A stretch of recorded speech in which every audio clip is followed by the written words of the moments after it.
Chapter 1. You can't be thinking of robbing a bank, are you? I say, my friend, was it really necessary to make a trip to the bank just for a meal? Besides, why not just withdraw cash from the ATM outside? Is it necessary to queue at the counter? Inside the bank lobby, Lu Ming, somewhat bored in the waiting area, glanced at his companion Zhou Hang and voiced his complaints. Zhou Hang was Lu Ming's comrade from his military days. Their bond could be described as unbreakable, akin to brothers sharing the same trousers. However, after Lu Ming's discharge from the military, they had lost contact. But last night, Zhou Hang reached out to Lu Ming, inviting him to dinner. Lu Ming naturally accepted with enthusiasm. Yet before they could dine, Zhou Hang led him to the bank, claiming he needed to withdraw some money.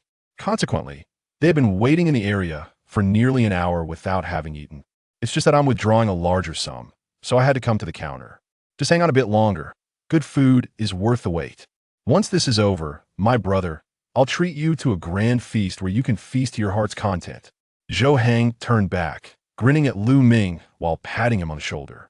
Lu Ming smiled in return, prepared to engage Zhou Hang in casual conversation. But before he could speak, he noticed the beads of sweat on Zhou Hang's forehead.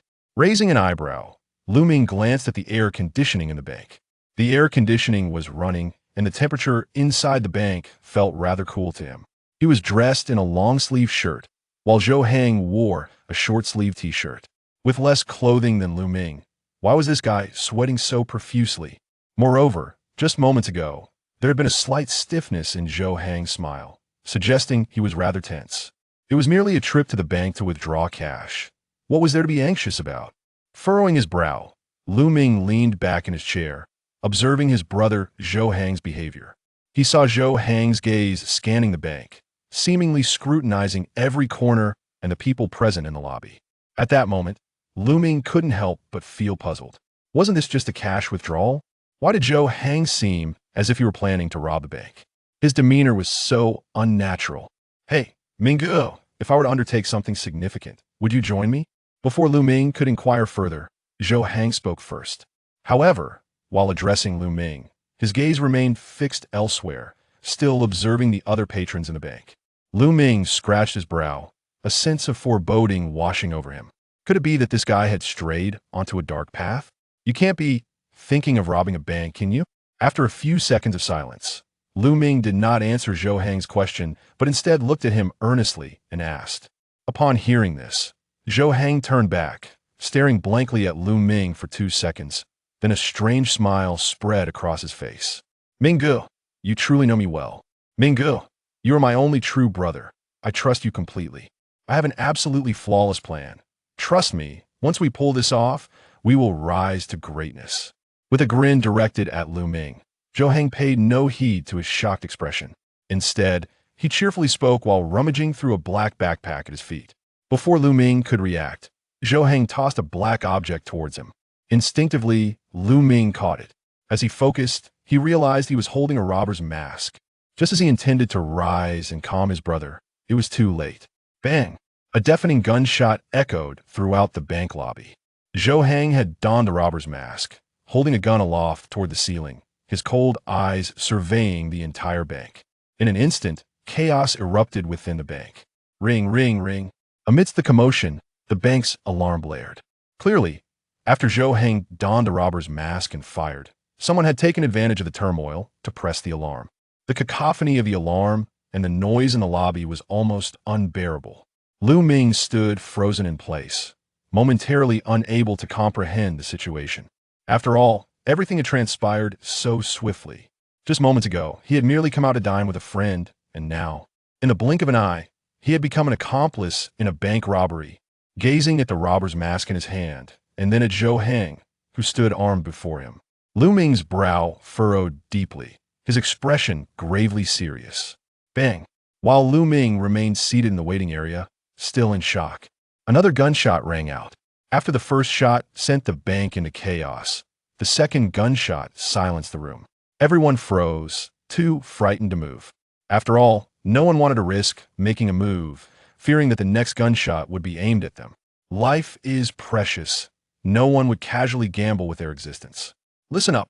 I'm here to rob the bank's money, not yours. As long as you cooperate, I assure you all will emerge unscathed. Now everyone, get on the ground with your hands on your heads. And shut off that alarm. It's making me irritable. Having temporarily stabilized the situation in the bank, Zhou Hang's icy gaze swept over the crowd as he spoke fiercely. His voice was loud enough for everyone to hear, even amidst the blaring alarms.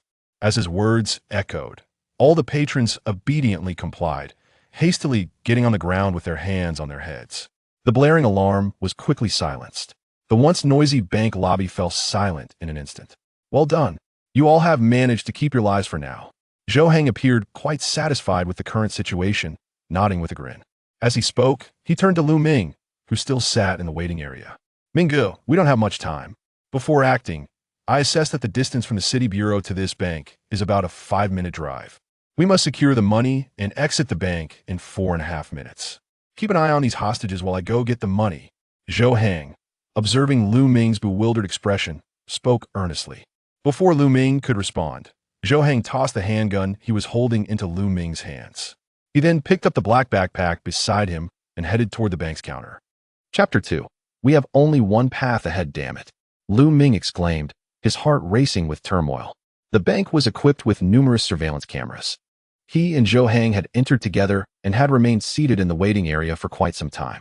Now, he found himself in possession of the robber's mask and gun that Zhou had handed him. All of this had been recorded by the cameras. Even if he spoke 100 words, he could not dispel the suspicion of being Zhou's accomplice. However, he now held a gun. If he were to shoot Zhou at this moment, perhaps he could clear his name. Yet, Zhou was his brother. Without hesitation, Lu Ming could not bring himself to betray him. He inhaled sharply, biting his lip as he glanced at the mask in his left hand. Gathering his resolve, he donned the mask.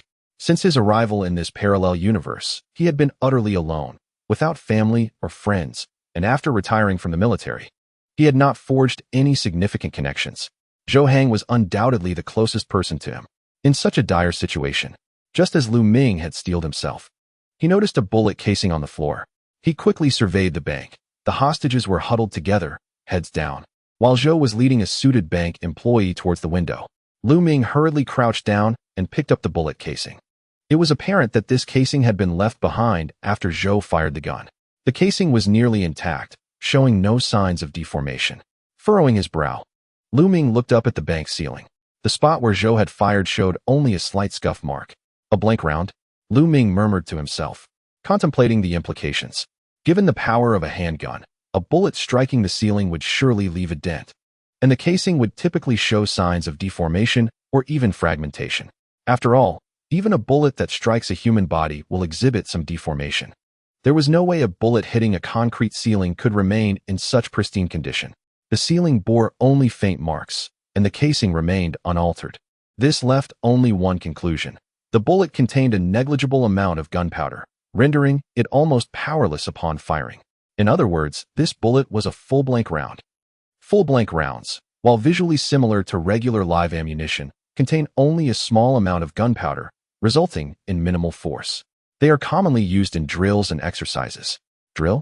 As Lu Ming pondered over the bullet casing, he glanced back at Zhou, who was busy stuffing money at the counter. Just a few days prior, Lu Ming had indeed seen news online stating that the city's police department would conduct a public drill in collaboration with the bank. The entire exercise would be broadcast live to the nation. However, at that time, Lu Ming had not paid much attention to it. After all, since his retirement, he had little interest in such matters. Zhou Hang inexplicably resorted to robbing a bank, managing to acquire a firearm in this era of strict gun control, albeit one loaded with blanks. As the pieces began to connect, Lu Ming raised an eyebrow, already grasping the general outline of the situation. Simultaneously, he couldn't help but exhale in relief. After all, Lu Ming merely wished to be an honest and law-abiding citizen, not wanting to be ensnared by his brother's folly and become a fugitive forced to live in hiding for the rest of his life. Since this was merely a drill, he could indulge his brother in a bit of fun. Activating God-level role-playing system. System activated successfully. Assessing host's current situation. Task triggered. Novice task. Assume the role of a bank robber and achieve victory in the current drill. Success will yield substantial rewards. At that very moment, as Lu Ming resolved himself, a chilling prompt echoed in his mind. Momentarily taken aback, a surge of excitement flickered across Lu Ming's face. He never expected that after traversing through time for so long, his dormant system would finally awaken. Move quickly. If you dawdle any longer, I'll put a bullet in you. Zhou Hang barked menacingly at the bank manager, who was nervously stuffing cash into a backpack. The manager trembled in fear, his hands shaking, causing several bundles of money intended for Zhou Hang to fall to the ground. Witnessing this, Zhou Hang grew increasingly anxious. According to his plan, after securing the hostages inside the bank, he needed to gather 5 million in cash within 3 minutes to ensure a safe escape. However, the manager's clumsiness far exceeded Zhou Hang's timeline.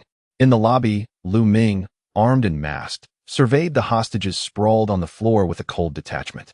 In what seemed like an instant, he had adapted to his role as a robber. Is the money packed? Hurry up, we don't have much time. Glancing at his wristwatch, Lu Ming called out to Zhou Hang at the counter. Zhou Hang, glancing back, hurriedly checked the time. Damn it. Move aside, I'm leaving. He cursed, shoving the still-helping bank manager aside, seizing the black backpack, and hastily making his way toward Lu Ming. Time was running short. Although the money had not reached the targeted amount, they had to withdraw promptly. Bro, let's go. Zhou Hang signaled to Lu Ming with a nod, quickly heading for the bank's exit. Lu Ming did not lag behind, following closely. However, as they reached the bank's entrance, both Zhou Hang and Lu Ming froze in place. Not far off, several police cars with flashing lights were speeding toward the bank. Is this what you call a perfect plan? Lu Ming glanced at Zhou Hang, his voice tinged with exasperation. To be frank, Lu Ming found himself at a loss for words. Zhou Hang had claimed that the police station was a mere 5-minute drive from the bank, yet the alarm in the bank had sounded just 4 minutes ago. This indicated that the officers had arrived a full minute sooner than Zhou had anticipated. Clearly, this young man had failed to adequately prepare for his plan, grossly underestimating the time required. Brother Ming, don't panic. The police haven't surrounded the bank yet. If we can just get to the car and drive out, we'll devise a way to shake them off our tails, and everything will be fine. Zhou Hang quickly scratched his head and spoke again with renewed confidence. What are you thinking? If we attempt to flee now, it won't take 10 minutes before you're apprehended. Lu Ming calmly countered Zhou Hang's suggestion and turned back toward the bank lobby. High-speed chases belong in the realm of films. Given the current traffic in the city, even a professional race car driver would find themselves stuck after just 2 blocks. After all, not only was the road congested, but the police could also control the traffic lights. Most importantly, the streets were laden with surveillance cameras. Once targeted, escape was nearly impossible. Thus, retreating to the bank was, at that moment, the wisest choice for Lu Ming and his companions. In the bank, after Zhou Hang retreated, Lu Ming pressed the button that controlled the electric shutter door. With a mechanical whir, the bank's entrance slowly descended. Watching the door close, Zhou Hang removed his hood, his face a mask of frustration. How did they arrive so quickly? We were almost free. He threw his hood to the ground, expressing his discontent. Lu Ming glanced back at him, but chose not to respond. Inside the bank, the hostages were still huddled on the floor, many of them covertly glancing toward Lu Ming and his accomplices. Previously, upon hearing that the robbers were leaving, the hostages had sighed in relief, thinking they had narrowly escaped death. Yet, to their astonishment, just as they began to rejoice, the 2 bank robbers had returned. The hostages were left bewildered, forced to comply and huddle back down. Now, let us hear your plan, Lu Ming said, shifting his attention from the hostages back to Zhou Hang, raising an eyebrow and speaking in a calm tone. Zhou Hang was momentarily taken aback by Lu Ming's composure, a ripple of doubt forming in his mind. After all, in Zhou's view, Lu Ming was unaware that this was merely a drill and had been thrust into the role of a bank robber under perplexing circumstances. Yet, Lu Ming remained astonishingly calm. Truly, he was worthy of his reputation as a former elite soldier. Zhou Hang harbored genuine admiration for Lu Ming, which is precisely why he willingly played the role of Lu Ming's subordinate during his military service. Now, having just transitioned to the municipal police department in Shangyan City, he found himself selected to portray a robber in a drill. The first person that came to Zhou Hang's mind for assistance was Lu Ming. However, since Lu Ming was not part of the police system, although the chief consented to Zhou Hang's request to choose him as a partner, he stipulated that Zhou Hang must not reveal that this was merely a drill. Thus, Zhou Hang kept this secret from Lu Ming. My plan is that after we seize the money, we will escape the bank before the police arrive. Zhou Hang sheepishly scratched the back of his head and awkwardly addressed Lu Ming. Is this your only plan? Lu Ming gazed at Zhou Hang with a look of utter astonishment. Yes, Zhou Hang replied, rubbing his forehead nervously, instinctively lowering his gaze. Originally, he had envisioned a flawless escape before the police's arrival. Little did he know that the police would arrive much sooner than he anticipated. Are you seriously asking me to trust that you have an absolutely perfect plan? And this is all there is? Lu Ming furrowed his brow, staring incredulously at Zhou Hang. Although he was aware that Zhou Hang was not the most reliable, he assumed that such a significant endeavor as robbing a bank would have warranted a reasonable amount of planning. To his dismay, Zhou Hang had prepared nothing substantial, proceeding with reckless abandon instead. At that moment, concealed within Zhou Hang's collar was an invisible camera. This drill was being broadcast live nationwide, and as Zhou Hang entered the bank, the stream had already commenced. The camera captured every event inside the bank, relaying it in real time to the audience. Listening to the conversation between Zhou Hang and Lu Ming, viewers in the live chat erupted in laughter. Oh my goodness, I'm dying of laughter. Is this what they call a pig teammate? Haha, this poor guy is truly unfortunate. Not only is he being led astray by his friend in robbing a bank, but he is also being held back by him. An absolutely perfect plan, which turns out to be no plan at all. Is this what they mean by having no moves that triumph over moves? From the looks of it, the viewers seem oblivious to the fact that this is just a drill. This guy is genuinely committed. He is all in. Why does this drill seem to be taking a comedic turn? Indeed, it was comedic. These two bank robbers appeared rather dim-witted. The barrage of comments predominantly mocked Zhou Hang, the friend who lacked reliability. After all, when he had proclaimed, "I have an absolutely perfect plan," the confident tone resonated with the audience. Looking back now, it was undeniably a slap in the face, brimming with comedic effect. Of course, Zhou Hang and Lu Ming were entirely unaware of the unfolding events in the live stream. Minggu, you know my mind isn't quite up to par. I truly can't come up with many plans. Outside the bank, a multitude of police officers gathered, leaving Zhou Hang in a state of considerable unease.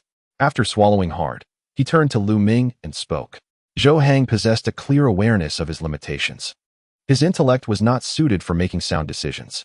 Thus, within their duo of robbers, it was imperative that Lu Ming took the lead in decision-making. Zhou Hang would simply adhere to Lu Ming's directives. With the bank surrounded and escape nearly impossible, their only course of action was to hold the hostages within the bank and confront the police. As time passed, opportunities would inevitably arise. The hostages were their trump card, and it was essential to consolidate them in one area for easier management. Lu Ming remained silent for a moment before he lifted his gaze, his expression calm as he articulated his first decision. Upon hearing this, Zhou Hang felt a sense of urgency and promptly gathered all individuals inside the bank, directing them to the waiting area chairs. There were 15 hostages in total, 9 men and 6 women, a considerable number, especially since there were only 2 robbers. A larger number of hostages would hinder control. Zhou Hang had not prepared any restraints, such as ropes, to bind the hostages. Fortunately, Lu Ming and he were armed, and the hostages appeared too intimidated to make any rash movements. Brother Ming, the hostages are in place. What shall we do next? After ensuring the hostages were settled, Zhou Hang brandished his weapon menacingly, warning them before eagerly approaching Lu Ming, his demeanor cheerful despite the gravity of the situation. At that moment, Lu Ming stood behind the bank's window, his brow furrowed as he observed the movements of the police outside. Responding to Zhou Hang's inquiry, he turned back to him. Once the police had secured the scene, their immediate reaction would be to ascertain the situation within the bank. Therefore, it was crucial to obstruct their access to information about the bank. After all, if the police were unaware of the circumstances inside, they would hesitate to act rashly, placing them at a tactical advantage. Lu Ming spoke calmly, rationally analyzing their forthcoming actions. His composure and clarity of thought did not go unnoticed by the viewers in the live stream. They were taken aback by the seemingly composed demeanor of a robber who appeared unaware that this was merely a drill. Chapter 4. These 2 robbers are quite experienced in the live stream. The audience was abuzz with discussions regarding Lu Ming's unwavering calmness amidst the chaos. This robber seems intriguing. His planning is remarkably coherent, indicating he is no ordinary individual. Indeed, compared to the host, Zhou Hang's partner was evidently far more reliable. In the bewildering situation of becoming part of a robbery team while surrounded by police, he managed to remain cool-headed and devise a plan.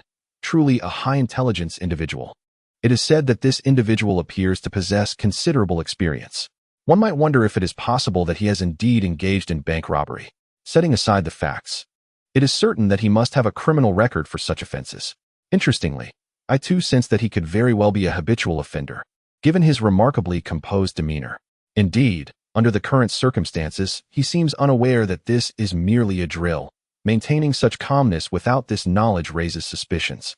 At this moment, although there are only a little over 5,000 viewers in the live stream, the barrage of comments is quite substantial.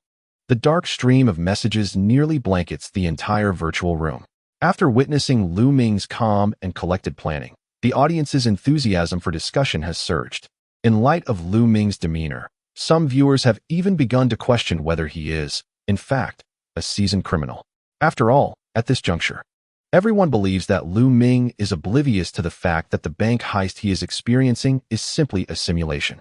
Outside the bank, the police swiftly cordoned off the intersections surrounding the premises upon their arrival. This drill is being broadcast live, revealing its intricacies to viewers nationwide. A novel endeavor never attempted before. With such a public display, the Municipal Bureau is naturally on high alert. After all, any misstep in a live broadcast could lead to national embarrassment. Consequently, a significant number of officers are participating in this exercise. Dozens of police vehicles and over 100 officers have effectively sealed off all exits from the bank. Under such a blockade, it would not be an exaggeration to say that the robbers inside are trapped. At the police cordon outside the main entrance of the bank, a middle-aged man with a square face approaches. The officers nearby promptly salute him. The man, in his early 40s, has thick eyebrows, large eyes, and full lips, exuding an air of authority that commands respect without the need for anger. He is the head of the Municipal Criminal Investigation Team and the overall commander of this drill. What is the current situation? He inquires calmly, directing his gaze towards the bank, approximately 20 meters away, while addressing the officer beside him. As the commander, he has arrived only after the officers have secured the scene, thus he is not yet familiar with the particulars of the situation. Commander, when we arrived, the robbers did not have time to escape. Upon seeing the police vehicles, they retreated back into the bank. We promptly secured the area and reviewed the surveillance footage from inside the bank. We can confirm that the robbers are still inside, holding several hostages. There are 2 robbers in total, and from the footage, we can ascertain that they are armed with at least 2 .92-type handguns. The officer, aware of the gravity of the situation, reports all the information he has gathered to the commander without any hesitation. The commander listens attentively, maintaining a composed expression, and simply nods in acknowledgement, his brow furrowed in contemplation. He cast another deep glance towards the bank before turning to stride towards a police RV station behind him. The cordon was set at a considerable distance from the bank, and the curtains of the bank's windows had been drawn shut, rendering any observations from the naked eye quite limited. This particular exercise had established the temporary command center of the police unit within this very RV. Upon entering, the commanding officer noticed several technicians seated at the operations console on one side of the vehicle. Above the console, several screens were suspended, displaying real-time footage from the bank's surveillance cameras. The commanding officer approached and stood quietly behind the technicians, his expression serene as he gazed at the screens. Meanwhile, several team leaders who had been gathered around a table on the opposite side of the temporary command center, upon seeing the commanding officer's arrival, also moved closer to stand by his side. On the screens, numerous individuals sat quietly in their chairs, while on the floor opposite them, 2 individuals sat cross-legged, seemingly engaged in some task. Before long, one of them glanced up at the camera, while the other fetched a chair, positioning it beneath one of the cameras. He then stood atop the chair and affixed something to the camera, causing the corresponding screen to be engulfed in a blinding white, obscuring any view. These 2 robbers certainly seemed experienced, remarked one of the team leaders standing behind the commanding officer, raising an eyebrow and unable to resist a jest. Indeed, they appeared quite seasoned, chimed in another team leader, smiling. After all, this was merely an exercise, and with it just having commenced, the pressure was still relatively low, allowing for a light-hearted atmosphere within the temporary command center. The bank had been cordoned off not long ago, with the windows, glass doors, and cameras now obscured. It seemed our adversaries had done their homework. Have we gathered information on both robbers? The commanding officer quipped, steering the conversation back to the matter at hand. The actions of the robbers in barricading the windows and cameras after retreating into the bank were indeed anticipated by the commanding officer, as such measures are considered standard procedure. In a real-life scenario, Any well-planned heist would likely unfold in a similar manner. We have all the information. Both robbers appeared on the surveillance footage, and utilizing facial recognition to retrieve their identities is not a difficult task. The team leader who had spoken earlier quickly responded earnestly when the commanding officer inquired about the core issue, simultaneously handing over a folder he held. Following the lockdown of the scene, the technical unit swiftly accessed the bank's surveillance cameras and retrieved the footage. Thus, identifying the robbers' faces and investigating their identities were foundational tasks that the technical team completed promptly. Chapter 5. 3 million is too little. Upon receiving the folder, the commander maintained a calm demeanor as he perused its contents. Zhou Hang and Lu Ming both had served in special operations forces, possessing ample combat experience. It seems the director has indeed provided us with two formidable adversaries this time. After reviewing their basic profiles, the commander furrowed his brow, his expression growing noticeably more serious. This was not his first simulation. However, in past exercises, the roles of the robbers were typically filled by individuals selected from within the police department.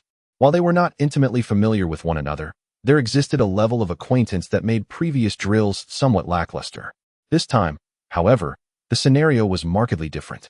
The two playing the robbers, Lu Ming was not part of the police system, and Zhou Hang, although affiliated with the police, had just transitioned from military service and had yet to report to the city bureau. This meant the commander had no prior knowledge of either individual. Consequently, this exercise posed a significantly greater challenge for the police force. Yet, this aligned more closely with real combat situations, where one could hardly expect that the criminals would be familiar faces. Stay alert. Our opponents are tough. We must not underestimate them. After examining the basic information in the folder, the commander set it aside on the table. He addressed the team leaders in the temporary command center with grave seriousness. Understood. The team leaders, upon hearing his words, dared not display any signs of complacency. They responded in unison and saluted the commander. Inside the bank, Brother Ming, all the cameras have been covered with paper. What shall we do next? Zhou Hang, having completed the task of obscuring the cameras, approached Lu Ming with evident excitement.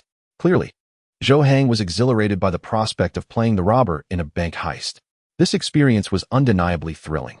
Of course, in today's society, such exhilaration is best not pursued lightly, as one's life could be at stake. The number of hostages is excessive, and our manpower is limited. It will be quite challenging to manage so many hostages. Therefore, we must release a portion of them.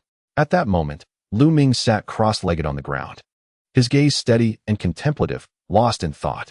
Upon hearing Zhou Hang's inquiry, he turned to respond.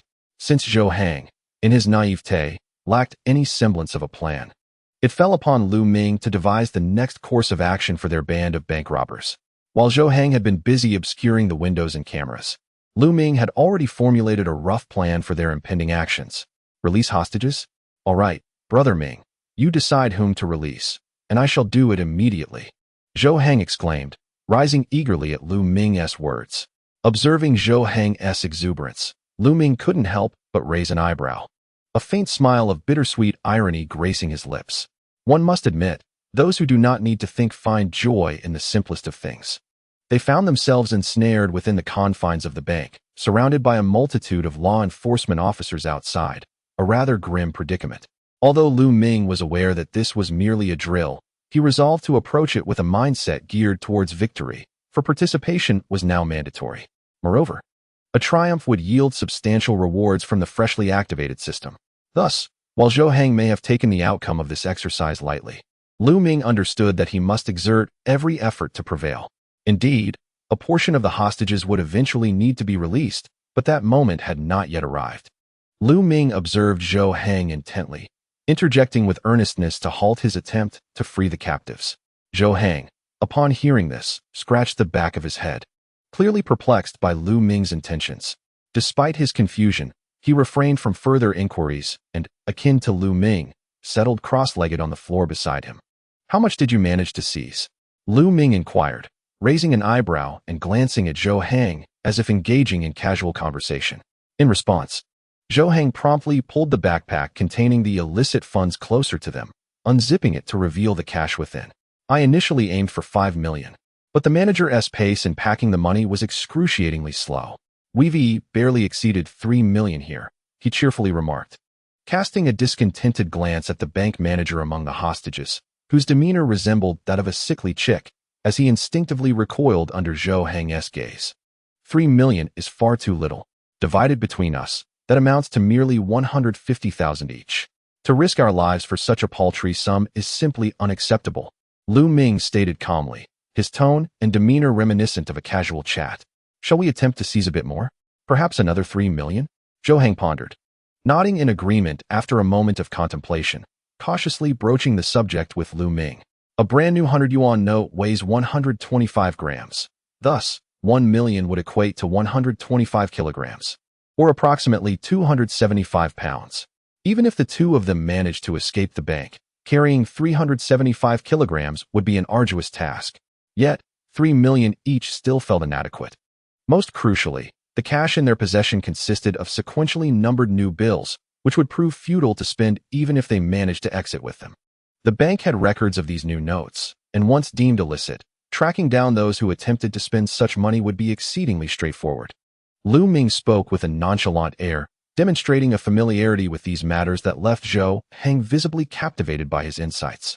Mingge, what should we do now? Should we have the bank manager exchange our money for old notes that aren't sequentially numbered? Zhou Hang mused, his brow furrowing in deep thought, astonished at the complexities involved in the act of robbing a bank. According to Zhou Hang's initial plan, he would enter the bank, fire 2 shots to intimidate everyone, and then escape with the loot, thus completing the heist. Little did he know that robbing a bank would turn out to be such a complex mental endeavor. Fortunately, he had enlisted the help of Lu Ming. While Zhou Hang was not particularly adept at intellectual pursuits, Lu Ming was renowned for his sharp intellect. In their previous unit, no one could rival Lu Ming's strategic capabilities. Chapter 6. High Risks. Low Profits. Only fools would engage in this. The bank we were targeting was merely a small branch. Such branches do not possess independent vaults. Daily cash is transported from larger bank vaults under armed escort. This implies that they may not even have millions in old notes on hand. Even if they did, taking away such a substantial amount of money would present a significant challenge due to the sheer volume of the bills. With a faint smile on his face, Lu Ming spoke leisurely, stretching as if completely at ease. Zhou Hang was taken aback, staring at Lu Ming in utter disbelief. Lu Ming was indeed a clever individual, and Zhou Hang was acutely aware of this. However, the demeanor Lu Ming exhibited at that moment transcended mere intelligence. It was nothing short of professionalism. He bore an uncanny resemblance to a seasoned bank robber. Yet, just half an hour prior, he had been unwittingly dragged into this situation, completely oblivious to the fact that it was merely a drill. Could it be that he was a habitual offender? Had he ever committed bank robbery before? At this thought, Zhou Hang could not help but swallow hard. Simultaneously, the live stream was buzzing with excitement. Brothers, doesn't the hostess friend seem overly professional? With such performance, I simply do not believe he has never robbed a bank before. Either there is a script involved, or this guy is indeed a seasoned bank robber. This is incredible. His analysis is spot on. I checked online, and it turns out this bank does not have a vault. What kind of drill is this? Let us hurry up and apprehend someone. Unexpectedly, a genuine robber has emerged from what was supposed to be a drill. Considering that the host's friend might actually be a robber, and there are hostages inside the bank, wouldn't this drill backfire? It's chilling to think that this live drill has morphed into a documentary. With such performance, it's impossible for him to be a fake robber. The police should quickly investigate whether there have been any bank heists in recent years. Who would have thought that this live drill could be so riveting? Akin to a blockbuster film.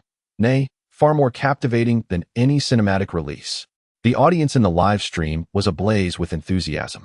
After all, Lu Ming's performance had exceeded everyone's expectations, as someone who was unaware that this was merely a drill. Having been inadvertently drawn into the role of a robber by his friend, he ended up exhibiting a level of professionalism that surpassed anyone's imagination.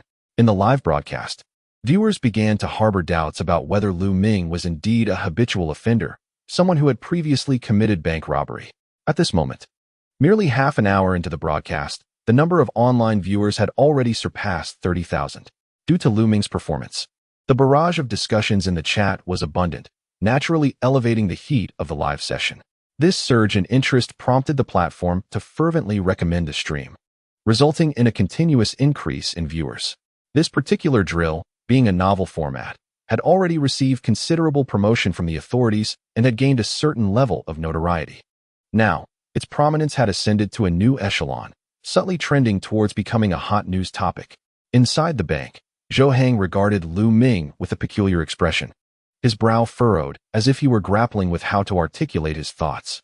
How do you know so much, Mingo? Surely, you haven't engaged in this sort of activity before? Taking a deep breath, Zhou Hang scratched his head, a sheepish smile gracing his face as he tentatively addressed Lu Ming. Bound by the confidentiality agreement he had made with the director, he could only ensnare Lu Ming into the situation without his knowledge. If Lu Ming were indeed a seasoned criminal, Zhou Hang would find himself playing the role of the robber. Robbing a bank is fraught with peril and yields scant profit. Only a fool would undertake such a venture. Do I strike you as a fool? Lu Ming raised an eyebrow, speaking languidly as he turned to meet Zhou Hang's gaze. Upon finishing his statement, his eyes lingered on Zhou Hang, wearing an odd smile, as if he were regarding a simpleton. Zhou Hang was momentarily taken aback, then offered an awkward smile in return. Indeed, considering their current predicament, risking their lives for a mere 5 or 6 million was akin to climbing a mountain. Describing the profit as low was no exaggeration. After all, given Lu Ming's capabilities, earning 5 or 6 million was not beyond the realm of possibility. Why resort to bank robbery? Of course, he had unwittingly ensnared himself, now playing the part of a fool engaged in a bank heist. The thought left Zhou Hang feeling somewhat embarrassed. However, bound by his promise to the director, he could not reveal to Lu Ming that this was merely a drill. Mingo, I have my reasons, Zhou Hang began awkwardly, his words laced with regret. Yet, before he could finish, Lu Ming raised a hand to interrupt him. Let us dispense with idle chatter and focus on our circumstances, Lu Ming asserted calmly, a smile gracing his lips as he concluded his statement. He understood Zhou Hang's nature. Since the latter had not disclosed that this was merely a drill, it indicated that he had his own burdens to bear. Thus, there was no need for Zhou Hang to divulge anything. After all, Lu Ming was compelled to win this drill for the sake of the system's rewards, which meant he needed Zhou Hang, this naive fool, to utter something that contravened the rules of the exercise. Upon hearing this, Zhou Hang gazed at Lu Ming, blinking in astonishment. After a few seconds of contemplation, he finally nodded heavily. By the way, Ming, how did you come to know that this bank lacks a vault? After a brief silence, Zhou Hang voiced his lingering curiosity. Lu Ming raised an eyebrow at this. He pulled over a backpack that Zhou Hang had previously used to store masks and weapons. Within it lay a collection of items Zhou Hang had prepared for his role as a robber in this exercise. The contents were rather eclectic. Zhou Hang himself could hardly recall everything he had packed, but he believed he had included all essentials. Ultimately, however, he had only utilized 2 92-style pistols, 2 masks, and a bag for money. The remaining assortment of items remained untouched. Lu Ming unzipped the backpack and retrieved a map, an architectural layout of the bank, provided by the director once Zhou Hang's role as the robber was confirmed. After all, it was only logical for a robber planning to raid a bank to acquire its layout. Considering this, the director had included the map among Zhou Hang's gear. The layout did not indicate a standard vault, and given the bank's size, it was clear it lacked the capacity for an independent vault. 3 million is insufficient. Since we decided to act, we ought to aim for something substantial. Let us seize gold. Lu Ming spread the bank's layout on the floor, tapping his right index finger on the map as he earnestly addressed Zhou Hang. Chapter 7. 5 hostages for 70 kilograms of gold. Would that be unreasonable? Steal gold? Zhou Hang blinked, gazing at Lu Ming in slight bewilderment. While banks do maintain a certain reserve of gold, it is typically minimal. Moreover, Lu Ming had just stated that this particular bank did not possess an independent vault. Their cash reserves were delivered daily by armed escorts. Thus, even if there were gold, its quantity would surely be meager. Currently, the price of gold hovers around $400 per gram, making 375 kilograms of gold worth approximately 15 million, 5 times that of the same weight in cash. Furthermore, gold is notably dense, allowing for easier transport due to its smaller volume at equivalent weights.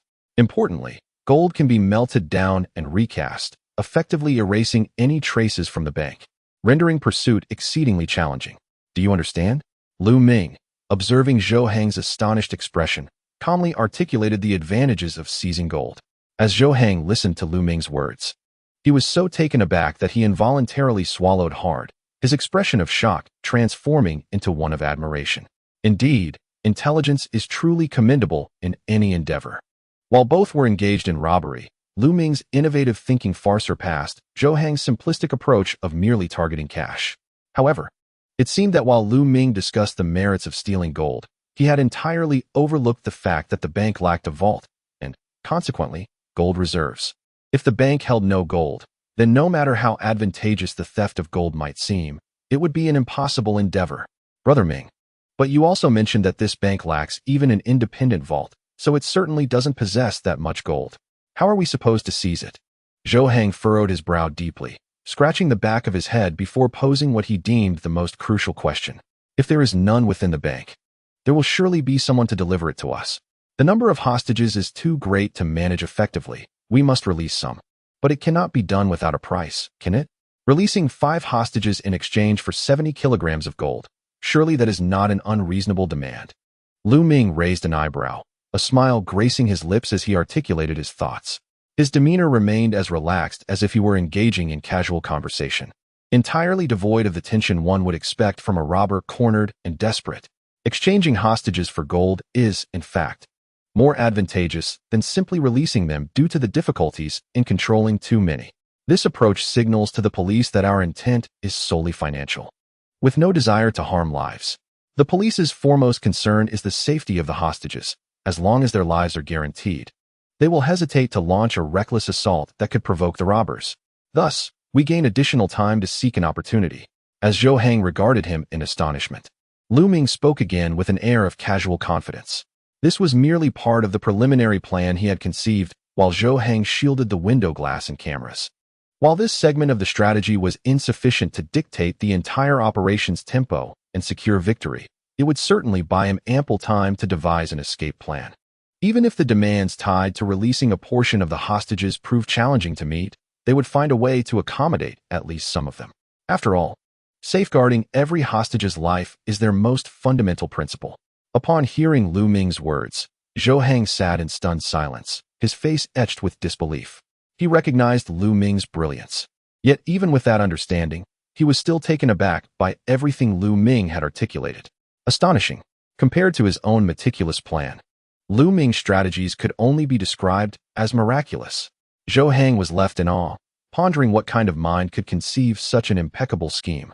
In the live broadcast, Lu Ming's elaborate plan, along with his nonchalant delivery, was transmitted through the concealed recording equipment on Zhou Hang's collar.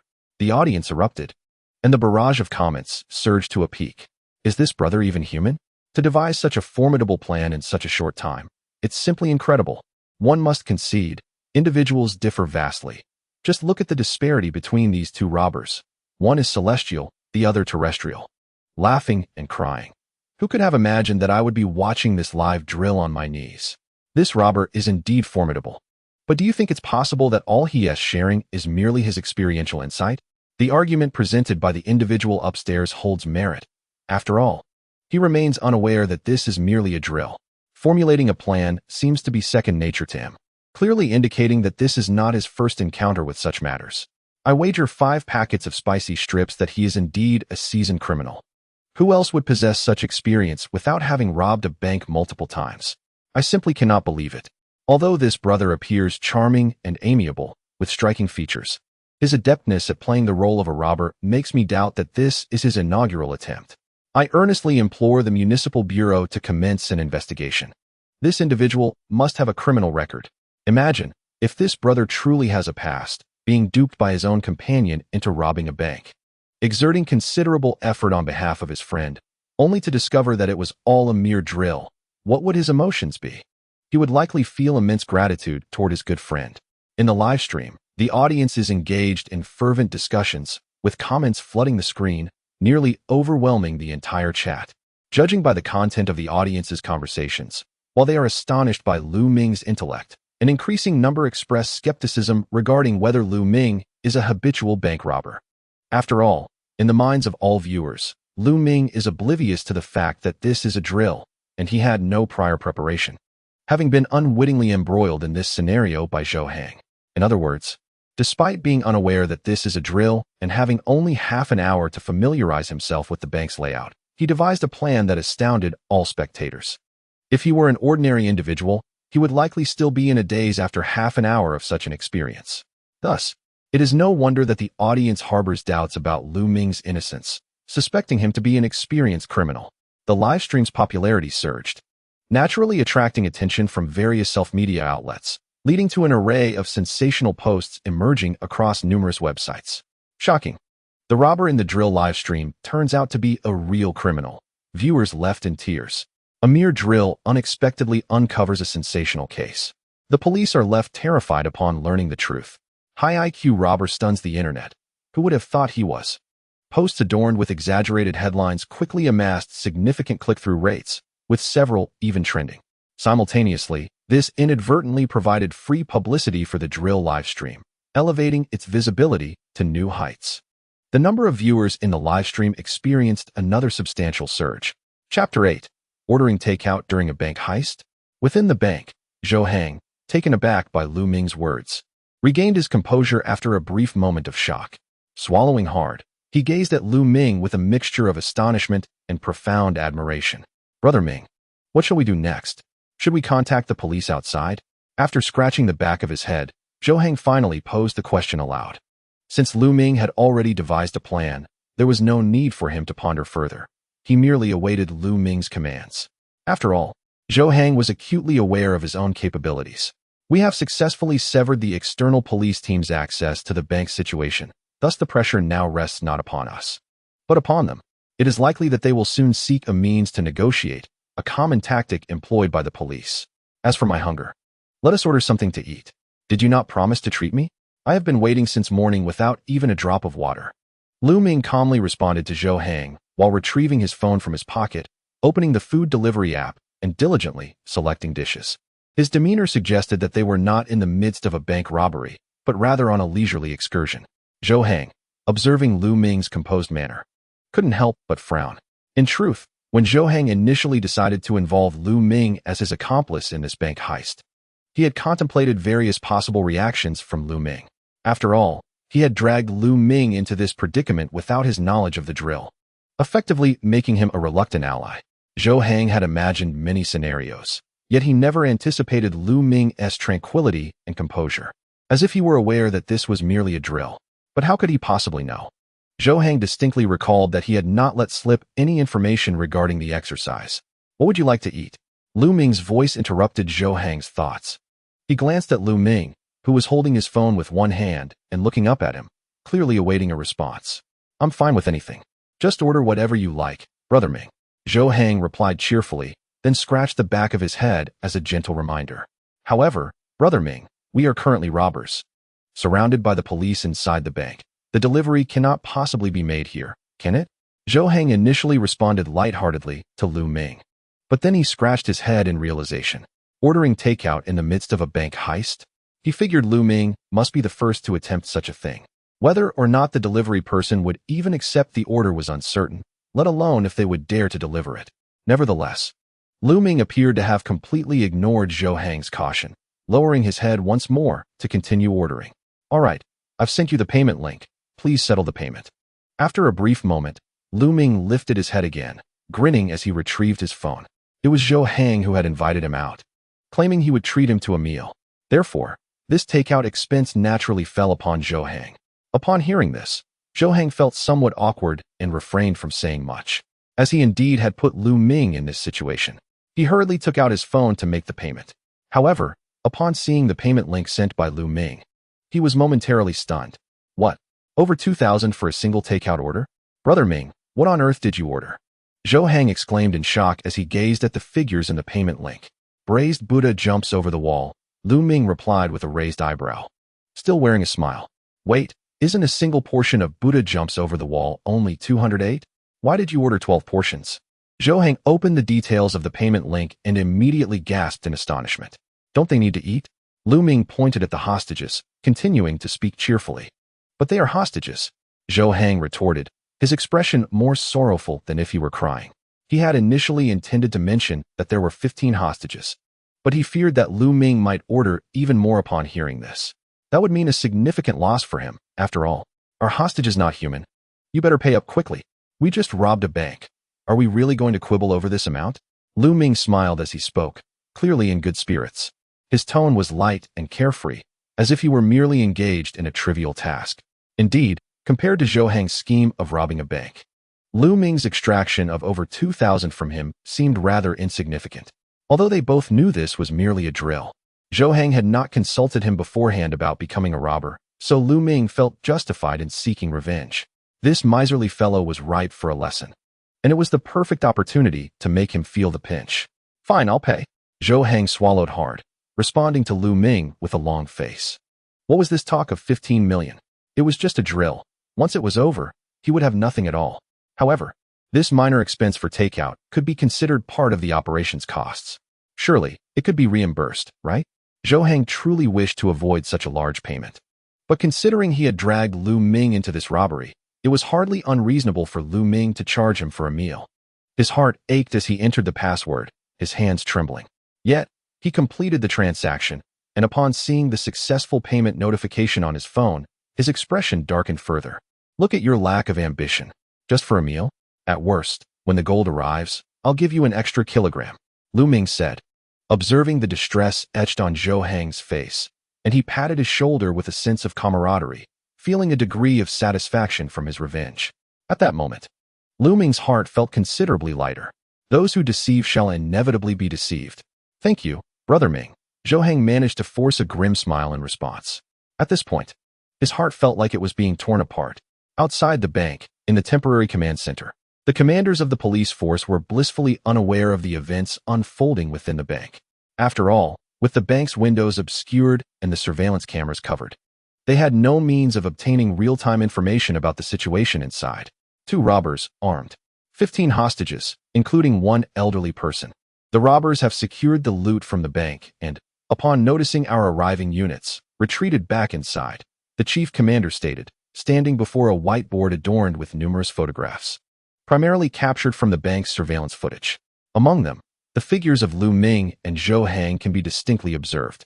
The chief commander, wielding a marker, gestures emphatically on the whiteboard, evidently summarizing the information that the police team has gathered thus far. The various squad leaders, part of the command echelon, stand quietly by, attentively listening. Chapter 9. The officers have only boxed meals, yet the robbers dare to order Buddha jumps over the wall. This encapsulates all the intelligence we possess. Does anyone have anything to add? As he reviews the information, the chief commander leans on the table, his serious gaze sweeping over each squad leader. Known for his stern demeanor, the commander approaches his duties with utmost gravity. The squad leaders remain silent, clearly devoid of any additional input. Since there are no further contributions, I shall outline our forthcoming operational strategy. Everyone understands that a bank is a highly secure establishment, with the robbers holding hostages and firmly entrenched within. Our opportunities for a breakthrough are limited. The chief commander resumes, as he unfurls a layout of the bank on the whiteboard, securing it with 2 magnets.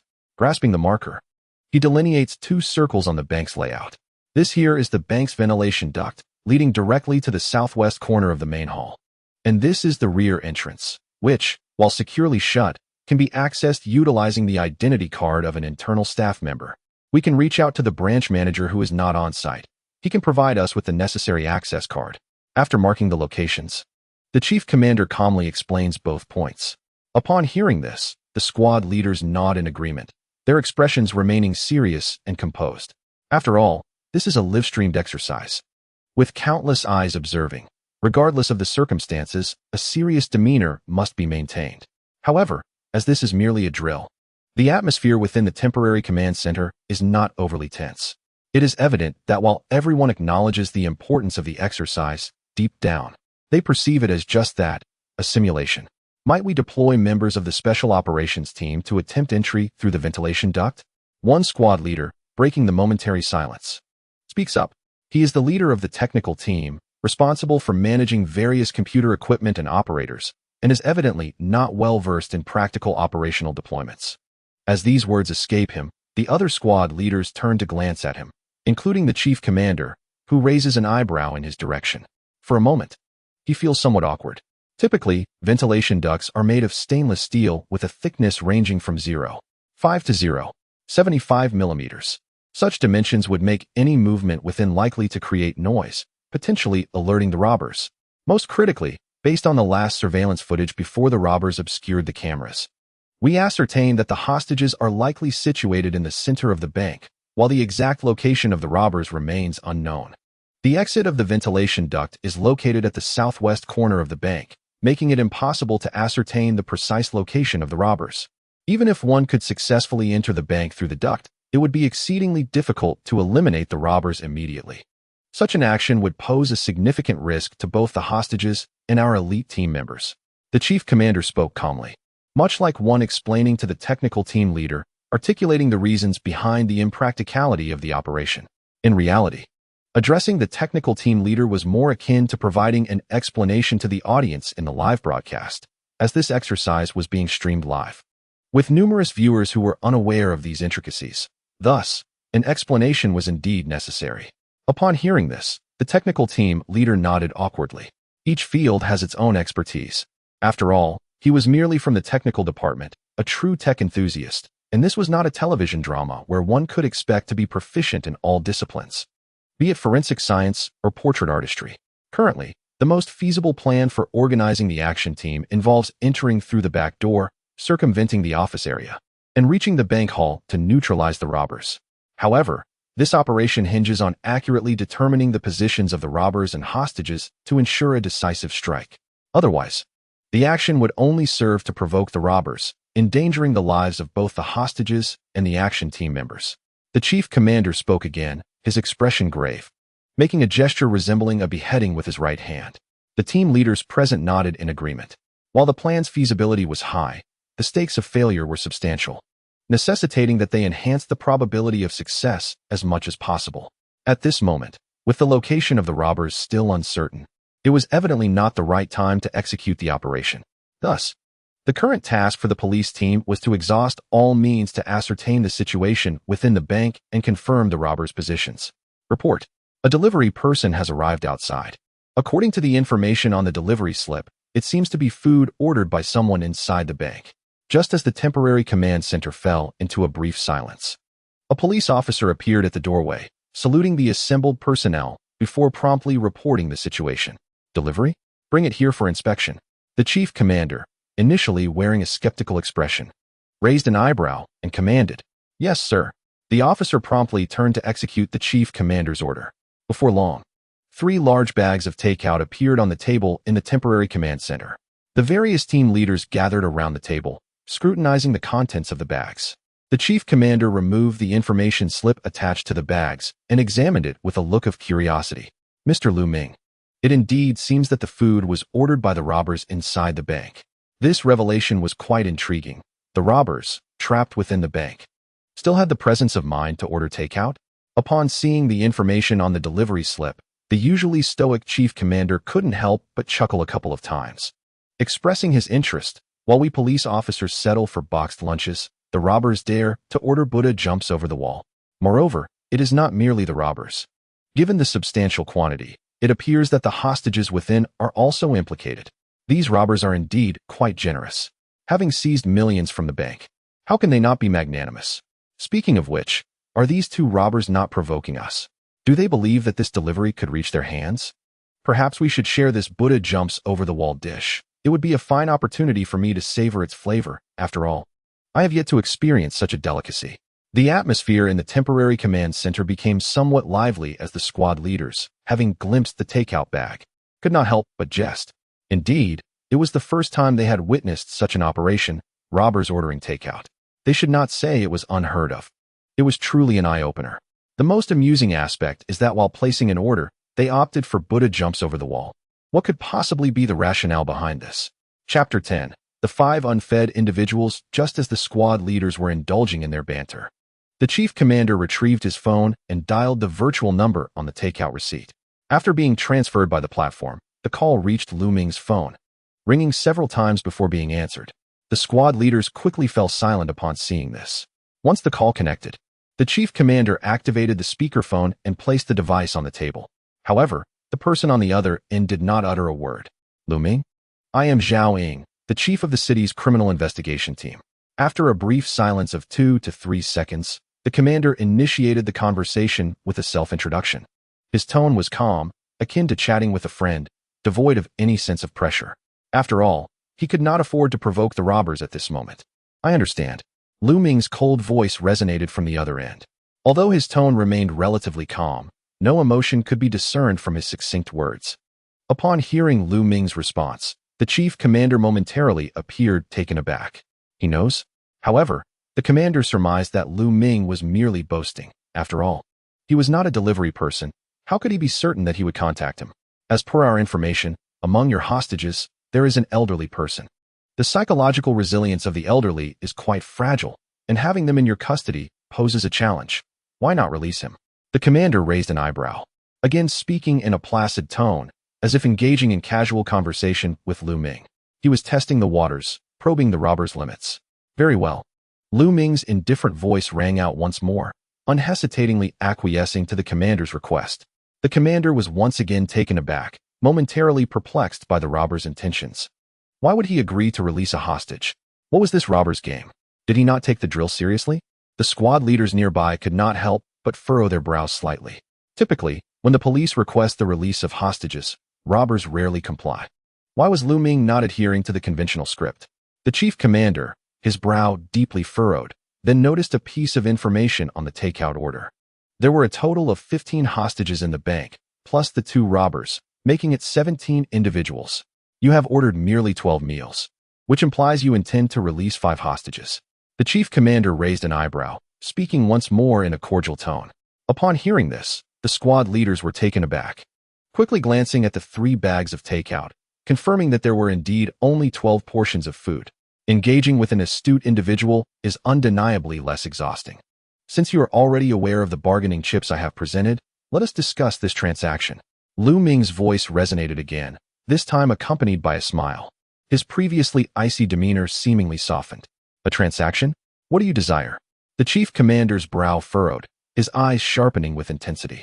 To leverage the release of hostages for demands from the police team is a tactic typical of criminals, yet it was not something the commander anticipated. 5 lives must hold considerable value, wouldn't you agree? Regrettably, we are but 2 individuals. Our strength is rather limited. How about this? You provide us with 70 kilograms of gold and a fully fueled minibus. Is that an unreasonable request? Lu Ming spoke cheerfully, as if merely discussing a trivial matter. His tone, while seemingly negotiating with the commander, carried an undeniable authority. The commander's countenance darkened considerably. 70 kilograms of gold. How audacious. No, he is, after all, a bank robber, engaging in theft at this very moment. I can accommodate your request for a fully fueled minibus, but 70 kilograms of gold is excessive. My resources are limited, and I cannot fulfill that demand. The commander scratched his head, devoid of funds, before speaking again, his tone lacking the previous cordiality. This request is indeed challenging to satisfy. 70 kilograms of gold equates to a staggering 30 million. Where could he procure such an amount? It appears that in the commander's estimation, 5 lives are not valued at that price. Is that old man too aged? Here is a thought. In 1 hour, I'll execute the old man in exchange for young adults for your 70 kilograms of gold. Wouldn't that be a fair deal? Lu Ming continued, his words flippant, as if jesting with the commander. Yet, this light-hearted tone rendered the commander's expression somewhat grim. Do not act impulsively. If the safety of the hostages is compromised, it would not bode well for you either. As long as you can ensure their safety, everything is negotiable. The commander hastily interjected, striving to placate the robber's emotions. After all, he was responsible for the safety of each hostage, and should even one perish, the situation would deteriorate dramatically. Negotiate. Captain, there is nothing to negotiate. You are aware that I possess only 10 meals, yet there are 15 hostages. 5 of them will go without food. Whether they are taken by you or executed by me is of little concern to me. After all, I am a robber, freshly emerged from a bank heist. You have 1 hour to prepare what I demand, understood? Oh, and do send over my takeout.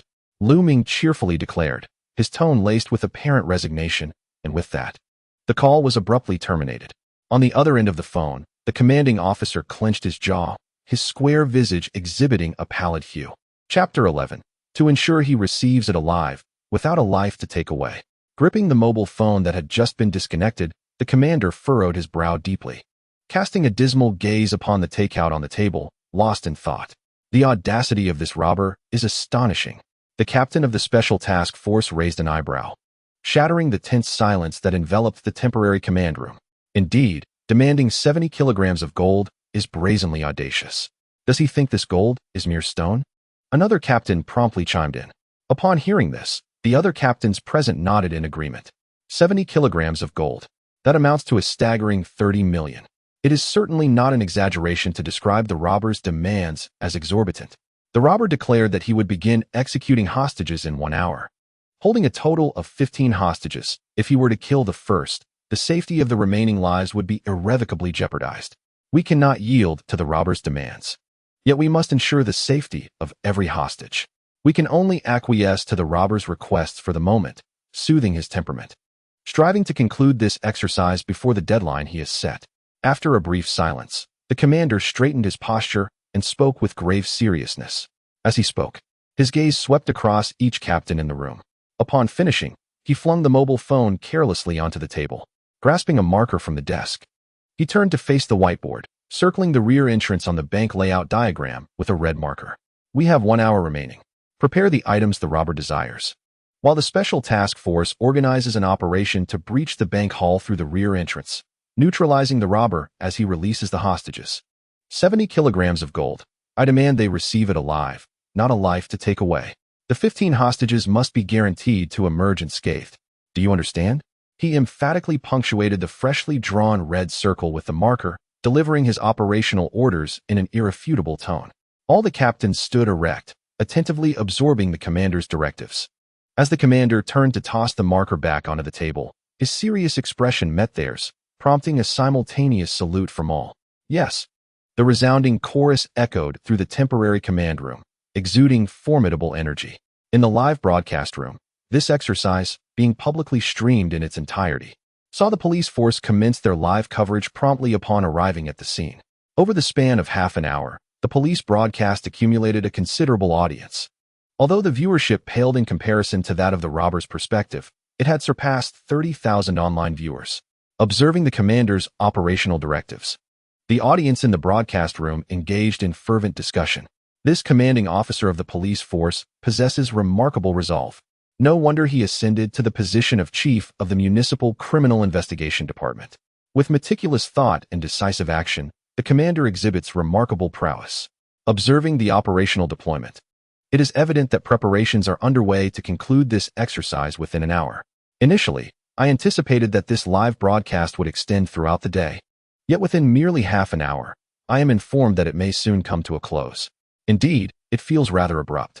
I had expected this exercise to last until evening, but the law enforcement team appears poised to act much sooner than anticipated. Alas, it is a pity that such an exhilarating live demonstration has been so fleeting. Do my companions hold such little faith in the robbers? I cannot help but feel that this time, the robbers possess considerable strength. Can the actions of the police truly ensure success? The operations organized by the Special Task Force, regardless of the robber's cleverness, are highly likely to yield a favorable outcome. As the decision-maker of the police force, the commander has evidently garnered the approval of the audience in the live stream regarding this exercise. Observing the imminent strong offensive planned for 1 hour hence, most viewers believe that the exercise will likely culminate with the actions of the police team. Thus far, the live broadcast of this exercise has enthralled the audience, who express a sense of regret at its impending conclusion. After all, witnessing such a captivating exercise is a rarity, and the prospect of encountering similar live demonstrations in the future seems challenging. In the bank hall, after ending the phone call, Lu Ming calmly retrieved the bank layout diagram from his backpack, showing no inclination to converse with Zhou Hang. Although Lu Ming had not activated the speakerphone during the call, Zhou Hang had leaned in closely enough to clearly hear the commander's words. From the commander's perspective, the police team could not accommodate the demand of 70 kilograms of gold. Yet Lu Ming remained steadfast. I had assumed that Lu Ming would discuss the matter with me after the call, but to my surprise, he remained silent. In a moment of frustration, Zhou Hang anxiously scratched his head. Brother Ming, it seems you've shorted 5 portions of the meal, neglecting the share for the released hostage? Zhou Hang pondered before leaning across to face Lu Ming, cheerfully initiating conversation. If Lu Ming would not speak, he felt compelled to take the initiative.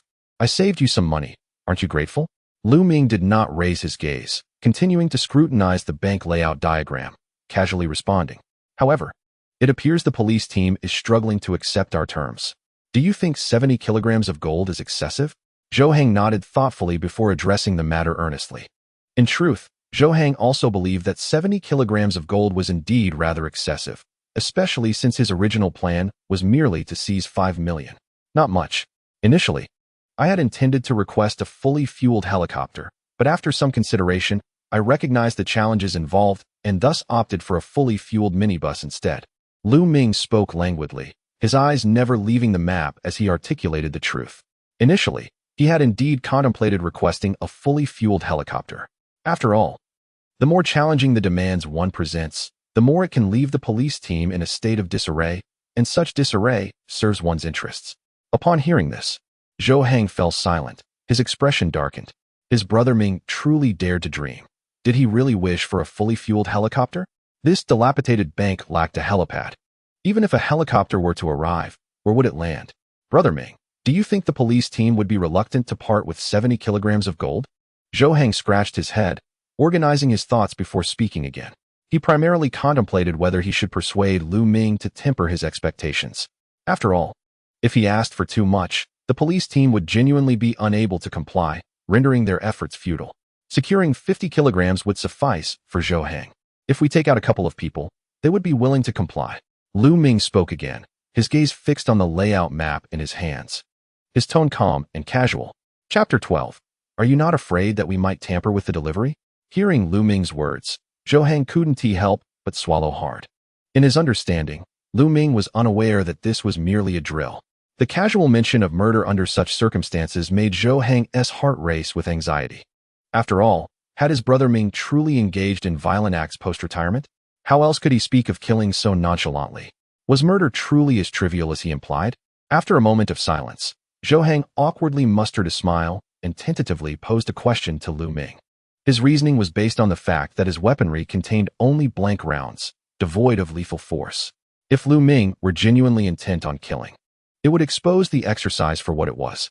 Although the confidentiality agreement with the director only mandated that Zhou Hang could not disclose the nature of the drill to his teammates, it did not prohibit them from discovering it independently. Yet, if Lu Ming were to realize this was merely a drill, it was uncertain whether he would continue to cooperate. Furthermore, Zhou Hang might find himself on the receiving end of Lu Ming's wrath. Contemplating these matters sent a shiver down Zhou Hang's spine. After all, when Brother Ming struck, it was no trifling matter. Is murder truly so reprehensible? Have you considered that deceiving me into robbing a bank is hardly commendable? Lu Ming raised an eyebrow, lifting his gaze to meet Zhou Hang's, a smirk playing on his lips. Zhou Hang, taken aback by this remark, offered an awkward smile, unsure of how to respond. At that moment, voices echoed from outside the bank. Your delivery has arrived. I am unarmed and wish to speak with you. The robust voice, amplified through a speaker, resonated across the bank plaza, heard clearly by those inside. Brother Ming, the delivery is here. Should I go out and retrieve it? Zhou Hang stood up, glancing at Lu Ming for his opinion. I shall go, Lu Ming calmly replied, rising as well and making his way toward the bank's entrance. The officer outside has requested a discussion. However, given Zhou Hang's limited intellect, it is evident that this matter requires Lu Ming's direct involvement. With the sound of motors whirring, the bank's intricately designed electric shutter door gradually opens. As the glass entrance behind it reveals a 20-centimeter gap, Lu Ming steps forth from within the bank. He does not carry a firearm, for his identity has already been exposed on surveillance footage, nor does he wear a mask. With a calm demeanor and a subtle smile gracing his lips, he proceeds unhurriedly into the open square before the bank. Though the bank itself is modest in size, the adjacent square is relatively spacious. At this moment, apart from the officer delivering food, the remaining officers maintain their distance beyond the established perimeter, which is set outside the square. Consequently, the area appears somewhat deserted. The commanding officer and several squad leaders stand beside the boundary, observing the situation from afar. The atmosphere heavy with tension. The officer delivering the food is a special operations team leader, clad in a bulletproof vest and equipped with an earpiece, capable of relaying the conversation to the commanding officer via radio. You possess remarkable audacity to emerge in such a manner, without even seeking cover. Are you not concerned that I might have stationed sharpshooters in the building across, poised to eliminate you? The special operations team leader remarks with a smile as he watches Lu Ming approach. Though his tone is light, his eyes betray a penetrating intensity, clearly indicating that he harbors intentions to follow through. How could I dare to rob a bank alone? To be honest, if I were the sole robber, I would indeed hesitate to step out. However, I have accomplices. At this very moment, they hold guns to the hostages' heads. Should anything happen to me, none of them would survive. 1 life for 15. Now that is a lucrative exchange. Lu Ming responds cheerfully as he continues toward the team leader, his demeanor suggesting a familiarity akin to reminiscing with an old friend. Upon hearing this, the special operations team leader cannot help but furrow his brow. Confidence and arrogance radiate from Lu Ming, an impression that unsettles the officer. Individuals of such temperament are often unpredictable when engaging in criminal activities, making them quite formidable opponents. Having officers deliver food to you, this is indeed a first for me. Are you not concerned that we might tamper with your meal? After a deep breath to steady his emotions, the team leader speaks again, maintaining a facade of casual conversation. Yet, every word carries weight, as they are not mere pleasantries, but rather probing inquiries meant to gauge the robber's character and psyche, thereby gaining the upper hand in the negotiation. Am I afraid? But are you not concerned that I might be one of the 5 individuals with nothing to eat? Lu Ming smiled as he approached the captain of the special operations team. Stretching leisurely, he calmly surveyed the distant police officers behind the captain, exuding an air of nonchalance that belied any hint of tension.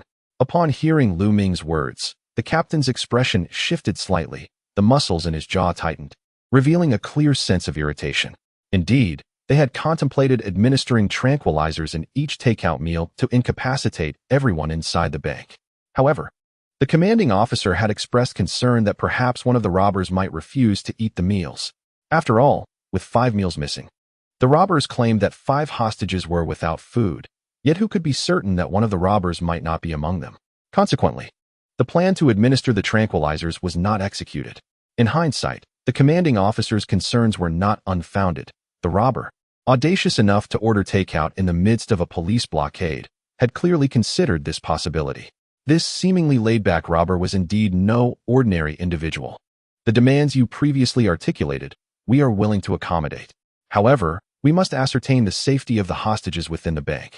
This is our non-negotiable bottom line. The captain's gaze fixed steadily on Lu Ming, his tone now resolute and devoid of any hint of compromise. His expression was grave, brows furrowed deeply, as he projected an unwavering stance. Observing the captain's demeanor, Lu Ming chuckled softly. Chapter 13. Utterly arrogant. My temper, you see, is rather volatile. While I can assure you that the hostages are currently safe, should my temper flare, I might not be able to restrain myself from harming one of them. Therefore, I suggest you expedite your preparations. With a playful smile, Lu Ming casually made his statement, though the underlying threat was unmistakable.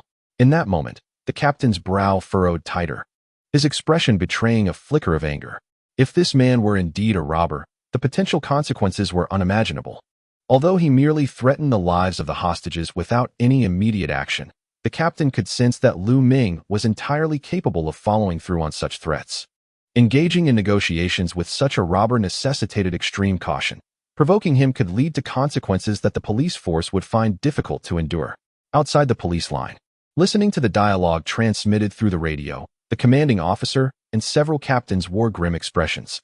The commanding officer lowered his head slightly, his square face darkening ominously. The radio in his right hand was gripped tightly, his knuckles turning pale from the pressure. The real headache was not merely the hostage situation, but the fact that the robber was one who appeared to be reckless with his own life. If one still contemplates leaving a way out for oneself, still wishes to survive, even with hostages in hand, as long as they are not overly provoked, the captors will not easily resort to killing. The consequences of taking a life are vastly different from those of spare ones. However, a desperate criminal is an entirely different matter. They do not regard the aftermath and act solely on their whims. Encountering such a criminal is indeed the most vexing of situations. At this moment, Lu Ming is evidently one such individual. The chief commander gritted his teeth, his expression grave, as he once again raised his gaze, narrowing his eyes to scrutinize Lu Ming in the distance. He exhaled a breath of frustration, murmuring to himself, lost in thought. Outside the bank, in a small plaza, negotiations continued. We must send someone into the bank to ascertain the safety of the hostages. After all, mere verbal assurances are insufficient. Only by confirming the hostage's safety can we prepare what you require. After a moment of silence, the Special Operations Team leader spoke again, having contemplated Lu Ming's threatening words. This was indeed the purpose behind his request to discuss matters while delivering food. Lu Ming had obscured the bank's windows and surveillance cameras, rendering the police completely unaware of the situation within. They were entirely in the dark regarding the hostage's conditions. Securing an opportunity to gather information about the bank's interior and ascertain the precise locations of both the hostages and the captors would be of immense value for the impending assault. Negotiating terms with me? It seems you are rather overstepping your bounds. Lu Ming raised an eyebrow, his tone remarkably calm, though a hint of arrogance crept into his expression as he spoke the latter part of his statement. Observing his demeanor, the Special Operations Team leader struggled to suppress his emotions, his teeth clenching audibly. This young man was insufferably arrogant. Do not succumb to anger. It will only diminish your intellect. Do you understand? Just as the team leader was seething with suppressed rage, Lu Ming suddenly placed a hand on his shoulder, cheerfully addressing him, resembling an elder imparting wisdom to a younger relative. Upon finishing his words, Lu Ming took the delivery from the team leader's grasp. It is only reasonable that you wish to ascertain the safety of the hostages within the bank, and I can agree to that. However, sending someone inside is out of the question. After all, who knows if the person you send in might be a reckless fool, using the pretense of ensuring the hostage's safety to cause trouble? There is indeed a hidden camera in this delivery you have prepared, is there not? If I take this back, you can still confirm the hostage's safety, can't you? As Lu Ming calmly inspected the delivery bag in his hands, his tone returned to that of casual conversation. Hearing his words, the Special Operations Team leader's heart sank. Indeed, there was a concealed miniature camera within the delivery. Initially, the plan to lace the takeout with sleeping pills was dismissed by the chief, leading the squad leaders to unanimously agree on the decision to conceal miniature cameras within the delivery. After all, only by pinpointing the exact locations of both the robbers and hostages could the feasibility of a subsequent assault be significantly enhanced. Unexpectedly, however, their scheme was anticipated by Lu Ming, revealing that this robber was indeed formidable. Very well, the negotiation ends here. I expect you to ascertain the safety of the hostages and prepare the items I requested without undue delay, as my patience is exceedingly limited.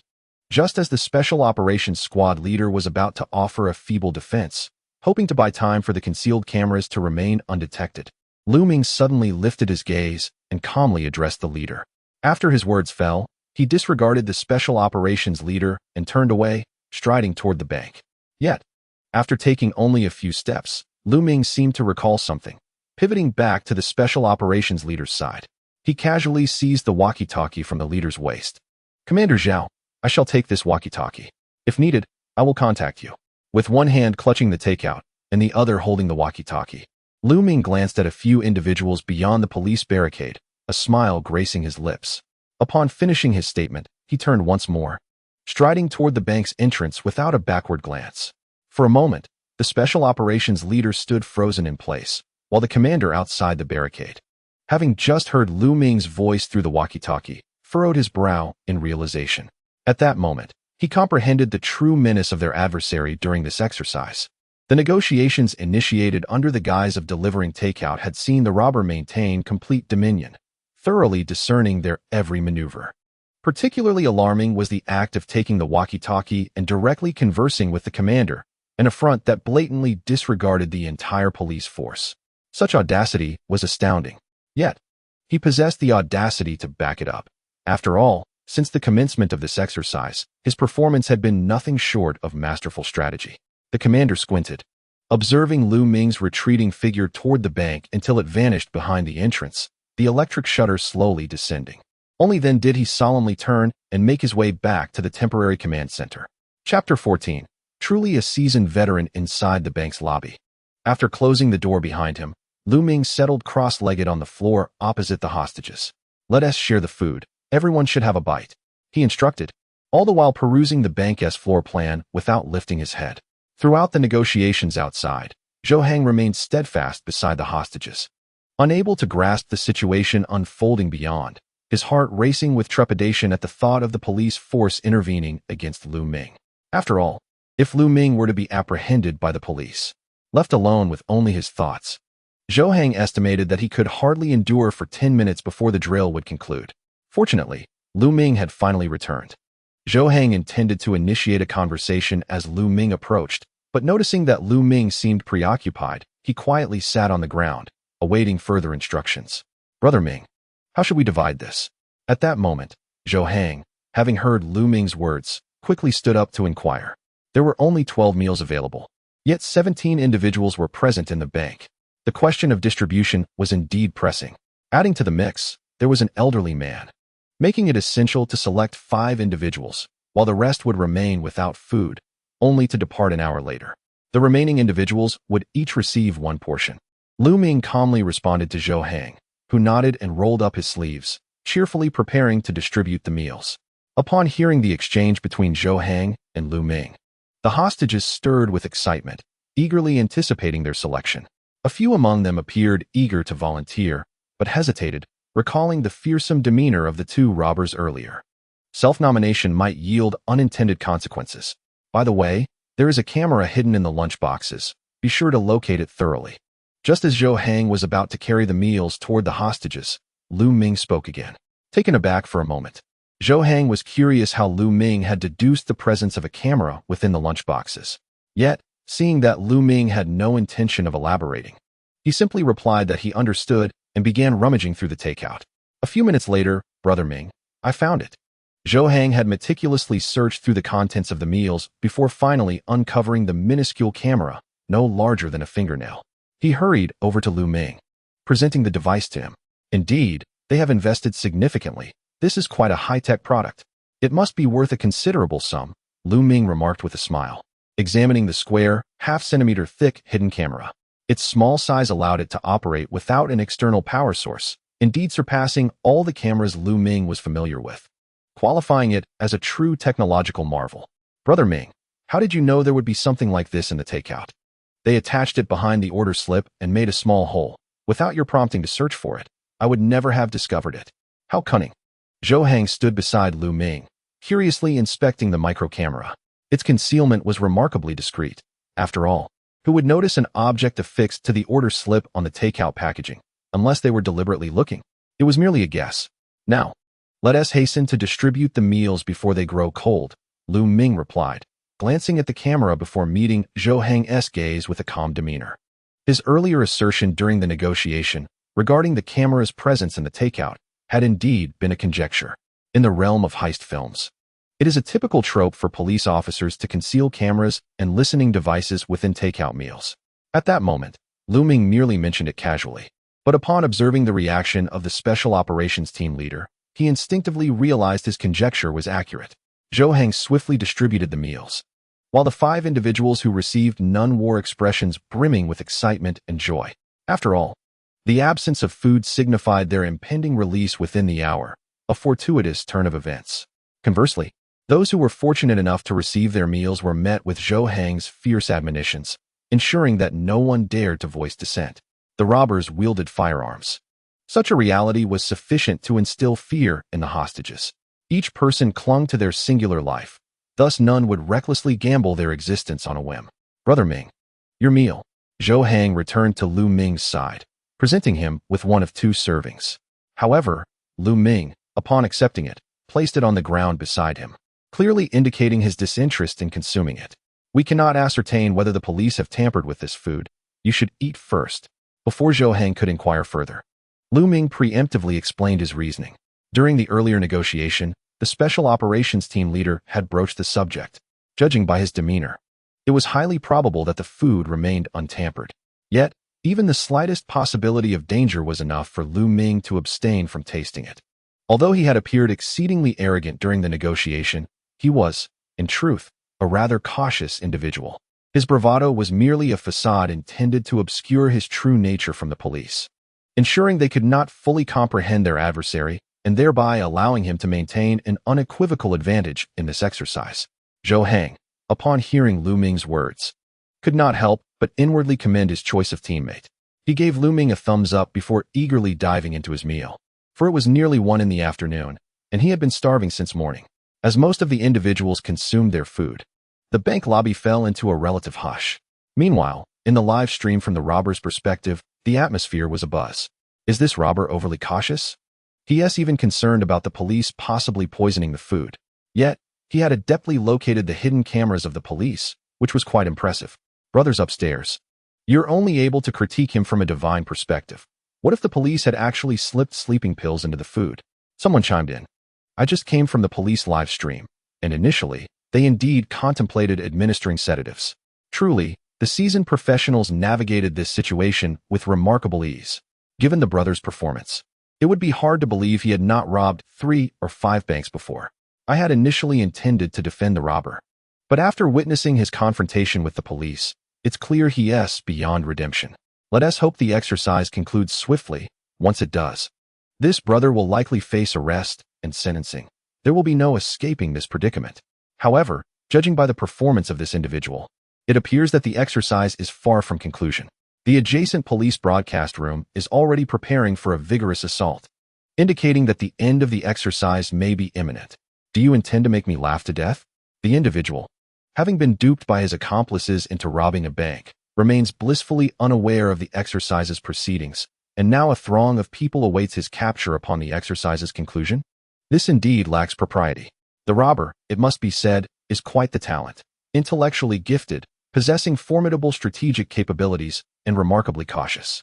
Who could have anticipated that he would ultimately fall victim to an exercise? Alas, it is his overly conspicuous performance during the drill that has led to his own undoing. Chapter 15. The greatest challenge of the ambush plan. The audience in the live broadcast room is fervently engaged in discussion. Having witnessed Lu Ming's adept identification of the cameras and his handling of the delivery intercepted by the police, viewers express immense admiration for this cautious, high-IQ robber, while simultaneously growing more convinced that Lu Ming is indeed a seasoned criminal. After all, in his standoff with the police, Lu Ming's array of countermeasures flowed effortlessly, reminiscent of a veteran who has robbed banks before, brimming with experience. Nonetheless, Lu Ming's performance has undeniably rendered this exercise's live broadcast extraordinarily captivating. Amidst the sensationalized articles circulating online, the topic "True Robber Accidentally Enters Drill, Live Streams as a Robber" has surged to trending status. Such a dramatic occurrence is undeniably compelling, naturally drawing countless new viewers to the broadcast. The live stream of the exercise has gained unprecedented traction across the internet, swiftly becoming a sensation. The number of viewers in the robber's prospective live stream has surpassed 100,000, ranking it among the most popular broadcast rooms online. Within the temporary command center, the chief commander and several squad leaders are gathered around a table, enveloped in silence. In this relatively small space, the atmosphere is palpably tense. On the table lies a laptop, its screen displaying a murky gray image. This laptop is connected to the signal from a miniature camera concealed within the delivery order, receiving visuals from that location. After Lu Ming identified the camera, it was evident he had covered it with something, resulting in the obscured display on the laptop screen. At this moment, the chief commander, with his back to the group, holds a red marker, sketching on the bank's floor plan affixed to the whiteboard. After a brief interval, he lightly taps the whiteboard, prompting the squad leaders to direct their attention towards him. To access the bank lobby via the rear entrance, one must traverse 2 zones and 3 doors. By utilizing the identity badges of internal bank staff to unlock the rear door, they would enter the staff changing area, where bank employees change into their uniforms and store personal belongings. Behind the changing area lies the office zone, separated by a door that is typically locked after work hours, suggesting it should currently be unlocked. At last, it is the door between the office area and the bank hall.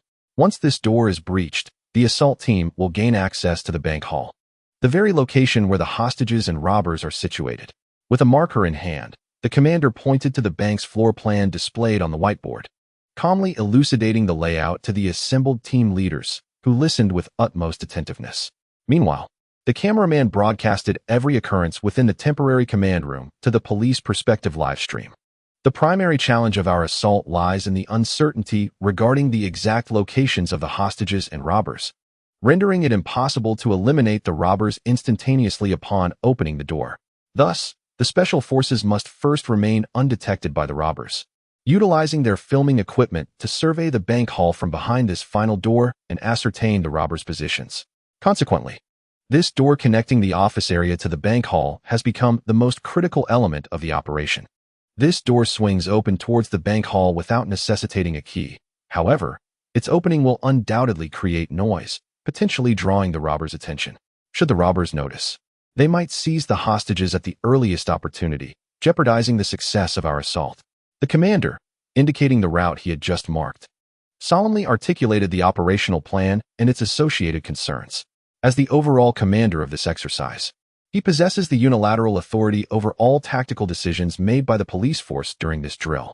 Nevertheless, he is not one to act autocratically. For the upcoming operation, which could determine the exercise's outcome, he chose to foster collective input and invited all team leaders to participate. Is there a possibility for the technical department to exploit additional opportunities with the bank's surveillance cameras?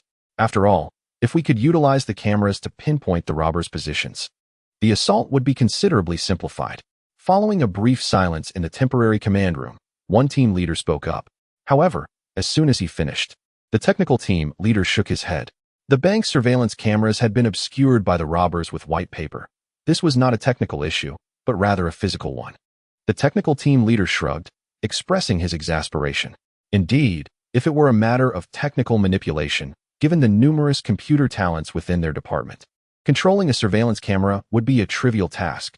However, with the cameras covered in white paper, no amount of technical prowess could remedy the situation. Could we create some noise during the assault to mask the sound of the assault team opening the door? The Special Forces team leader pondered for a moment, rubbing his chin before speaking earnestly. The crux of the matter is that the noise from the assault team's entry into the bank hall will likely alert the robbers. If we could generate some other sounds to divert the robbers' attention from the noise made by the opening door, then we might have a solution. Upon hearing this, the others nodded in agreement. The plan proposed by the Special Forces team leader indeed appeared to be feasible. However, creating a disturbance has become a pressing issue. What if we shout outside the bank to attract the attention of the robbers? The elite squad leader spoke again, articulating his thoughts. Indeed, utilizing a loudspeaker could draw the robbers' attention, yet it may not sufficiently obscure the sound of the door opening. The commander shook his head slightly, responding calmly. This assault operation is of utmost importance. Failure would yield dire consequences. Thus, they must strike decisively. The plan must be impeccable, without the slightest ambiguity. Within the bank, there are alarm bells. Our technical team can connect to the bank's alarm system and activate the bells. Although there is a button to manually silence the alarm within the bank, it would provide sufficient time for the assault team to ascertain the positions of the hostages and the robbers. After the elite squad leader's proposal was dismissed by the commander, the leader of the technical team raised an eyebrow and promptly spoke. Upon hearing his suggestion, all eyes in the temporary command room turned toward the elite squad leader. Indeed, this was a commendable plan. The sound of the alarm inside the bank would effectively mask the sound of the door, and the sudden ringing would impose psychological pressure on the robbers, granting the assault team a greater opportunity. Clearly, the feasibility of the plan proposed by the technical team leader was exceedingly high. Chapter 16. I decided to select a hostage to execute. Excellent. We shall adopt the plan put forth by the technical team. After the assault team reached the final door, the technical team connected to the bank's alarm system, activating the bells to disrupt the robbers.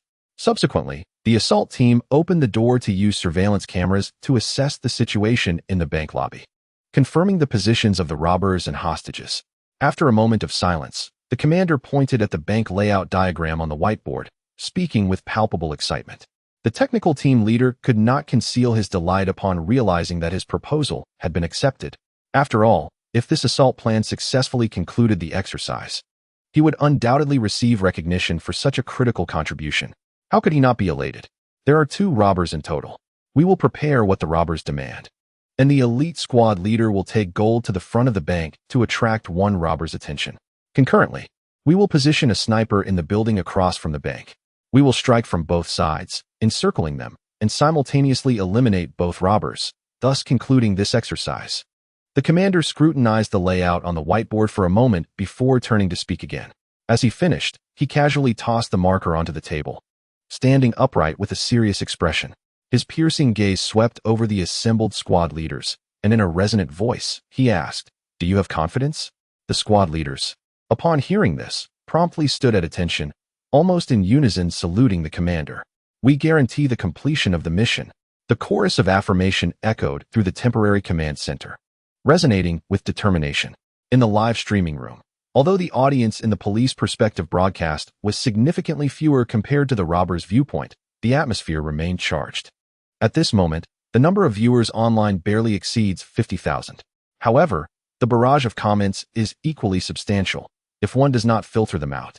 The dense stream of messages could nearly engulf the entire live stream. The Chief Commander's plan is truly ingenious, utilizing the elements proposed by the robbers to restrain one, while employing the bank's alarm to mask the sound of the assault team, thereby pinpointing the location of another robber. Absolutely brilliant. It seems that the robber brothers are destined for failure. I must concede that the brother playing the role of the robber in this exercise is quite formidable. Yet the chief commander of the police squad is clearly no slouch. After all, he is the head of the Municipal Criminal Investigation Team, a seasoned detective with a strong aptitude for operational deployment. This exercise, featuring high IQ robbers pitted against high IQ detectives, is nothing short of captivating, devoid of any dull moments. As it approaches its conclusion, one cannot help but feel a tinge of regret. Brothers, let us all envision a positive outcome. What if this raid plan were to fail? Considering the current circumstances, the likelihood of success appears exceedingly high, but if it were to falter, it is likely that several officers from the assault team would perish. And there could be casualties among the hostages as well, which would spell disaster for the police squad. The audience in the live stream is in awe of the operational deployment of the police team's raid plan, and they hold great admiration for the decision-maker, the chief commander. After all, while this raid plan may not be flawless in the eyes of everyone, it can certainly be deemed comprehensive. Almost every conceivable factor seems to have been accounted for, thus significantly enhancing the chances of victory. Naturally, as the police team formulates such a meticulous plan, a portion of the audience expresses a sense of lament that the exercise may soon come to an end. This confrontation between the police and robbers is as thrilling as some blockbuster films, and the viewers naturally hope for the exercise to persist a while longer. In the temporary command room, the chief commander had just finalized the raid plan and was meticulously outlining the details of the operation. Suddenly, a crackling sound emanated from the intercom on the table. "Captain Zhou, I have come to fulfill my promise." Following the crackling, the cheerful voice of Lu Ming resonated through the intercom. To an unknowing listener, it might sound as if an acquaintance had come to catch up with the chief commander. Hearing this voice, the chief commander furrowed his brow in concern and hastily picked up the intercom. The various squad leaders in the temporary command room wore grave expressions, standing silently in place. As the words faded, a visual appeared on the screen of the laptop connected to a miniature camera, revealing Lu Ming's eye dominating much of the display. The shot quickly zoomed out, presenting Lu Ming's face on the screen, his sharp brows and bright eyes, with well-defined features exuding a certain charisma and a warm, sunny smile. However, the smile on his face instilled an uncomfortable feeling among those in the temporary command room. "Chief, can you see me?" Lu Ming's voice echoed again through the intercom. He gazed directly at the camera, holding the intercom in his hand, speaking cheerfully. The display of the laptop exhibited a slight tremor, evidently due to the micro camera being held by another assailant for recording. This miniature camera lacked audio capability, merely capturing visuals without sound. Lu Ming was clearly cognizant of this limitation, which is why he utilized a walkie-talkie to convey his voice. "Can you see?" The commander, clutching the walkie-talkie, promptly pressed the talk button and responded with urgency. Despite his furrowed brow and grave demeanor, he endeavored to modulate his voice to sound as amiable as possible. "Excellent. I had promised to ensure the safety of all hostages, and I am here to fulfill that promise." Lu Ming cheerfully addressed the walkie-talkie before gesturing towards the camera. The assailant wielding the micro camera redirected it to capture footage of the hostages, ensuring each individual was filmed before the lens returned to Lu Ming. "Have you observed clearly?" 15 individuals, each one lively and unharmed. Lu Ming's voice resonated again through the walkie-talkie, still cheerful, imparting a sense of benevolence. "Since the hostages are safe, we will expedite the fulfillment of our promise. 70 kilograms of gold and a fully fueled vehicle will be prepared by your specified time." The commander hastily replied, striving to reassure the assailants with a congenial tone. "Very well. However, I am quite displeased with your clandestine act of concealing a camera within the delivery. Therefore, I am inclined to select one hostage to execute. Otherwise, it seems you are oblivious to the consequences of your trivial actions. What do you think?" Lu Ming's voice resonated once more, his smile intensifying, losing the warmth it previously held. Coupled with his words, he resembled a bloodthirsty demon, finding enjoyment in the prospect of murder. Upon hearing this, the commander and the squad leaders wore expressions of utmost distress. Lu Ming, remain composed. Should any hostages be harmed, your situation will become exceedingly precarious. As long as you do not inflict harm upon the hostages, I assure you that I will present the vehicle and gold you desire within the stipulated time. The commander clenched his teeth and urgently attempted to stabilize Lu Ming's emotions, hoping to dissuade him from his murderous intent. However, after hearing the commander's soothing words, Lu Ming smiled once more. He lifted the walkie-talkie again, his deep-set eyes fixed on the camera. "Commander, prepare for the collection of corpses." Lu Ming's icy voice resonated, and as his words fell, he wiped the smile from his face and rose to his feet. The camera jolted, seemingly hurled to the ground by Lu Ming. Subsequently, the screen displayed a foot descending from above, and then the words "lost signal" appeared. Evidently, Lu Ming had crushed the camera beneath his heel. Damn it! This guy is truly insane. The commander slammed his fist onto the table, cursing vehemently. If Lu Ming were to choose to kill the hostage at this moment, the current standoff would become exceedingly tense, completely disrupting the commanding officer's subsequent ambush plan. After all, the death of a hostage would exert immense pressure on the police team, compelling them to hasten their actions. Consequently, the time available for them to prepare their ambush would be significantly diminished. Inside the bank, Lu Ming set the walkie-talkie aside, seated himself cross-legged on the floor, and stretched lazily. Before him, a miniature camera, no larger than a fingernail, had been crushed into a pile of debris underfoot. Standing nearby, Zhou Hang wore a look of sheer shock, evidently startled by Lu Ming's recent actions. After swallowing hard, the astonishment on Zhou Hang's face gradually eased. He hurriedly joined Lu Ming in a cross-legged position, scratching his head in a gesture of indecision. After several moments of hesitation, he finally addressed Lu Ming. "Brother Ming, are we really going to kill the hostage?" Zhou Hang's face bore a somewhat stiff smile, clearly reluctant to see Lu Ming take such drastic measures.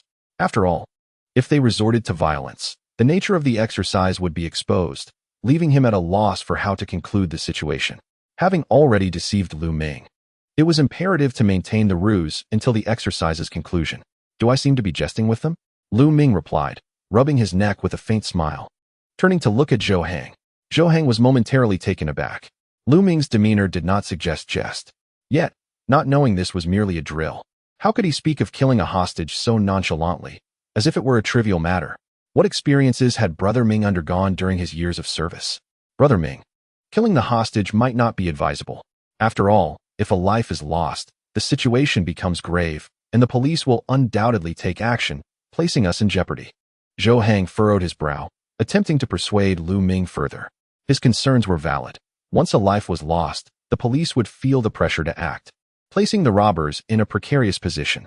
"Do you think they are not preparing to act even now? We are demanding 70 kilograms in exchange for 5 hostages, a sum worth 30 million in gold. Do you genuinely believe they would hand over that amount of gold without taking action?" Lu Ming continued to stretch his neck, speaking to Zhou Hang in a calm tone, devoid of discernible emotion. Listening to this, Zhou Hang blinked in bewilderment, momentarily at a loss for words. Indeed, Lu Ming's reasoning seemed quite sound. To successfully acquire the gold, they needed to disrupt the police's plans. "I suspect they are preparing to launch an operation against the bank within the time frame I have stipulated. Given that we hold hostages, the risk of a direct assault is too great. They will likely opt for a surprise attack. In our current predicament, should we execute a hostage, the pressure on them will intensify, leading to their impatience and increased likelihood of error." Lu Ming shifted his shoulders and, with a calm demeanor, articulated his intent to eliminate the hostage before rising to his feet. His expression remained composed, his cold gaze sweeping over each individual among the hostages. Lu Ming's words left Zhou Hang momentarily stunned. As he observed Lu Ming rise, Zhou quickly followed suit, trailing behind him. Having listened to Lu Ming, Zhou understood that dissuading him from killing a hostage was futile. He could only watch Lu Ming's subsequent arrangements, striving to ensure that Lu Ming remained oblivious to the fact that this was merely a drill. "You must have overheard our earlier conversation. We are preparing to select a fortunate individual to execute, to establish our dominance over the outside law enforcement. I wonder if anyone among you is willing to volunteer?" Lu Ming's gaze traversed the hostages before he spoke coldly. Upon hearing this, the hostages instinctively recoiled, fearful of attracting Lu Ming's attention, who would willingly step forward to be shot. No one appeared willing to do so. It seemed I must make the selection myself. Noticing the silence among the hostages, Lu Ming raised an eyebrow and, while pacing in front of them, began to speak languidly. The notion of execution was merely a guise for eliminating someone during this exercise, which meant they could leave. This was, in fact, a favorable outcome for the hostages. However, they were unaware of the drill and thus could not grasp this reality. Naturally, no one would step forward voluntarily. Initially, Lu Ming intended to select the elderly man, considering his advanced age and the prolonged captivity in the bank, which warranted an early release to avoid complications. Yet, he feared the possibility of a heart condition if he instructed Zhou Hang to drag the man out for execution. Unaware that it was merely a drill, the shock might trigger a heart attack, landing the two robbers in a dire situation. "You," Lu Ming declared, pointing to a young female employee in her early 20s. "Zhou Hang, take her to the bank entrance and execute her. Let the officers outside know that there are consequences for playing tricks." After scrutinizing the hostages for a moment, Lu Ming turned to Zhou Hang. The decision to have Zhou take action was deliberate, as Lu Ming wished to shield him from the reality of the exercise. Therefore, he aimed to provide Zhou with an opportunity to maintain the facade. "All right," Zhou Hang exclaimed, suddenly exhilarated. He hadn't anticipated that Ming would allow him to take action. This way, the blank cartridges would remain undetected, and the nature of the drill could be concealed. Thus, Zhou readily agreed. However, just as he prepared to approach and seize the designated individual, the elderly man abruptly stood up. "If you must kill someone, take me, the old man. This girl is still young, with so much life ahead. It would be a pity to waste her. I've lived long enough." The elderly man, with murky eyes, fixed his gaze upon Lu Ming and Zhou Hang, his aged voice resonating throughout the bank's hall. In that moment, all within the bank stood frozen in astonishment. Chapter 18. The highly intelligent robber, Lu Ming. "Oh, I didn't expect this old man to possess such audacity," Lu Ming remarked, a hint of mockery lacing his words. "But I hope you don't suffer from heart ailments, old chap. It would be quite unfortunate if you were to perish from fright before we even fire a shot." Lu Ming hesitated for a brief moment, then smiled at the old man, casually resting one foot on a chair ahead of him, embodying a posture of utmost arrogance. He genuinely feared that the elderly gentleman might be afflicted by a common age-related ailment, thus prompting his inquiry. Truth be told, Lu Ming felt a tinge of admiration for the old man's bravery in standing up at this juncture, unaware that it was merely a drill. Nonetheless, as a robber, Lu Ming had to maintain his ostentatious demeanor, despite his respect for the old man. "Frighten me to death? I, your grandfather, once stood on the battlefield with bullets whizzing by my forehead and shells exploding behind me, not even blinking an eye. If you desire to take a life, then take mine, old man. Spare that young lady," the old man retorted with a cold laugh, his voice not loud, but resonant enough to reach every ear in the hushed bank hall. Lu Ming raised an eyebrow at this response, scrutinizing the old man anew. He appeared to be in his early 70s, with white hair and beard. His eyes, though aged, sparkled with vitality, and he stood upright, exuding the demeanor of a seasoned veteran. It was unexpected to discover that the elder was a combat hero. "Since you seek death, I suppose I must oblige," Lu Ming said with a smile after appraising the old man for a few seconds. Having had military experience himself, he held a certain respect for veterans, and his tone softened as he spoke to the elder. "Humph," the old man scoffed, dismissing Lu Ming and Zhou Hang's intentions, turning instead to stride confidently toward the bank's entrance. Zhou Hang promptly followed suit. The hostages in their seats kept their heads bowed, too fearful to make a sound, lacking even the courage to glance at the old man. Had Lu Ming found himself in their position, he likely would have done the same, choosing silence to avoid drawing the robber's ire. After all, every life is precious, and valuing one's existence is no fault. In the live broadcast room, the unfolding events in the bank stirred a fervor among viewers. Who was this elderly gentleman? To stand up in such perilous circumstances and rescue the bank employee was truly commendable. His bravery, in the face of uncertainty about the situation being a drill, was nothing short of admirable. Listening to him, he seems to be a seasoned veteran, a guardian of the homeland in his youth, now willing to exchange his life for the lives of the younger generation. This is the epitome of a true hero. Indeed, he is an old hero. I wonder if, after the exercises conclude, the Municipal Bureau will reveal the identity of this noble figure, allowing us to know the name of the hero. However, speaking of which, do you believe that Lu Ming truly anticipated the imminent raid by the police force? Is it conceivable that Lu Ming might have pilfered the script from the police? A sly smile. Can we refrain from overthinking this, brothers? Is it so difficult to acknowledge Lu Ming's brilliance? After all, Lu Ming is, by all accounts, a highly intelligent robber. It is entirely plausible that he could foresee the police's actions. In this instance, Lu Ming accurately predicted that the police would launch a raid. Is it possible for the robbers to withstand this pressure? It seems unlikely. Even if they can anticipate police movements, they cannot predict the specific strategies and timing. Ultimately, if they are to be captured, they will be captured. Indeed, it is highly probable that the robbers will meet their end and the exercise will soon conclude. Such an exhilarating drill is regrettable, for it is rare to encounter a criminal of such high intelligence. After all, the number of viewers in the live stream has surged past 100,000, and even if only a fraction are engaged in discussion, the barrage of comments is overwhelming. The audience holds great admiration for the actions of that veteran. Simultaneously, many viewers are astonished that Lu Ming could foresee the police's forthcoming raid. After all, the police's plan for the raid had only just been finalized, and Lu Ming had already anticipated it and begun preparations. For those viewers with a godlike perspective, it seems almost absurdly coincidental. The label of a high-intelligence robber is undoubtedly becoming ingrained in the minds of the audience. In the temporary command center, several squad leaders and the chief commander remain gathered around the table, deep in discussion. Lu Ming had just signaled his intent to harm the hostage. Although it remains uncertain whether this is merely a tactic to intimidate them or if he is genuinely prepared to act, the signal has nonetheless compelled the police force to take it seriously. After all, any harm to a hostage would represent a significant failure for the police during this exercise. Concluding the drill with 0 casualties among hostages is entirely different from ending it with even one lost life. Report.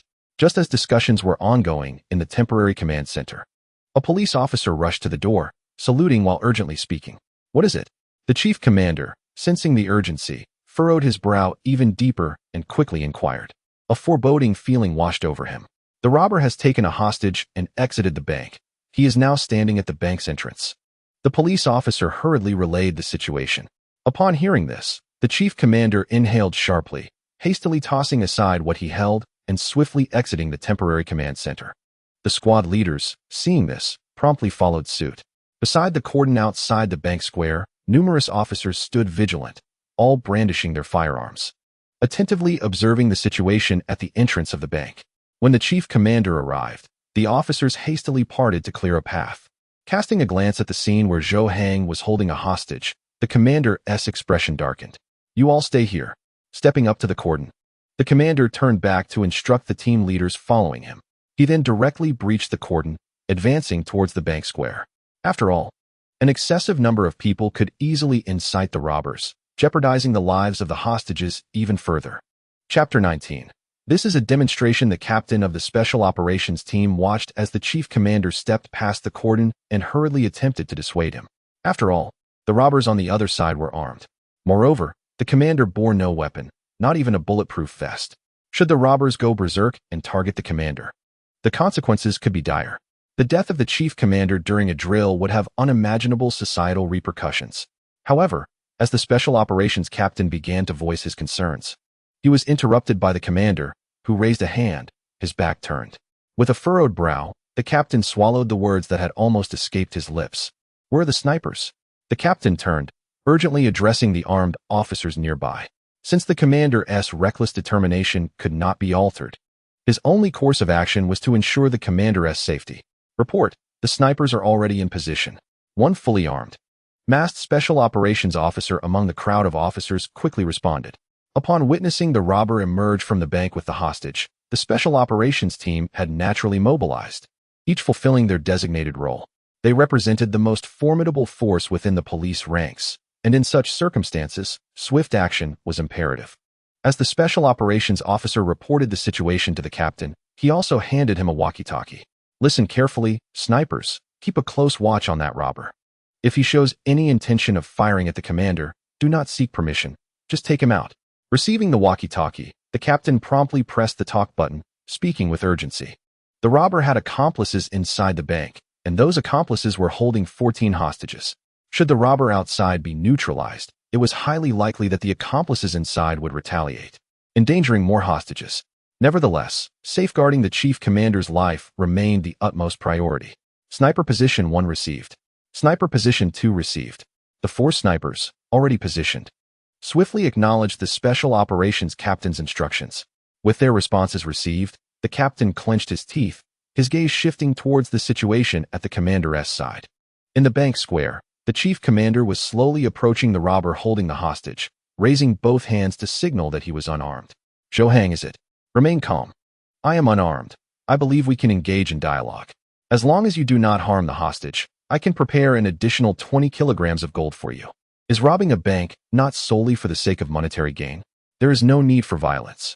As he approached slowly, the commander wore a smile, striving to speak in a gentle tone. At that moment, he was merely a dozen meters away from both the hostage and the robber. Commander, you are getting too close. If you advance any further, I cannot guarantee that my gun won't accidentally discharge and take you down with it. Zhou Hang's voice rang out. At this point, he held his firearm against the hostage's waist, attempting to conceal his entire body behind the hostage. Upon hearing this, the commander hastily halted, maintaining his hands raised. It was not that he feared the robber might actually shoot him.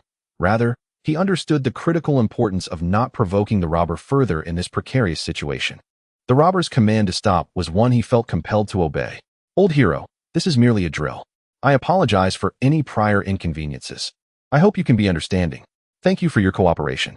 After the commander ceased his advance, before he could speak, Zhou Hang, positioned behind the veteran, whispered so only they could hear. The veteran was momentarily taken aback. A drill? Yet the behavior exhibited by the 2 robbers inside the bank did not resemble a mere exercise in the slightest. As the veteran remained perplexed, trying to grasp the situation, the gun pressed against his waist was suddenly withdrawn. Zhou Hang aimed the weapon at the veteran's back and gradually retreated towards the bank's entrance. Bang! Just as he reached the doorway, Zhou Hang pulled the trigger. The sound of the gun echoed, a blank cartridge striking the area behind the veteran's heart. Due to the distance Zhou Hang deliberately maintained, the veteran felt little impact. Nevertheless, at the instant the bullet made contact, he had effectively perished in this exercise. This indicated that the robber had indeed executed a hostage in full view of the police. Utterly audacious. In the bank square, the commander listened to the gunshot while observing Zhou Hang retreating into the bank, his teeth grinding in frustration. He had risked his safety to approach and calm the robbers, offering to prepare more gold in exchange for the hostage's life. Yet, the robber had still killed a hostage right before his eyes. Holding the hostage at the entrance without firing immediately, they chose to shoot only when he approached, clearly demonstrating defiance against the commander of the police force. Such actions were a mockery of his authority. Inside the bank hall, upon retreating, Zhou Hang quickly pressed the button to activate the electric rolling shutter and close the glass door. Ming, the hostage has been executed. After completing these tasks, Zhou Hang approached Lu Ming, beaming with satisfaction. He felt he had not only fulfilled Lu Ming's demand for a hostage's death, but had also concealed the fact that this was merely a drill. Zhou Hang's heart brimmed with joy. Excellent. At this moment, Lu Ming remained seated cross-legged on the floor opposite the hostage, calmly nodding in response to Zhou Hang's words. His gaze was fixed intently on the bank's floor plan in his hands, not once lifting his eyes to meet Zhou Hang's. What are you examining so intently? Zhou Hang inquired, taking a seat beside Lu Ming and glancing at the bank layout with genuine curiosity. Ever since they had retreated to the bank, Lu Ming had spent every moment he could poring over this document. Zhou Hang simply couldn't understand what was so fascinating about a mere map. Could it possibly reveal some hidden intricacies? I'm analyzing the upcoming plans and operations of the police team, Lu Ming replied calmly, unfurling the bank layout on the floor. Zhou Hang raised an eyebrow, intrigued, and leaned in closer. However, the floor plan looked identical to the one he had received earlier. There were no forthcoming strategies or deployments to be found. Scratching his brow, Zhou Hang suspected Lu Ming was merely teasing him. He chose not to press further, instead rising to fetch some water from the cooler in the hall. Meanwhile, Lu Ming picked up the ballpoint pen he had retrieved from the bank counter and began to sketch on the layout. Chapter 20. I want to see what I desire. Within 10 minutes in the temporary command room, the chief commander and several team leaders had returned. The atmosphere in the cramped mobile unit was heavy, the faces of those present etched with concern. Just then, the intercom on the table crackled to life. After Lu Ming had taken the Special Operations Team Leader's intercom, The chief commander had switched all other devices on that channel to a different frequency. Thus, this particular intercom was now exclusively linked to Lu Ming. Commander, don't get too worked up. After all, only one hostage has perished. There may be worse scenarios ahead. As the chief commander gritted his teeth, his eyes darkened while he focused on the bank floor plan affixed to the whiteboard. Lu Ming's voice echoed through the intercom. Laced with provocation, the commander felt a twitch at the corner of his mouth. Just moments after a hostage had been killed, Lu Ming's audacity to taunt him was astounding. You killed a hostage in front of me. Such a brazen act of provocation against the entire police force is hardly a wise choice, the chief commander said, picking up the intercom and taking a deep breath in an attempt to maintain his composure. Despite his overwhelming desire to apprehend Lu Ming and exact retribution, the fact remained that he held hostages. No matter how furious he felt, the commander had to control his emotions. After all, he did not wish, nor could he afford, for the situation to deteriorate further. I am a robber, a ruthless one who has just executed a bank heist. Killing a hostage or two out of sheer whim hardly constitutes a wise decision. Besides, as long as I hold these lives in my hands, you are powerless against me, aren't you? Within the intercom, Lu Ming's cheerful voice resonated once more, brimming with an arrogance that bordered on blind hubris. Upon hearing his words, the chief commander could not help but raise an eyebrow. After a brief pause, he pressed the talk button on the intercom again. You reached out to me. It cannot merely be to hurl a few provocations, can it? The commander inquired with a calm demeanor. Such intelligence. I relish conversing with individuals of your caliber. It is utterly invigorating. After languishing in the bank for so long, I have grown weary. Therefore, I have revised my demands. I wish to see the gold and the vehicle within 10 minutes. Should I fail to see them, I shall take another hostage. And this time, there will be two, Lu Ming's voice echoed, his words causing the team leaders in the temporary command center to furrow their brows in concern. Previously, Lu Ming had stipulated an hour for preparations, yet only 20 minutes had elapsed before he abruptly altered his request, demanding to see these items in a mere 10 minutes. Was he toying with them? Very well, I agree. Within 10 minutes, I shall provide you with the items you seek in exchange for the hostages. The chief commander replied after a moment of contemplation, taking a deep breath before solemnly acquiescing to Lu Ming's demands. Upon hearing this, the team leaders were momentarily taken aback, clearly unprepared for such a decisive agreement from their commander regarding the robbers' arbitrary timeline. This not only emboldened the criminals' audacity, but also posed a significant challenge, as they might not be able to procure the requested items in such a short span. The intercom fell silent, and the chief commander, with a furrowed brow, set the device down upon the table. I see you all have opinions to share. Please, speak up. Leaning against the table, he raised his gaze to the team leaders, calmly inviting their input. After a long sigh, his expression had returned to one of composure, though his eyes still burned with fury, reminiscent of a lion poised to strike. Commander, the robbers' arbitrary alteration of the timeline is utterly unreasonable, one team leader exclaimed. Indeed, with only 10 minutes remaining, we are unlikely to gather what he demands. Another added, this timeline is far too constricted. We should not have acquiesced. It gives him the impression that we are pliable and easily manipulated. A chorus of discontent echoed among the team leaders, all lamenting the robbers' inexplicable truncation of the originally established time frame. The sudden reduction had completely disrupted the police team's strategy. After a brief exchange of opinions, the chief commander raised his hand to silence the clamor. I am aware of your concerns. But do you believe we can negotiate terms with the robber at this juncture? He has just murdered a hostage before our very eyes. How can we ensure he will not claim another life if we refuse his demands? He holds 14 individuals in his grasp, which grants him the audacity to threaten us. The chief commander stood tall, his expression grave as he spoke. As he spoke, an unmistakable fury etched itself upon his face. It was evident that the chief was deeply enraged by the situation of being led by the nose by the robbers. Yet what could be done? The captors held hostages, and their priority was to ensure the safety of those lives, which necessitated a compromise with the criminals. After all, they had already executed one hostage and could easily resort to further violence. The police force could not afford to let such tragedies unfold again. Chief, should we reconsider our assault plan? Amidst the lively discussions of the squad leaders, the captain of the special operations team remained silent. As the command room fell into a hush, he finally raised an eyebrow and inquired. The robbers had significantly reduced the time they were willing to negotiate. rendering the previously established assault plan somewhat hasty. An hour had elapsed since the exercise commenced, and within that time, no breakthroughs had been achieved.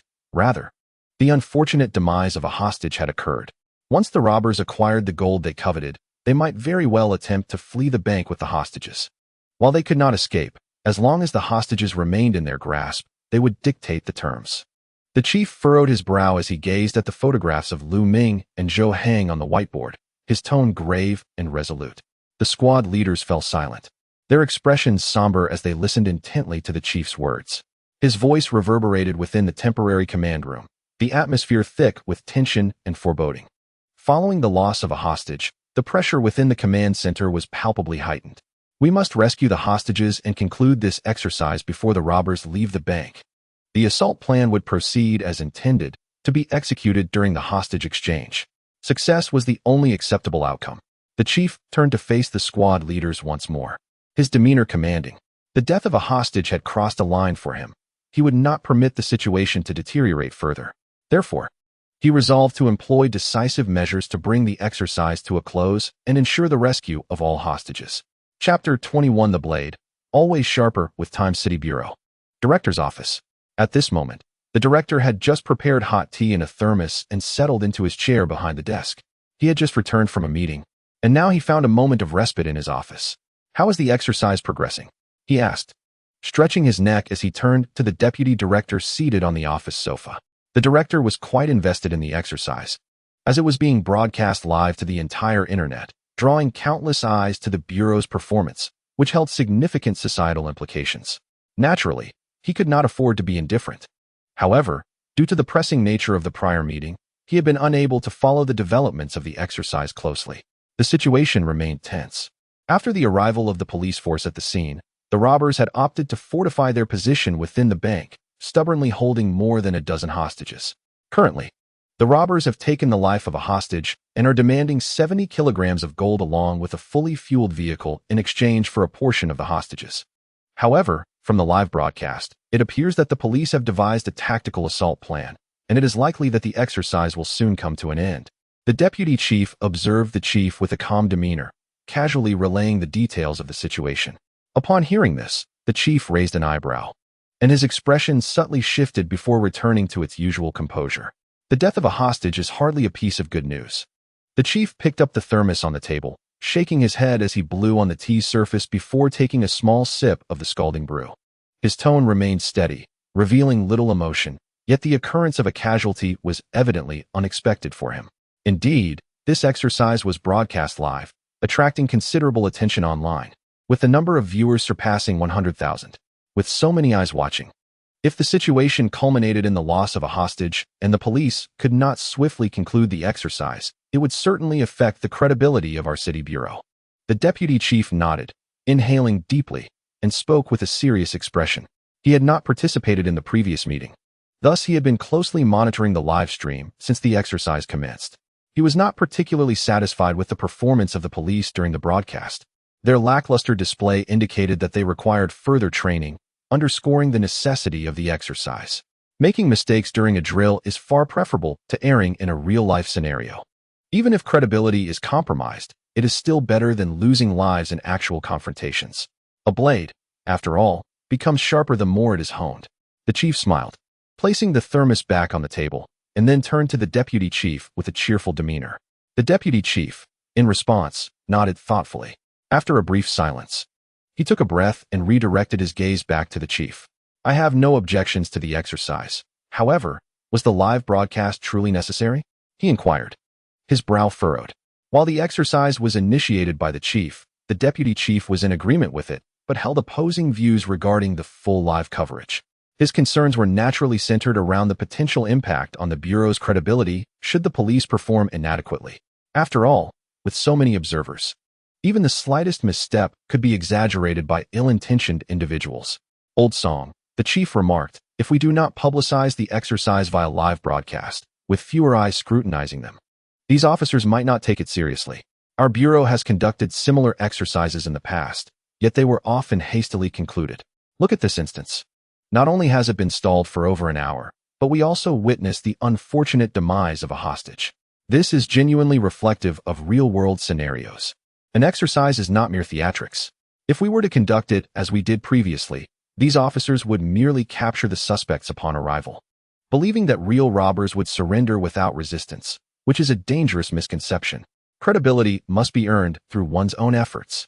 The director, having concealed his smile, furrowed his brow and spoke earnestly. The reason he initiated a live-streamed exercise was his discontent with the previous attitudes displayed by his subordinates towards such drills. What purpose does a frivolous exercise serve? In this particular drill, although hostages were lost, a rather unfortunate outcome, the director nonetheless felt a sense of satisfaction. After all, it at least demonstrated that the bandits took this scenario seriously, thereby instilling a sense of pressure within the police force. Upon hearing this, the deputy director nodded in silence, evidently agreeing with the director's sentiments. However, turning the conversation, he inquired about the identities of the two individuals who portrayed the robbers in this exercise. Based on their performances, they exhibited an intriguing semblance of genuine criminals. Having concurred with the director's approach, he saw no reason to revisit the topic of the live broadcast. Moreover, with the exercise already in progress, further discussion on that matter seemed futile. The deputy director shifted the subject to something that piqued his curiosity. He had been watching the live stream and had closely observed the performances of Lu Ming and Zhou Hang. The deputy director found himself particularly intrigued by Lu Ming, the audacious bandit. That Zhou Hang is a recent transfer to our city bureau. As for Lu Ming, he is Zhou Hang's comrade, not part of our system. When Zhou Hang was selected to play the robber, he recommended Lu Ming to me, but I insisted he not disclose the true nature of the exercise to Lu Ming. I suspect Lu Ming remains blissfully unaware of the reality. Upon hearing the deputy director's inquiry, the director smiled and responded with evident delight. For this exercise, he had deliberately chosen two unfamiliar faces to prevent any semblance of favoritism. He felt quite pleased with this arrangement. Lu Ming is unaware that this is merely an exercise? The deputy director, taken aback by this revelation, expressed his astonishment. Observing his reaction, the director was equally surprised. What? Is there a problem? He inquired with curiosity. After all, he had merely brought in someone from outside the police system to portray a robber. Such a reaction seemed excessive. If Lu Ming is indeed oblivious to the nature of the exercise, then judging by his performance, he must be a habitual offender, and perhaps even a criminal mastermind.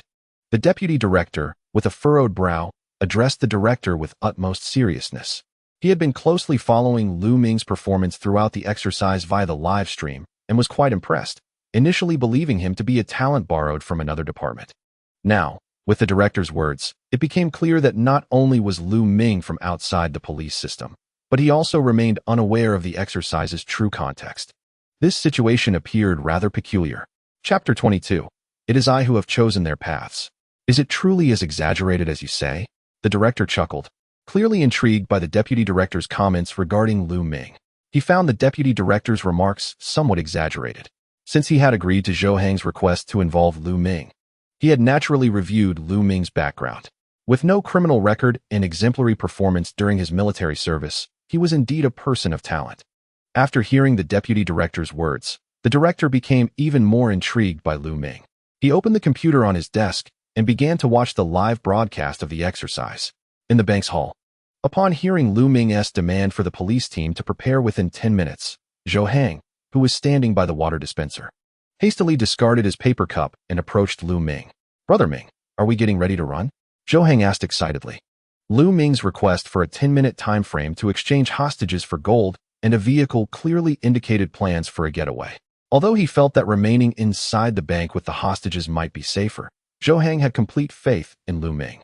If he decided to flee, the chances of a successful escape must be considerable, and the thrilling prospect of a daring escape was exhilarating for the adventurous Zhou Hang. Run? Now is not the time. Lu Ming replied calmly, raising an eyebrow. Then why did you ask the police to prepare the car within 10 minutes? If we're not running, what use is the vehicle? Zhou Hang asked, his face a mask of confusion. To be honest, he found it difficult to comprehend Lu Ming's meticulous plan. They should be preparing for an assault. I deliberately shortened the time for exchanging hostages to make their execution of the plan more urgent. This way, they won't have as much time to strategize, making it easier for them to fall into our trap, Lu Ming explained, turning to Zhou Hang with a confident smile. Zhou Hang was taken aback. Trap? What trap? Hadn't Lu Ming been studying the bank's layout diagram all along? When had he set a trap? Was it possible that his brother Ming was feeling overwhelmed and slightly delusional? Look here. This is the bank's back door. Although it's currently locked, it can be opened at any time using the staff ID card.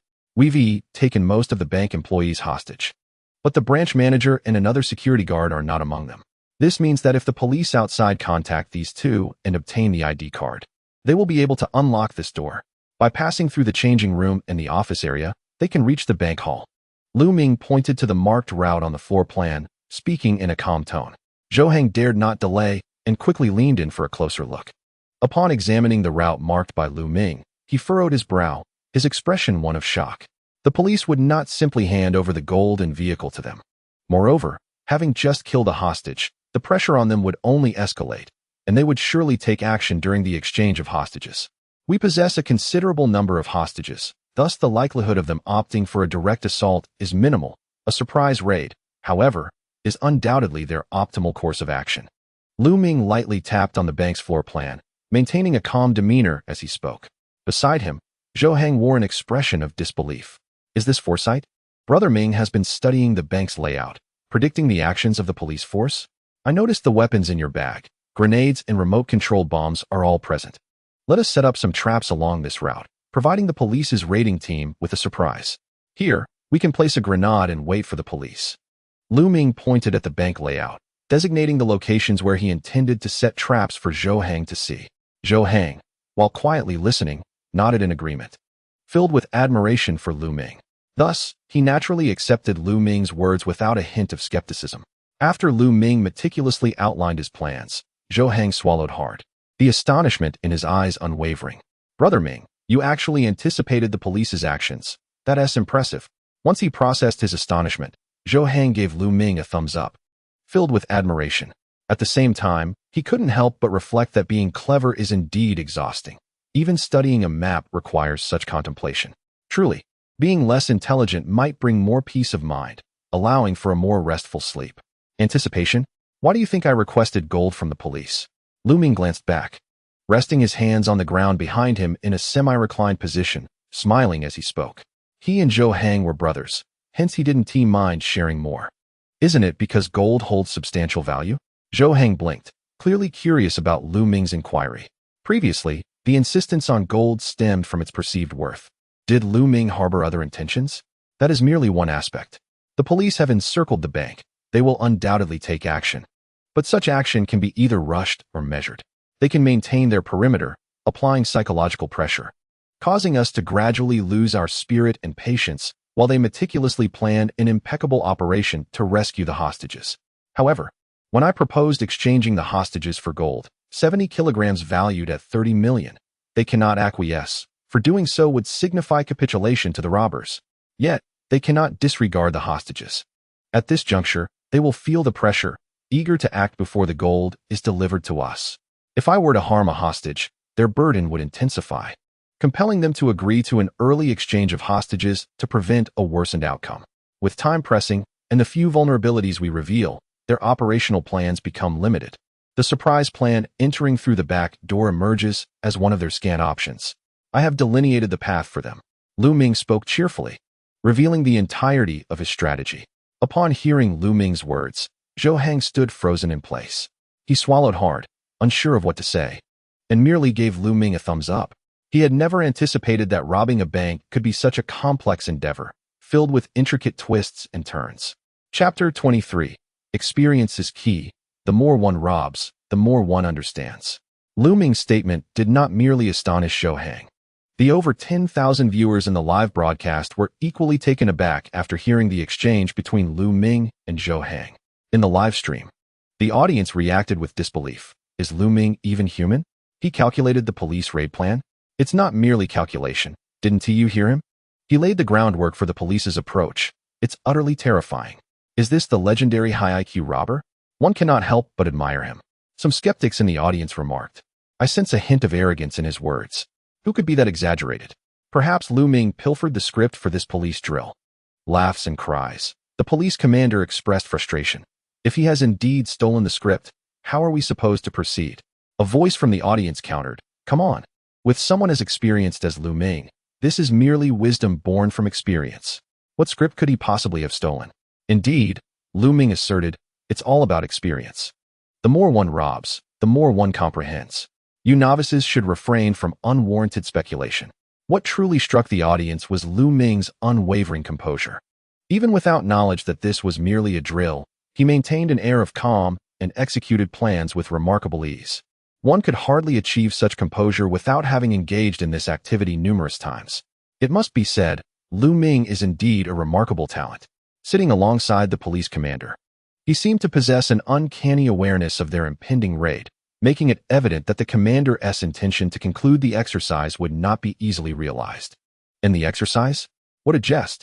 With the raid plan exposed and the robbers having set traps in advance, it was as if they were leading the police into a snare. If the police could minimize their losses, that would be a considerable achievement. The barrage of comments flooded the live stream, with viewers fervently discussing the unfolding events. After hearing Lu Ming's insights, they were not only impressed by his prowess, but also firmly believed in his seasoned expertise regarding bank heists. After all, throughout this exercise, Lu Ming had consistently led the robbers, maintaining a position of absolute dominance against the police. Even without awareness that this was merely a drill, he exhibited remarkable calmness, devoid of any hint of panic. This was a bank robbery. For anyone inexperienced, regardless of their intellect, being cornered by the police within a bank would surely induce significant psychological pressure. Yet, from Lu Ming's demeanor, the audience perceived no trace of such stress. Instead, Lu Ming, in his poise, exuded a sense of self-satisfaction. What else could he be, if not a seasoned criminal? In the city bureau, within the director's office, upon entering the live streaming room on the computer, both the director and the deputy director naturally witnessed the dialogue between Lu Ming and Zhou Hang. In an instant, the director could not help but furrow his brow deeply, while the deputy director's expression turned grim. This Lu Ming possesses a certain intrigue. The deputy director, with a serious demeanor, spoke the first half of his thoughts, then paused for a few seconds before reluctantly uttering the words a bit interesting. Clearly, he struggled to find more fitting words to describe his perspective on Lu Ming. Earlier, from the police officer's perspective in the live stream, the deputy director had observed the raid plan formulated by the commander. He estimated that the drill was nearing its conclusion, as the raid plan they devised seemed feasible to him. Capturing the robbers and concluding the exercise should pose no significant issues, although one hostage had already perished. Even if the exercise could be concluded with decisive measures, the performance of the police team would hardly be deemed perfect. Nonetheless, it fell within an acceptable range. However, at this moment, in the robber's perspective live stream, Lu Ming had seemingly seen through everything. He even discerned that the police team's raid plan contained elements of his own manipulation. Naturally, the deputy director's mood underwent considerable change. After all, he was quite concerned about the credibility of the municipal bureau. In this exercise broadcast viewed by hundreds of thousands, any further mistakes from the police team would pose significant problems. The robbers had already anticipated the police team's raid actions, and it seemed that watching the exercise conclude would not be easy. Zhou Hang and his team were about to receive a lesson. The director took a deep breath, his furrowed brow relaxing, and a faint smile returned to his face. Yet, that smile was not particularly pleasant. After all, witnessing the police team falter was not his desire. Nevertheless, the director was quite pleased with Lu Ming's performance. He was diligently portraying a robber, an intelligent and capable one at that, which was precisely what the director sought. After hearing the director's words, the deputy director merely inhaled deeply, refraining from speaking. Let us observe further. Even if the robbers have guessed the raid plan, it does not mean that the plan will be ineffective. The director's gaze remained fixed on the live stream on the computer screen as he reached for the thermos on the table, taking a sip of the strong tea within. Only then did he speak again. The deputy director, upon hearing this, nodded in agreement, his brow still furrowed. In the temporary command room, the commander leaned against the table, arms crossed before him, gazing intently at the door, lost in thought. At this moment, he was alone in the temporary command room. After all, since it had been determined that the raid operation would coincide with the hostage exchange, the preparations for action naturally became urgent. Each team leader busily attended to their respective duties. As the highest decision-maker of the police team in this exercise, the commander's role was to communicate the operational deployment. While the preparations were not his responsibility, raising his wrist, the commander glanced at the time on his watch, his brow furrowing even deeper. Only 2 minutes remained until the deadline set by the robbers. He exhaled a long, heavy sigh, straightened his posture, and turned to gaze at the photograph of Lu Ming affixed to the whiteboard, his brow deeply creased. Clearly, he was quite anxious. After all, although he believed that the impending raid had a substantial chance of concluding this exercise, the optimal outcome would be his demise as a hostage, leading the police team to victory in the drill.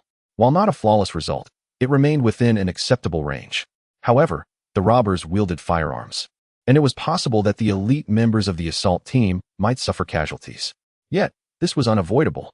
The robbers exhibited a brazen demeanor, with the potential for indiscriminate violence against hostages. For the sake of their safety, action was imperative. Of course, the commander was aware of the risks of a failed raid, though he dared not dwell on such an outcome. Nevertheless, he perceived the raid's operational deployment as comprehensive, rendering the likelihood of failure exceedingly low. Chapter 24. The assault team in action. The headquarters, snipers, and assault team were all poised for action. At that moment, the leader of the elite team entered from the temporary command room. While reporting the situation to the commander, he approached the water dispenser and drained a cup of water. The elite team represented the pinnacle of the police force's combat capability. Consequently, the snipers and assault team were composed of elite team members, with their deployment orchestrated by the team leader. The robbers were armed and likely possessed additional heavy weaponry. Everyone must exercise caution, the commander urged, nodding in acknowledgement before further instructing the team. As he spoke, he glanced again at his watch, acutely aware of the time. The elite team leader drank another cup of water before discarding the paper cup into the trash and responding to the commander. Meanwhile, 2 other team leaders entered. The technical department had already connected to the bank's alarm system, ready to activate the internal alarm at any moment. Headquarters. The gold and vehicle demanded by the robbers are prepared and awaiting outside, reported the technical team leader alongside another team leader. The commander nodded in response, confirming that everything was in place according to plan. Aren't you going to wear a bulletproof vest? The commander inquired, turning to the elite team leader. Given the warm weather, the leader wore a short-sleeved shirt and had not taken any protective measures. He would soon need to approach the bank entrance with the goal to attract a robber's attention, making it essential for him to don a bulletproof vest for some degree of protection. I reckon I will be face to face with the robbers at such close range. Even a child could hit me in the head with a gun, he remarked. A bulletproof vest would be of little use, especially in this sweltering heat. Why endure such discomfort? The captain of the special task force responded with a chuckle, shrugging his shoulders nonchalantly. The commanding officer merely nodded at his words, choosing not to elaborate further. After all, the captain's point was valid. At such a distance, the efficacy of bulletproof vests was indeed minimal.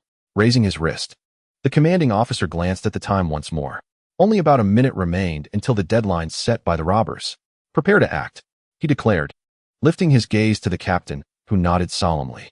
Upon hearing this, the few individuals in the temporary command room stood at attention and responded in unison, affirming their readiness. Thus commenced the significant and critical operation. Inside the bank, Zhou Hang had meticulously arranged everything as per Lu Ming's directives. The two were seated quietly on the floor opposite the hostages, and the atmosphere in the bank's lobby felt rather oppressive. It's almost time. Remember, no matter what happens, follow my instructions, Lu Ming said, pulling out his phone to check the time before rising and stretching.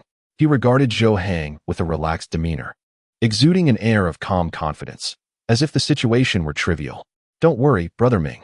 While I may not be the smartest, I am undoubtedly the most reliable. I guarantee the task will be accomplished, Zhou Hang replied, standing up and smiling at Lu Ming as he thumped his chest for emphasis. Having served a few years in the military, he may not have been an elite soldier, but his practical skills were commendable. Moreover, with Lu Ming having meticulously planned everything, Zhou Hang's execution would not falter. Reliable?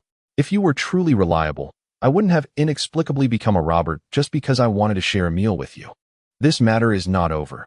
Just wait until it's concluded, and I will hold you accountable, Lu Ming remarked with a bemused expression, giving Zhou Hang's shoulder a playful pat, his face betraying a knowing look. Zhou Hang, upon hearing this, couldn't help but scratch his head in embarrassment. Indeed, it felt somewhat unjust to have unwittingly entangled Brother Ming in this farce without his knowledge. However, what did Lu Ming mean by saying he'd settle the score after this was over? Coupled with that enigmatic expression, could it be that he had already deduced this was merely a drill? Zhou Hang's eyes widened in shock as he stared at Lu Ming, his face expressing disbelief. Yet, how could he possibly know? He had concealed his intentions so well, leaving no trace of his true purpose. Meanwhile, outside the bank, a minibus was slowly approaching from beyond the perimeter. It came to a halt approximately 10 meters from the bank's entrance. As the captain of the special task force and an officer disembarked, each carried a black bag, which contained the gold Lu Ming had requested. Placing the bags 3 meters away from the bank's entrance, the officer then returned towards the perimeter. "We have prepared what you asked for," they announced, addressing those inside. The captain of the special operations team glanced at the watch on his wrist. It was now the time demanded by the robbers. Clearing his throat, he called out towards the bank. Moments later, a piece of white paper affixed to the bank's glass door was torn away, revealing Lu Ming standing behind it. He remained behind the door, peering through the glass at the captain of the special operations team, showing no intention of stepping outside. The captain raised an eyebrow, a hint of surprise crossing his face. After all, during previous encounters, whether when collecting takeout or executing hostages, the two robbers had directly emerged through the bank's main entrance. This time, the captain had deliberately placed the gold a few meters away from the bank's door, hoping to lure the robbers to that spot, making it easier for the sniper positioned in the building across the street to lock onto their targets. To his astonishment, the robbers did not emerge this time. Had they perhaps realized something? Although perplexed, the captain proceeded towards the bank's entrance with a composed demeanor. Meanwhile, inside the technical department's mobile command center, several screens were suspended above the control console. One of the screens displayed footage transmitted from the camera attached to the captain's collar, showing the bank's front door. Another screen displayed the view from the helmet camera of a member of the assault team at the back entrance of the bank. Observing that the robbers had not opened the bank's door, the commanding officer and the team leaders exchanged surprised glances, as this was somewhat at odds with their expectations. Though the commanding officer remained silent, a look of grave concern settled upon his face. "We have prepared everything you requested. What about the hostages you promised to release?" The captain inched closer to the bank entrance, peering through the ornate electric shutter and glass door at Lu Ming, who was smiling and addressing him amicably. As he spoke, he could not help but glance through the narrow gap left by the torn paper, but the opening was too small to discern the situation inside the bank. "I will naturally release the hostages. First, let me see the gold," Lu Ming replied, a smile gracing his face. At that moment, within the technical department's mobile unit, the commanding officer pressed the walkie-talkie in his hand, engaged the speaking button, and intoned gravely, "Assault team, move out." Chapter 25. What? Are you afraid? The assault team, already stationed at the back door, received the commanding officer's directive through their earpieces and swiftly commenced their operation. The leading member used the bank manager's identification card to unlock the back door, and several team members immediately formed a line and entered the bank in an orderly manner. Clad in tactical gear and fully armed, the special operations team moved with remarkable synergy within the bank, proceeding stealthily. The commanding officer, watching the live feed from the screens, wore an expression of deep concern. After all, this assault operation was of utmost significance, and he was acutely aware of the potential risks involved. The police perspective live broadcast room erupted with activity as the audience witnessed the initiation of the police assault team's operation. Indeed, the members of the special operations team exhibit remarkable synergy, appearing both reliable and formidable. The special operations team, after all, represents the pinnacle of law enforcement prowess, their capabilities beyond reproach. Alas, there was a time when I aspired to join their ranks, yet now I find myself toiling at a construction site. The robber has evidently anticipated the police's surprise assault, remaining blissfully unaware of the impending danger that looms. Have you noticed? This time, Lu Ming has not even emerged from the bank's entrance, indicating he is indeed well prepared. One cannot deny that Lu Ming, as a robber, possesses considerable intellect, truly deserving of the title of a high IQ criminal. If the robbers are prepared for the police's assault, the outcome may indeed be uncertain. But even if they are ready, what does it matter? There are only two of them, while the police's plan is meticulously devised, giving me a sense of optimism. If the robbers were completely oblivious to the impending operation, I would estimate their chances of success to be around 90%. However, if they are prepared, that probability may plummet to below 30%. Indeed, with so many hostages in their control, the robbers can easily threaten the lives of the captives. What can the assault team do in such a predicament? The leader of the special operations team faces an arduous task. having crafted a flawless plan, only to encounter a robber who seems to have stolen the script. Laughs and cries. The audience engages in fervent discussion, with the barrage of comments predominantly expressing concern for the police's operation, given that the robbers have foreseen the assault, even predicting the route. The situation appears rather grim for law enforcement, while the audience hopes the exercise could prolong, allowing for extended viewing. Those present in the police livestream naturally lean towards supporting their team. Consequently, they do not wish to witness a disastrous outcome for the police in this operation. However, the discussions in the livestream are, of course, invisible to the officers engaged in the exercise. Outside the bank's main entrance, the leader of the special operations team stands. Observing Lu Ming behind the glass door, his brow slightly furrowed. The gold lies within the 2 bags behind me. Yet 70 kilograms is too burdensome for me to carry alone. If you wish to inspect it, then come out and do so. The leader gestures towards the 2 backpacks. Speaking calmly, he still hopes to coax Lu Ming out, allowing the sniper to lock onto him. This way, the assault team would only need to contend with 1 robber, alleviating some pressure. However, upon hearing his words, Lu Ming merely smiles at him, showing no intention of stepping outside. The leader raises an eyebrow, pondering, when did Lu Ming become so cautious? During their previous encounters while delivering meals, he perceived Lu Ming as brash and arrogant, completely devoid of caution. Why has he suddenly adopted such a wary demeanor? What? Are you afraid? The captain of the elite squad gazed at Lu Ming through the glass door, a smile gracing his lips, his words laced with an unmistakable hint of provocation. It was a rather rudimentary tactic to provoke, yet in the realm of genuine combat, such simplistic methods could yield unexpectedly significant results. This was largely due to the false sense of security they imparted. Could one remain unafraid when snipers lurked in the building opposite? Lu Ming smiled in return, his demeanor serious as he addressed the captain. The captain was momentarily taken aback, a barely perceptible look of astonishment crossing his features, yet it vanished almost instantaneously. What a jest! Though indeed, I harbor a strong desire to eliminate you. The bank still harbors your accomplices, holding a dozen hostages. Should we eliminate you, the safety of those hostages would be jeopardized. The captain chuckled, then spoke again in a calm tone, striving to maintain a natural expression, concealing any telltale signs. Frankly speaking, Lu Ming's direct assertion regarding the presence of snipers in the opposite building astounded the captain.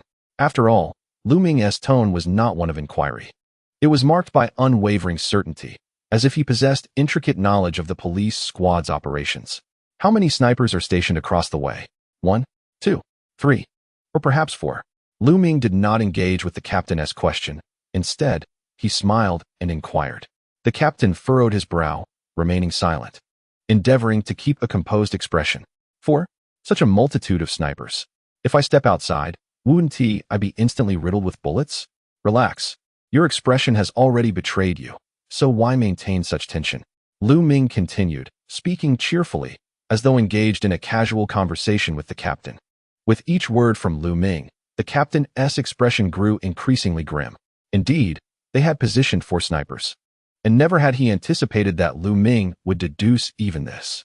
Upon realizing that his countenance had given him away, the captain found it hard to believe. After all, while Lu Ming rambled on, he had been striving to maintain a tranquil visage. How could Lu Ming possibly perceive that? Have you studied psychology? The captain raised an eyebrow, incredulity evident in his voice. With the exposure of the sniper situation, Lu Ming would undoubtedly remain within the bank. All the captain could do was delay him, keeping him behind that glass door. For if he succeeded, the assault team that had entered through the back door would only need to pinpoint the location of 1 robber. A bit, Lu Ming replied with a smile, his tone light and airy.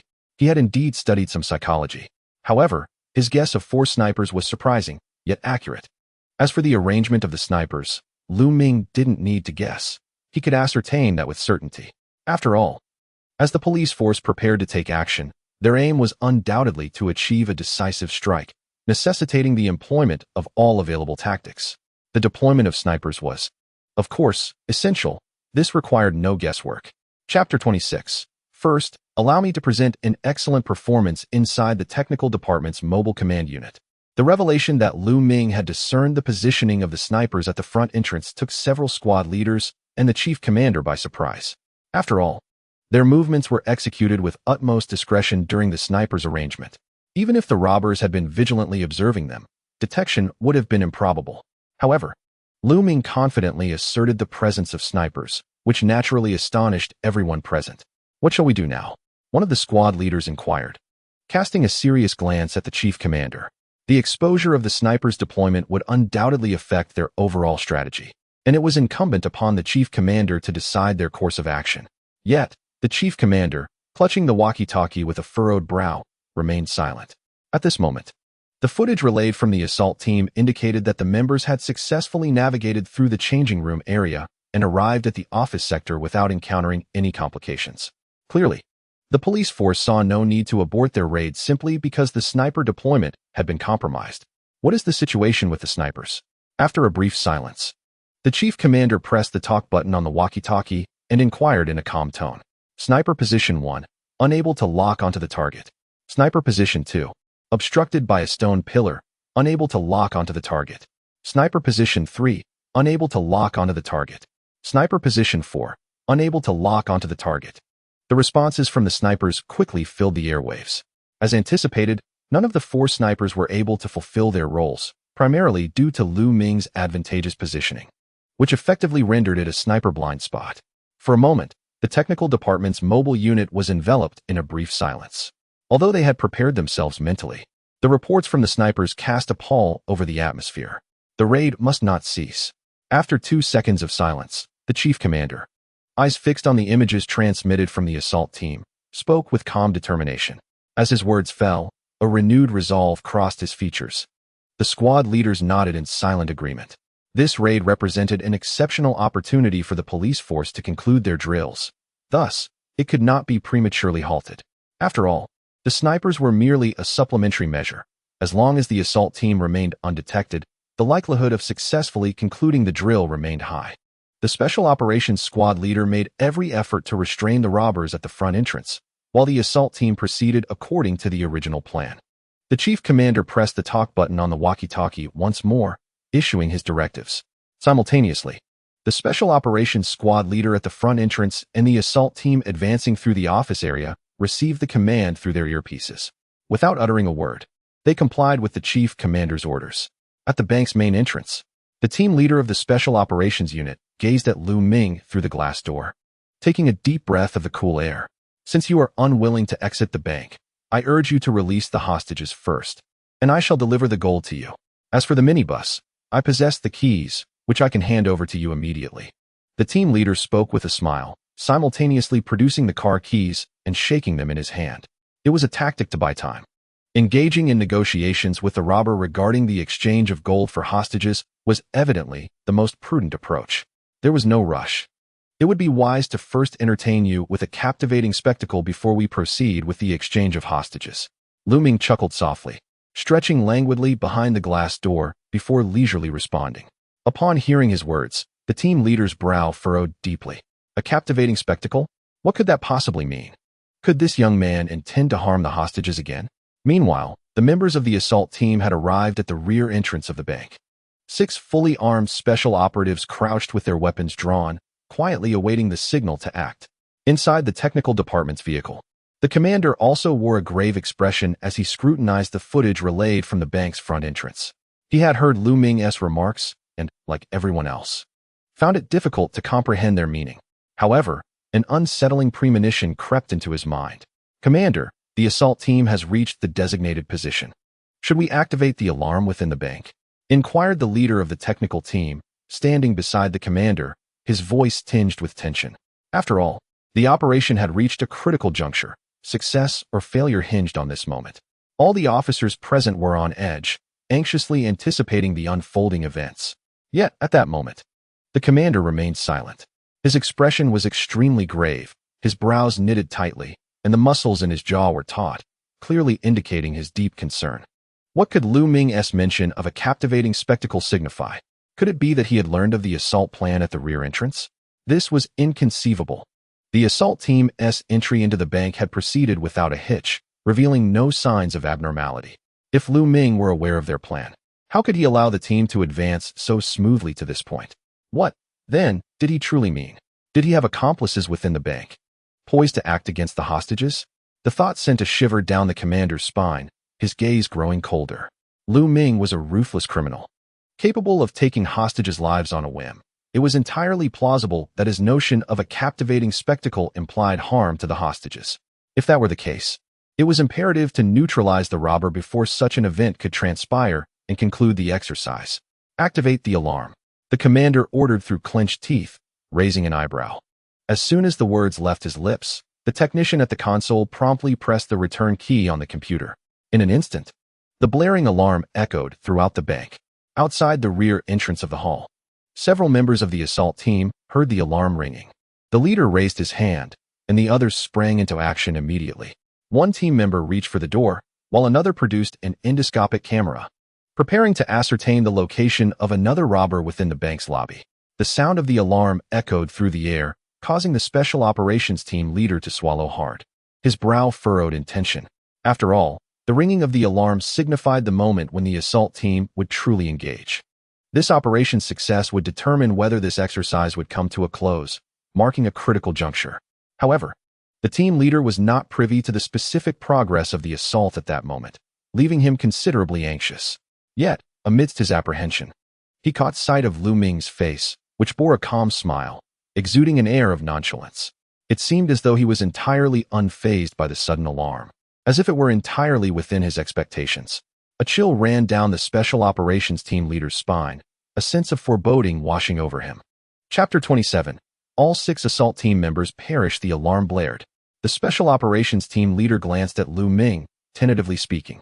Despite the alarm ringing within the bank, Lu Ming remained composed, his reaction utterly bewildering to the team leader. He could not fathom why Lu Ming was so unperturbed. Indeed, the show was about to commence. Unfortunately, you are outside and unable to witness this spectacle. Lu Ming nodded and responded to the team leader with a smile, shrugging and letting out a sigh. The team leader stood there, momentarily stunned. A deception. The show Lu Ming referred to was the assault operation. He was aware of their actions. How could this be possible? There's a trick. The robbers know our movements. Quickly, recall the assault team. The special operations team leader gulped, urgently speaking. The filming equipment he carried was equipped with audio devices. Thus his words would undoubtedly reach the commanding officer. There was no time left. Regret was not an option in this world. Just as the special operations team leader's words fell, the earpiece remained silent without a response from the commanding officer. Behind the glass door, Lu Ming spoke, his tone light and conversational, as if discussing trivial matters. The special operations team leader remained rooted in place, disbelief etched across his features. Meanwhile, at the back door of the bank, the assault team members had pushed the door open slightly, preparing to insert the endoscopic camera through the gap to determine the robbers' positions. Suddenly, a crisp sound echoed, a clear indication that something had fallen to the ground. The team turned towards the source of the sound, and through the narrow opening of the door, they spotted a cylindrical object that had tumbled onto the floor. In the blink of an eye, a thick blue smoke began to rise, surging towards the door. A smoke grenade. A wave of surprise washed over the assault team. Although smoke grenades could not inflict physical harm, they had inadvertently caused chaos as the grenade fell to the ground upon their opening of the door. The smoke grenades had long been prepared, indicating that the robbers had meticulously planned their assault.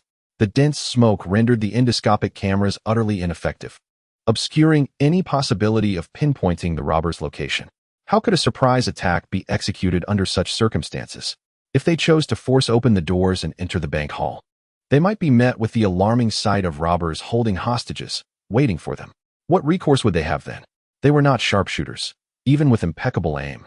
Firing in such a situation would be impossible. After all, a stray bullet could injure a hostage, resulting in a grave miscalculation. No one could bear such consequences. In the command vehicle, the overall commander observed the images relayed from the assault team, his expression darkening with concern. He could hear the urgent voice of the special operations team leader. As that voice echoed, he also beheld the unfolding scenes from the assault team. At this juncture, the operation could be deemed a failure. The assault team swiftly retreated from the bank. The commander pressed the communication button, gritting his teeth as he issued the retreat order. With the robbers' positions uncertain, the team had no choice but to withdraw. The current situation had escalated to a point where further delay could jeopardize the safety of the assault team members. Suddenly, as the assault team received the retreat command, a thunderous explosion erupted nearby. Accompanying the deafening sound was a spray of red pigment from two boxes located in the corner, catching several members of the assault team off guard, staining their uniforms with the vivid hue. Following the source of the explosion, it became evident that the two boxes had detonated, their remnants strewn about, with traces of the exercise-specific remote-controlled explosives still visible. The blast had not been particularly powerful, barely demolishing the cardboard boxes. However, the assessment method was clear. Any living being within the spray range of the pigment was deemed eliminated. With the assault team members too close to the explosion, they were all marked as casualties. At that moment, a door creaked open from an adjacent office, and a figure clad in a hood rushed out without a word, weapon drawn, and began firing indiscriminately at the assault team members. The 95 type automatic rifle unleashed a barrage of 30 rounds, all striking the unfortunate members. They gritted their teeth, fury igniting within them. How could this be? They were already deemed dead from the explosion, yet the robber had the audacity to fire upon them again, an outright desecration. It was an affront to their dignity. However, having been marked as eliminated, the assault team members could only endure this humiliation. Is there anyone still breathing?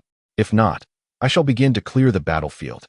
After Zhou Hang had exhausted an entire magazine, he reloaded his weapon while observing the several raid team members laughing heartily. Silence enveloped the scene, as this was a live-stream drill being broadcast across the internet. With countless eyes watching, the raiding team members were compelled to adhere strictly to the exercise's rules, quietly portraying their current roles as lifeless figures. Inside the command vehicle, everyone was momentarily stunned. Events unfolded with alarming rapidity. Just as the commander issued the retreat order, an explosion erupted, and then the robbers surged forth to finish off their targets. In the span of mere seconds, all members of the raiding teams had perished. What on earth had transpired? The commander stood bewildered, his gaze fixated on the screen, murmuring in a voice barely audible to himself. He was indeed taken aback. The worst possible outcome of the raid, one he had neither wished for nor dared to contemplate, had come to pass. The entire raiding team had been annihilated, without even a semblance of effectiveness, akin to sheep entering a lion's den. They failed to make even a ripple in this exercise, resulting in complete obliteration. This involved the lives of 6 elite operatives. The squad leaders dared not utter a word, remaining still in their places. A heavy silence descended upon the command vehicle, the atmosphere suffocatingly tense. At the entrance of the bank, the leader of the elite team and Lu Ming exchanged glances through the intricately designed electric roller shutter and glass doors. Lu Ming's expression was calm, a faint smile gracing his lips, while the elite team leader bore a furrowed brow, anxiety etched across his face. He was oblivious to the happenings inside the bank. Nevertheless, he had heard the commander's retreat order through his earpiece, along with the sounds of explosions and a series of gunshots emanating from within the bank. It appeared chaos had erupted inside. Yet, there was no trace of concern for his teammates visible on Lu Ming's visage. "Ming go, it's all set. Not a single one left. We can have the gold sent in now." Just as the elite team leader stared nervously at Lu Ming behind the glass doors, Zhou Hang's voice resonated from within the bank, clear enough for the leader to hear distinctly through the glass. Chapter 28. Do you have the right to bargain with me? For a moment, the elite team leader was nearly frozen in place. Not a single one left. The raiding team had been completely wiped out. Such a meticulously crafted plan, with operatives he had personally selected, each one an exceptional warrior from the elite squad. How could this be the outcome? Did you hear? The show is over. Send the gold over.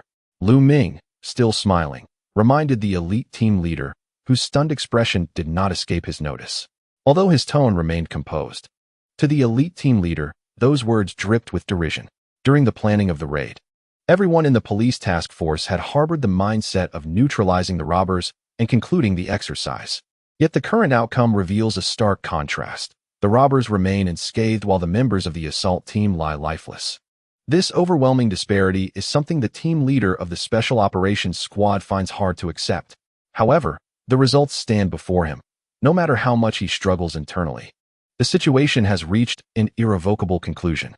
Clenching his teeth, the squad leader gazes through the glass door at Lu Ming, his brow furrowed, eyes narrowed, and muscles taut, exuding an aura of wanting to devour Lu Ming whole. If only he had a firearm in hand. It is likely that the squad leader would not hesitate to shoot Lu Ming through the glass door, especially since the 6 fallen were all members of his elite team, his subordinates, his brothers. A fiery rage undoubtedly brews within him. We have prepared what you requested within the stipulated time. Will you honor your promise and release the hostages first? The squad leader inhales deeply, steadies his emotions, and then speaks in a low, firm tone, his eyes fixed on Lu Ming, his voice resolute, clearly unwilling to concede. After all, with the operation having failed and 6 team members dead, relinquishing the gold and car keys to the robbers now could lead to a betrayal, leaving the police force with nothing to show for their efforts. Do you believe you possess the leverage to negotiate with me? I have already killed 1 hostage and 6 officers. It seems I wouldn't mind adding a squad leader to that count. Lu Ming smiles briefly before suppressing his expression, narrowing his eyes as he speaks. There is no overt malice on his face, yet the coldness in his gaze, coupled with his icy words, conveys an unmistakable ruthlessness. Even someone as psychologically resilient as the squad leader cannot help but frown in response to Lu Ming's demeanor. Give him the gold. Just as the squad leader contemplates his next words, the voice of the commanding officer crackles through his earpiece, issuing orders. Upon hearing this, the squad leader lets out a resigned breath. Holding the car keys, he raises his hand to the level of Lu Ming's eyes before releasing them, allowing the keys to fall to the ground. I will personally ensure your capture, the squad leader declares coldly, still peering at Lu Ming through the glass door. With those words, he turns and strides toward the police line outside the bank plaza, disregarding the gold left 3 meters from the bank entrance. Since the commanding officer has ordered the gold to be handed over to the robbers, the squad leader feels there is little more to say. Nonetheless, he is unwilling to deliver the gold to the robbers at the bank entrance under the current circumstances. The sniper across the street remains poised. If the robbers have the audacity, they should step out of the bank to claim their prize. As for the potential to incite the wrath of the robber through one's actions, such considerations are rendered unnecessary. After all, the failure of the earlier raid has far greater potential to provoke the robber than the actions being undertaken at this moment. Moreover, Lu Ming is undeniably a lunatic, executing hostages based solely on his whims. To believe that one could ensure a hostage's safety by attempting to placate such a robber is nothing short of a farce. In the perspective of the police live broadcast, the Special Operations Team leader, equipped with filming gear, transmitted everything occurring at the bank's main entrance in real time to the screens of the technical department's mobile unit. The police force's live feed closely followed the commands of the overall commander, who had been issuing orders from within the technical unit since the operation commenced. Consequently, the entirety of this raid, along with the events unfolding at the bank's entrance, was crystal clear to the viewers in the live stream. Goodness, this raid was exceedingly brutal. It not only proved entirely ineffective, but also resulted in the demise of numerous special operatives. A significant crisis has indeed arisen. This outcome was somewhat anticipated. Given that the robber had foreseen the raid, how could the police force possibly prevail? Although Lu Jin and his team had prepared, the defeat was devastating. All members of the assault team perished, 6 special operatives. With 1 hostage and 6 operatives lost, this exercise has already claimed 7 lives, placing considerable pressure on the police force. Naturally, have you not witnessed the reaction of the Special Operations Team leader? He must be on the verge of exploding with anger. One can only say that the robber in this exercise is formidable. I would deem him the most powerful robber in history. Lu Ming's intelligence is indeed no exaggeration. Primarily, Lu Ming remains oblivious to the fact that this is merely an exercise. One wonders how he would react upon learning that the impressive results he achieved were part of a simulation. Lu Ming might express, the exercise concluded in the previous moment, yet the silver bracelet was donned in the next. It is likely that after the exercise ends, he would be utterly bewildered, straining with all his might to rob a bank, only to discover that his teammates were merely acting. With this in mind, an image forms in my mind of Lu Ming's performance during this exercise. It seems the peanuts are unlikely to escape. In the live stream, viewers engaged in fervent discussion, observing the police force's dismal raid. Many supporters of the police expressed their dismay. For those with a god's eye view, they were already aware that the robbers had anticipated the police's raid and had devised a counter-strategy. Thus, the failure of the police operation was somewhat expected, though none anticipated such a catastrophic defeat. The loss of all 6 assault team members was an outcome beyond imagination. However, this precisely underscores the complexity of the decision-maker on the robber's side, Lu Ming. A highly intelligent robber, Lu Ming. This label began to circulate wildly online, with many of Lu Ming's live performance clips from the exercise being transformed into humorous videos, rapidly spreading across major video sharing platforms. In an instant, the narrative gained momentum. Lu Ming has garnered considerable attention online, even having his name trend on numerous websites. Chapter 29. The Robber's Weapons. Isn't it a bit excessive? In the office of the Chief of Police at the Municipal Bureau, both the chief and the deputy chief wore grim expressions as they witnessed the disastrous failure of the police squad's ambush plan via live broadcast. The earlier loss of a hostage had already raised concerns for the deputy chief regarding the potential impact on the Bureau's credibility. Now, with the ambush resulting in the deaths of 6 elite officers, the gravity of the situation was palpable. With so many viewers watching, the first operation of the police force had ended in such a significant blunder. As the leaders of the Municipal Bureau, their distress was understandable. The chief furrowed his brow and sighed deeply, taking a sip from the thermos on his desk, clenching his teeth without uttering a word. The presence of remote-controlled bombs and Type 95 automatic rifles in the hands of the robbers seemed rather extreme. The deputy chief rubbed his furrowed brow, letting out a sigh before addressing the chief. He too was unaware of the robbers' arsenal. After all, the exercise had been initiated by the chief himself. Thus, the identity of the actors portraying the robbers and the distribution of their equipment had been orchestrated solely by the chief. The deputy chief had not been involved in these arrangements and was consequently unaware of the specifics regarding the robbers' weaponry. Given that they were bank robbers, the possession of heavy arms was somewhat within reason. Should we be at a loss simply because the robbers wielded a Type 95? The failure of the ambush could not solely be attributed to the robbers' heavy weaponry. Ultimately, it was Zhao Ying's impatience that contributed to the debacle. The chief placed the thermos back on the table and exhaled a long breath, speaking calmly. After the loss of a hostage, the overall commander had initiated the ambush plan, intending to swiftly conclude the exercise with decisive force. There was nothing inherently wrong with this approach. However, proceeding without a thorough understanding of the bank's internal conditions and without even confirming the robbers' positions was indeed hasty. The deputy chief simply furrowed his brow and nodded in agreement, refraining from further comment. Neither he nor the chief had participated in this exercise, so regardless of its direction, they could not intervene. They could only hope for an outcome that would not be too embarrassing. In the temporary command center, the police team leaders and the overall commander returned after the ambush failure, their faces somber and the atmosphere exceedingly tense. Clearly, the loss of 6 SWAT team members was a significant blow to the leadership of the police force.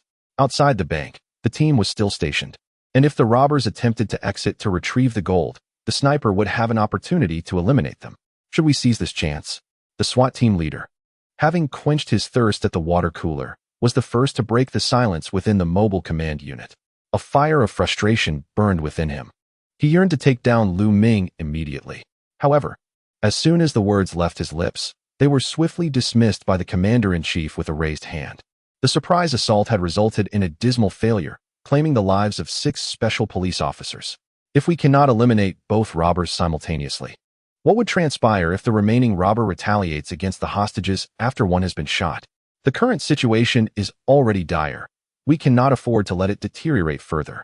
The commander-in-chief inhaled deeply, steeling himself before he spoke. His gaze fixed upon the documents hanging on the whiteboard, his expression grave and earnest. Yet, the deep furrows etched in his brow betrayed the immense pressure weighing upon him. After all, the outcome of the assault had been a significant blunder for the police force.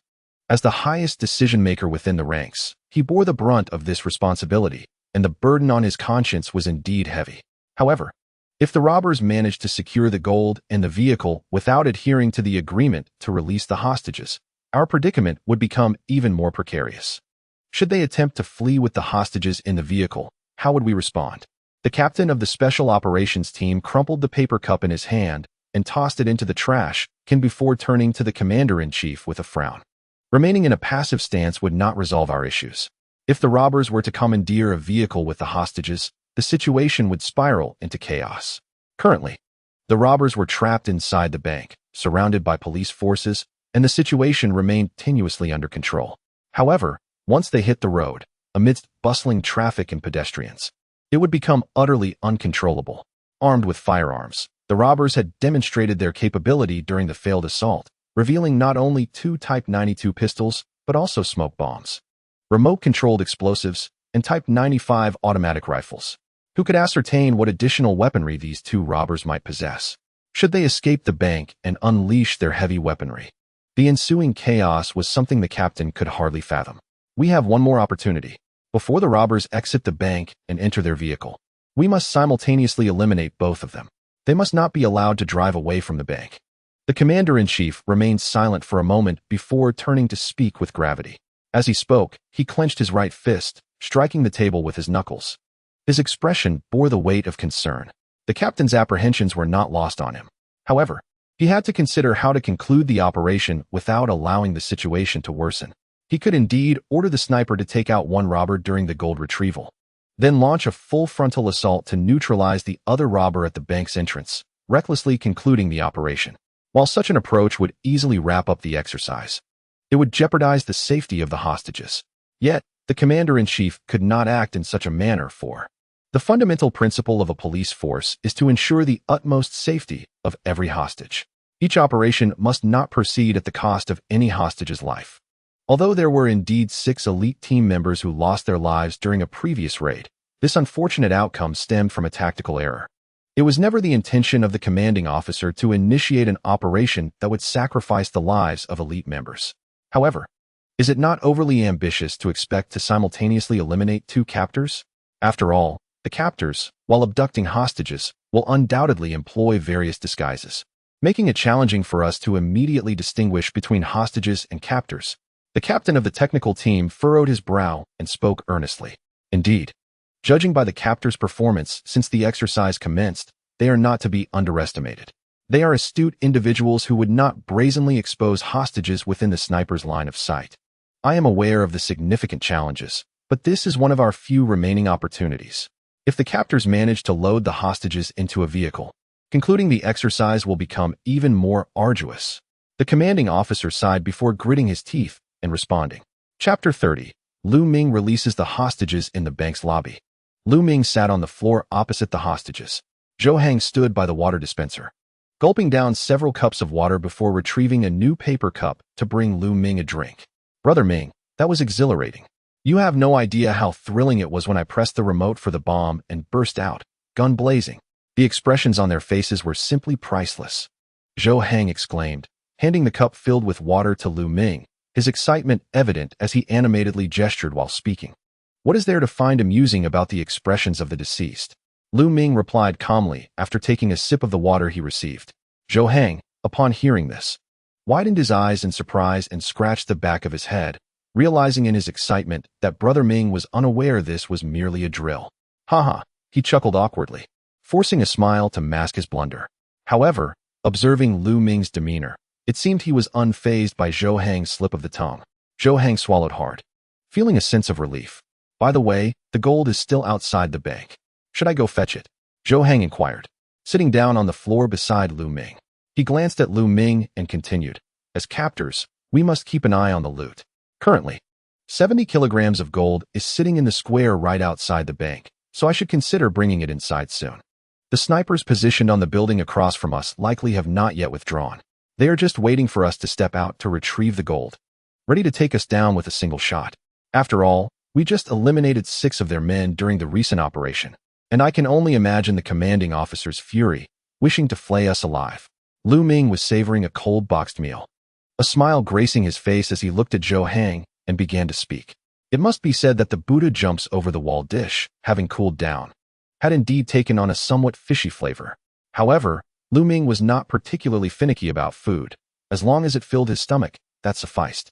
After all, during his time in the military, they had endured training exercises where they consumed raw meat and insects, far less palatable than this cold Buddha jumps over the wall. Minggu, what shall we do now? Zhou Hang exclaimed, his eyes wide with shock. The gold is right outside the bank. We cannot just forego it. Lu Ming's words contained an element of intimidation, yet Zhou Hang harbored no doubts whatsoever. There are still 4 hostages who haven't tea at lunch, right? They can leave. But before they do, let us have them bring the gold inside. Lu Ming replied casually after shoveling a few more bites of rice into his mouth. Upon hearing this, Zhou Hang quickly nodded in realization and hurriedly rose to select the hostages they had originally intended to release. As a robber, Lu Ming felt no obligation to uphold any sense of credibility. He could easily decide, based on his whims, to eliminate all 4 hostages. However, with 1 hostage and 6 special police casualties already, The pressure on the police force had escalated significantly. Sometimes, excessive pressure could yield unfavorable outcomes. If he were to kill the remaining 4 hostages, it was uncertain whether the police would feel compelled to take further action due to the mounting stress. Frequent police actions would not bode well for Lu Ming, who was preparing to execute his escape plan. Therefore, he resolved to release these 4 hostages, granting the police a momentary reprieve. This would likely lead to a stalemate in the standoff, affording Lu Ming ample time to orchestrate his escape. Although they had achieved a resounding victory against the police's surprise assault earlier, they remained ensnared within the bank, encircled by law enforcement. The situation was far from optimistic. Extricating themselves with the gold would not prove easy. In the makeshift command center, an oppressive atmosphere enveloped the squad leaders and the chief commander as they deliberated their strategy. At that moment, a police officer arrived to report that the bank's doors had opened once again. The chief commander raised an eyebrow, hesitating for a brief 2 seconds before placing his belongings down and stepping out of the command center. Outside the perimeter of the square, the chief commander and several squad leaders stood, gazing from a distance at the slowly opening doors of the bank. Before long, 2 figures emerged from within, not robbers. To the astonishment of the chief commander and the squad leaders, the 2 hostages approached the bags containing the gold, hoisted 2 of them, and returned to the bank. Lu Ming was indeed being exceedingly cautious. The individuals emerging to retrieve the gold were not robbers, but rather 2 hostages. The commander could not help but furrow his brows and murmur softly. Prior to the raid, the commander and his team had deduced from their encounter with Lu Ming that he was an intelligent yet exceedingly arrogant and audacious criminal. Caution was, by no means, a trait associated with Lu Ming. However, in the aftermath of the failed operation, upon reflection, the commander realized his misjudgment. What they witnessed was merely what Lu Ming intended them to see. This underestimation of Lu Ming led to a meticulously planned raid, which, in their eyes, held a high feasibility, culminating in the demise of all 6 elite operatives. Behind the load-bearing wall beside the bank's entrance, Zhou Hang, armed with a Type 95 automatic rifle, kept a distant watch on the 2 hostages retrieving the gold. His position, shielded by the wall, ensured he remained concealed from the sniper's gaze in the building across the street. The hostages, aware of the gun aimed at them from behind, dared not entertain any rebellious thoughts. The gold was successfully brought into the bank, and Zhou Hang, adhering to Lu Ming's instructions, promptly ushered the 4 hostages out. As soon as they stepped outside, the bank's doors began to descend slowly. Outside the cordon, the commander observed this unfolding scene, and the tension that had gripped his brow began to ease somewhat.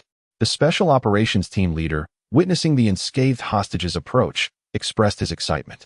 Clearly, this outcome was somewhat unexpected for him. Given Lu Ming's earlier behavior, the team leader had prepared himself for the possibility that Lu Ming would not release the hostages. Now, with the 4 hostages freed, there was a glimmer of progress for the police force since the exercise commenced. They sought individuals to receive the hostages and reassure them. The robbers had obtained the gold, and it was imperative they did not escape with it, for it was valued at 30 million. The commander inhaled sharply, his expression turning serious as he issued commands to those beside him. Although hostages had been released, the commander could not genuinely feel joy. After all, 1 hostage had been freed, yet 6 elite operatives lay dead, and the 30 kilograms of gold, worth 30 million, had fallen into the hands of the robbers. Until the exercise concluded, the commander could not afford to rejoice. In the bank hall, Lu Ming opened 2 backpacks, revealing glimmering gold bars exposed to the air. Each bar weighed 1 kilogram, yet their size was even smaller than the commonly seen smartphones today. Thus, the 2 backpacks were far from full. You seem rather uncharacteristic. Observing the abundance of gold without a hint of excitement, Lu Ming picked up a gold bar and examined it before grinning at Zhou Hang. Zhou Hang, however, wore a furrowed brow and an expression of concern. Upon hearing Lu Ming's remark, he quickly adorned his face with a somewhat stiff smile. "I'm just too overwhelmed. After all, it's my first time seeing so much gold." With a hand scratching the back of his head, Zhou Hang casually concocted an excuse. To be honest, upon seeing the gold, he felt a twinge of anxiety. The bag before him was filled with genuine gold. This was merely a drill. He was but a faux robber. However, the dirty money that the police were prepared to hand over was all too real. 1 misstep, 1 lost bar, and how could he bear the responsibility? After all, he was just a lowly officer. How many years would it take to afford a gold bar on his meager salary? All right, let's secure our belongings. We must prepare to make our exit from the bank. Lu Ming placed the gold bar back into the bag. After stretching lazily, he turned to Zhou Hang and spoke calmly. Zhou Hang, upon hearing this, first zipped up both backpacks, then sat cross-legged beside the gold, one hand resting on the bag containing it, as if fearing the gold might sprout wings and fly away. Once he completed these tasks, he let out a slight sigh of relief. Brother Ming, with so much gold in our possession, the police will not let us leave easily. How do we plan to escape? Zhou Hang turned to Lu Ming, curiosity evident in his voice. If you were in my shoes, what would you suggest? Lu Ming raised an eyebrow and asked casually. As he spoke, he unfurled a layout of the bank on the floor, his expression tranquil, betraying no emotion. You requested a fully fueled minibus, and now the keys are in our possession. We will undoubtedly need to take hostages and drive away. However, the police will surely anticipate this. They will likely strike during the distance between our exit from the bank and boarding the vehicle, with snipers on their side. We must employ sufficient disguise to prevent them from distinguishing between the robbers and the hostages. Zhou Hang pondered for a moment, then raised an eyebrow and earnestly articulated his thoughts. After finishing, he widened his eyes, a hint of astonishment crossing his face. Clearly, he was impressed by his own meticulous plan. For a moment, Zhou Hang couldn't help but marvel internally. Indeed, spending time with a clever person like Brother Ming had visibly elevated his own intellect. Unbeknownst to him, he had devised such a formidable plan. Even a brain like yours wouldn't come up with something this brilliant, he thought, reveling in his own satisfaction. Just as Zhou Hang was basking in self-congratulation, Lu Ming calmly interjected, dousing his enthusiasm with a bucket of cold water. Zhou Hang, upon hearing this, pouted slightly in displeasure. Brother Ming, you can't view people through colored glasses. It's said that even after a 3-day separation, one should see others in a new light. With a furrowed brow, Zhou Hang voiced his indignation. He truly believed his plan was quite perfect. As long as they disguised themselves well, they could easily confound the police. Even if we managed to safely board the hostages, what then? Lu Ming raised an eyebrow, continuing to gaze at the bank layout on the floor as he spoke. His tone remained serene, as though he were merely engaging Zhou Hang in casual conversation. Once we board the vehicle, we shall embark on our escape. My driving skills are truly commendable, Zhou Hang exclaimed with enthusiasm. However, before he could utter another word, Lu Ming interrupted him. What does it matter how skilled a driver you are? The roads outside are lined with surveillance cameras. Once we set out, we will undoubtedly fall within the watchful gaze of the police. The inevitable outcome would be capture. Why put ourselves on a path to destruction? Lu Ming's calm interjection halted Zhou Hang's thoughts. He had contemplated Zhou Hang's plan but dismissed it at the outset. This is not a film. They are not seasoned racers capable of evading dozens of police cars in pursuit. Therefore, once they are in the vehicle, it would be akin to a slow demise. Lu Ming aimed to triumph in this exercise. After considering Lu Ming's words, Zhou Hang furrowed his brow, then nodded in agreement. Indeed, Brother Ming had a point.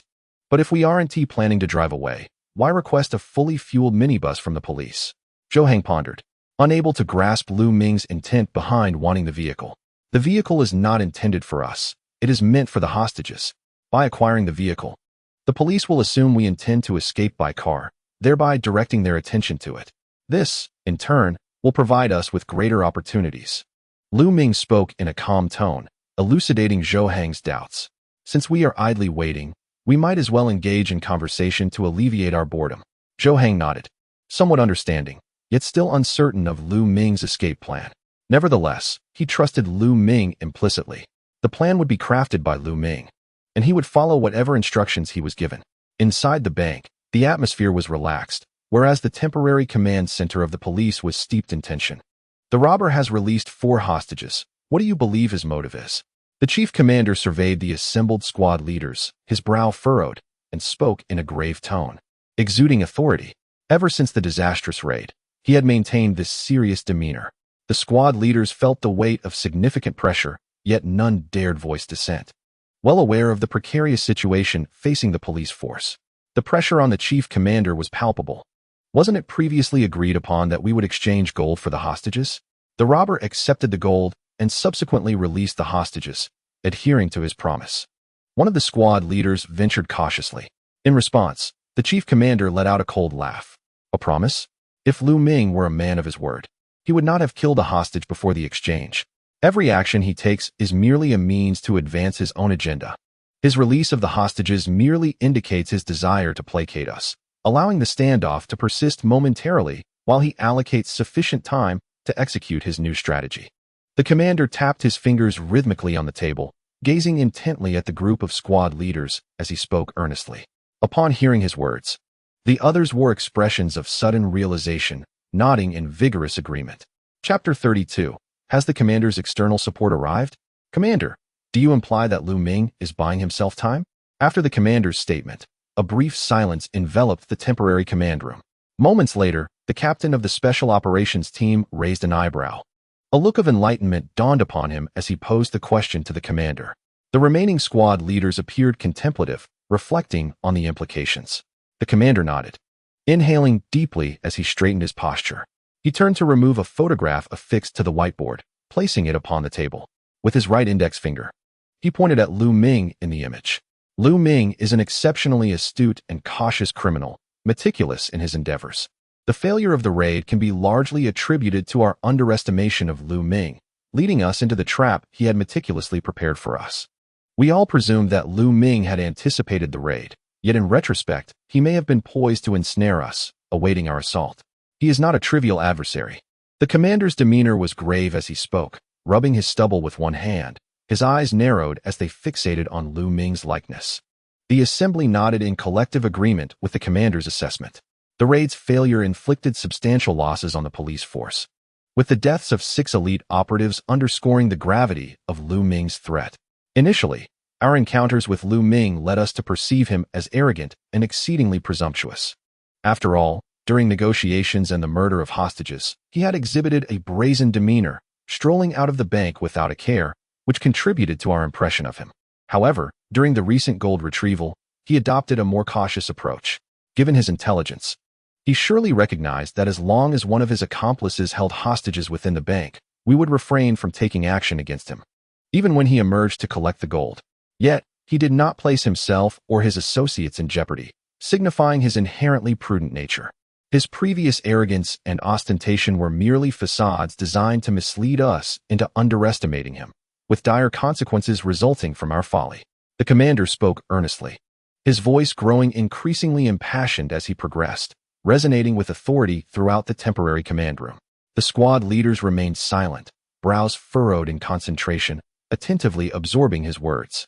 Nevertheless, it was clear from their contemplative expressions that they were in profound agreement with the commander's insights, although they remained uncertain of the implications of his current discourse.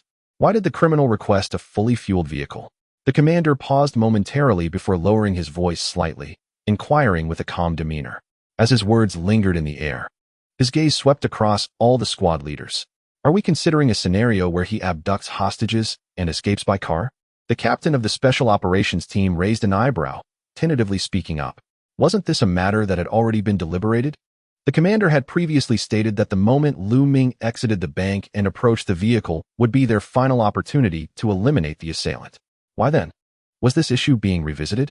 I once shared your perspective, yet my thoughts have shifted, the commander replied, shaking his head slightly. His tone was calm, yet his expression bore a seriousness as he regarded the assembly. Everyone present was momentarily taken aback, their expressions a mix of astonishment and curiosity regarding the commander's new insights. Do you suppose Lu Ming's desire to escape by car is merely a ruse intended to mislead us? Might he be orchestrating an alternative escape plan? By releasing hostages, is he not seeking to placate our police unit, thereby stalling the standoff and buying time for his own escape strategy? The commander's eyes narrowed as he spoke, as if envisioning Lu Ming right before him. He fixated on Lu Ming, attempting to decipher his intentions. In that instant, the makeshift command room fell into silence. The squad leaders were visibly shaken, their faces painted with shock. Clearly, the commander's deductions had awakened them to a new understanding. Simultaneously, within the police live-streaming room, the commander's summary and conjectures ignited a considerable wave of discussion. What is happening? Has the commander suddenly gained insight into Lu Ming's thoughts? It was evident that during the gold retrieval, Lu Ming had revealed his cautious nature, prompting the commander to regain his focus. Truly, the chief of the Criminal Investigation Division was remarkable. With but a few clues, he could unravel so much. Watching this live exercise felt akin to witnessing a celestial duel. Indeed, such high-caliber drills were a rarity. The catastrophic failure of the raid had provided the commander with substantial insights, indicating that the sacrifices of the 6 Special Operations brothers were not entirely in vain. Is it possible that, in his fury after the operation's failure, the commander has managed to acquire the robber's script? Someone jested. Haha, according to the earlier comments. Now Lu Ming possesses the script of the police unit, while the commander holds the robber's script, right?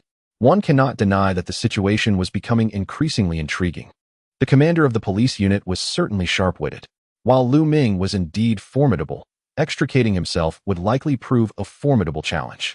Despite Lu Ming's extensive experience with bank heists, the commander was an old hand at criminal investigations, and it was unlikely he would slip away easily.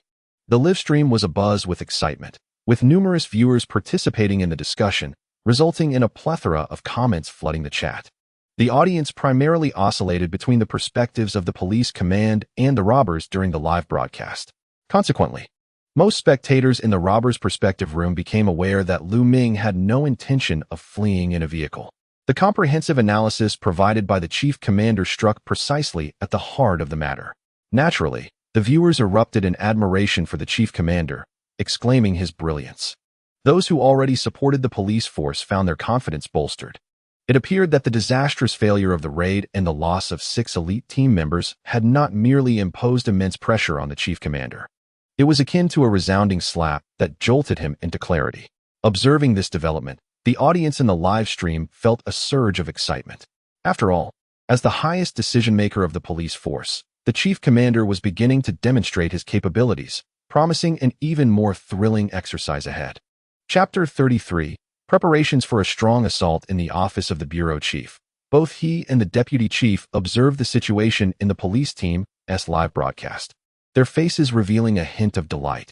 Zhou Hang has finally come to his senses, the bureau chief thought, recognizing that the intense pressure from the failed raid had, to some extent, been beneficial in allowing him to discern the nature of the adversary he faced. Cheerfully lifting his thermos for a sip of hot tea, he smiled at the deputy chief. The deputy chief nodded in agreement, his demeanor calm. Although the loss of 6 elite members was irrevocable, as long as Lu Ming remained trapped in the bank, the situation would remain within the police team's control. Securing victory in the exercise was merely a matter of time. Zhao Ying's sudden realization was not too late, after all. After thoughtfully scratching his brow, the deputy chief spoke earnestly. While Zhao Ying's current performance brought a modicum of relief, there was still little cause for celebration. The presence of 1 hostage and 6 fallen elite members painted a dire picture, and given the current circumstances, a swift conclusion to the exercise seemed unlikely. The final outcome remained uncertain. However, the bureau chief appeared considerably more optimistic.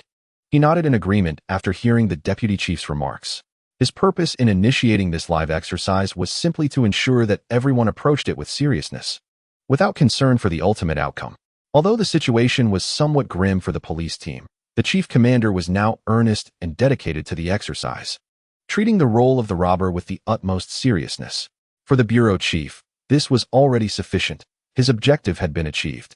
Thus, whether the robbers or the police team would emerge victorious was of lesser importance to him. In the temporary command room, following the chief commander's summary and analysis, the team leaders fell into silence, deeply contemplating the insights shared. For a moment, the command room was enveloped in stillness. Commander, what should our next course of action be? After a brief moment, the captain of the Special Operations team raised his head to look at the chief commander, furrowing his brow as he posed the question. The commander's reasoning was undeniably sound. However, if what he suggested was true, that the robber, Lu Ming, had no intention of taking hostages to escape in a vehicle, then their earlier plan to eliminate him before he could leave the bank became utterly obsolete.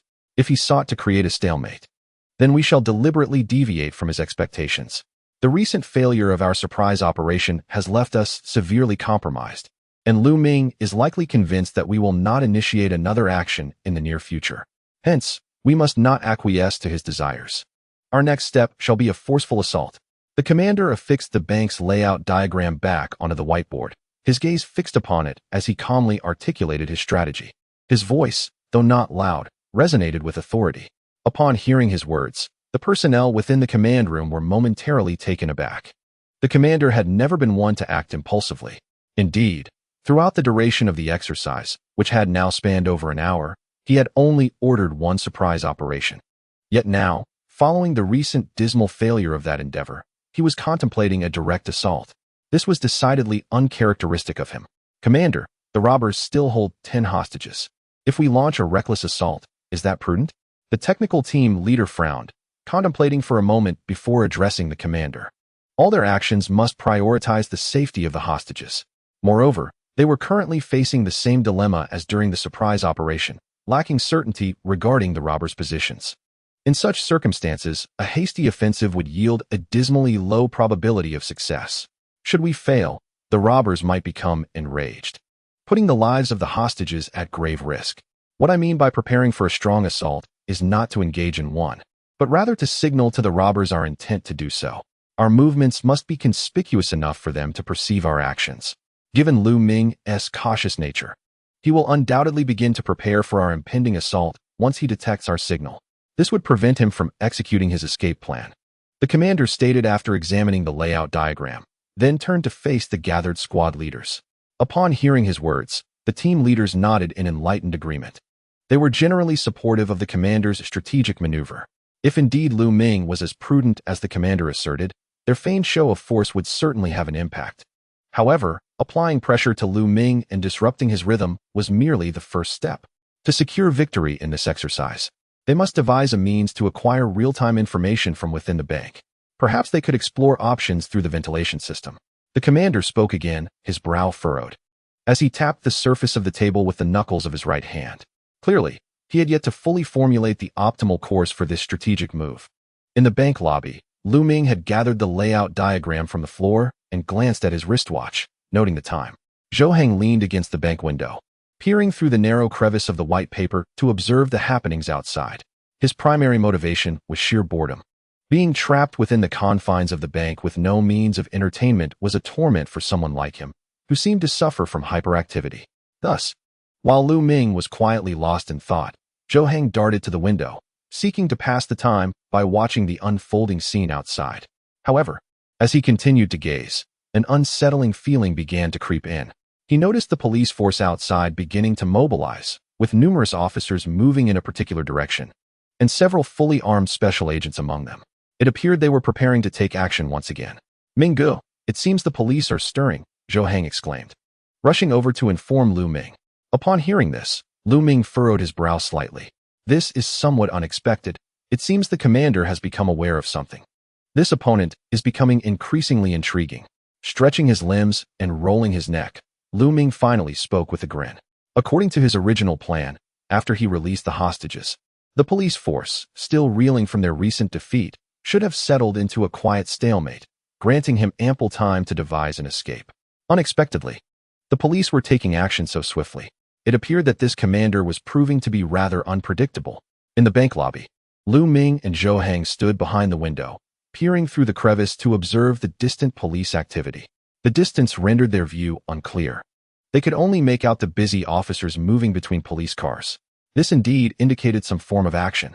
"Minggu, if the police decide to mount a strong offensive, how should we respond?" Zhou Hang asked, frowning as he assessed the situation. He was aware that Lu Ming was preparing for their escape, yet based on their previous discussions, the plan would require some time.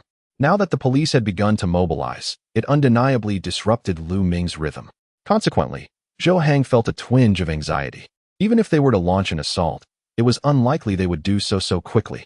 However, we must make our exit sooner rather than later. Lu Ming replied calmly, raising an eyebrow as he turned towards the hostages.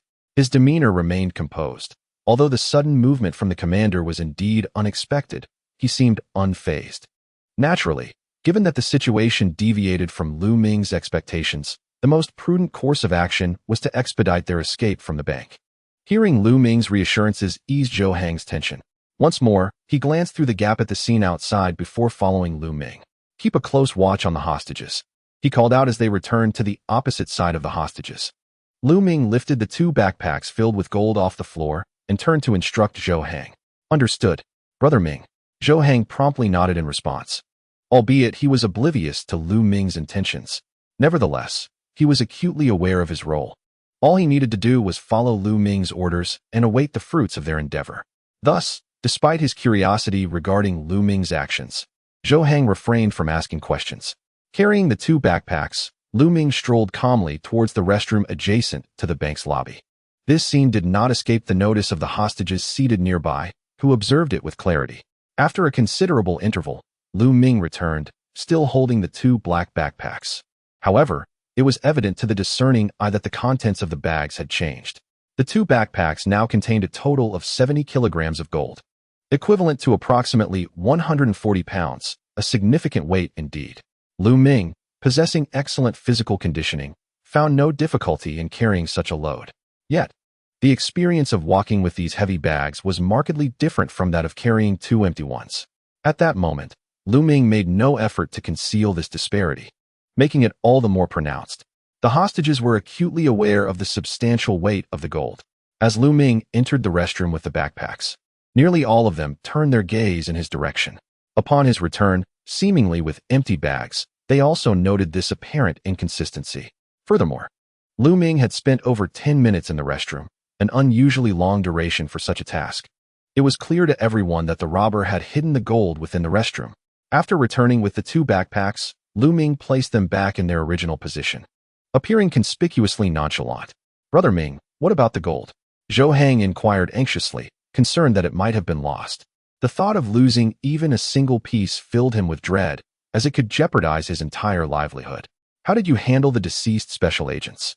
Lu Ming did not respond to Zhou Hang's question, but raised an eyebrow, asking earnestly instead. Zhou Hang was taken aback, surprised that Lu Ming would suddenly inquire about this matter. "I just casually disposed of their bodies in a room. After all, leaving them in the corridor was too gruesome," Zhou Hang replied, scratching the back of his head in a nonchalant manner. After eliminating the 6 special agents, he had warned a few others to keep their distance and confined them in one of the offices. "Get them a couple of clean outfits, the complete set." Lu Ming nodded, accepting Zhou Hang's words without suspicion, and continued to issue his instructions with a serious demeanor. Zhou Hang, however, was perplexed by Lu Ming's request. At this moment, he could only feel relieved that Minggu had not uncovered his fabrications, letting out a quiet sigh of relief. Naturally, he did not bother to inquire why Lu Ming required the garments of the deceased. He hurriedly rushed to the office area, as per Lu Ming's instructions. Inside the office, when Zhou Hang entered, he found several members of the Special Operations team seated with expressions of profound discontent. They were not engaged in conversation. Instead, they sat silently, embodying the role of the deceased with remarkable obedience. After all, this was a live-stream drill, and the audience was considerable. Their deaths during the exercise signified a blunder on their part. Should they be discovered for their restless adherence to the drill's regulations, they could anticipate disciplinary action afterward. However, upon hearing Zhou Hang's request, they became somewhat agitated. "What? You want us to undress? A soldier may be slain, but never humiliated. I cannot remove this attire." One member of the Special Operations team voiced his displeasure, and the others quietly echoed his sentiments. Clearly, they were not pleased with their deaths. Now Zhou Hang was demanding they remove their clothing, which further fueled their discontent. "You are already deceased. If you refuse to undress, I shall take it upon myself to strip you," Zhou Hang declared, his expression darkening as he glared at the Special Operations team. He was not one to be trifled with. Although he appeared somewhat submissive in front of Lu Ming, that demeanor did not extend to these individuals who had already perished. Upon hearing Zhou Hang's words, the members of the Special Operations team clenched their teeth in frustration. Despite their displeasure, they complied with Zhou Hang's demands and removed their gear. Zhou Hang selected 2 relatively clean outfits from the pile and returned to the bank lobby, placing the garments beside Lu Ming. "Minggu, I have procured these 2 sets. They are the cleanest available," Zhou Hang said with a cheerful tone. Lu Ming nodded slightly and casually picked up one of the outfits, raising an eyebrow in curiosity. "Why is this clothing still warm?" he inquired, squinting at Zhou Hang with a playful smirk. Zhou Hang's expression shifted dramatically upon hearing this. He had been so anxious earlier that he completely overlooked this detail.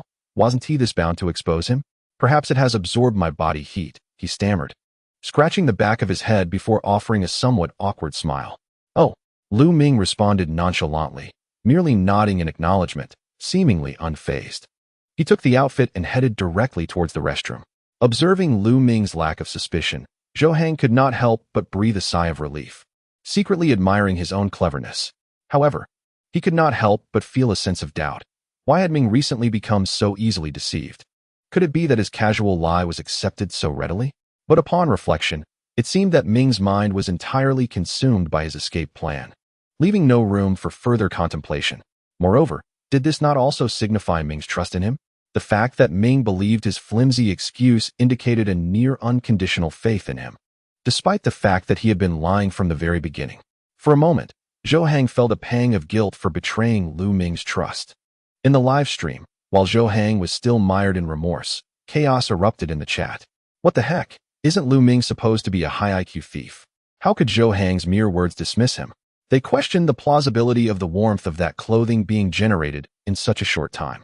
Indeed, if I could see through that excuse, how could Lu Ming fall for it? This so-called high IQ thief is not living up to his reputation. Some speculated. Is it possible that Lu Ming realized this was merely a drill from the very beginning, but chose to remain silent? Listening to this analysis, it seemed quite plausible. Perhaps Lu Ming had discovered the truth without revealing it, playing with Zhou Hang instead. If that's the case, it's truly amusing. Zhou Hang thought he was deceiving Lu Ming, yet he was the one being toyed with all along. I never expected to be merely the jester. The unfolding drama had become increasingly captivating. Indeed, watching these intellectually gifted individuals engage in a battle of wits was far more thrilling than any blockbuster film. However, I now found myself curious about how Lu Ming intended to extricate himself from the bank. It appeared that escape would be quite challenging, considering the police had the premises surrounded, seemingly a dead end. Just because we cannot conceive of a solution does not mean Lu Ming lacks one. The title of high IQ thief is not bestowed lightly. It was best to quietly observe the live stream and await Lu Ming's maneuvering. The number of comments surged dramatically. Clearly, Zhou Hang believed he had successfully deceived Lu Ming with his nonchalant response, but most viewers had caught on to the underlying truth. In an instant, the audience began to speculate whether Lu Ming had already discerned the reality of the drill. After all, based on Lu Ming's performance during this exercise, it was evident he was quite intelligent. He was not someone who could be easily misled by Zhou Hang's few words. If Lu Ming was aware that this was a drill, the situation for the thieves would become exceedingly dramatic, and Zhou Hang's jester persona would undoubtedly come to the forefront. In the bank restroom, Lu Ming entered carrying a set of tactical gear. Upon entering the men's room, he discovered a veritable pile of gleaming gold stacked on the floor. Lu Ming had already wrapped the gold in tape, forming two neat bundles. During the 10 minutes he had spent in the restroom earlier, he had not been idle. Instead, he had been diligently preparing the gold. Removing his clothing, the gold wrapped in tape clung to him like a second skin. Finally, he donned the attire and gear of an elite operative over it. Approaching the mirror at the wash basin, Lu Ming observed his reflection. Fully clad in tactical gear that concealed him entirely, revealing only his eyes. Though he wore a soft armor constructed from gold bars underneath, it only slightly added to his bulk, remaining inconspicuous upon closer inspection. Overall, Lu Ming felt a sense of satisfaction with his appearance. Exiting the restroom, he returned to the opposite side of the hostage seats under Zhou Hang's scrutinizing gaze. Carrying a weight of 70 pounds was a trivial matter for seasoned veterans like Lu Ming and Zhou Hang. Although the movement was somewhat restricted, it posed no significant issue. In the men's restroom, he had hidden the gold beneath his clothing, ensuring it remained undetected. Lu Ming approached Zhou Hang, speaking in a voice only they could hear. Zhou Hang, taken aback, expressed his astonishment at Lu Ming's audacious plan to transport the gold in such a manner. "Brother Ming, leave it to me." Zhou Hang swiftly rose from the floor, reassuringly patting his chest before cheerfully making his way towards the restroom with the tactical gear. Meanwhile, Lu Ming did not remain idle. His gaze shifted towards the hostages, scrutinizing each one. After a moment, he selected 6 individuals from the remaining 10. Having been held hostage in the bank for an extended period, these captives had witnessed the mercilessness of the robber, instilling a deep-seated fear within them. Even without having seen any bodies, the chosen hostages were oblivious to what awaited them next, their faces a mask of near tears. "You 6. I can allow you to leave shortly. However, before you do, I require a small favor from you," Lu Ming stated. His calm eyes fixed on the hostages as he spoke coldly. Upon hearing this, the selected few displayed glimmers of hope but restrained their excitement. Aware of the unpredictable nature of their captor, Lu Ming retrieved a backpack filled with Zhou Hang's gear and extracted 2 previously used ski masks and a practice remote-controlled bomb. He donned the masks upon the heads of the 2 chosen hostages. "Do you know how to drive?" he inquired, directing his attention to one of them. "Yes." The hostage replied eagerly, nodding vigorously. "Excellent," Lu Ming responded with a smile, subsequently fastening the practice bomb tightly within the hostage's clothing with tape, utilizing nearly half a roll in the process. Estimating that it would take no less than 3 to 5 minutes, the bomb could not be disarmed so easily. "This is a remote-controlled explosive. As soon as I press the button on this remote, it will detonate. The dosage is sufficient to obliterate you into 2 halves. Soon, I shall instruct you to exit the bank and escort the others to that minibus. Remember, once you board the vehicle, hasten to drive away without stopping, regardless of who attempts to obstruct you. After all, the moment you pause, I shall activate the remote. The remote has a range of 500 meters. As long as you cover that distance, you will be safe, understood?" Lu Ming's gaze was fixed on the hostage, his voice icy as he spoke, shaking the remote in his hand. The hostage, wearing an expression more sorrowful than tears could convey, frantically nodded in agreement, indicating he comprehended. "P.S. The escape plan differs from the previous volume. I should be able to finish writing about the bank withdrawal in the next couple of days. I hope for your continued support." Chapter 36. To shed one's shell, one must leave the shell behind, right? Do not be overly anxious. If you follow my instructions, I guarantee your survival. Lu Ming observed the trembling hostage, patting his shoulder with a cheerful demeanor. His tone was gentle, his eyes alight with mirth, akin to a kindly adult soothing a child. However, the more amiable he appeared, the more fear gripped the hostage's heart. After all, a ruthless robber smiling at you would instill terror in anyone. After delivering his instructions, Lu Ming paid no further attention to the hostage. He turned and approached the bank entrance, peering through the gaps in the white paper towards the police force outside in the square. Beyond the police vehicles, a number of officers were busy at work. Lu Ming raised an eyebrow, a hint of perplexity crossing his face. If they were preparing for a forceful assault, such a conspicuous display seemed unnecessary. With such a commotion, were they not concerned about being discovered? Moreover, the prolonged duration indicated ongoing personnel movements. Could a forceful operation require such extensive time? This was a classic case of alarming the snake by stirring the grass. Intriguing indeed. If you wish to frighten the snake, then I shall employ a tactic to invite the wolf into the den. Lu Ming murmured to himself, a faint smile gracing his lips. After casting another glance, he turned to return to the hostages. Meanwhile, Zhou Hang had already donned the special operations gear and emerged from the restroom, thoroughly wrapped up with only his eyes visible. Had he not been recognized as Zhou Hang, one might not have identified him as he passed by. Lu Ming was quite pleased with this outcome.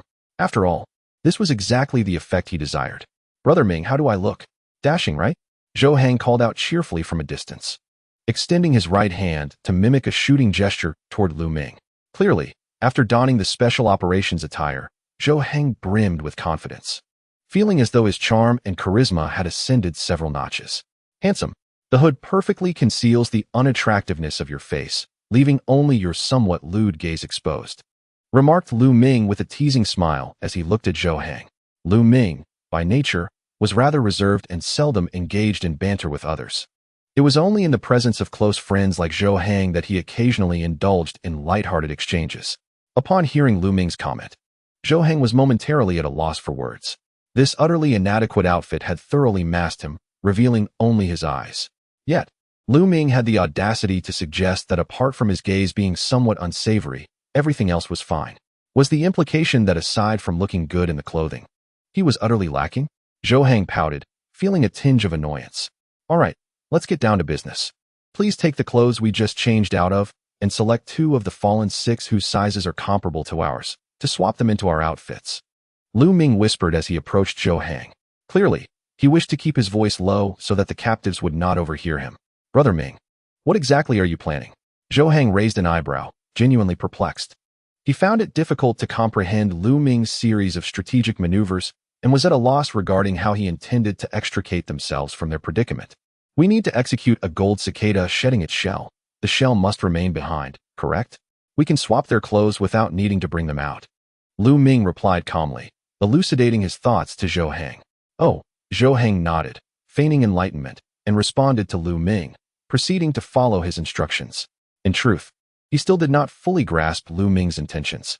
However, with so many viewers in the live stream observing their every move, he felt compelled to feign understanding, lest he expose his own intelligence. In the live stream, as viewers watched Lu Ming's series of actions, they erupted into fervent discussion.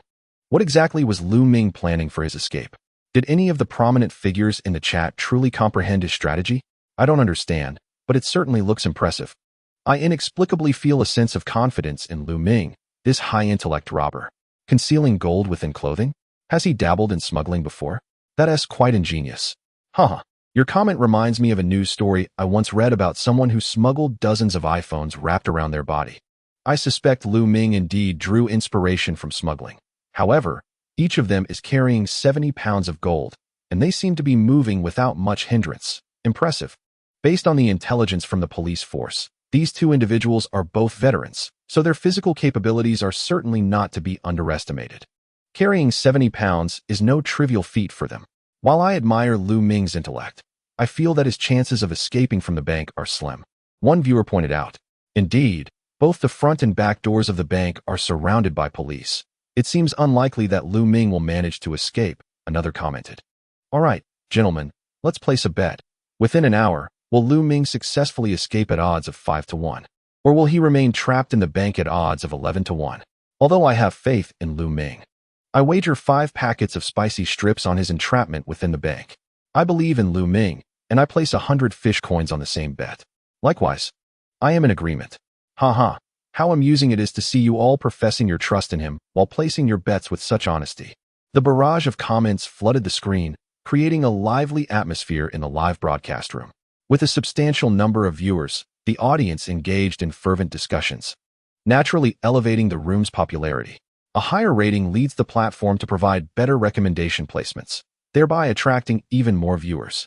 This cyclical phenomenon caused the number of spectators in the Robber's Perspective live stream to soar. At this moment, the live stream's viewership had exceeded 300,000, establishing it as one of the top streaming rooms on the platform. This rehearsal had transcended mere popularity. Numerous snippets of the broadcast were edited into short videos, rapidly spreading across the internet. Almost everywhere online, one could encounter references to the rehearsal stream featuring the highly intelligent robber Lu Ming. The fervor was palpable. Naturally, those involved in the rehearsal, including Lu Ming, Zhou Hang, and the commanding officers, remained blissfully unaware of it all. Outside the bank plaza, in the temporary command center of the police force, the chief commander and several squad leaders were gathered around a table, deliberating their next course of action. After deciding to explore the ventilation ducts for a possible breakthrough, they devised several plans. Ultimately, they resolved to attempt using a remote-controlled car equipped with a camera to navigate through the ducts and capture footage of the situation inside the bank. While remote-controlled devices are indeed effective for filming, drones would be the optimal choice for capturing high-quality images.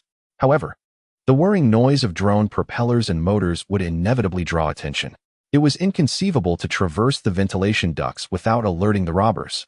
Thus, after thorough discussion, the chief commander and squad leaders opted to utilize the remote-controlled car to maneuver the camera into the bank. Acquiring real-time information about the robbers' positions within the bank would significantly simplify the task of neutralizing them. At that moment, however, a sound emerged from the walkie-talkie that connected Lu Ming with the chief commander. Chapter 37. Fainting the East, or Drawing the Tiger from its Mountain. The chief commander and the squad leaders paused, their expressions shifting to one of concern. They quickly fell silent. Commander, I'm rather bored inside the bank. I intend to take 4 hostages and drive away.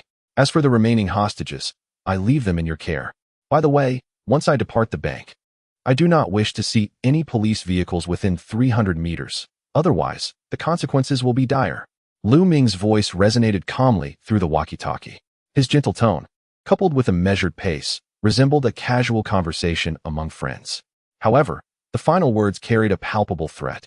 Upon hearing this, a serious expression crossed the chief commander's face. Without hesitation, he seized the walkie-talkie. As long as you do not harm the hostages, I can acquiesce to your demands. He pressed the talk button. The commander responded in a calm tone. He did not believe that Lu Ming would genuinely board the vehicle, having contemplated this matter beforehand. In his eyes, this vehicle was likely nothing more than a ruse employed by Lu Ming.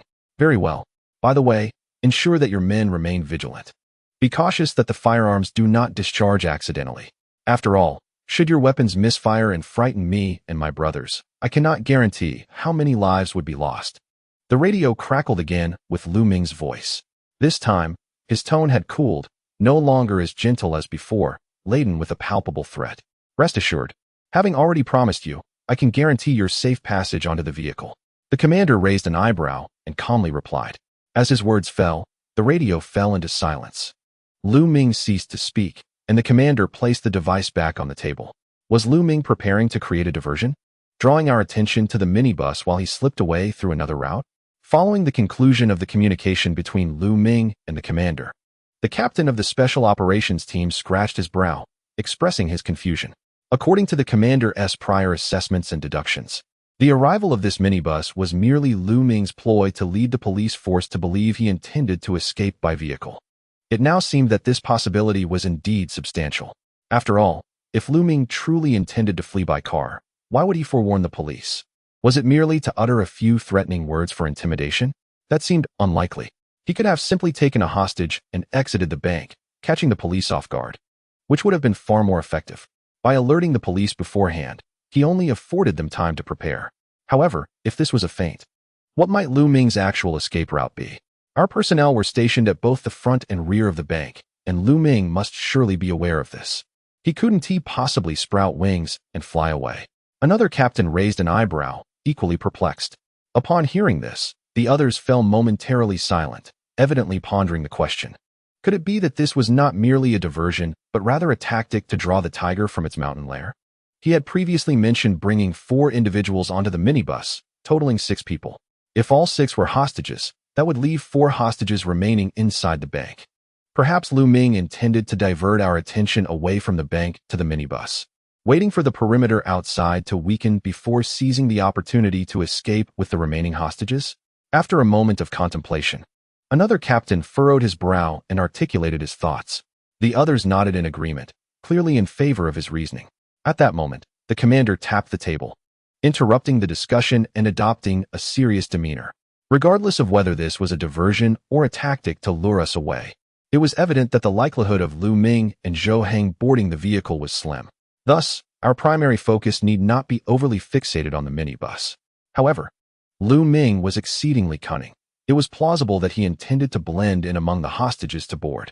Therefore, I urge everyone to keep a vigilant eye on those boarding the vehicle. Additionally, I advise the snipers of your special task force to remain alert, closely observing all individuals exiting the bank. Should any suspects resembling robbers emerge, report immediately. As for the intentions of Lu Ming, we need only to secure the bank. The truth will eventually reveal itself. The commanding officer spoke with utmost seriousness, instilling a sense of gravity in all present, leaving no room for carelessness. Understood. The response echoed promptly from everyone in the temporary command center. 5 minutes later, the doors of the bank slowly creaked open. Upon receiving the news, the commander and his team hastened to the perimeter. Before long, several figures emerged from the bank. The distance from the perimeter to the bank entrance obscured the faces of those observed, despite the clarity of the scene. The commander raised his binoculars, furrowing his brow as he scrutinized the individuals. Among them, 2 donned masks typically associated with robbers, while the others had their faces obscured by white tape affixed to paper, with only holes cut out for their eyes and nostrils. The identities of the 6 remained shrouded in mystery. Lu Ming does possess some cunning, the commander remarked calmly. After speaking, he passed the binoculars to the captain of the special task force, instructing him to take a look. The captain nodded, receiving the binoculars and directing his gaze towards the figures emerging from the bank. 4 men and 2 women, although their faces were concealed. The 2 masked individuals bore some resemblance to robbers based on height and build. However, their movements were awkward and stiff, betraying a palpable fear. The 2 masked figures carried backpacks that appeared rather heavy, suggesting they contained something substantial. As the captain observed, he calmly articulated his findings. The commander nodded in acknowledgement, clearly in agreement with the observations made by the captain. Do you think those 2 could be Lu Ming and Zhou Hang? The commander inquired once the captain lowered the binoculars. Unlikely. According to our records, Lu Ming stands at 182 centimeters and weighs 75 kilograms. While these 2 exhibit a noticeable disparity in build, Zhou Hang, at 175 centimeters and 70 kilograms, does resemble them somewhat. However, the stiffness exhibited by the masked individuals, indicative of fear, does not appear feigned. I suspect they are hostages, but the weight of their backpacks raises questions about their contents, the captain replied, shaking his head before sharing his thoughts. The commander nodded in agreement. The captain's deductions aligned closely with his own. While the faces of those exiting the bank were obscured, the likelihood of a robber blending in among them was minimal. Yet, the mystery of what lay within those backpacks remained unsolved. There is a significant likelihood that the backpack is merely one of the deceptive tactics employed by the robbers. Although the chance of the criminals blending in is minimal, one must remain vigilant. Personnel should be dispatched to follow the vehicle, and comrades from the technical department have connected to the surveillance system to monitor the route of the departing vehicle. Even if Lu Ming does not board the car, we cannot allow it to escape. After a few tense seconds of observing the bank, the commander issued commands. Lu Ming is indeed a formidable adversary. Thus, even if the possibility of a robber mingling among the crowd is 1 in 10,000, the commander cannot allow the minibus to slip away. At this moment, the bank's doors remain wide open, not yet closed. The commander frowned, his expression grave as he gazed at the open doors. Was Lu Ming orchestrating a grand deception? To feign his presence among those exiting the bank, he left the doors ajar? This open entrance presents a prime opportunity for the police force to strike. However, given Lu Ming's cautious nature, how could he afford the police such a significant advantage? What scheme is Lu Ming truly concocting? Chapter 38.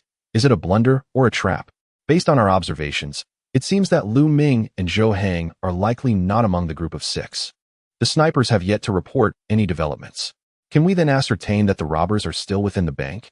Observing the 6 individuals slowly approaching the location where the minibus is parked, the special operations team leader raised an eyebrow and addressed the commander. After careful analysis, they could reasonably conclude that the odds of a robber being among the 6 exiting the bank are exceedingly slim.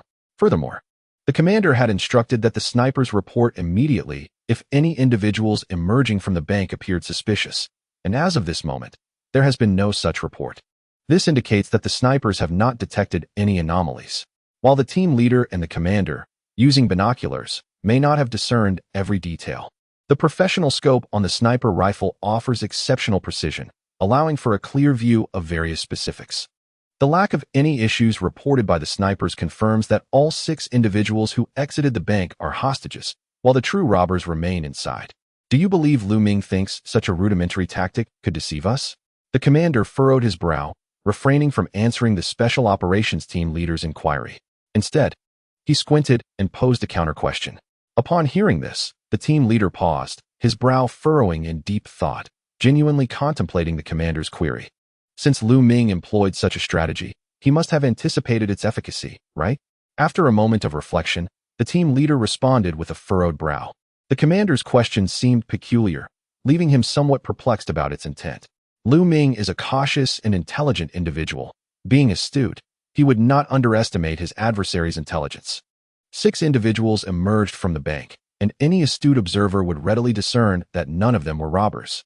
If that were the case, then such an act seemed devoid of purpose.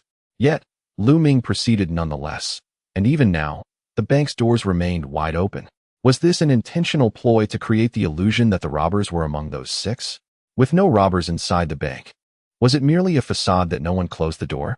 If Lu Ming truly harbored such thoughts, was he not underestimating our intelligence? The chief commander inhaled sharply, furrowing his brow as he spoke slowly, his face a canvas of confusion. Clearly, understanding Lu Ming's enigmatic intentions posed a challenge for him.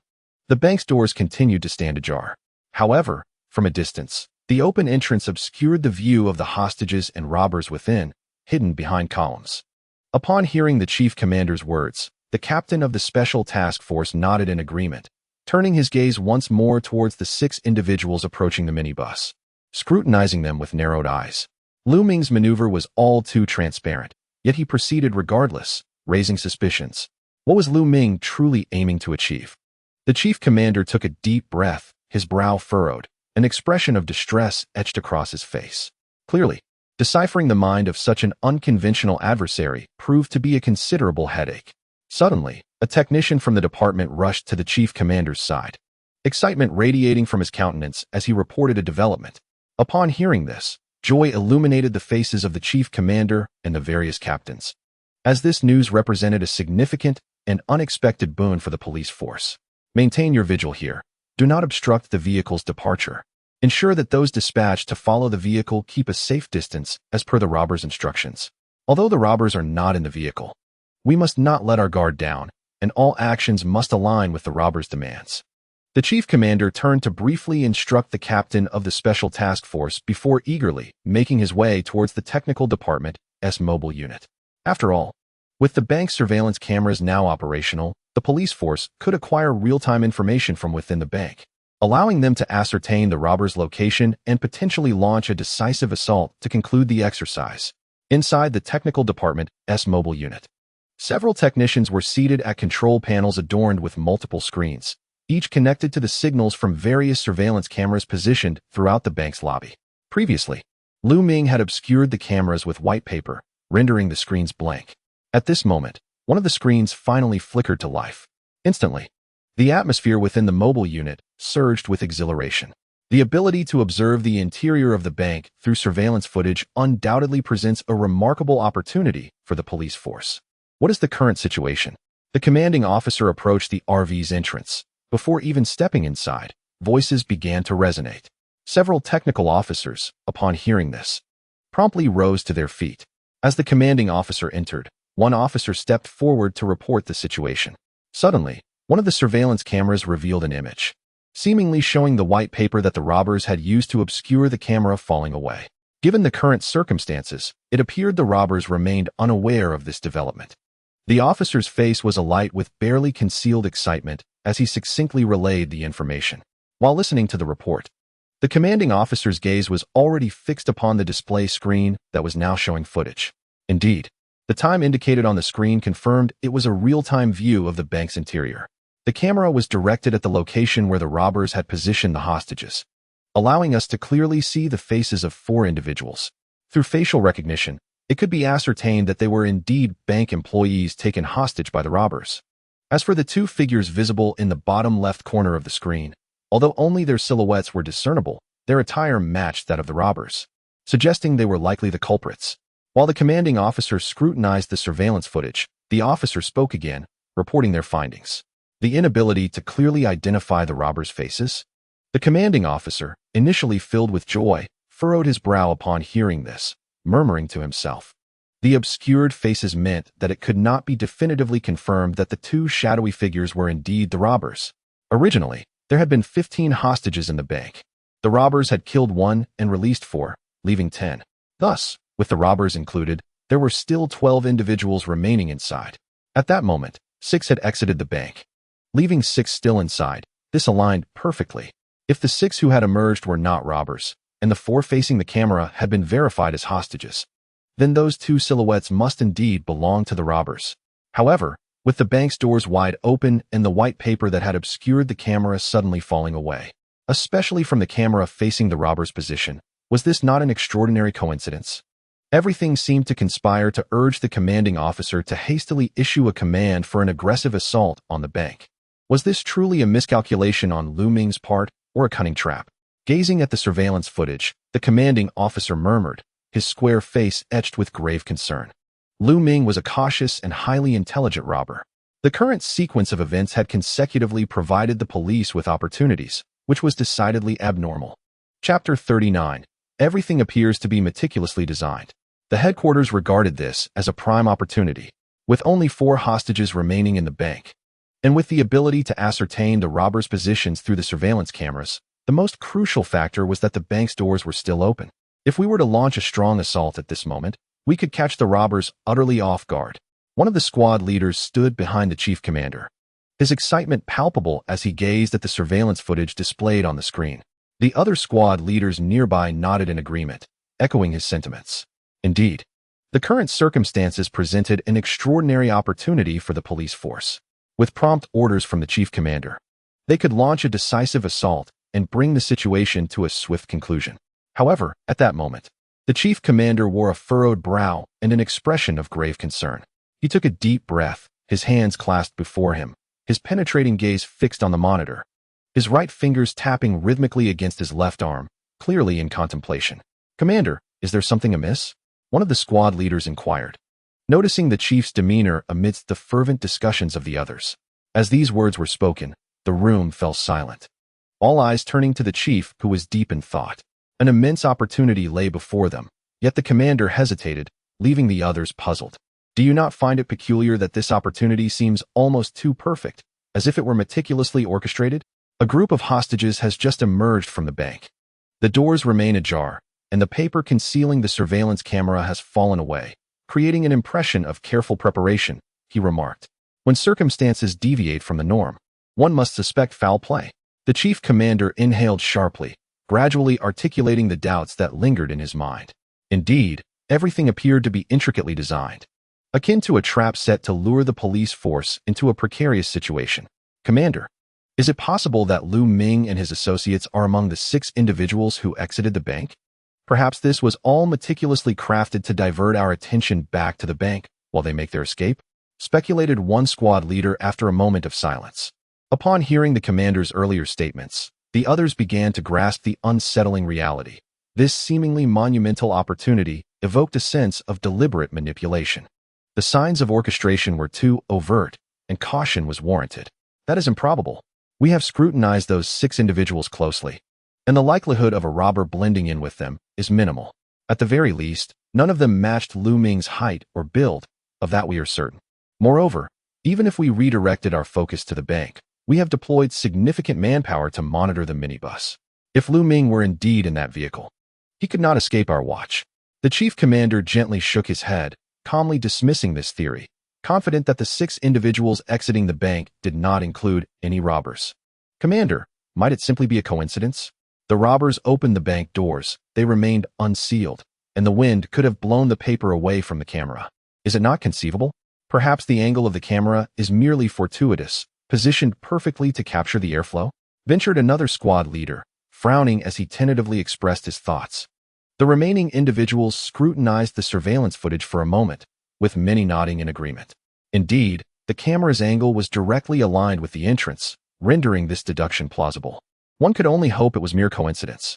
Upon hearing this, the commander relaxed slightly, murmuring to himself, if everything truly were coincidental, it would be as if fate itself had conspired in his favor, dislodging the paper from the camera and creating a significant opportunity for the police force. Regardless, we can now ascertain the location of the hostages, presenting an extraordinary chance for their rescue. With the bank's doors still ajar, this greatly facilitates our offensive action. Even if the indistinct figures were not the robbers, rescuing all hostages would eliminate the problem of apprehending the criminals, no matter where they were concealed within the bank. Prepare for a vigorous assault to rescue the hostages.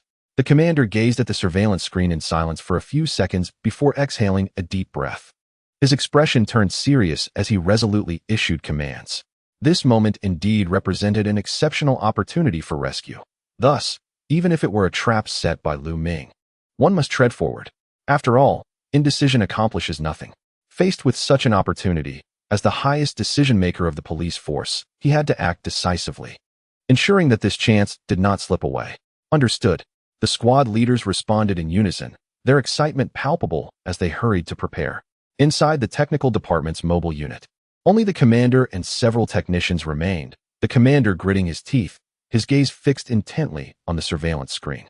Earlier, to lend authenticity to the signal indicating a strong offensive, the police had been mobilizing personnel according to a genuine assault plan. Thus, initiating an offensive action would require little preparation time. Meanwhile, the Special Operations Squad leader, after observing the 6 individuals exiting the bank and entering a vehicle, promptly relayed the commander's orders before returning to the technical unit. Commander, as per your directive, we have dispatched personnel to follow from a distance. What is the situation here? Upon entering the technical unit, the Special Operations Squad leader encountered the commander, who bore a grave expression behind the control console. He swiftly approached to report the situation and inquired about the status. The footage confirmed 4 remaining hostages inside the bank. The figure in the corner, whose face was obscured, appeared to be a potential robber based on attire. I am prepared to initiate a strong offensive within 3 minutes. What are your thoughts? The commander glanced at the Special Operations Squad leader, gesturing towards the surveillance screen as he recounted the situation. Of course, with such clarity. The commander sought the squad leader's opinion. Although the order for the offensive had been issued, The commander's heart was still tinged with hesitation, especially given the prior disastrous raid that had resulted in the loss of 6 special operatives.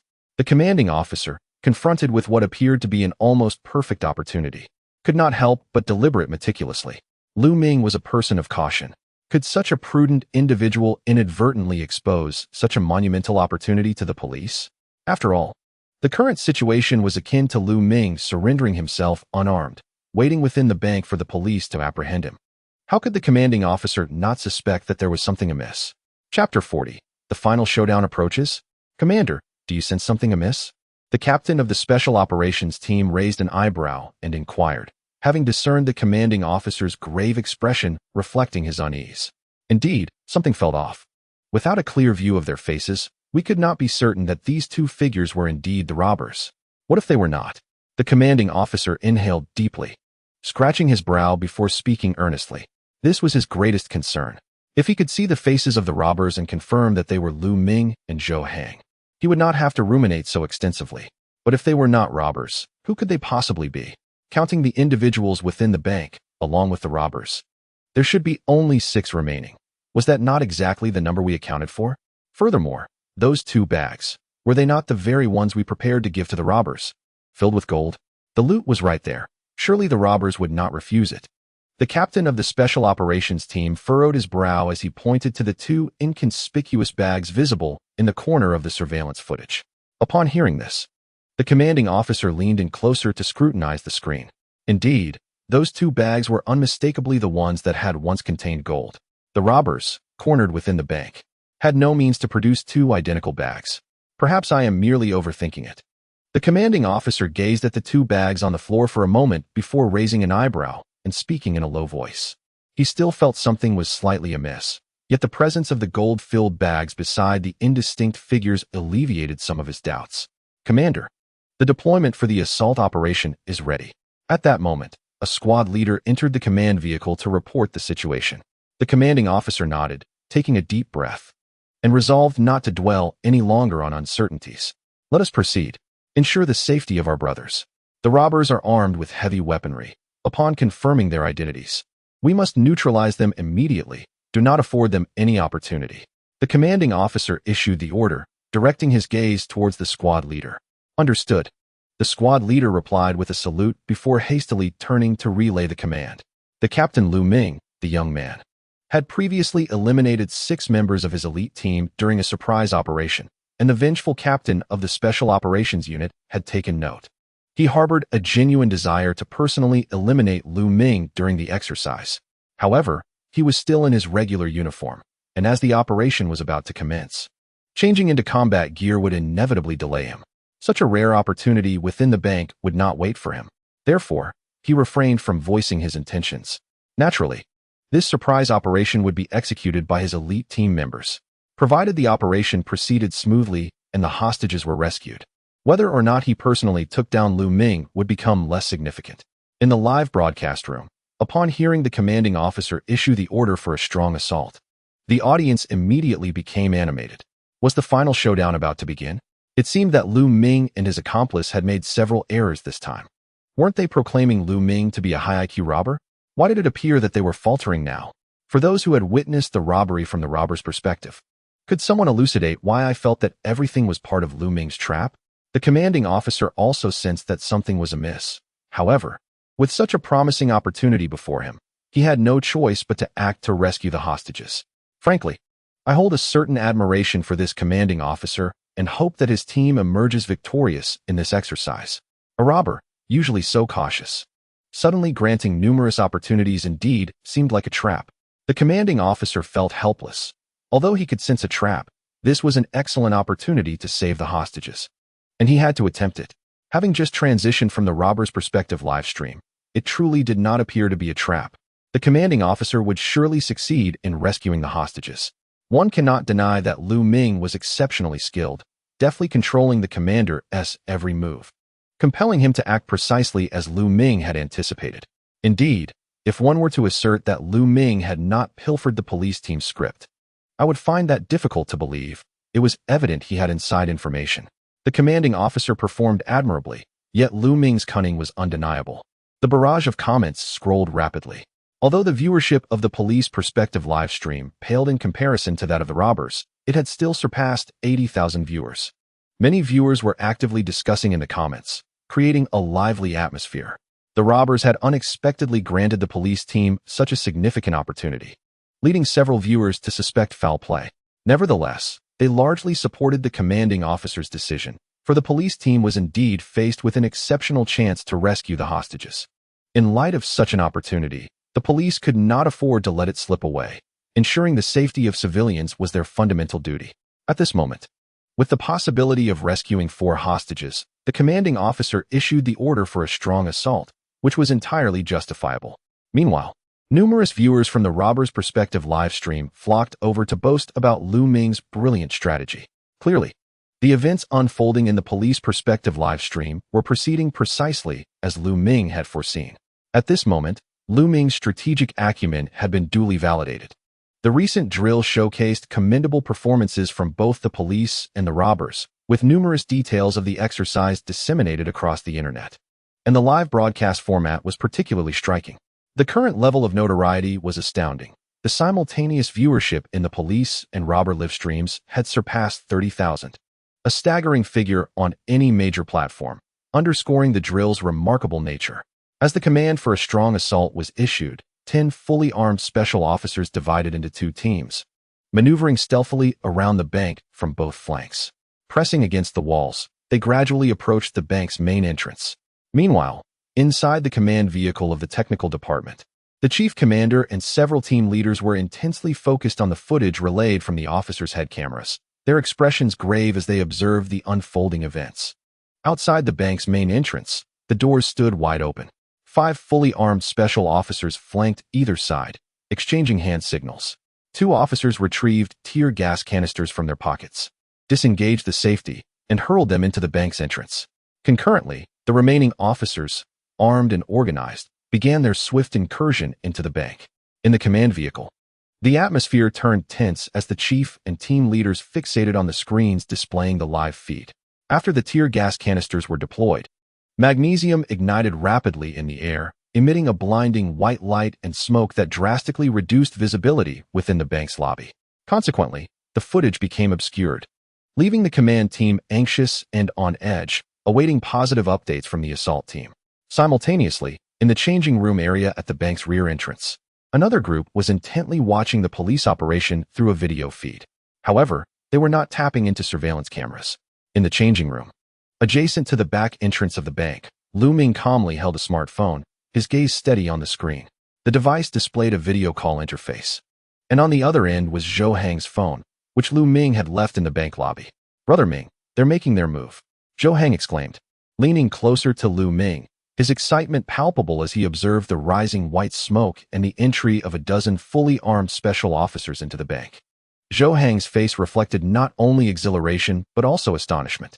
His brother Ming seemed almost prophetic. Everything unfolded precisely as Lu Ming had predicted, a truly eerie phenomenon. "Just wait a moment," Lu Ming replied, his gaze unwavering as he focused on the video feed. Upon hearing this, Zhou Hang promptly nodded. At this moment, both of them were clad in special operations uniforms, with the distinctive Type 95 assault rifles slung around their necks. It was likely that even the commanding officer would be momentarily unable to recognize them as robbers. "It was truly a pity about my phone," Zhou Hang murmured, furrowing his brow as he cast his gaze back to the screen of Lu Ming's phone. That phone was a recent acquisition, merely a month old, and he had yet to become accustomed to its use before Lu Ming had seized it, repurposing it as a surveillance device in the corner of the bank lobby. Naturally, Zhou Hang felt a pang of regret over this loss. "Never mind. Once we make our exit, I'll give you a gold bar from my stash. That should be more than enough to buy dozens of new phones," Lu Ming said with a cheerful grin, as he tucked the phone away and patted Zhou Hang on the shoulder. Upon hearing this, Zhou Hang couldn't help but smirk. Brother Ming was blissfully unaware that this was merely a drill. The gold they possessed would need to be surrendered at the conclusion of the exercise. As this thought crossed his mind, Zhou Hang felt a twinge of pity for Lu Ming, who was still lost in the euphoria of becoming a millionaire, oblivious to the fact that it was all just a fleeting dream. "All right, that should suffice. We ought to withdraw," Lu Ming declared, standing tall and calm as he made the reminder. Simultaneously, his hand rested on the switch to open the back door. outside the bank's rear exit. A security cordon had also been established, with 4 police cars stationed beyond the line. As the sole exit from the front of the bank, the commanding officer had not skimped on the deployment here, stationing 20 armed officers to guard the area. Following the initiation of the raid, these officers were on high alert, using the police vehicles as cover while aiming their weapons at the back door to prevent the robbers from making their escape. "Master, do you think the robbers will flee through our back door?" A young officer turned to his mentor, breaking the tense atmosphere with his inquiry. He swallowed hard, evidently nervous as a newcomer to the force amidst such a charged environment. "Relax, this is merely a drill. There is no reason to be anxious. Just remember not to fire recklessly.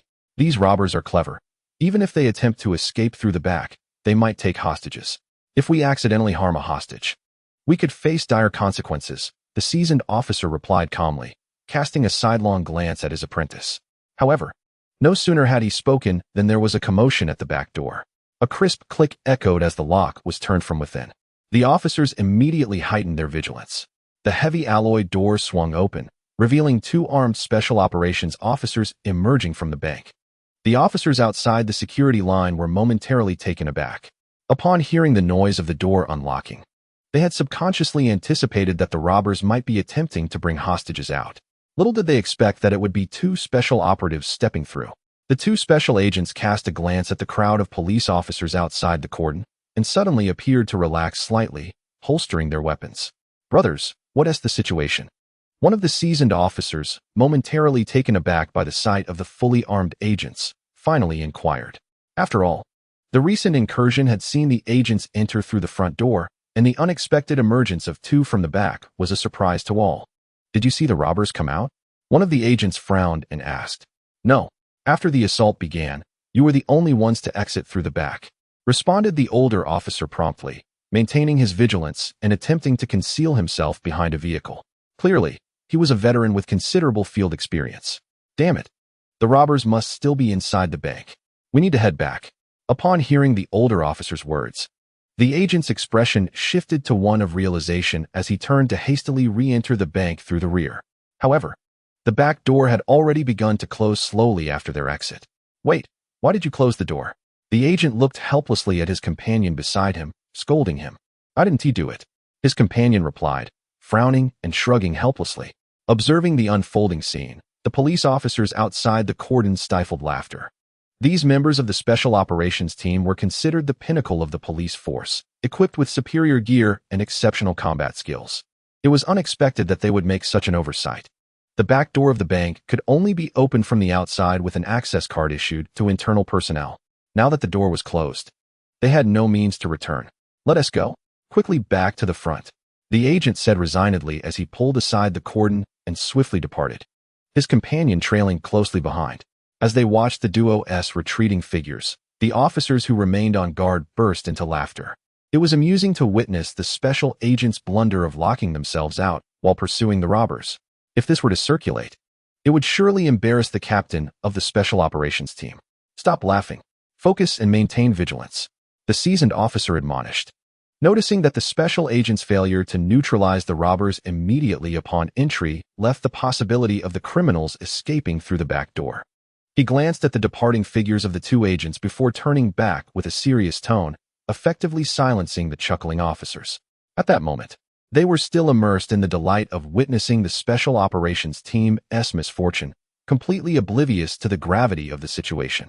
In the bank lobby, the special agents donned protective goggles and advanced towards the hostages. The tear gas had taken effect, leaving those without protective measures in considerable distress. The hostage area was in chaos. "Don't move. Everyone put down your weapons and cover your heads." A voice of urgency pierced through the chaos. Swiftly, amidst the billowing smoke, the crowd complied, shielding their heads and crouching low. In the blink of an eye, the situation within the bank had been brought under control.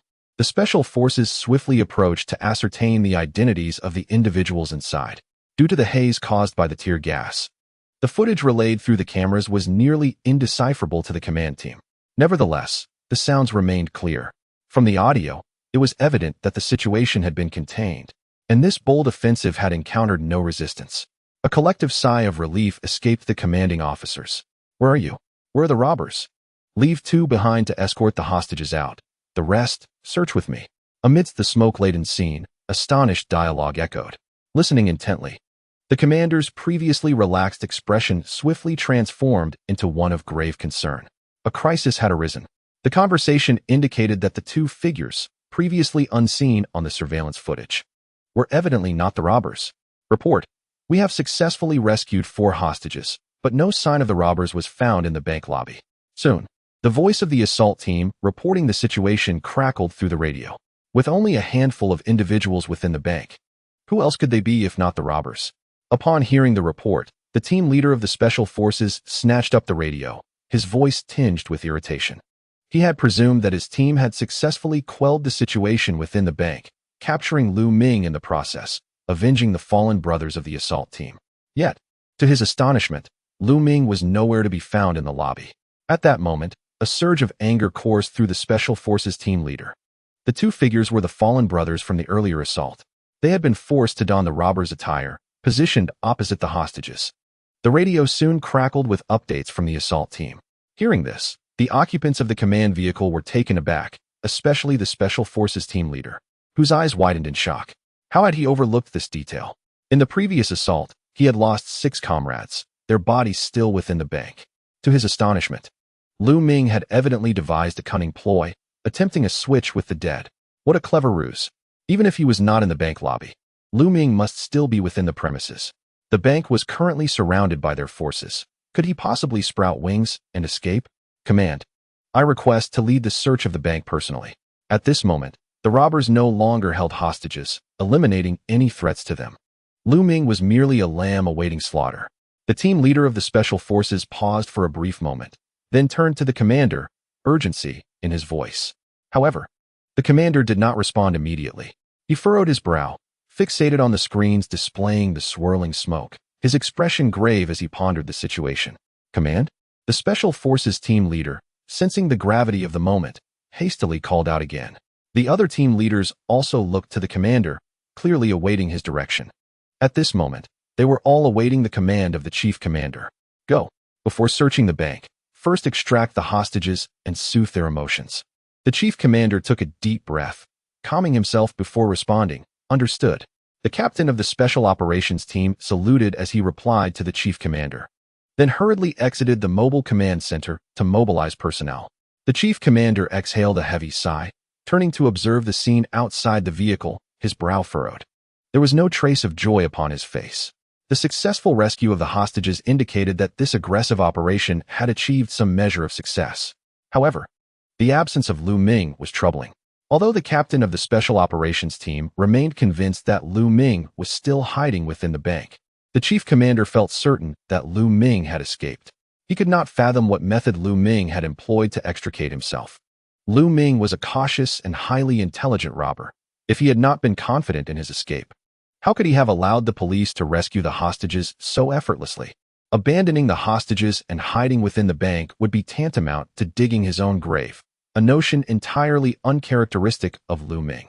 But how had he managed to slip away? All exits from the bank were surrounded by police, and thus far, no unusual reports had emerged. Could it be that he had truly mingled with the few individuals who boarded the vehicle? That seemed implausible. The chief commander remained resolute in his belief that none of the 6 individuals included Lu Ming. Could it be that Lu Ming had indeed performed some sort of magic trick and vanished into thin air? Nevertheless, despite the chief commander's belief that Lu Ming had escaped the bank, a search was still deemed necessary. After all, his assumption of Lu Ming's escape had yet to be substantiated. Therefore, the chief commander acquiesced to the captain's request to lead a search of the bank. Chief, did I not mention that the hostages remaining in the bank were considered a gift to you? Why create such a commotion? Throwing in tear gas. Aren't you just tormenting the hostages? As the chief commander furrowed his brow in confusion, the walkie-talkie, which maintained a singular line of communication with Lu Ming, suddenly crackled to life with Lu Ming's voice, laced with amusement and sarcasm. The chief commander paused, then seized the walkie-talkie. After a moment's hesitation, he pressed the talk button. You have indeed escaped, he stated in a calm tone, though traces of barely concealed anger were evident on his face. The thought that Lu Ming had vanished from right under his nose did not sit well with him. Now Lu Ming had escaped and was mocking him, which understandably fueled the chief commander's ire. By the way, I have a grand gift for you later. Don't forget to express your gratitude." Lu Ming's voice echoed again through the walkie-talkie. Upon hearing this, the chief commander's brow knitted tightly, pondering the implications of this young man's words. A grand gift? What could he possibly mean? The chief commander chose not to respond further, merely placing the walkie-talkie back on the table. "Chief, is it possible that the robber is still nearby, utilizing the walkie-talkie? Perhaps we could still pursue him." In the mobile command unit, a squad leader gazed at the chief commander as he set down the walkie-talkie, his brow furrowing in contemplation. Upon hearing this, the chief commander subtly shook his head. The police walkie-talkie has a signal coverage of 20 kilometers, meaning that as long as one is within this radius, communication remains intact. Lu Ming had deliberately used the walkie-talkie to mock himself, undoubtedly feeling secure, having presumably distanced himself from the bank. Moreover, the chief commander was still unaware of how Lu Ming had managed to escape the bank, making any pursuit impossible. Chapter 43. Grateful he is not a true robber. Inside the bank, the smoke from the tear gas had completely dispersed. The special operations team leader lowered his mask, standing in the bank's hall, awaiting the results of his team's search. Report. All rooms in the bank have been searched. No suspects found. Report. No robbers in the restroom. Report. The ventilation ducts have been thoroughly checked. No sign of any robbers. The walkie-talkie relayed the reports from his team, each strong voice tightening the muscles in the special operations team leader's jaw. By the end, he found himself gritting his teeth, eyes shut tight, his face betraying barely contained fury. Had he truly let Lu Ming slip away? How had he managed to escape? Taking a deep breath to quell his rising anger, the team leader's expression turned grave, confusion etched upon his features. After all, before the assault commenced, he was certain Lu Ming remained hidden within the bank. Furthermore, all exits had been completely sealed off by the special operations team. Unless Lu Ming possessed the ability to vanish into thin air, there was no way he could have escaped. Yet now, it felt as if he had evaporated, leaving no trace behind, which was utterly baffling. With a slight frown, the team leader contemplated his next move, pacing slowly within the bank's hall. His keen gaze swept across every corner. Yet he could not fathom how Lu Ming had eluded capture. To him, the moment Lu Ming chose to abandon the hostages, the outcome of his apprehension seemed inevitable. However, the reality presented a scenario that was difficult for the special operations team leader to accept. Had the man truly disappeared right under his nose? Standing in the bank's hall, he immersed himself in Lu Ming's perspective, contemplating how he might escape if he were in Lu Ming's position. Gradually, he realized he felt like a bird trapped in a cage, utterly confined within this impenetrable prison. No matter how much he flapped his wings, there was no escaping this formidable barrier. Only despair remained, an endless abyss of hopelessness. The very thought of fleeing was extinguished. Surrender seemed the sole option. Suddenly jolted back to reality, the team leader withdrew his perspective from Lu Ming. His heartbeat quickened, and even his breath became somewhat labored. If he were to place himself in Lu Ming's shoes, he would likely not even entertain the idea of escaping the bank. Yet Lu Ming had accomplished just that. Indeed, Lu Ming was quite remarkable. The captain of the special operations team felt a sense of relief, grateful that this was merely a drill. Lu Ming was not an actual robber. After all, to maintain composure in such dire circumstances is a trait that, if possessed by a true criminal, would pose a calamity for the populace and the nation alike. Reflecting on the costs incurred by the officers in their pursuit of him, the captain was seized by a wave of apprehension. How on earth did those two manage to devise an escape plan in such a situation? Surely, they must have rehearsed it countless times in their minds. The captain glanced around, murmuring softly, his whispered words resonating like a warning bell within him. He felt beads of cold sweat forming on his forehead, realizing he must petition the chief for a case file for those two once the exercise concluded. With this thought, the captain shook his head and took a deep breath of cool air. At that moment, a team member rushed out of a nearby room, colliding directly with the special operations captain. In a flurry, the captain seized the young man's arm, demanding sharply, "Where are you off to in such haste?" Simultaneously, he readied himself for hand-to-hand combat, knowing that the bank had been sealed off from the very beginning, leaving the possibility open that Lu Ming might infiltrate their ranks. "Captain, we have a situation," the team member exclaimed, looking anxiously at the captain. "What is it?" the captain inquired, furrowing his brow while maintaining his composure. The team member quickly ushered the captain into an office within the command area. Upon stepping inside, the captain's expression darkened as he took in the sight before him. For Special Operations team members lay stark naked on the floor, their faces grim as they regarded the captain, yet they remained silent. They were the fallen from the earlier raid, and as such, they held no right to speak. "What has happened to your uniforms?" the captain demanded, his brow furrowed deeply. The four exchanged glances, then closed their eyes, choosing silence.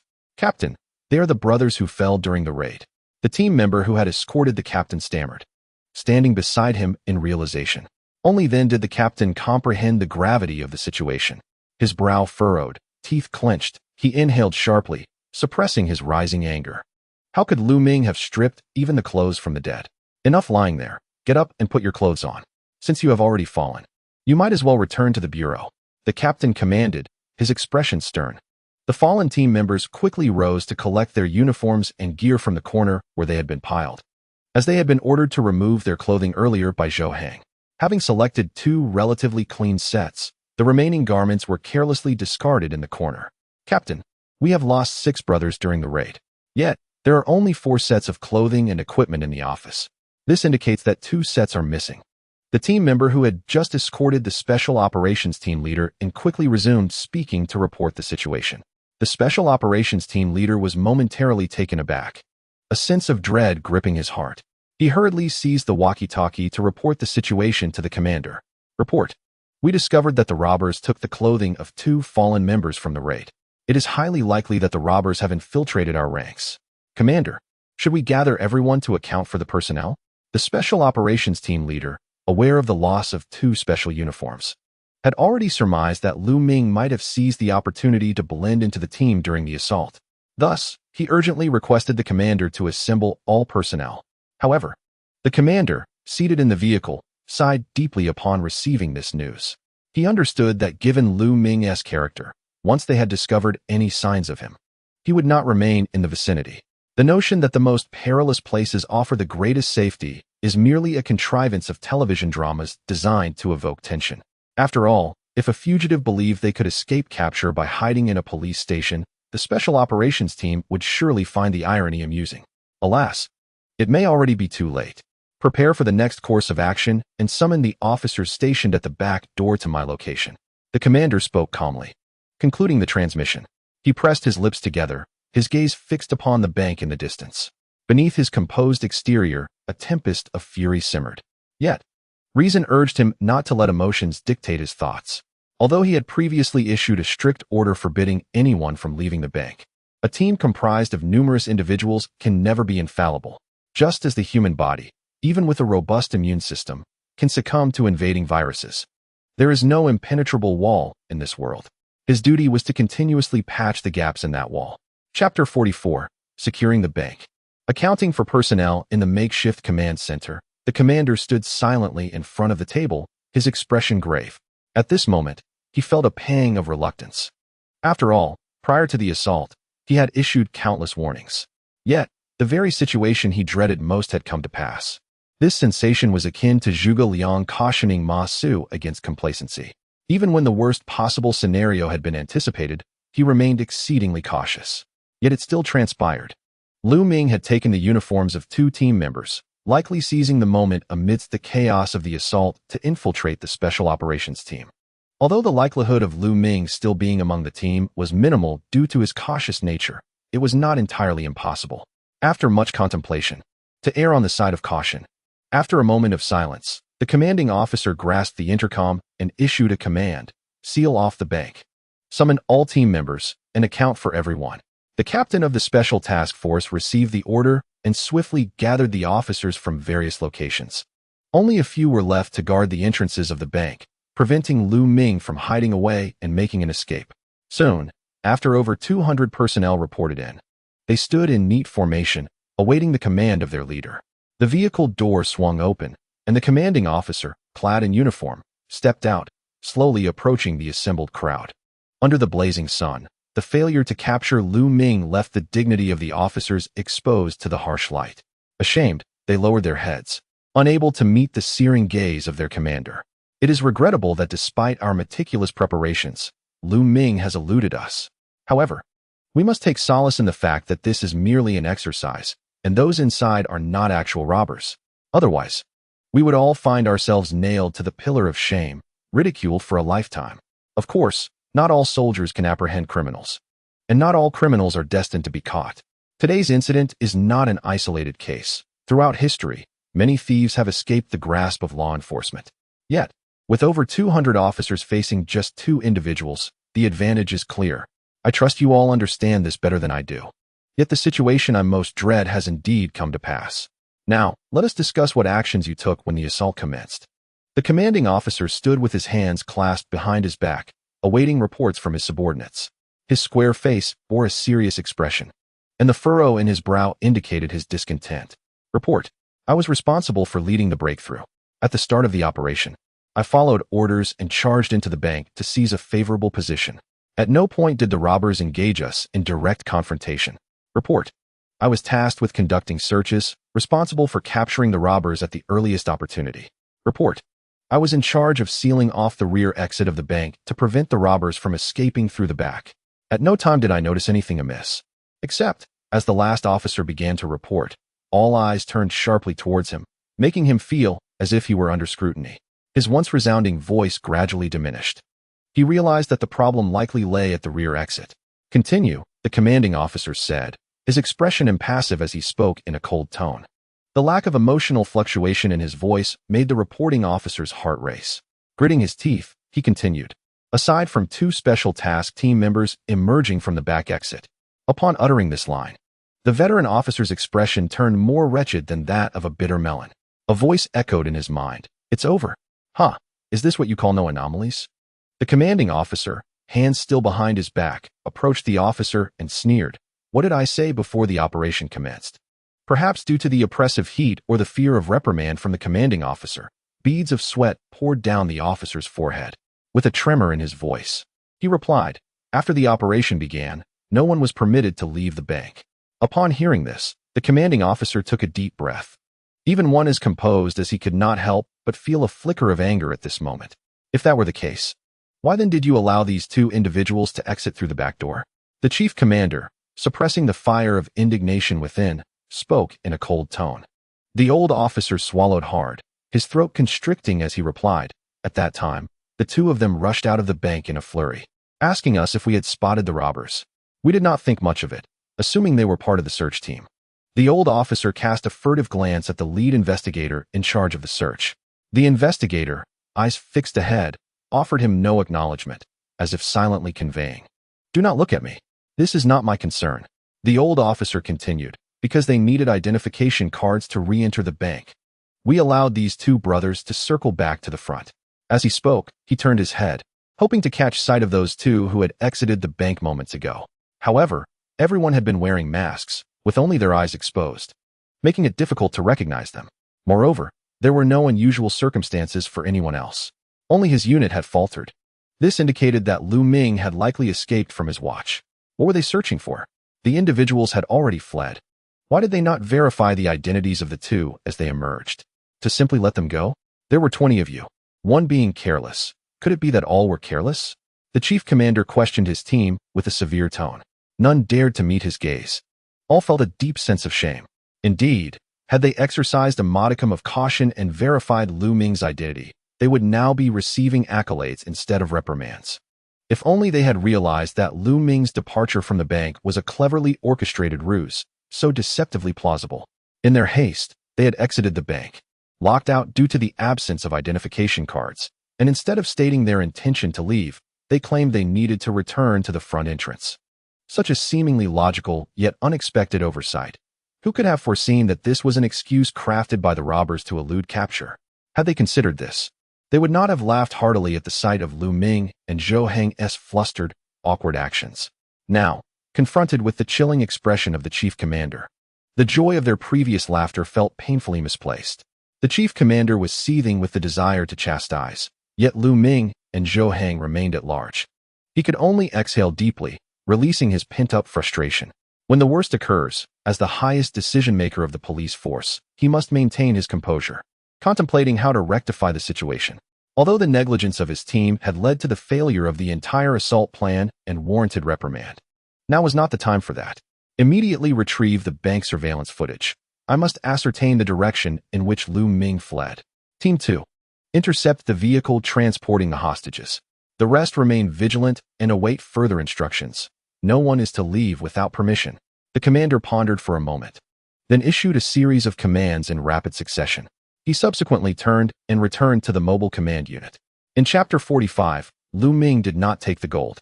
Inside the technical department's vehicle, 2 technicians swiftly accessed the surveillance footage from the bank's rear entrance, capturing the moment Lu Ming made his escape. Amidst the chaos, 2 fully armed special agents emerged from the back door, bypassing the guards and swiftly entering an adjacent alley. As he departed, Lu Ming glanced back at the street camera. Even with a black mask obscuring his face, the commander could sense the mirth concealed beneath it, which irked him considerably. Retrieve the surveillance footage from the surrounding streets. The commander commanded in a low voice. The technician's fingers danced rapidly across the keyboard, producing a flurry of sounds. Soon, they pinpointed the locations of Lu Ming and Zhou Hang. They observed a taxi pulling up at the roadside, boldly departing in the direction of East Street. Upon witnessing Lu Ming's escape route, the commander abruptly turned, fixating on the city map laid out on the table. In his mind, he began to simulate Lu Ming's potential escape route. A crimson line began to weave through the city's roadways, resembling a spider's web in the commander's eyes. He meticulously considered where surveillance cameras were located, where residential areas lay, and where concealment would be feasible.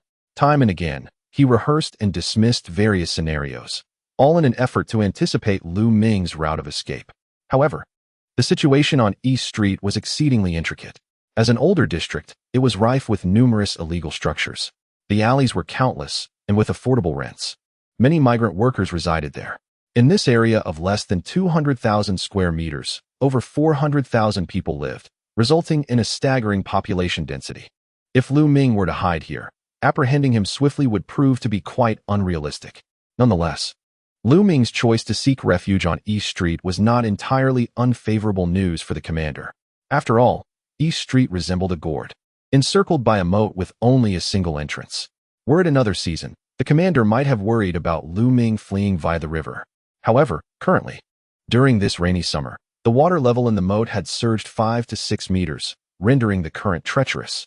To leap into it would be tantamount to seeking death. Thus, the likelihood of Lu Ming taking that route was exceedingly slim.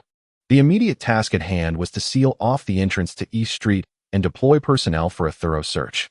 Capturing Lu Ming was merely a matter of time. However, the perfectionist commander was not content with merely apprehending Lu Ming. He also fixated on the gold bars that Lu Ming had taken. With this thought in mind, the commander turned back to the technicians, instructing them to retrieve the footage of Lu Ming entering the vehicle once more. Stop! The commander's brow furrowed, his gaze piercing as he fixated on the surveillance footage. Zoom in. Further, the commander instructed the technicians to enlarge the footage of Lu Ming boarding the vehicle twice until he completely filled the screen. The commander's gaze sharpened, as if he had discerned something significant. His pupils dilated, and a flicker of astonishment crossed his eyes. He did not take the gold, he murmured, his tone laced with disbelief. After all, the robbers had risked so much, even threatening hostages with violence. Was their purpose not to seize the gold? Yet now, having the opportunity to escape, why would he leave it behind? This conundrum was utterly perplexing, akin to a fervent young man stumbling upon a heartwarming tale online of a woman and 7 boys. In his excitement, he expended a modest amount of money on data to download gigabytes of video. Prepared for solitude, he envisioned retreating into a dimly lit room, drawing the curtains, and resolutely burying himself under the covers to study, only to be met with the exuberant melody of Gourd Baby, 7 children on one vine. However, Lu Ming's decision to forego the gold was far less absurd. Indeed, the density of pure gold vastly exceeds that of other metals of the same volume, meaning that an equivalent size of gold is significantly heavier than its counterparts. A few bars might be manageable, but a larger quantity would undoubtedly become burdensome. Thus, it is plausible that Lu Ming temporarily concealed the gold, planning to retrieve it after ensuring his escape. With this thought, a faint, enigmatic smile graced the commander's lips. Once the location of the hidden gold was discovered, they would merely need to wait patiently for Lu Ming to take the bait. Have the hostages in the bank been settled? The commander inquired calmly, pressing his hands on the map spread across the table. They have been settled. In the adjacent temporary tent. Their emotions are largely stable, though they have yet to be informed that this is an exercise. A nearby squad leader replied with a hint of bittersweet amusement. After all, if these individuals were to learn that this was merely a drill, their apprehension would likely lead them to scold the officers rather than express gratitude for their rescue. The potential for harsh words was entirely predictable, although their fright was unfortunate. It was a necessary measure to ensure the exercise's realism. One could only hope for their understanding. I will inquire about a few matters. You stay here and monitor the robbers' movements, the commander said, his thoughts drifting to the aftermath of the operation, which weighed heavily on his mind. The reason the police did not conduct exercises as frequently as the fire department was not solely due to the rarity of such grave criminal incidents, but also because human behavior is far more complex than natural disasters. Without simulating real combat scenarios, the intended effects could not be achieved. Yet once an exercise is treated as a real situation, the aftermath becomes quite a headache. Entering the tent, he was immediately surrounded by the grateful crowd, their faces a mixture of relief and appreciation. "Thank you, Commander," they exclaimed in unison. "You cannot fathom the nature of those two robbers. They are utterly inhuman. They wielded the threat of death without so much as a blink. Oh, at that moment, I truly believed my life was forfeit. I was petrified upon seeing the gunman, whose visage seemed as though it boasted two mouths, instilling a profound terror within me. These individuals, speaking in frantic disarray, even depicted Lu Ming as a monstrous entity with two mouths. It was evident that they were deeply shaken. The commanding officer raised an eyebrow, maintaining an outwardly calm demeanor while inwardly relieved that the officers had yet to disclose to these individuals that this was merely a drill. Otherwise, upon entering, he would likely have been stripped of his garments by their frantic hands. Clearing his throat tactically, the commanding officer then spoke soothingly. "Fear not. You are all safe now. I have a few inquiries to make. Did anyone witness where the robbers took the gold after their heist?" Upon hearing this, the previously terrified individuals became hesitant, their heads bowed, unable to meet the commanding officer's gaze. Observing their furtive demeanor, a cold smirk graced the officer's lips. Convinced they were privy to the location where Lu Ming had concealed the gold, it was likely they had conspired prior to his arrival. Chapter 46. The insatiable nature of humanity not paying much heed, he asked, after obtaining the gold. "Where did they go? Did you see anything?" "No," they replied, shaking their heads vehemently, claiming ignorance. Yet, their faces betrayed a palpable tension, revealing their underlying anxiety. An astute observer would easily discern the discrepancies. "Oh, I see you have been quite unnerved by the robbers. I shall not intrude any further. Please, take the time to rest." The commanding officer feigned regret upon hearing their responses, turning to depart. As he stepped out of the tent, a subtle smile graced his lips. Their evasive glances and inexplicable fidgeting had not escaped his notice. As a seasoned officer, he could effortlessly unravel the web of their deceit. After all, it was dazzling gold. Even a single piece could afford an ordinary person a comfortable life for a time. The sheer volume of it was even more enticing. In the face of such temptation, how many could resist? He was certain these individuals knew precisely where Lu Ming had hidden the gold. However, to avoid alarming the snakes in the grass, the commanding officer refrained from pressing them immediately. Given their greedy nature, once the officer's team withdrew, they would undoubtedly rush to retrieve the gold. All he needed to do was have someone follow closely behind them. Pushing them too hard now would be counterproductive. Indeed, after the commanding officer exited the tent, the four captives quickly formed a huddle and began to whisper among themselves. "Did you really see it?" inquired a bespectacled middle-aged man, his excitement palpable. Thick lenses could not obscure the gleam of fervor in his eyes. Upon witnessing this, another young man clad in a short-sleeved shirt was about to speak, but was abruptly interrupted by a middle-aged man. The latter cast a cautious glance at the slightly portly woman beside him, who, understanding his apprehension of being overheard, silently nodded. She then approached the entrance of the tent to keep watch. After confirming that no one was outside, the middle-aged man gestured for the young man to continue. "I saw it. When he emerged from the restroom, there was certainly no gold in his bag. It must have been concealed within the cistern of the toilet." Upon hearing this revelation, the others flushed with excitement, their faces aglow with anticipation. In that moment, the four exchanged knowing glances, fully aware of each other's thoughts. Save for the young man who remained somewhat apprehensive. "What if we take the gold and the police catch us?" he inquired, his voice tinged with concern. The bespectacled middle-aged man, being the eldest and bolder, retorted, "What is there to fear? The gold belongs to the thieves. If we do not speak of it, who would know where it is hidden?" The middle-aged man's words, laced with a sense of conviction, suggested his determination to acquire the gold. Yet, the young man felt a pang of guilt. For someone who earned only 4,000 to 5,000 a month, a sum in the hundreds of thousands seemed astronomical. This immense fortune left him restless. There is no what if. Even if he is apprehended and reveals where the gold is hidden, the police will have no means to locate it and will surely doubt his words. He argued, his anxiety palpable. Moreover, as a thief, who would readily believe him? Upon hearing this, the expressions of the other three brightened with clarity. Indeed, who would be foolish enough to easily trust a thief? Even if he confessed, should the gold remain untraceable, the blame would still fall squarely upon the thief's shoulders. Regardless of whether the thieves eventually realized it was they who had taken the gold, the gravity of such a crime would likely result in a death sentence or life imprisonment. What opportunity would they have for revenge? Realizing this, the four became even more exhilarated, their breaths quickening. There is no time to lose. Once the police team inside the bank withdraws, we shall seize the gold. I shall state in advance that it will be divided equally. Each of us must partake, and we must safeguard this secret. Even when questioned individually, we must remain resolute. The bespectacled middle-aged man, having taken the initiative to preempt potential discord, insisted that each person must claim their share of the gold. Moreover, he cautioned them to keep their lips sealed. Drawing from his knowledge of crime dramas, he feared the perils of the prisoner's dilemma. As long as they maintained a unified front of ignorance, the disappearance of the gold would rest firmly upon the shoulders of the thieves. Rest assured, I shall not utter a word. When the time comes, I shall feign ignorance and simply state that I know nothing. The other three agreed to this plan, taking turns to monitor the movements of the police officers inside the bank. Meanwhile, they silently prayed that the officers would not discover the gold concealed within the toilet tank, so that they could retrieve it undisturbed. Little did they know that the mastermind, seated in the vehicle, was surreptitiously observing them. He commanded the team inside the bank to withdraw, instructing 2 members to change into plain clothes, so that they could follow the 4 hostages once they departed. The commander gazed out of the car window, speaking calmly. His assistant nodded in acknowledgement, promptly executing the orders.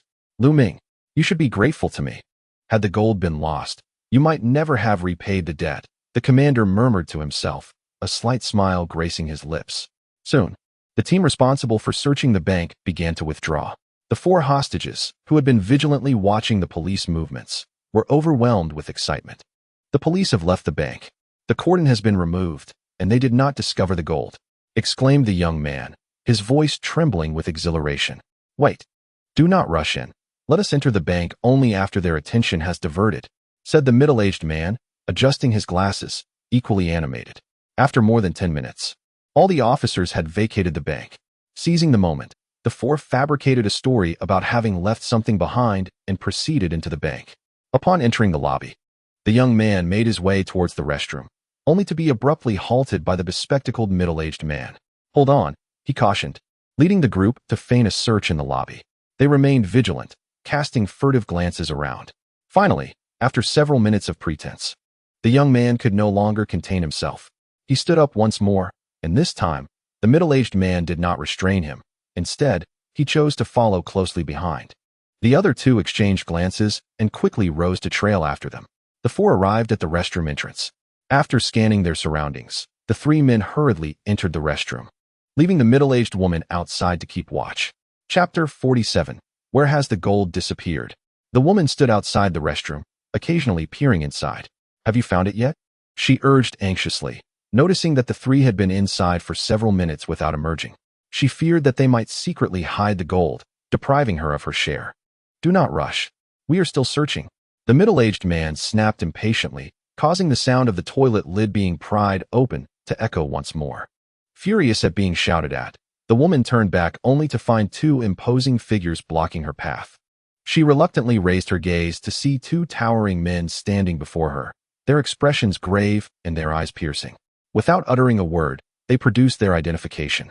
With their index fingers raised in a gesture of silence, the women understood that their scheme to procure gold had been exposed. They recoiled slightly, falling into a silence. One member of the elite team stood guard outside while another entered the restroom. Have you 2 found it? In which toilet is it hidden? Oddly enough, when he emerged, his bag was conspicuously empty, and the only possible hiding place seemed to be the toilet tanks. How could it be missing? The three of them desperately searched, continuously prying open the lids of the flushing toilet tanks. As the number of tanks available to them dwindled, their agitation grew palpable. "Do you need assistance?" A team member, positioned behind the middle-aged man, spoke calmly. The hunched man, without turning his head, retorted, "What are you wasting words for? Hurry up. We can't let the police discover us." No sooner had he spoken than he froze in place, placing the tank lid he had just lifted back down. Straightening up, he slowly turned to face his colleague, offering an awkward smile. However, the elite team member remained impassive, his stern countenance rendering the man's smile somewhat rigid. "Everyone come in," the elite team member called out. A multitude of police officers filed in, instantly transforming the already cramped restroom into a veritable throng. "Please make way," one officer said, pushing aside the bespectacled middle-aged man to lift the lid of the toilet tank. In the blink of an eye, all the toilet tank lids within the restroom were opened, yet not a trace of gold was found.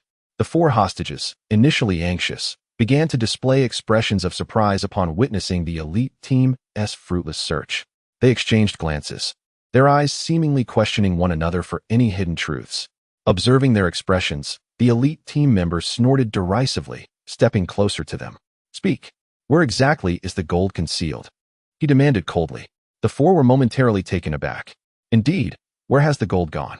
The gazes of the three others converged on the young man, who suddenly felt the weight of their scrutiny.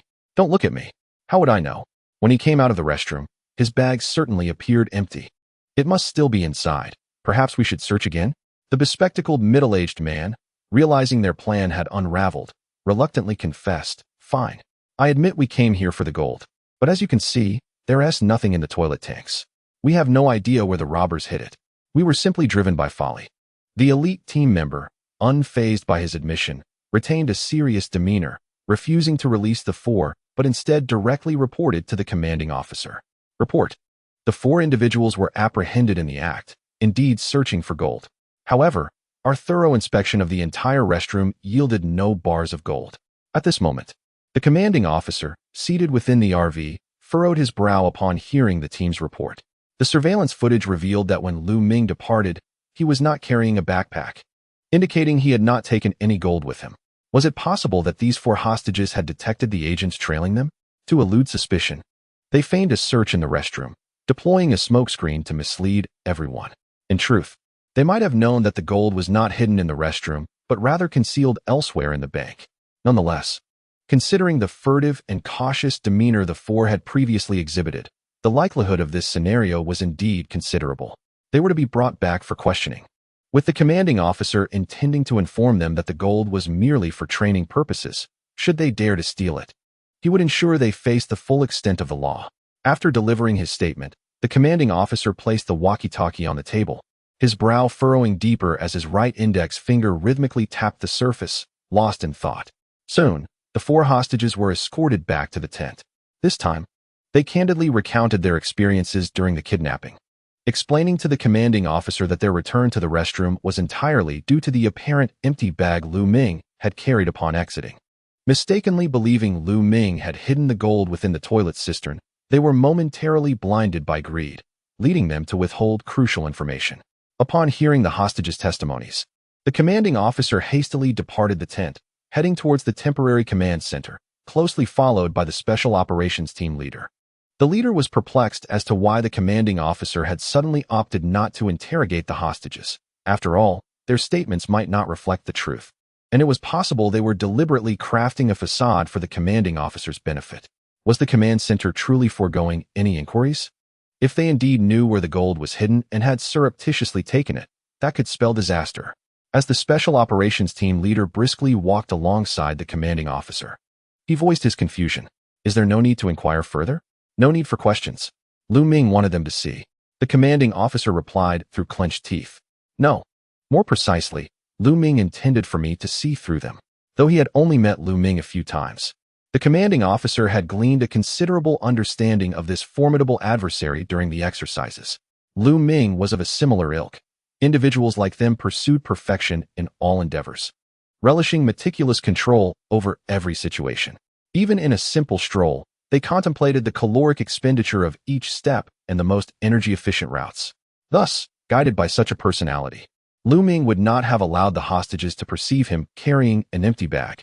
If that were the case, it would suggest that Lu Ming had orchestrated the situation deliberately, aiming to obscure his true intentions and complicate the quest for the gold. It is truly lamentable for those few hostages who naively believed they were on the brink of acquiring a fortune. Instead, they were unwittingly manipulated by Lu Ming. Had Lu Ming been a genuine robber, he would now be reveling in his ill-gotten gains, disappearing into the shadows, leaving these deluded individuals to bear the brunt of the consequences. After all, who can vouch for the veracity of their statements? Until the gold is recovered, one cannot dismiss the suspicion that they may be concealing it, presenting an empty bag for others to see, while even the hostages are ensnared in the scheme, truly reveals Lu Ming's ruthless nature. The commander continued to walk, calmly expressing his thoughts. The captain of the special task force, overhearing his remarks, nodded in agreement, clearly in accord with the commander's sentiments. It is evident that Lu Ming is a cunning individual, intent on outsmarting everyone. However, if the gold is not at the bank, where else could it possibly be? Though the special task force captain was intrigued, he refrained from questioning the commander, choosing instead to accompany him swiftly to the temporary command center. Upon entering the mobile command unit, the commander immediately seized the radio, tuning into the frequency of the second team. "Second team, please respond," he intoned with a grave tone. Thanks to Lu Ming's antics, his emotions had fluctuated significantly throughout the day, causing the usually taciturn commander to speak more than he typically would. His throat ached from the exertion of voicing so many words. "Second team received. Awaiting your orders, Commander," came the prompt reply from the radio. "Have the vehicles transporting the hostages been intercepted?" The commander inquired sternly, his expression serious and commanding. "Checkpoints have been established at the intersection, and we anticipate the target vehicles will arrive in approximately 5 minutes," replied the captain of the second team with utmost seriousness. "Excellent. Maintain constant communication," the commander instructed before setting the radio down, exhaling a quiet sigh of relief. Although Lu Ming had managed to evade capture, he had sought refuge in East Street, making it merely a matter of time before he would be apprehended. Moreover, his failure to take the gold with him or to hide it in the bank was telling. Previously, when the 6 hostages boarded the vehicle, 2 of them, wearing masks, were seen carrying the robbers' backpacks. Observing their gait, one could easily discern the weight of the bags. At that moment, the commander had been curious about the contents. Reflecting on it now, it is highly plausible that they contained gold, concealing the gold within the hostages' backpacks, allowing them to carry it onto the vehicle. This was a cunning stratagem indeed. Based on the reactions of the hostages left in the bank, it is likely that Lu Ming executed this maneuver with great stealth. The remaining hostages even believed that the gold was still hidden in the bank's restroom, unaware that it had been taken away by those who boarded the vehicle. Upon further reflection, this aligns perfectly with Lu Ming's modus operandi. Thus, at this moment, the commander had come to a solid conclusion. The gold was undoubtedly concealed within the backpacks of the 6 hostages who had boarded the vehicle. His immediate objective was to intercept the vehicle transporting the hostages and seize the gold, thereby reclaiming a measure of triumph. Chapter 48. The higher the sentence. The more specialized on East Main Street, a police car came to a halt at the roadside. 2 officers swiftly exited the vehicle and approached an old Mazda parked by the curb. The officers, having reviewed the surveillance footage from the bank's rear entrance, were aware that Lu Ming had exited the bank and hailed a taxi. Continuing along Lu Ming's escape route, they proceeded to examine further surveillance recordings. The commander discovered that Lu Ming had alighted midway and, in a secluded area, had broken into a second-hand Mazda to continue his flight. At this juncture, the 2 officers first glanced at the license plate. They then moved to the car door, grasped the handle, and to their surprise, the door swung open effortlessly. Leaning in to inspect the interior, they noticed 2 wires protruding from beneath the steering wheel, one red and one blue. This revelation confirmed for the officer that this was indeed the Mazda that Lu Ming had used to escape. Impressive. This fellow has truly mastered the art of ignition without a key, the officer remarked with a hint of admiration. The younger officer, tilting his head to peer into the vehicle, questioned the feasibility of starting a car without a key. Does that method from the movies actually work? He furrowed his brow in confusion. Of course it does. Many years ago, I apprehended a car thief who employed precisely this technique. He even explained the underlying principle to me. The engine's ignition relies on the electrical spark generated by the spark plug.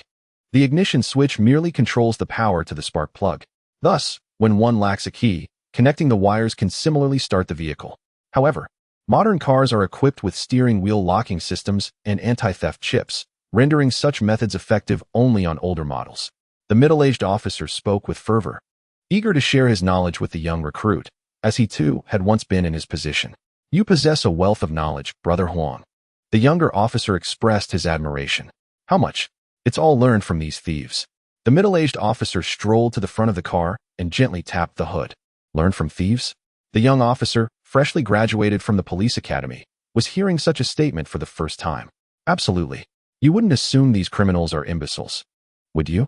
Let me tell you, every individual locked away in that prison is a talent. A thief can be more resourceful than a locksmith, and a con artist understands human nature better than a psychologist. The higher the sentence, the more specialized the criminal. Perhaps any one of them could surpass even a renowned professor from a prestigious university. You are still young. Take your time to learn." As the middle-aged officer spoke, he stood by the front of the car, took out his phone, and snapped a photograph of the vehicle. He then pressed the intercom button. "Report. We have located the vehicle used by the suspect during his escape on East Main Street." After a crackle of static, a response came through. "Remain at the intersection and await reinforcements." "Understood." The middle-aged police officer reattached his walkie-talkie to his chest, then gazed towards the dense cluster of residential buildings along East Street. The architecture of the entire East Street could only be described as chaotic. Wires hung from the poles like a tangled mass. The narrow streets were filled with throngs of people and vendors. In such a disordered place, locating Lu Ming would undoubtedly prove to be a formidable challenge. He decided to take a seat at a nearby liangfen stall, requesting 2 bowls of the chilled delicacy to satisfy his cravings. "What are you standing there for? Come over and enjoy some liangfen." The middle-aged officer called out to the young officer who was standing under the scorching sun. The young officer hesitated, glancing at the street corner, fearing that if he turned away, Lu Ming might slip away right beneath his nose. However, the relentless sun was unbearably hot, scorching his scalp. Glancing again at the bowls held by the middle-aged officer, the translucent liangfen was adorned with a layer of crimson oil and sprinkled with vibrant green scallions. Just the sight of it sent his saliva into a frenzy. Eventually, succumbing to the temptation, the young officer made his way to the liangfen stall. Meanwhile, in a modest inn on East Street, Lu Ming and Zhou Hang entered a room under the guidance of their landlord. This establishment had become a haven for many migrant workers, leading local landlords to convert their homes into numerous single rooms for daily rental to these individuals. Most landlords were elderly, indifferent to the identities of their tenants, as long as one paid a daily fee of 50 yuan and a 10 yuan deposit for the key. They could stay for a day. Renewal was as simple as paying another 50 the next day, unlike hotels or inns that required identification checks. In such a chaotic environment, it was nearly impossible for the police to apprehend Lu Ming swiftly. Finally free of the burdensome items on him, dozens of kilograms, Zhou Hang felt an immense relief as he collapsed onto the bed. Though the bed was merely a wooden board with a mattress, after a long day, it felt softer than clouds to him. Lu Ming, too, removed the gold bars from his person, but instead of collapsing onto the bed like Zhou Hang, he walked to the window, his gaze cool and penetrating as he observed the street outside. On the street, vendors sought refuge from the blazing sun in shaded spots. An elderly man selling popcorn sat beside the road, weakly shaking his gleaming black popcorn machine. A few children squatted nearby, their small eyes reflecting a mix of anticipation and fear as they watched the machine spin. "Boss, if we hide in a place like this, they won't find us even after 3 to 5 days. There's nothing to worry about." Inside the room, Zhou Hang propped himself up on the bed, grinning widely as a cool breeze swept in, providing a refreshing respite. Before he could finish his thought, he noticed Lu Ming placed his index finger to his lips, signaling for silence. "Shoo, be quiet." He tilted his head, seemingly attuned to some distant sound. This expression instantly sent a wave of anxiety coursing through Zhou Hang. "What the hell? Have they discovered us so soon?" Zhou Hang exclaimed incredulously. He quickly grasped his weapon, crouching beside the door while holding his breath, poised for an escape at any moment. Inside the room, an eerie stillness prevailed. The sound of slippers shuffled above and not far from the street. The feeble cries of a vendor sharpening knives echoed in his ears. Just then, a thunderous bang reverberated through the air. Startled, Zhou Hang rushed to the window, following Lu Ming's gaze. At the street corner, An elderly man selling popcorn pride opened the hand-crank popcorn machine with an iron rod.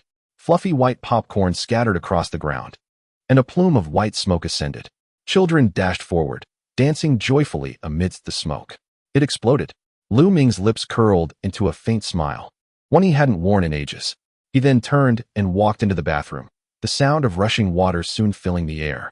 Witnessing this scene, Zhou Hang wore a perplexed expression. "You startled me. I thought something had really blown up," he said, irritation creeping into his voice as he wiped the sweat from his forehead.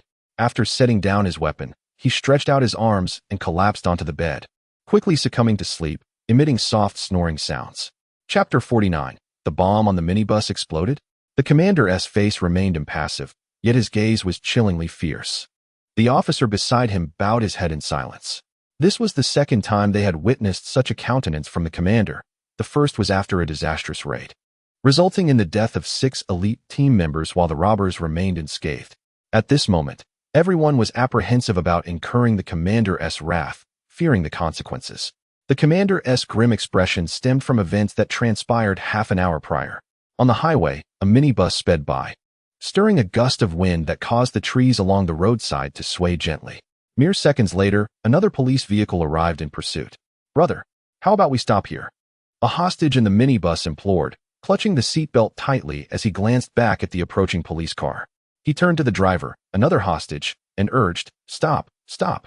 The driver, gripping the steering wheel, fixed his gaze ahead and murmured. It wasn't that he was unwilling to halt. He simply dared not do so. After all, a remote-controlled bomb was secured to him by the robbers, with the remote control firmly in their possession. The robbers had previously stated that the bomb's signal range extended to 500 meters. Should they exceed this distance, the bomb would be beyond control. He had already driven quite a distance, but with the winding route he had taken, he could not ascertain whether they had truly surpassed 500 meters in a straight line. Thus, rather than risk the uncertainty of that 500-meter threshold, it was wiser to drive further away, distancing himself from the remote control's signal range. "No, we need to go further," the driver, his voice trembling, urged, gripping the steering wheel tightly, his nerves on edge. As he pondered how much longer he would have to drive before coming to a halt, an unexpected sound of 2 sharp pops erupted from the tires. The minibus's speed visibly diminished. Ahead, 2 police cars were stationed at the roadside, their alternating red and blue lights flashing incessantly. Dozens of officers, armed and equipped with bulletproof shields, stood resolutely at the checkpoint, prepared for any eventuality. After the tires were punctured by the spikes on the road, the driver hastily pressed the brake to prevent the vehicle from overturning. The screeching of the brakes filled the air, leaving 2 dark streaks on the road. The minibus skidded approximately 10 meters before coming to a stop at the checkpoint. Once the minibus was forcibly halted, over a dozen fully armed officers swiftly surrounded it. The 6 hostages inside the vehicle were paralyzed with fear, hesitant to move. "Now, everyone hands on your heads. Exit the vehicle," bellowed the temporary captain leading the operation. Despite previous analyses suggesting that Lu Ming's presence on the minibus was highly unlikely, a minuscule probability does not equate to impossibility.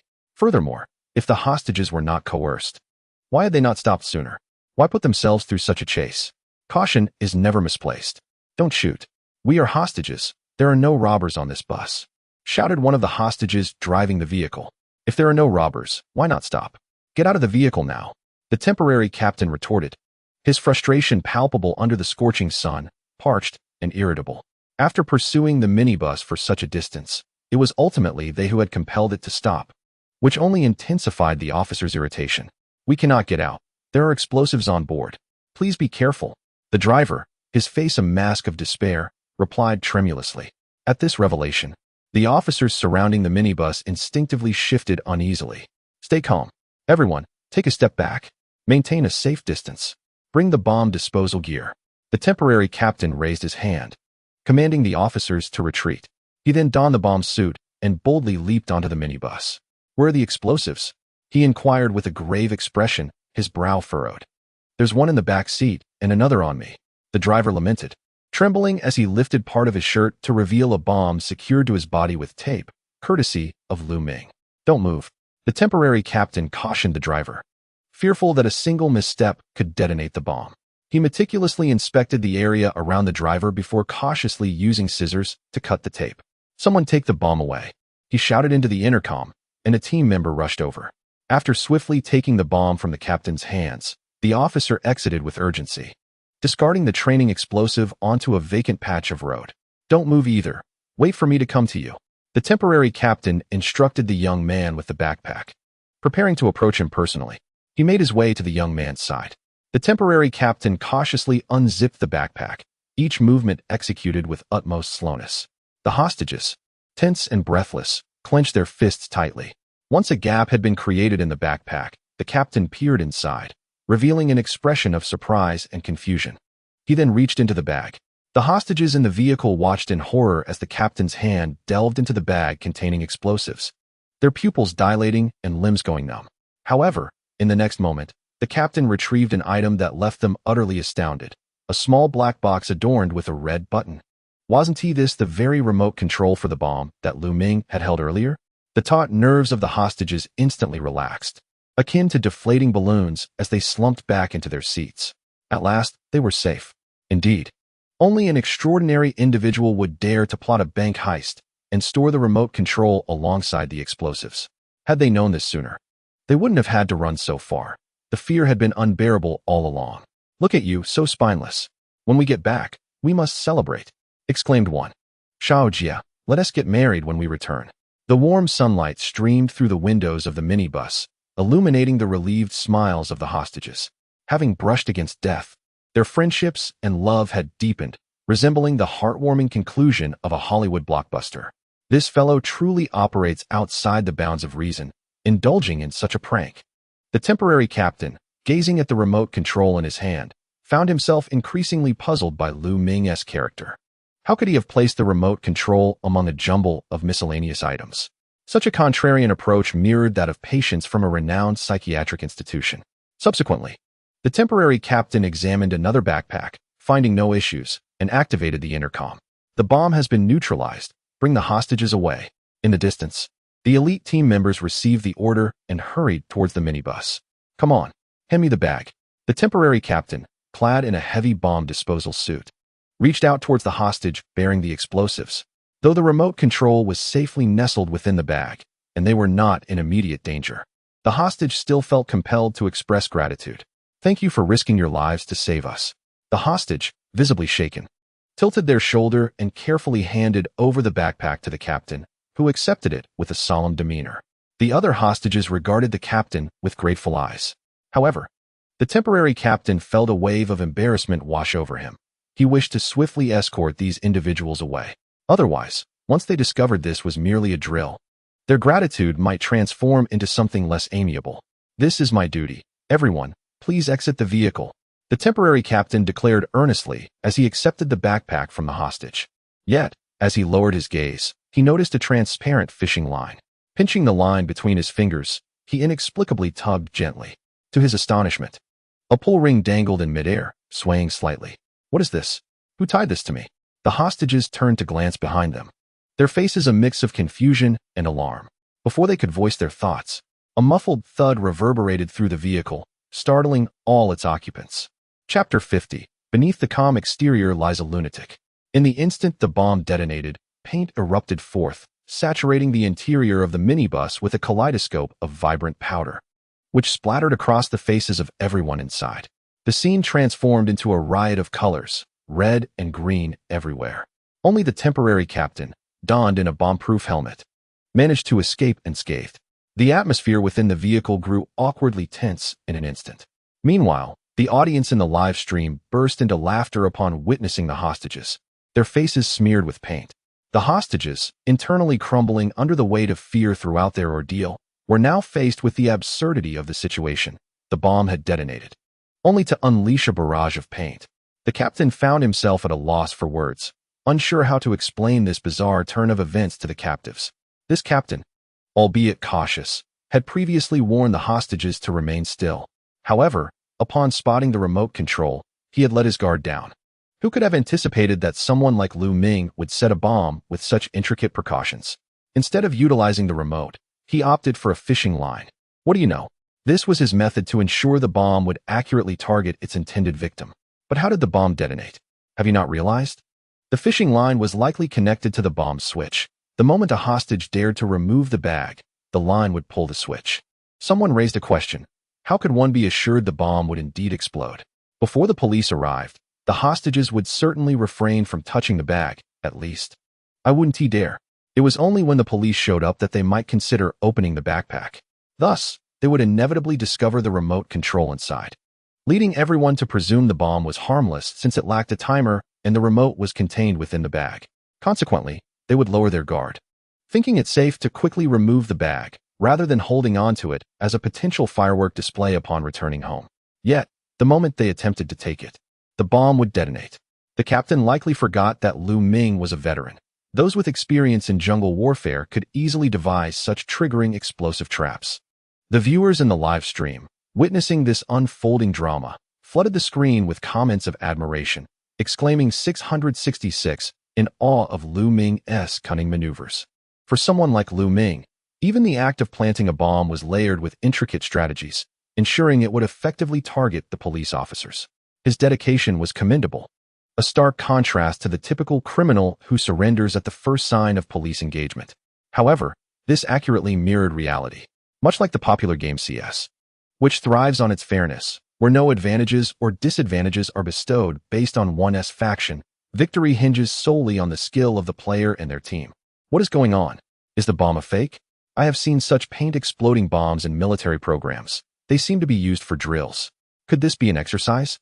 Inside the minibus, after a moment of bewilderment, the hostages began to chatter excitedly about their narrow escape. At that moment, the temporary captain wiped the powder off the glass of his bomb-proof helmet, revealing his eyes. The hostages glared at him with gritted teeth, their eyes nearly bulging from their sockets, as if they shared a deep-seated vendetta against him. The temporary captain swallowed hard, his Adam's apple bobbing, while his mind raced to devise an explanation for these individuals. Simultaneously, he silently wished for Lu Ming's well-being 100 times over. It is merely a drill. Surely everyone is enjoying themselves. A forced smile crept onto the captain's face, hoping to elicit sympathy from the crowd. However, the paint-smeared hostages were utterly unconvinced. Happy? I nearly wet myself from fright. How could you ask if I am happy? Because of this incident, I didn't even attend my shift. If I don't receive compensation, you can forget about leaving today. The hostages surged forward, demanding answers from the temporary captain. Faced with this scene, he dared not linger for another moment and turned to flee. Even clad in heavy bomb disposal gear, he moved with surprising agility, diving into the police vehicle and quickly shutting the window. Hurry, drive away. Oh, and ensure a few individuals remain to manage the hostages here.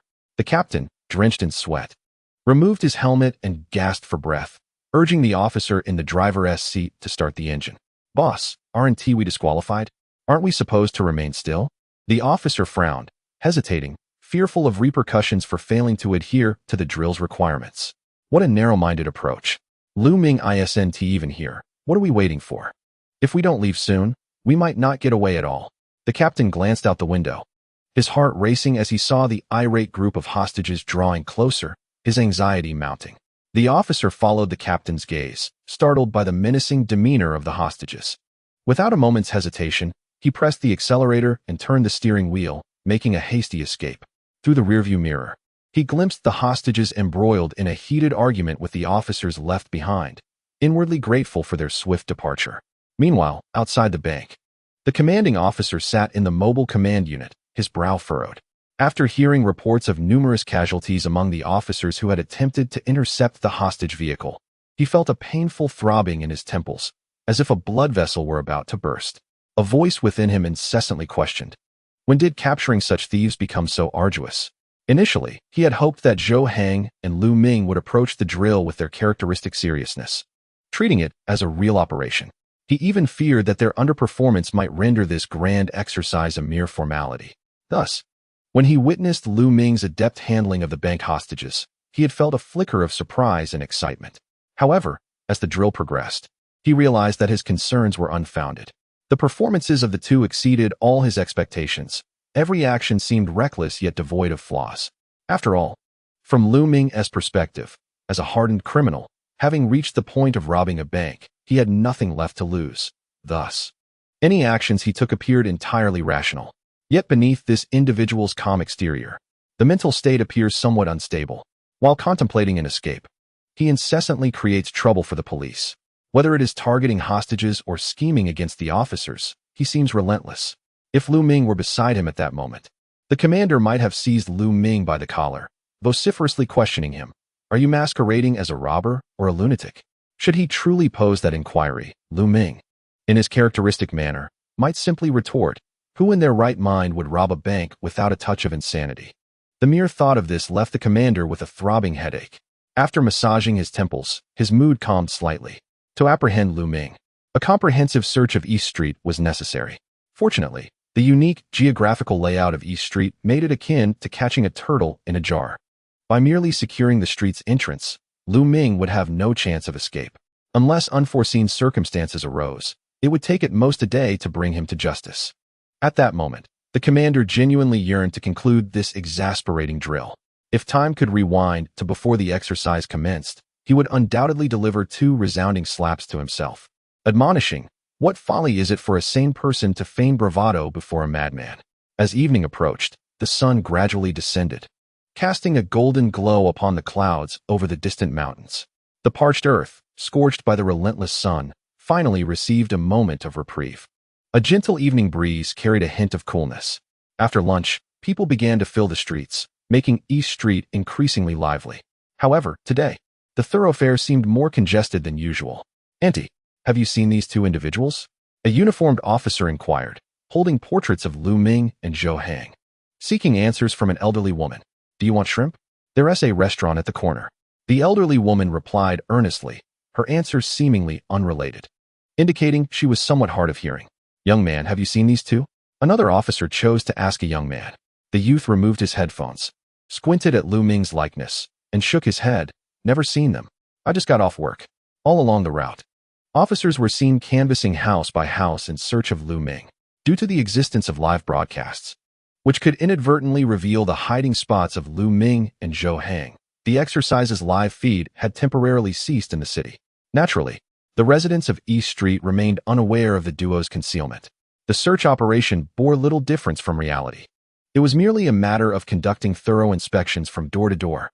As night quietly enveloped the sky, darkness shrouded the land. Yet, this small stretch of East Street thrived with vibrancy.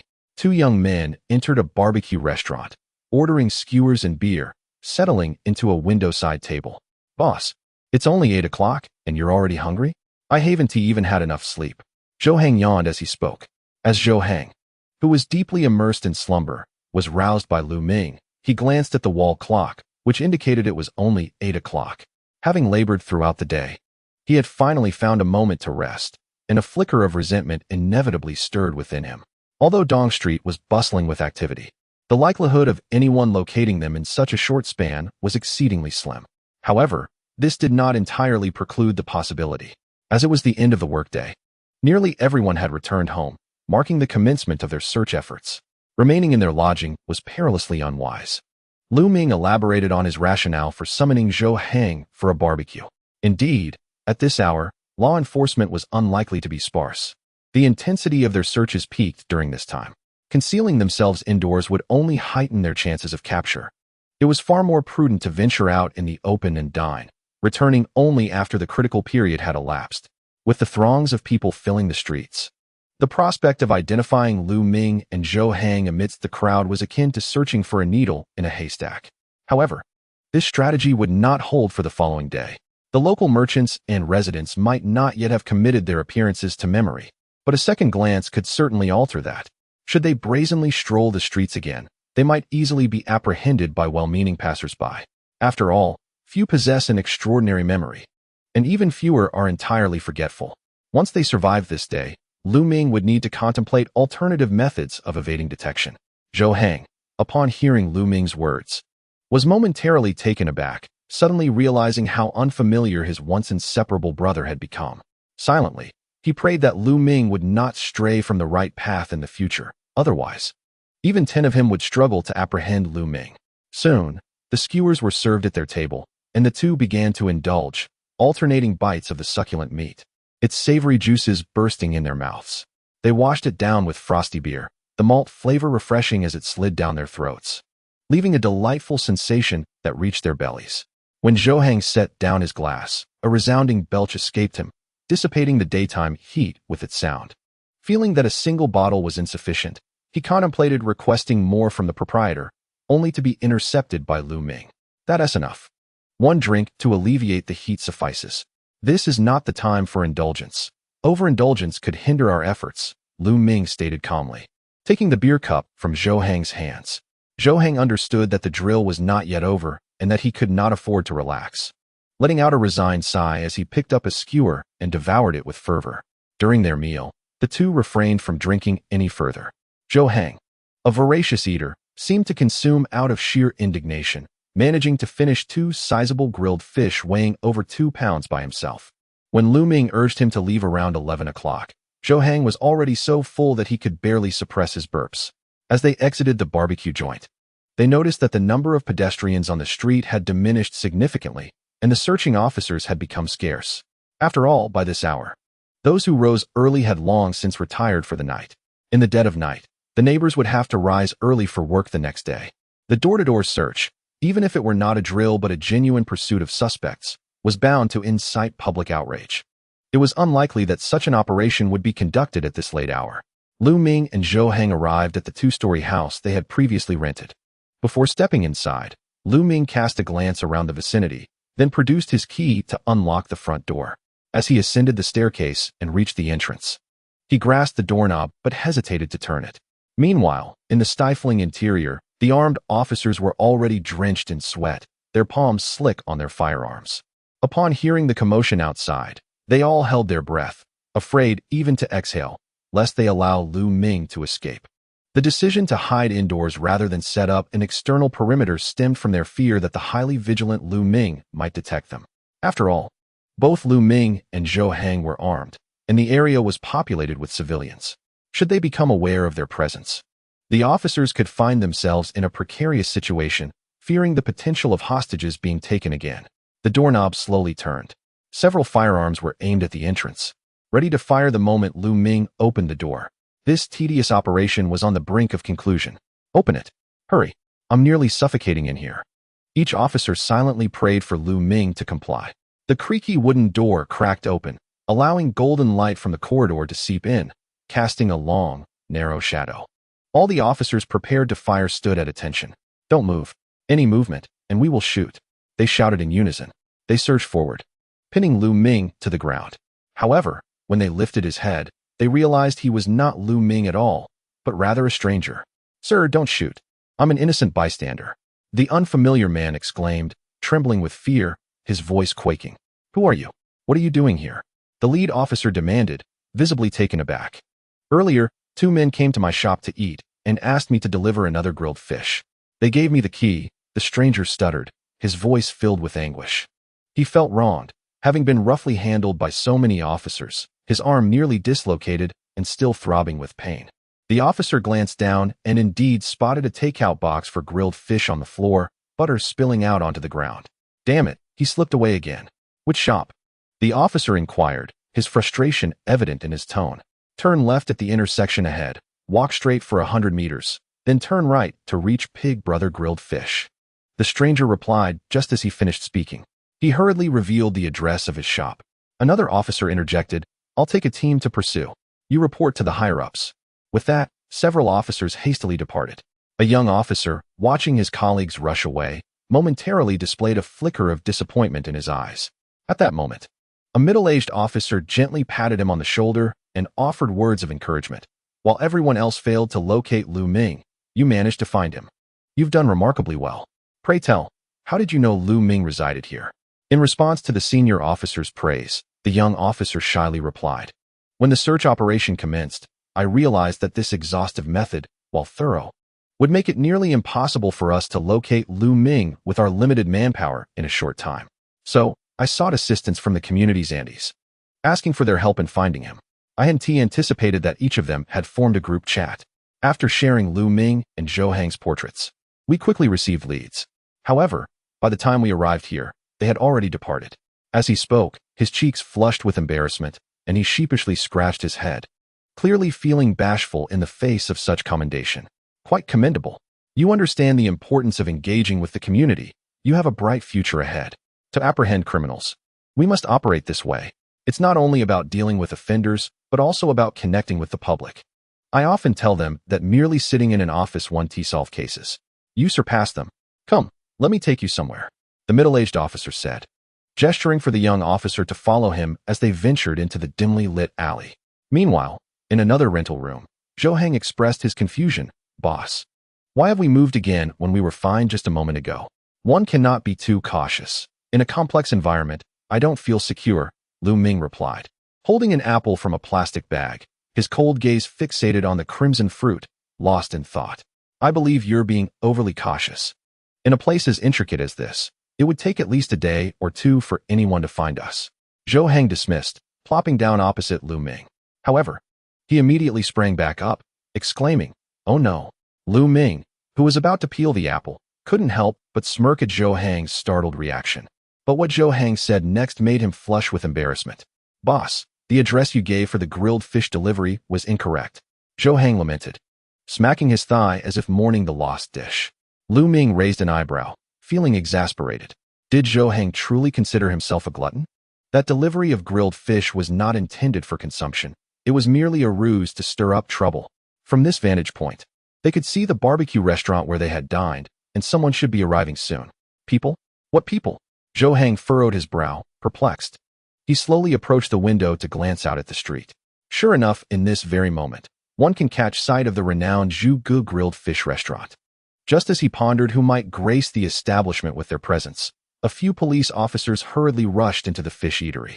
Moments later, they emerged, panting, and began scanning the surroundings. Witnessing this, Zhou Hang instinctively retreated, pressing his head back. Leaning against the window, he gazed at Lu Ming in astonishment. Subsequently, with a lowered head and a hunched posture akin to a thief, he approached Lu Ming. Boss, the police just went to that barbecue joint. It seems they are searching for us, Zhou Hang whispered, his voice barely above a murmur, as if he feared the officers downstairs, hundreds of meters away, might overhear him. It is not merely a suspicion, Lu Ming replied, his gaze indifferent. He held a small knife with unwavering steadiness, as if performing a precise surgical operation on the apple in his grasp. With a slight rotation of his other hand, the thin, gossamer apple peel elongated, its thickness remarkably uniform. While peeling an apple is not inherently difficult, achieving a peel so thin that it approaches transparency is quite a challenge.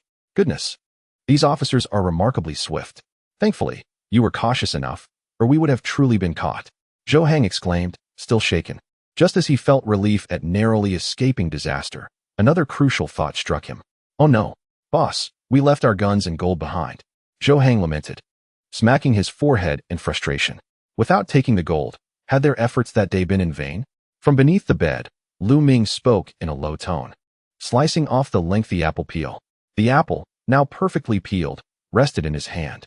Its surface was smooth and devoid of any protrusions or edges, resembling its original form, merely stripped of its vibrant red skin, leaving only the golden flesh. The apple in his hand appeared flawless, akin to a work of art, reflecting his meticulous nature. Given his pursuit of perfection, how could he have forgotten to retrieve the gold? Zhou Hang lifted the bedspread and leaned down to peer beneath the bed, where he spotted two backpacks. He reached for one, only to find it exceedingly heavy. With effort, he pulled it out, and the moment he unzipped it, a blinding golden light illuminated his face, igniting his excitement. Wait, wasn't the gold back at the place we previously stayed? How could it be here? Zhou Hang exclaimed incredulously, his eyes brimming with enthusiasm as he looked at Lu Ming. Lu Ming took a bite of the apple, its subtle fragrance blossoming in his mouth. As he chewed, the flesh crumbled, releasing even more of the apple's flavor. The sweet and tart juice splashed across his tongue until every drop was savored, after which he swallowed the pulp. His indifferent gaze fell upon Zhou Hang, tinged with a hint of sympathy. Must I even clarify? While you were asleep, I took the liberty of bringing the gold over here, Lu Ming replied, exasperated. Observing Zhou Hang's animated demeanor, he couldn't help but recall a video of a gorilla watching a magic trick. Chapter 53. Partial Rewards of the System at the intersection of East Street. The police had established a checkpoint. Officers were on duty in the booth, monitoring the flow of pedestrians around the clock. Moreover, to prevent Lu Ming from fleeing, an AI facial recognition system was installed. The moment Lu Ming's visage dared to appear, an alarm would be triggered. Not even a fly could hope to escape the vigilant gaze of the officers. Meanwhile, outside the bank square, at the temporary command center, the task force had yet to apprehend Lu Ming. An officer reporting on the capture operation spoke with regret. No luck? The chief glanced at the map on the table. Responding calmly, I see. You may take a rest. He appeared unfazed by the outcome. After all, capturing him would indeed have been the true surprise. It must be said, Lu Ming was exceedingly cautious. Having just rented a temporary accommodation, he moved out after only a few hours. What an extraordinary level of counter-surveillance. One might think he had been anticipating capture since birth. Nevertheless, Lu Ming had only tonight left, under the intense search efforts. Tomorrow should bring a definitive conclusion to this exercise. The chief reclined in his chair, gazing at the starry sky outside the car window, exhaling deeply. The recent weather had been sweltering, and after a long day, he felt fatigued. Within mere minutes of resting in the chair, his eyelids, heavy as lead, slowly closed. In this cramped space where he could barely stretch his legs, the chief slept soundly. It was no wonder. Every officer must master the skill of falling asleep in the car at a moment's notice, as trailing a suspect could mean sitting in the vehicle for several days. To prevent the suspect from escaping, there must always be someone on watch, even for basic necessities like eating and relieving oneself. One could not afford to be lax for even a moment. If one failed to rest, the next instant could result in allowing the suspect to slip away due to a lapse in vigilance. After days of stakeouts, one would inevitably become quite odorous, drawing disdainful glances even from beggars. Such is the nature of the job. Being an officer is no easy task, and being a diligent one is even harder. As a chief who had risen through the ranks from the front lines, he too possessed the ability to fall asleep in an instant. The lights of countless homes had already dimmed. In the temporary lodging, Zhou Hang, sleeping on another bed, began to snore. Meanwhile, Lu Ming leaned against his bed, engrossed in a book he had purchased from a bookstore while Zhou Hang napped. It was not that Lu Ming had a particular passion for learning, but rather because, after his departure from the bank, the long quiet system had suddenly sent him a notification. Lu Ming closed the book and sat cross-legged on the bed. A pale blue light screen unfurled before his eyes. God-level role-playing system. Host, Lu Ming attribute panel. Physical strength, 28. Intelligence, 23. Spirit, 31. Charisma, 25. Beginner task. Assume the role of a robber and achieve victory in the current drill. Success will yield substantial rewards. Current task completion progress. 70 partial rewards have been issued to the host's inventory. Proficiency in forged documents, beginner level. Proficiency in theft, beginner level. Proficiency in deception, beginner level. Innate skill book, brilliant mind, enhances the host's comprehension and memory by 50%. Permanent effect. The so-called rewards are these skills bestowed by the system. Initially, Lu Ming, having perused a few online novels, felt a surge of anticipation. However, upon closer inspection, he found himself both amused and bewildered. A proper examination of what the system had provided revealed skills in forgery, deception, and theft. These abilities, when misused, could lead to years of misfortune, yet when wielded adeptly, they could extend one's prospects for decades or even an eternity. Nonetheless, it cannot be said that they are entirely without merit. Fortunately, the system was not wholly insensitive to human needs, as it also granted him a talent skill, brilliant mind. To ascertain its efficacy, Lu Ming ventured to a bookstore and acquired several volumes. With his already high intelligence, the enhancement from the brilliant mind skill enabled him to learn with remarkable speed. It was almost as if he could absorb knowledge at a glance and retain it effortlessly. Even complex medical texts, typically arduous to comprehend, posed little challenge for him, as he could master them in just a few hours. Initially, Lu Ming harbored concerns that, with the narrowing search radius, he might soon be apprehended. After all, although each street provided ample hiding spots, entering was easy while exiting proved perilous. Besides the street corner, the area was encircled by a moat. Given that it was summer and the rainy season was upon them, the water levels were rising and the currents were tumultuous. Even a cow leaping into the fray would be swept away by the raging waters, let alone a human. Recklessly jumping in would be exceedingly dangerous. For this was merely a drill. Who would risk their life for such a venture? Thankfully, with the system's assistance, such worries proved entirely unfounded. Of course, had the commanding officer, who was currently slumbering in his RV, known that the suspect he had been pursuing was a time traveler endowed with a system, he would likely have been infuriated perhaps even shouting invectives at Lu Ming. You can't be serious. Are you cheating now? Nevertheless, Lu Ming had a point. With hundreds of officers chasing just two individuals, how could one not employ some advantages? After perusing several books, Lu Ming took a brief respite. Upon reopening his eyes, he found that dawn had broken. The reason he could rest peacefully through the night was that he was confident the police would not locate their hideout as swiftly as before.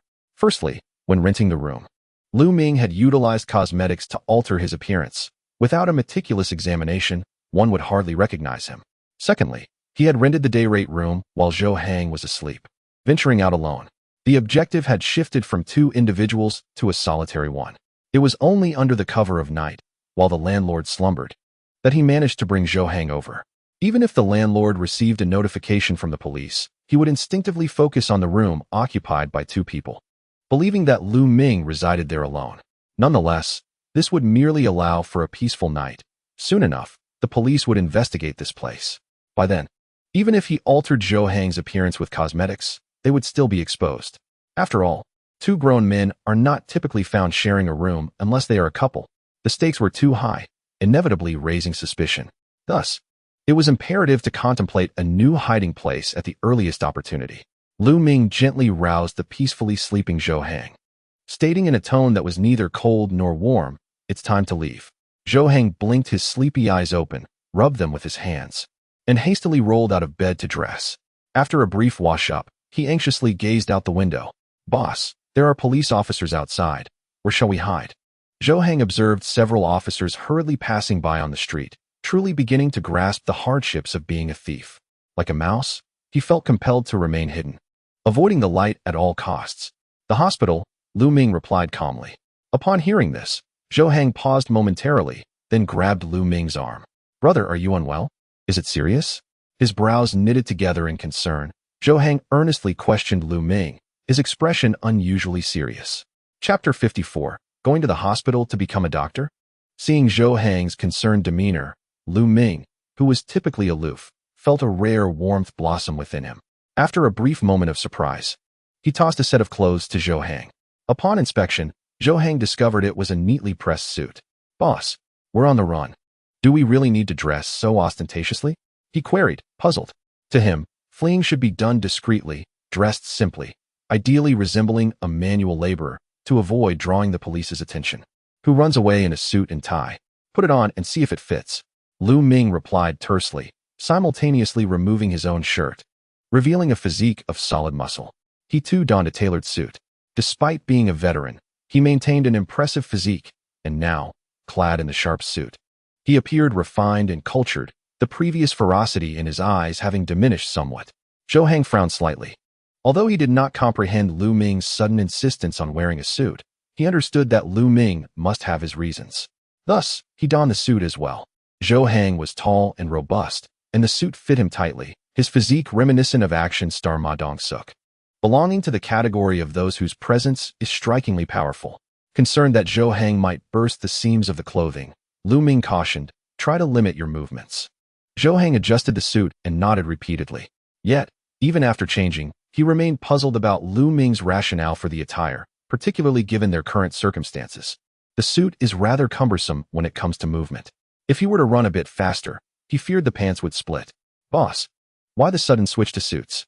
Zhou Hang queried, feeling quite uncomfortable as he tugged at his clothing. "An interview," Lu Ming replied softly, tossing a few small notebooks to Zhou Hang, who caught them in a flurry of confusion. Upon opening one, he was utterly stunned. "Medical school diploma?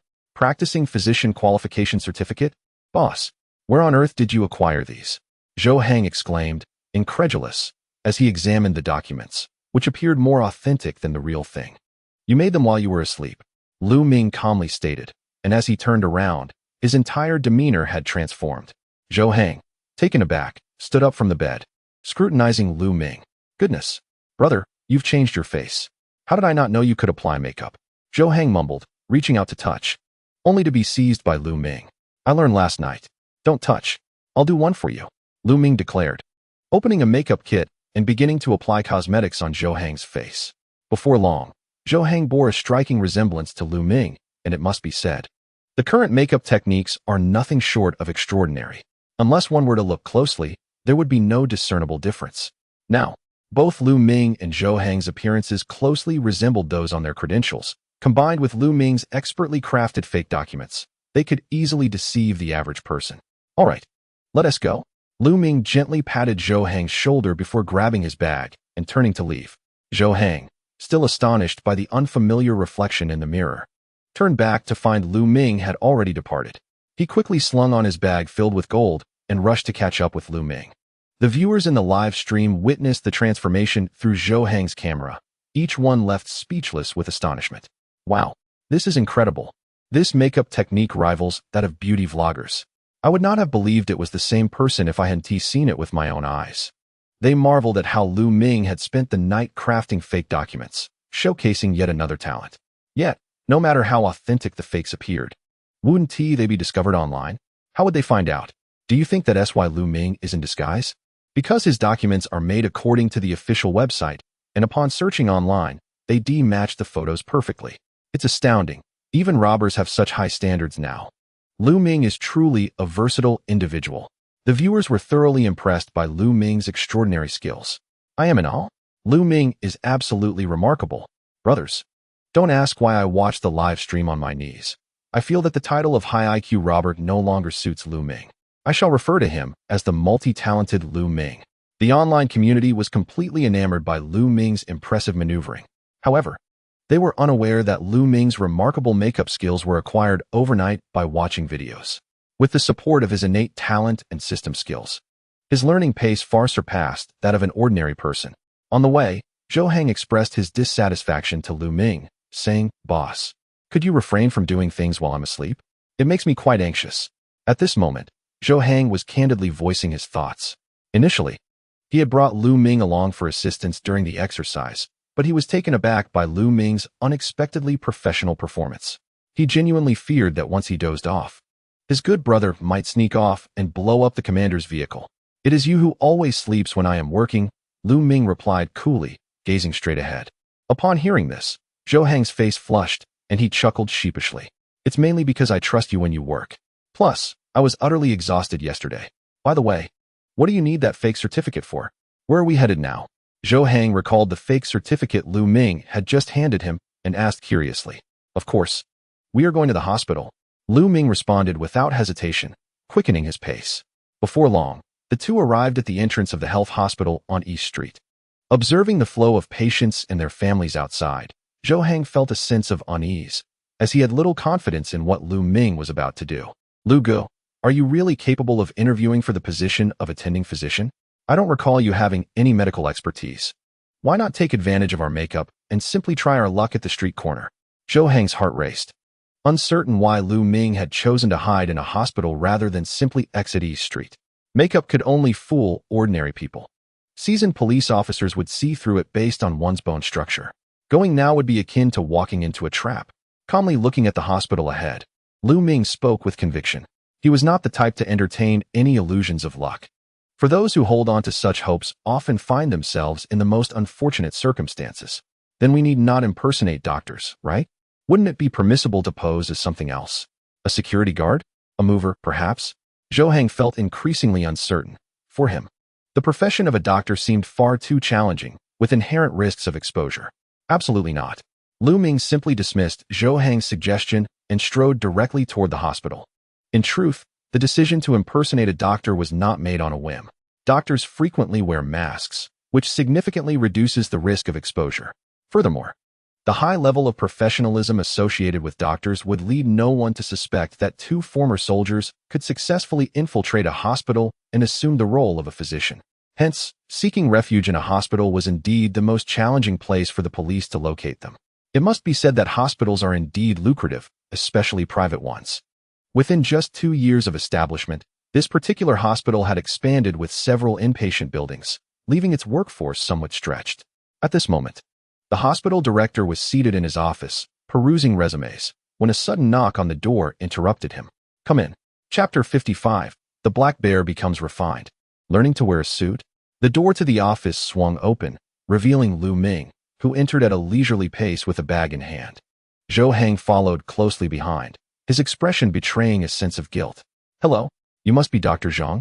The hospital director greeted Lu Ming with enthusiasm, rising to offer a handshake, his face beaming with a smile that reflected his eagerness to recruit talent. "Greetings, Director Chun," Lu Ming replied, slightly nodding. His demeanor polite and composed, embodying the essence of a well-educated young physician. "Who is this beside you?" the director inquired, glancing at Zhou Hang, who was sweating profusely.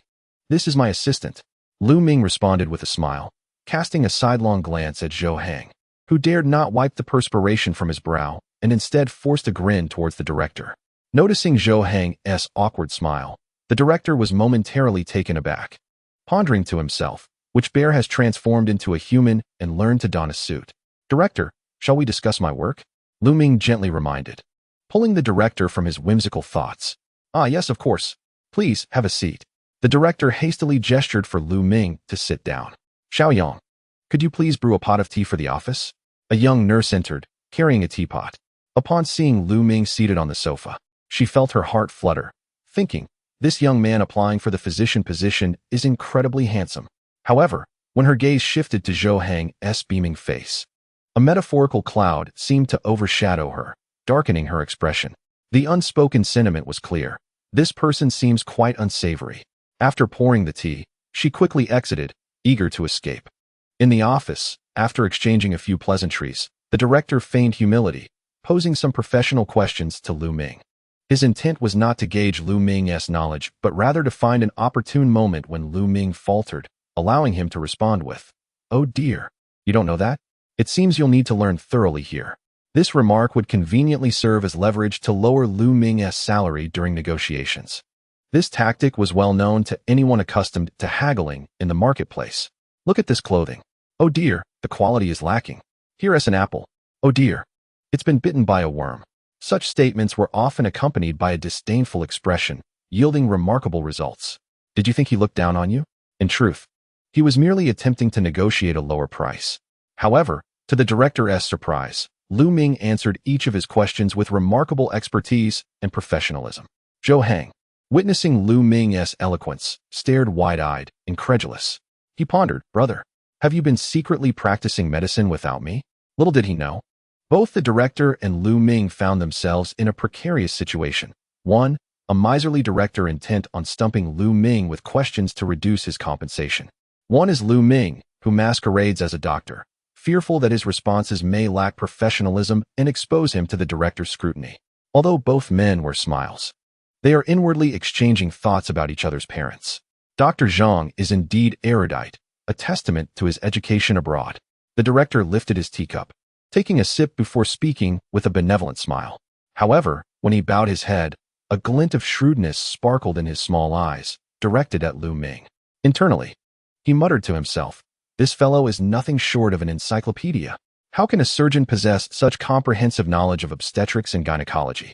Meanwhile, Lu Ming raised his cup to take a sip, responding with a gentle smile, "I enjoy reading in my spare time, so I have a bit of knowledge on various subjects, though I cannot claim to be an expert, just somewhat acquainted." Beneath that seemingly gentle gaze, a latent animosity simmered. He too harbored thoughts of resentment, finding the director's questions excessively probing.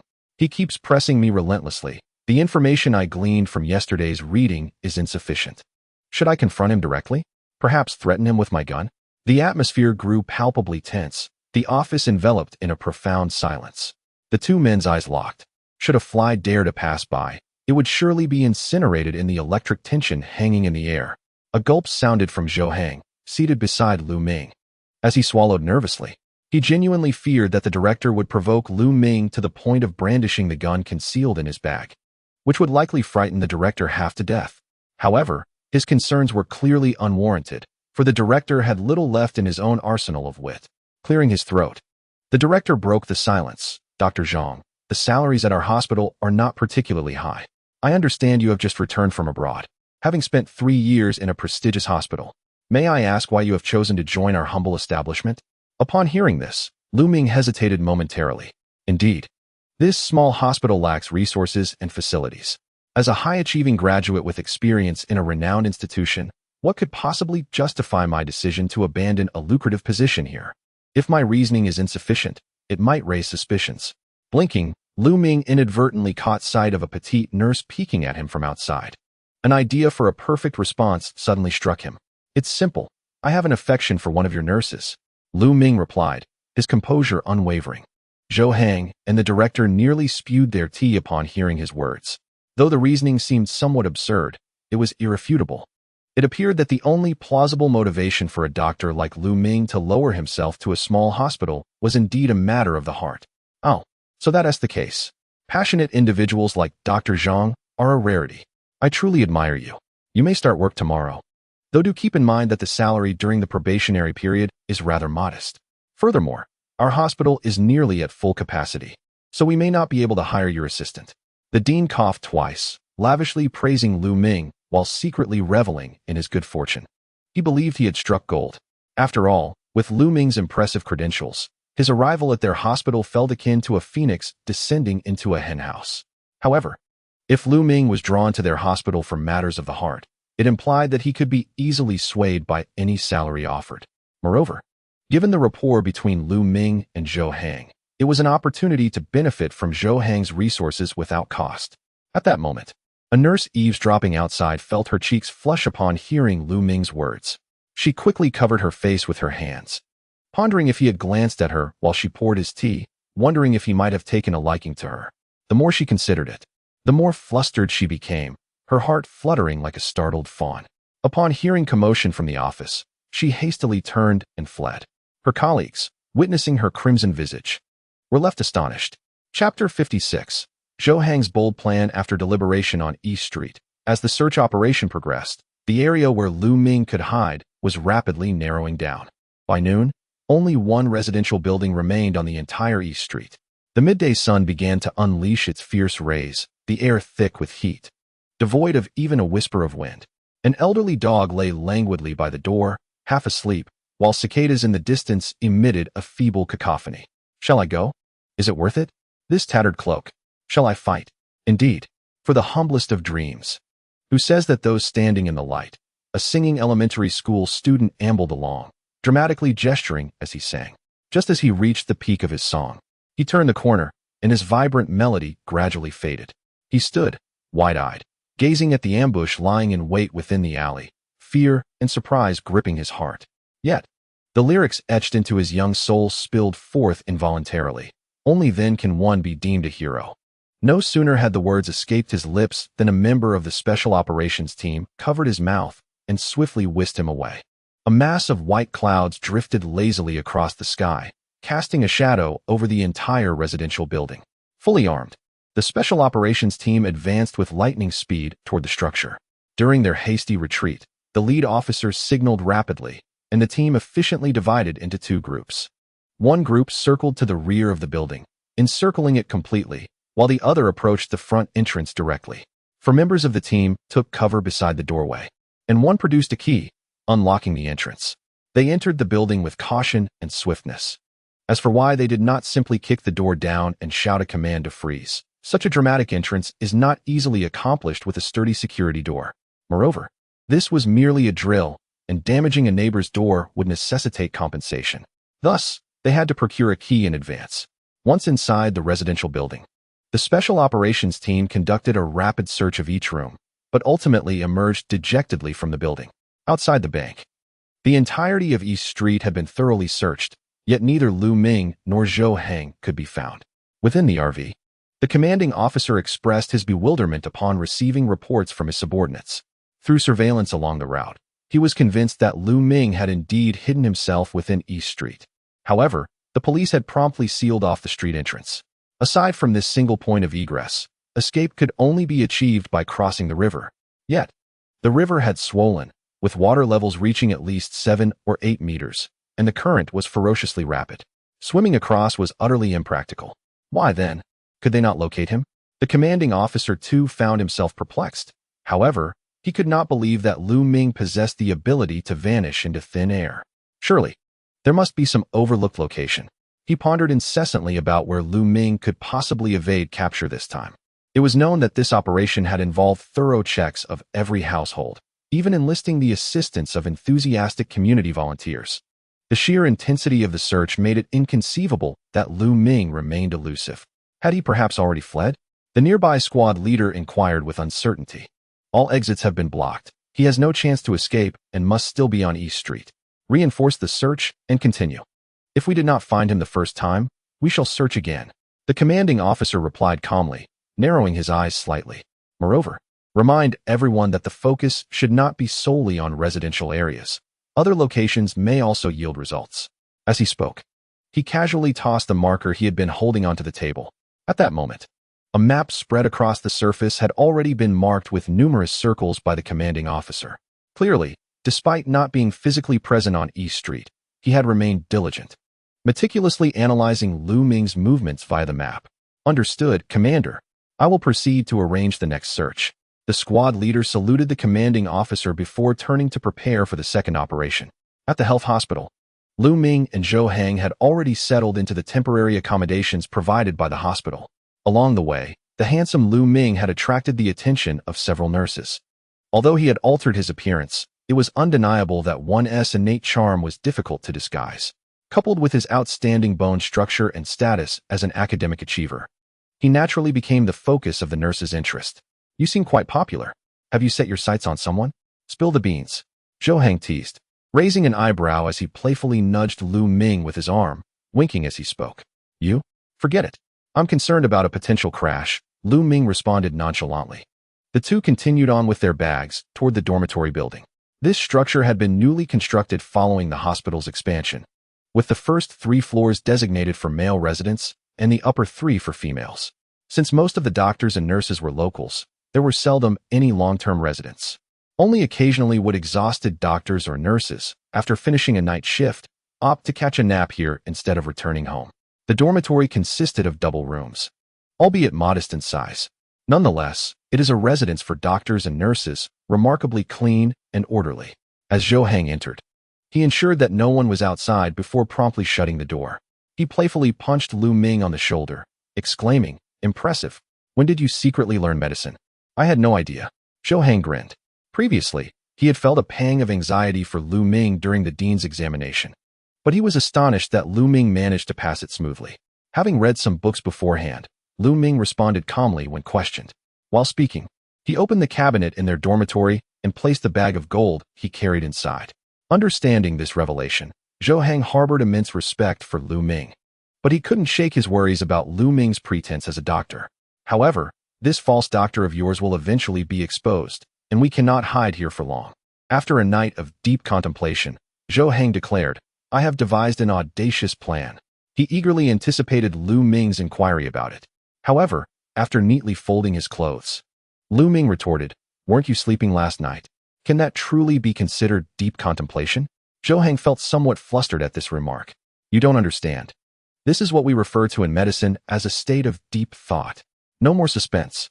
Here is my plan. I've realized that hiding here is not a sustainable solution. They will inevitably find us. But today, since they haven't discovered our whereabouts, they must believe we have fled. This is the moment when their guard is down. We shall leave East Street tonight.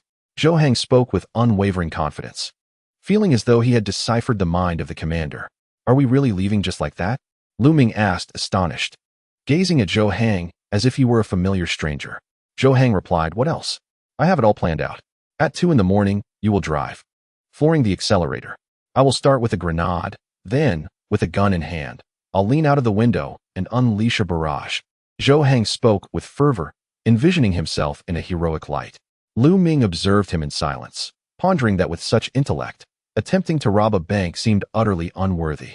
Chapter 57. Sharpening the Blade. Has it become dull yet? At the municipal bureau, the director and deputy director returned to the office after a night of rest.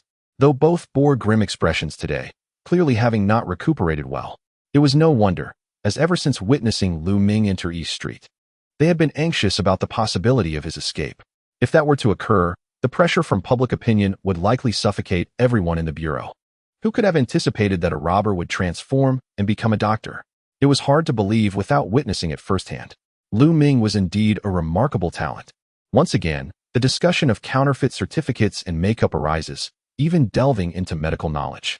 Is it now commonplace for soldiers to exhibit such a diverse array of talents? The director glanced at the deputy director, a smile adorning his lips, albeit tinged with a hint of bitterness. Initially, He had envisioned a drill closely aligned with real combat scenarios. However, it has become evident that this exercise has transcended mere practicality. After all, even in genuine confrontations, one would hardly encounter a truly formidable criminal like Lu Ming. With no post-service employment arranged, one must seek opportunities independently. Possessing a variety of skills is indeed advantageous. "I'll brew a cup of tea," the deputy director remarked dismissively, picking up a teacup from the table and rising to leave. As he reached the door, he glanced back at the director, who was engrossed in the live broadcast, a frown etched deeply on his forehead. He muttered softly, "You wanted to sharpen your blade. It seems it might snap now." Initially, the deputy director harbored concerns that the live broadcast of the exercise would undermine the credibility of the municipal bureau. As the event has unfolded, though a decisive outcome remains elusive, the police force appears to be mere puppets in Lu Ming's hands, causing the deputy director considerable distress. Meanwhile, the audience witnessed Lu Ming's audacious act of masquerading as a doctor, igniting a frenzy in the chatroom. "Wow, I can comprehend Lu Ming's various disguises. But I never anticipated he would choose to become a doctor. If he were hiding in a residential building, the police and neighborhood watch would have their eyes on him.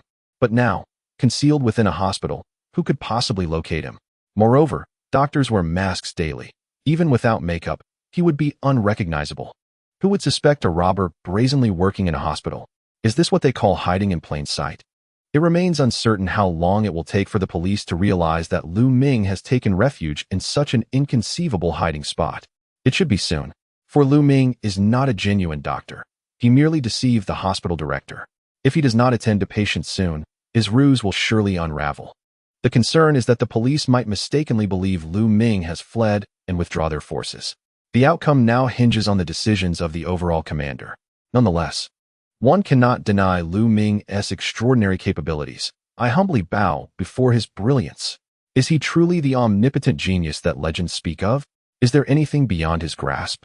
I am thoroughly impressed. A highly intelligent, versatile robber, Lu Ming is indeed remarkable. In the live broadcast, the barrage of comments was incessant, the high levels of engagement elevating the broadcast's prominence, attracting even more curious viewers. At this moment, the robber's perspective broadcast had become the hottest stream on the internet. However, the audience was acutely aware that Lu Ming could not remain hidden in the hospital for long, at most 2 or 3 days. After all, the medical profession demands exceptional expertise. One cannot simply ascend to the role without a decade of study. Most crucially, a competent physician requires extensive practical experience.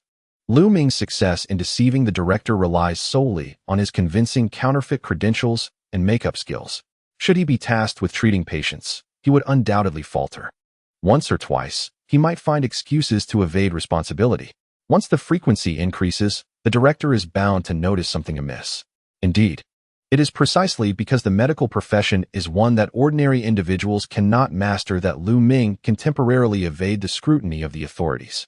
In the dormitory, Zhou Hang, his face etched with anxiety, paced back and forth with his hands clasped behind his back. At times, he would exhibit a look of enlightenment, as if struck by a sudden realization, and at other moments, he would shake his head in self-denial, sighing heavily. Meanwhile, Lu Ming reclined on his bed, hands behind his head, eyes closed in a semblance of slumber, exuding a calm and composed demeanor. "Minggu, why are you so utterly unperturbed? You are due to start work tomorrow. What if you are required to operate on a patient and something goes awry?" Zhou Hang exclaimed, filled with concern. After all, if Lu Ming were to inadvertently cause a patient's demise in his quest to conceal his identity, he would be facing a manslaughter charge. Yet, he could not directly articulate that this was merely a drill, so he could only insist vehemently that they make their escape that very night.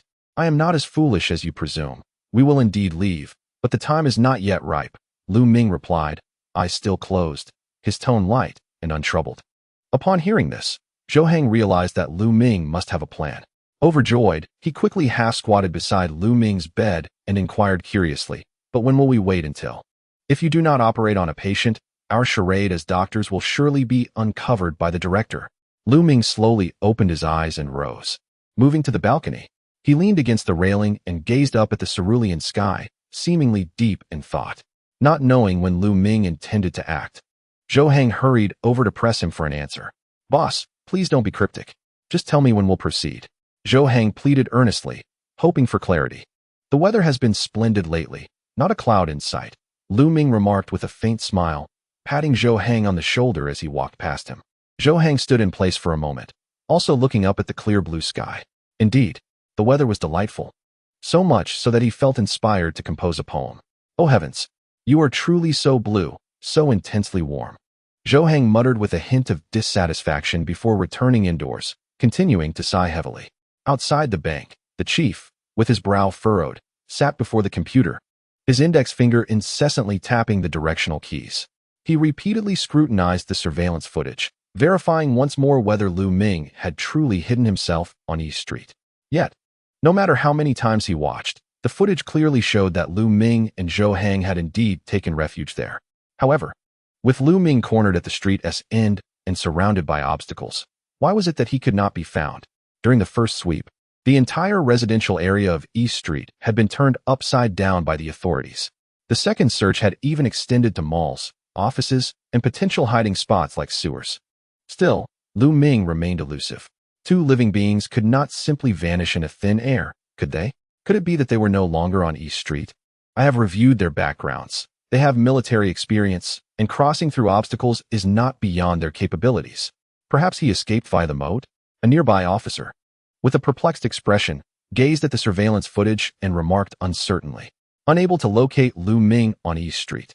This seemed to be the only plausible explanation. Lu Ming had fled. Arm swimming? Do you have any idea how deep that water is? At least 5 or 6 meters.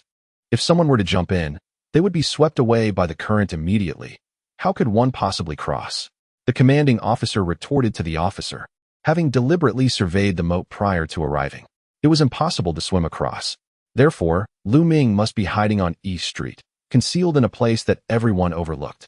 Suddenly, a flash of inspiration struck the commanding officer, and he grasped the walkie-talkie on the table. With a serious demeanor, he declared, "Notify everyone to cease search operations and dismantle the checkpoints at the street corners." Chapter 58. These two aerial bandits are quite remarkable in response to the commanding officer's decision. A nearby team leader raised an eyebrow and promptly voiced his concerns. "Commander, we are still uncertain whether Lu Ming has indeed left East Street. Is it prudent to withdraw our defenses at this juncture?" The team leader stroked his chin, pondering the implications.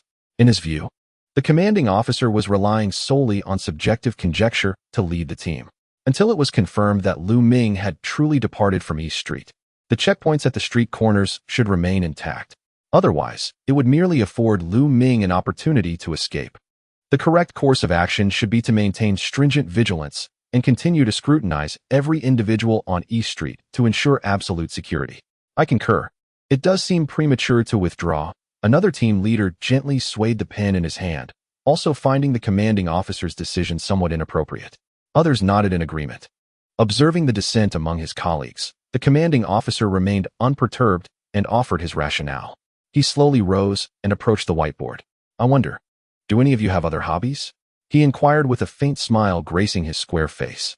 The others shook their heads, puzzled as to why the commanding officer was inquiring about their pastimes at such a moment. "No hobbies at all. Then I shall share mine." The commanding officer, seeing their reluctance to speak, took the initiative. "During my leisure time, I enjoy fishing by the river. Fishing is indeed an art, from bait to fishing rods. Each aspect carries its significance. One must study what fish prefer, which bait meticulously. However, if you believe that merely preparing these items guarantees a big catch, you are gravely mistaken. A truly experienced angler, upon encountering a large fish, will not immediately attempt to reel it in. Instead, they will let it swim for a while, then reel in and release it again. This back and forth is essential to tire out the fish. If you cling desperately to the fishing rod without letting out any line, even the strongest line will snap. Thus, in our pursuit of capturing the elusive Lu Ming, we must, at the appropriate moment, allow a little slack, letting him swim for a bit. As the commanding officer spoke, he approached the whiteboard. Standing with arms crossed, his expression was grave. Since 2 thorough searches had failed to locate Lu Ming, there was no point in further wasting human resources on this endeavor. The entirety of East Street had but one exit. Only by dismantling the checkpoints would he be tempted to leave. I had surveyed the surrounding terrain. Beyond the exit of East Street, there were merely 2 routes available. Establishing checkpoints at these two intersections would not only facilitate the diversion of personnel, but also lessen the difficulty of the search, while simultaneously allowing Lu Ming to lower his guard. Thus, calling the search personnel back and dismantling the checkpoint at the exit was essential to coaxing Lu Ming out of hiding. Even if he had already escaped, there was no need to exhaust so many resources. Upon concluding his remarks, the chief commander cast a keen glance at those present. The officers finally comprehended his true intent. The withdrawal of the search personnel did not stem from a genuine belief that Lu Ming was absent from East Street, but rather a strategy to lure him out, to draw the snake from its hole. A team leader nodded earnestly in agreement, responding affirmatively. Others also deemed the plan feasible, nodding in concurrence. However, the chief commander's face bore no trace of a smile. His demeanor remained somber. Such measures were a last resort, after all. The duration of this exercise had extended far too long. Each additional day spent with Lu Ming would deplete substantial resources. As the highest decision-maker of the police force, he had to consider the situation holistically.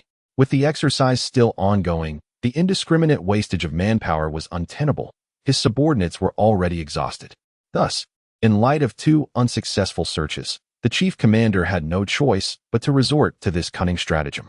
Soon, the number of officers patrolling the streets visibly diminished. Yet, to avoid arousing Lu Ming's suspicions, not all officers were withdrawn. Merely less than a fifth remained in East Street to continue the search. This conspicuous change was quickly noticed by Zhou Hang, who had stepped out to buy cigarettes. He promptly feigned ignorance, inquiring with the shopkeeper about the unfolding events. Why have all the officers on the street withdrawn? Have those two bank robbers been captured? Zhou Hang shook the cigarette box, extracting 2 sticks, and offered them to the shopkeeper. As the saying goes, a smoke bridges conversations, and wine paves the way. The shopkeeper accepted the cigarettes with pleasure, eager to engage in dialogue. You folks spend all day at the hospital, so you probably don't know. Those two audacious thieves are quite formidable. Rumor has it they are skilled martial artists, capable of light-footedness, having evaded capture by literally walking on the water of the moat. It has left the officers searching for 2 days, but today they found nothing and withdrew. The shopkeeper lit a cigarette, taking a drag, his eyes narrowing as the smoke enveloped him. He embellished the tale further. Zhou Hang raised an eyebrow, pondering how he had become so formidable in the eyes of the public. Could they truly perform such feats? It felt as though he were in a martial arts film. Although the shopkeeper's words were tinged with the fantastical, Zhou Hang gleaned a crucial piece of information. The officers could not find them and had begun to withdraw their defenses. Upon contemplating this, Zhou Hang felt an immediate urge to share the news with Lu Ming. After exchanging a light-hearted chuckle with his boss, he turned and made his way towards the hospital dormitory. A few minutes later, Zhou Hang returned to the dormitory, pushed the door open, and was greeted by Lu Ming, who approached him with enthusiasm, exclaiming, "Brother Ming, I have splendid news. Can you guess what it is?" Lu Ming cast a fleeting glance at Zhou Hang and replied nonchalantly, "I already know." Taken aback by this, Zhou Hang expressed his disbelief, asserting, "You surely don't know. Let me tell you. The police have lost track of us and have withdrawn their defenses." At this, Zhou Hang's delight was palpable, his grin wide enough to reveal a row of gleaming teeth. And he even felt a tinge of pride, as if his eyes were saying to Lu Ming, "See, what I said has come to pass." However, Lu Ming remained indifferent, continuing to peruse his book.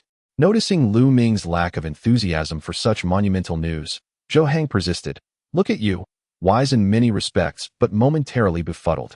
Don't you see this as a golden opportunity for us to leave Dong Street?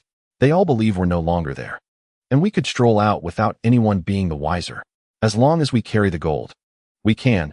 Zhou Hang was so exhilarated that he almost blurted out the words victory in the exercise but quickly caught himself. "What do you mean by that? Please continue." Lu Ming interjected, closing his book and gesturing for Zhou Hang to carry on with his triumphant proclamation. Zhou Hang quickly shifted his tone. "That inept officer will surely never find us again." Yet, Lu Ming posed a thought-provoking question. "But have you considered that this could very well be a ploy by the police to draw us out?" His expression was calm and composed, striking at the heart of the matter.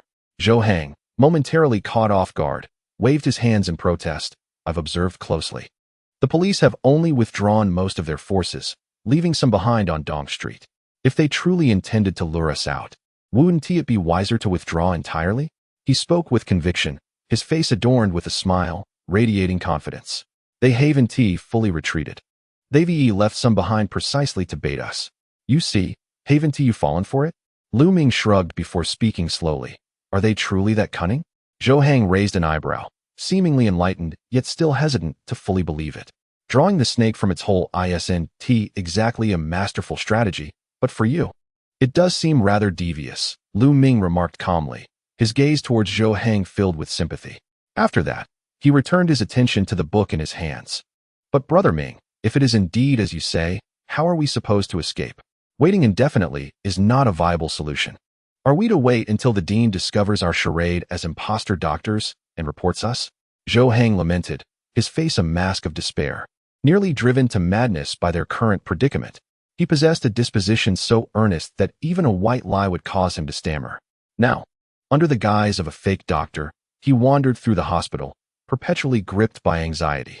The once light white coat felt as burdensome as if it were laden with hundreds of pounds. He longed to shed it, yearning for Lu Ming to whisk him away from this infernal purgatory. Yet, Lu Ming remained unfazed, exuding an air of nonchalance, seemingly indifferent to the police's actions, as if they were not fugitives, but rather tourists. It was a state of utter complacency. Rest assured, we shall depart within 3 days, he proclaimed confidently, but before that, we must attend to certain matters. Lu Ming glanced out the window, conviction in his voice. Upon hearing this, Zhou Hang's spirits soared. The expression that had previously mirrored a bitter melon instantly transformed into a radiant smile. Oh, Minggu, share your thoughts with me. I will provide the muscle while you provide the brains. Together, we shall achieve remarkable feats. Zhou Hang leaned closer to Lu Ming, eagerly anticipating his next plans. Do you comprehend this? Lu Ming whispered a few words into Zhou Hang's ear. Zhou Hang nodded, though his heart was heavy with confusion. What was being conveyed? The convoluted explanation was nearly dizzying. He wished fervently for Lu Ming to repeat himself, yet feared that such a request might reveal his ignorance. Never mind. He would feign understanding. After all, this was a live broadcast, and many eyes were upon them. With that thought, Zhou Hang put on an expression of sudden enlightenment. Oh, I see now. So that's how it is, he declared, attempting to maintain an air of composure. Do you truly understand? Lu Ming, eager to confirm, scrutinized Zhou Hang's demeanor with skepticism. Of course I do.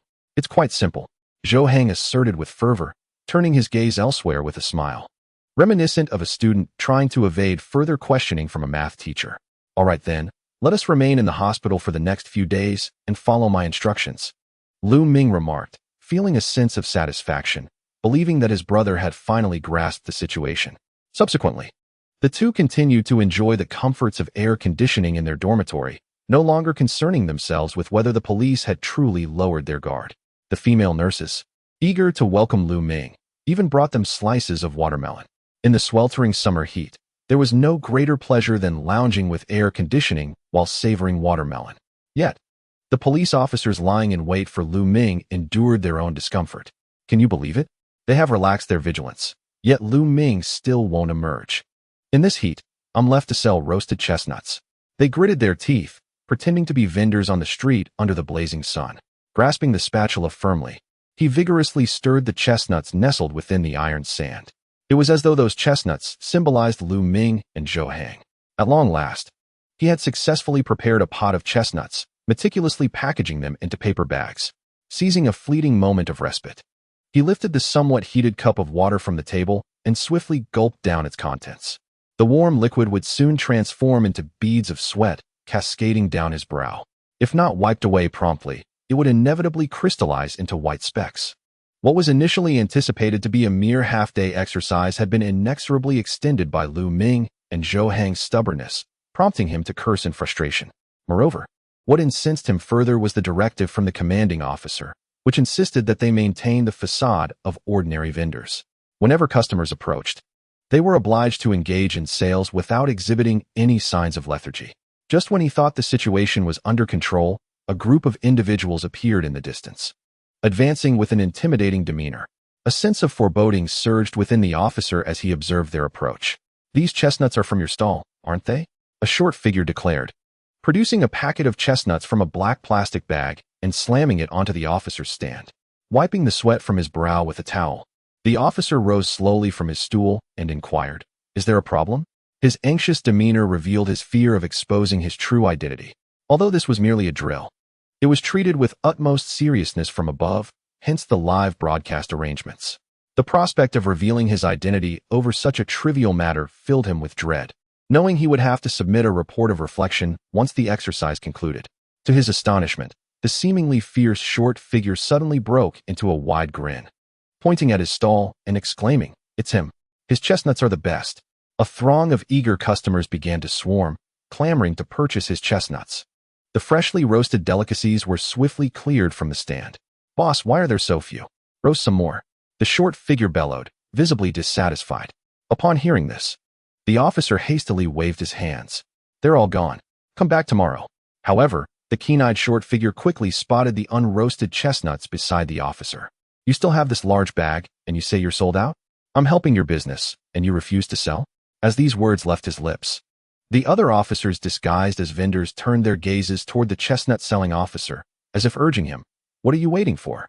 Get back to roasting. Do you want your identity to be exposed and discovered by Lu Ming?" The officer, forcing a grimace that was more painful than tears, replied to the short figure, "I must remember to thank you for your business acumen. Thank you and your ancestors for 8 generations. With no other choice."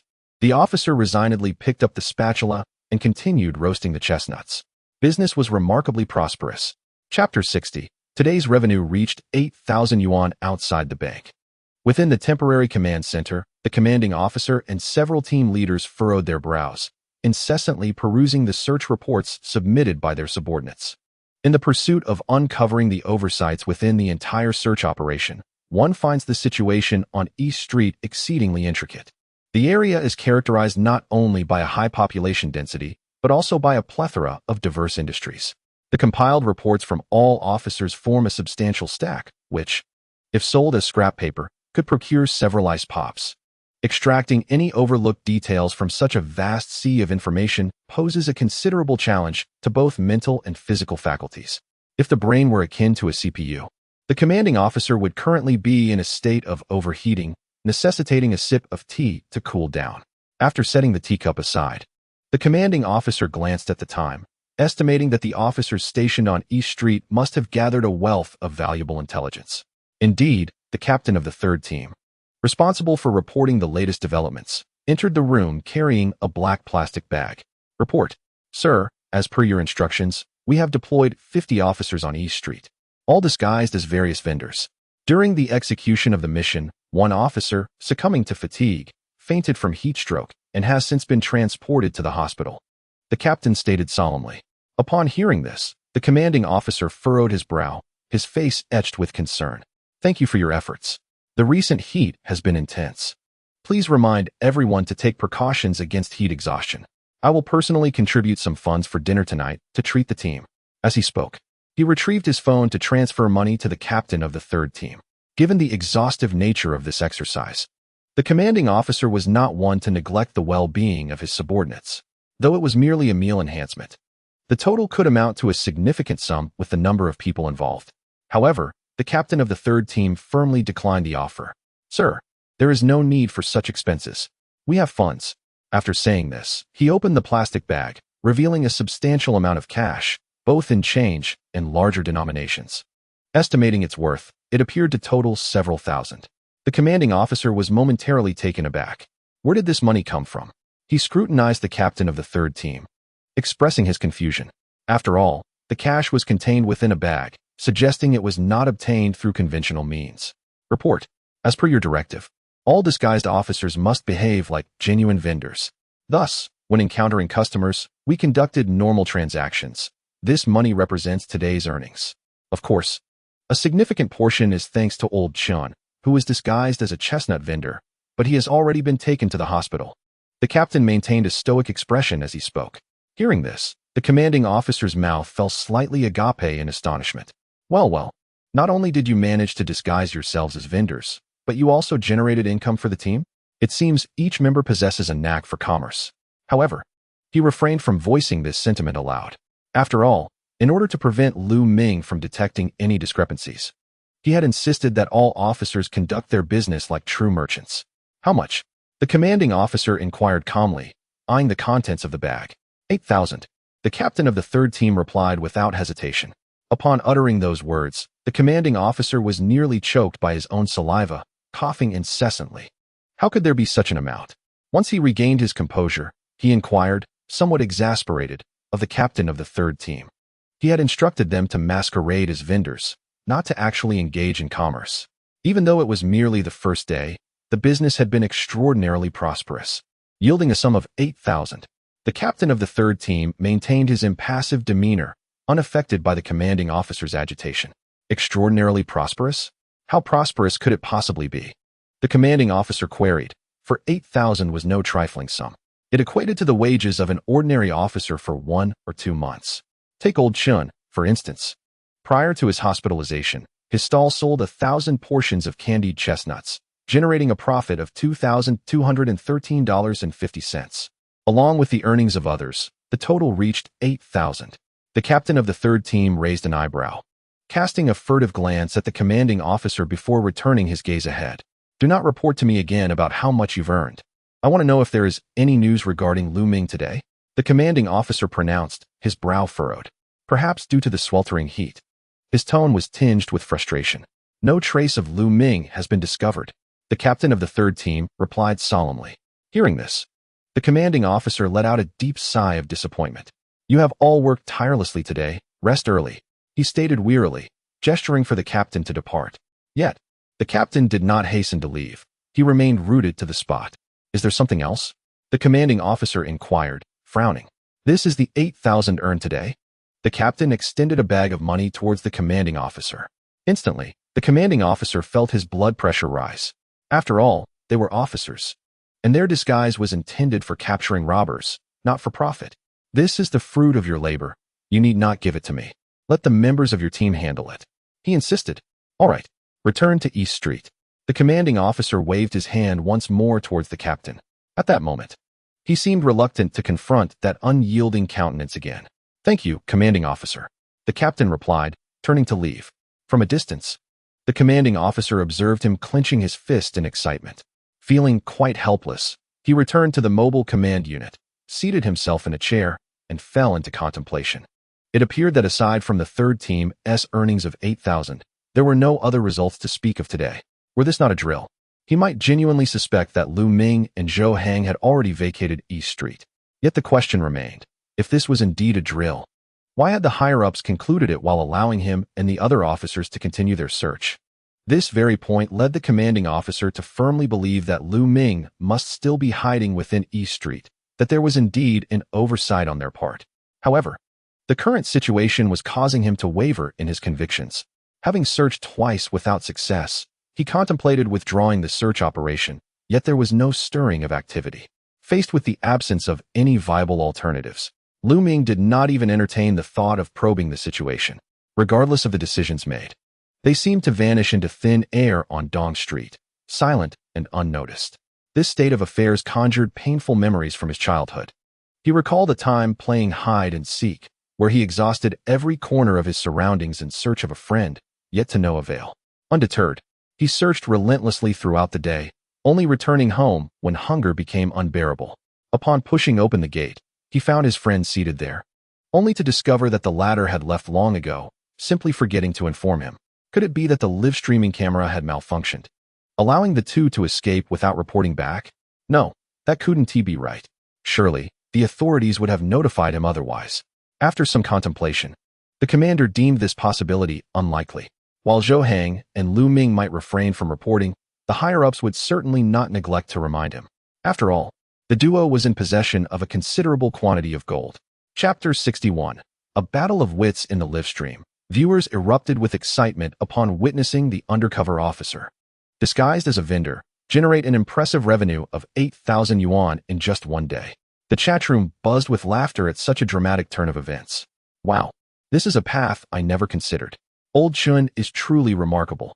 He alone accounted for over a quarter of the earnings. It would be unjust not to award him the title of best employee. Upon hearing the captain's report, the commander's face turned pale, likely pondering. I sent you to masquerade as vendors, and yet you managed to turn a profit? He intended to reward his team from his own pocket, only to realize they had earned more than he had. If the officers were aware that they toiled tirelessly outside while Lu Ming and Zhou Hang enjoyed air conditioning and watermelon, one could only imagine their thoughts. As for others, I cannot say, but old Chun would likely carry some personal sentiments. Truth be told, I hold a degree of admiration for old Chun, despite it being a drill. He approached it with utmost seriousness, to the point of nearly succumbing to heat exhaustion. Yes, it is essential for the police team to encompass a few earnest individuals. Lu Ming, you are quite the troublemaker. If old Chin were to apprehend Lu Ming and Zhou Hang, he would treat them as genuine criminals. However, Lu Ming's identity as a doctor would soon be uncovered. It remains uncertain how he would escape. As long as the commander secures the exit, it would be a stalemate, a conundrum with no resolution. The chatroom surged with a flurry of comments, predominantly jesting about the police team's unexpected revenue. After all, the act of disguising as vendors had inadvertently benefited the police force, a situation that truly elicited laughter. The live stream maintained a high level of engagement, with the audience numbers steadily rising. The impact of this exercise was undeniably significant. On Dong Street, at the health hospital, two female nurses leaned against the corridor, whispering, "Did you hear about the new Dr. Zhang? He's quite handsome, isn't he? And a top student, to boot. I cannot fathom why he would choose to come to our hospital. I have heard it is due to his affection for one of our nurses that he agreed to visit. Is that true? Which nurse might that be?" Just then, two exceedingly gossipy nurses were engrossed in conversation, their faces radiant with laughter. At that moment, a sudden cough echoed nearby. "Has the ice pack for room 4 been delivered? Idling here?" the head nurse inquired with a stern expression. The two young nurses, startled as if they had seen a ghost, stammered in reply, "We will deliver it immediately." Before long, the previously gossipy nurse brought the ice pack to room 4. Yet, before she could enter, she overheard muffled curses from within. "Damn that Zhou Hang and Lu Ming. Just wait until I catch you." The voice, though not loud, betrayed a profound anger. Taking a deep breath, the nurse pushed open the door. "Here is the ice pack. Remember to use it generously," she said, placing the pack on the table before hastily departing. The patient grasped the ice pack and pressed it against his forehead, continuing to curse weakly, seemingly harboring a deep-seated grudge against the individuals he mentioned. The headquarters merely required you to feign being a vendor. They did not expect you to exert yourself so excessively. Look at you, selling 1,000 portions of chestnuts a day and raking in over 2,000 yuan. A middle-aged man, tasked with looking after him, held a towel, having soaked it in water and wrung it out. With an amused yet exasperated tone, he remarked, "The man lying in the hospital bed is none other than the previously disguised vendor, old Chun." Due to the overwhelming success of his business, he became so engrossed that he forgot he was on a mission, ultimately exhausting himself to the point of heatstroke in this sweltering weather. Enough with the sarcastic remarks. The higher-ups are placing great importance on this exercise. Would I dare to abandon my post? Blame Zhou Hang and his clever brother. If not for them, we would not be enduring this ordeal. As old Chun spoke passionately, he attempted to sit up, only to be met with pain from his weary arms, which had wielded a shovel all day. He grimaced, and a colleague rushed to assist, gently guiding him back down onto the bed. "Do not move about. The doctor has advised you to rest," the colleague said, taking a damp towel to wipe the sweat from old Chin's forehead, his tone tinged with helplessness. "You claim your chestnuts are so delectable. Why not focus on that? 2,000 a day amounts to several tens of thousands a month, far surpassing your salary." His colleague jested. He turned and placed the towel back in the basin, continuing to cool old Chin down. "It is all for the sake of ideals. You are too mundane, fixated solely on trivial gains. You do not understand," old Chun retorted, casting a disdainful glance at his colleague. Upon hearing this, the colleague felt compelled to argue but swallowed his words, gazing instead at old Chun, who lay there cursing. He found himself increasingly charmed and awed by this man. "Very well. You are truly remarkable. Hurry and turn around. Let me help you with your back." The colleague, regaining his composure, shot a glare at old Chun with annoyance. Grasping a towel, he proceeded to assist old Chun. Just as their banter escalated, the captain of Team 3, accompanied by several colleagues bearing a fruit basket, entered the room. "What brings you here?" "I've already told you I'm fine. There's no need for such a fuss," old Chun replied, irritation evident in his voice. As he spoke, he attempted to rise but, overwhelmed by aches throughout his body, struggled and ultimately failed to get off the bed. "Rest easy. I have already consulted with the higher-ups, and they have granted you a day of rest. You need not participate in this drill.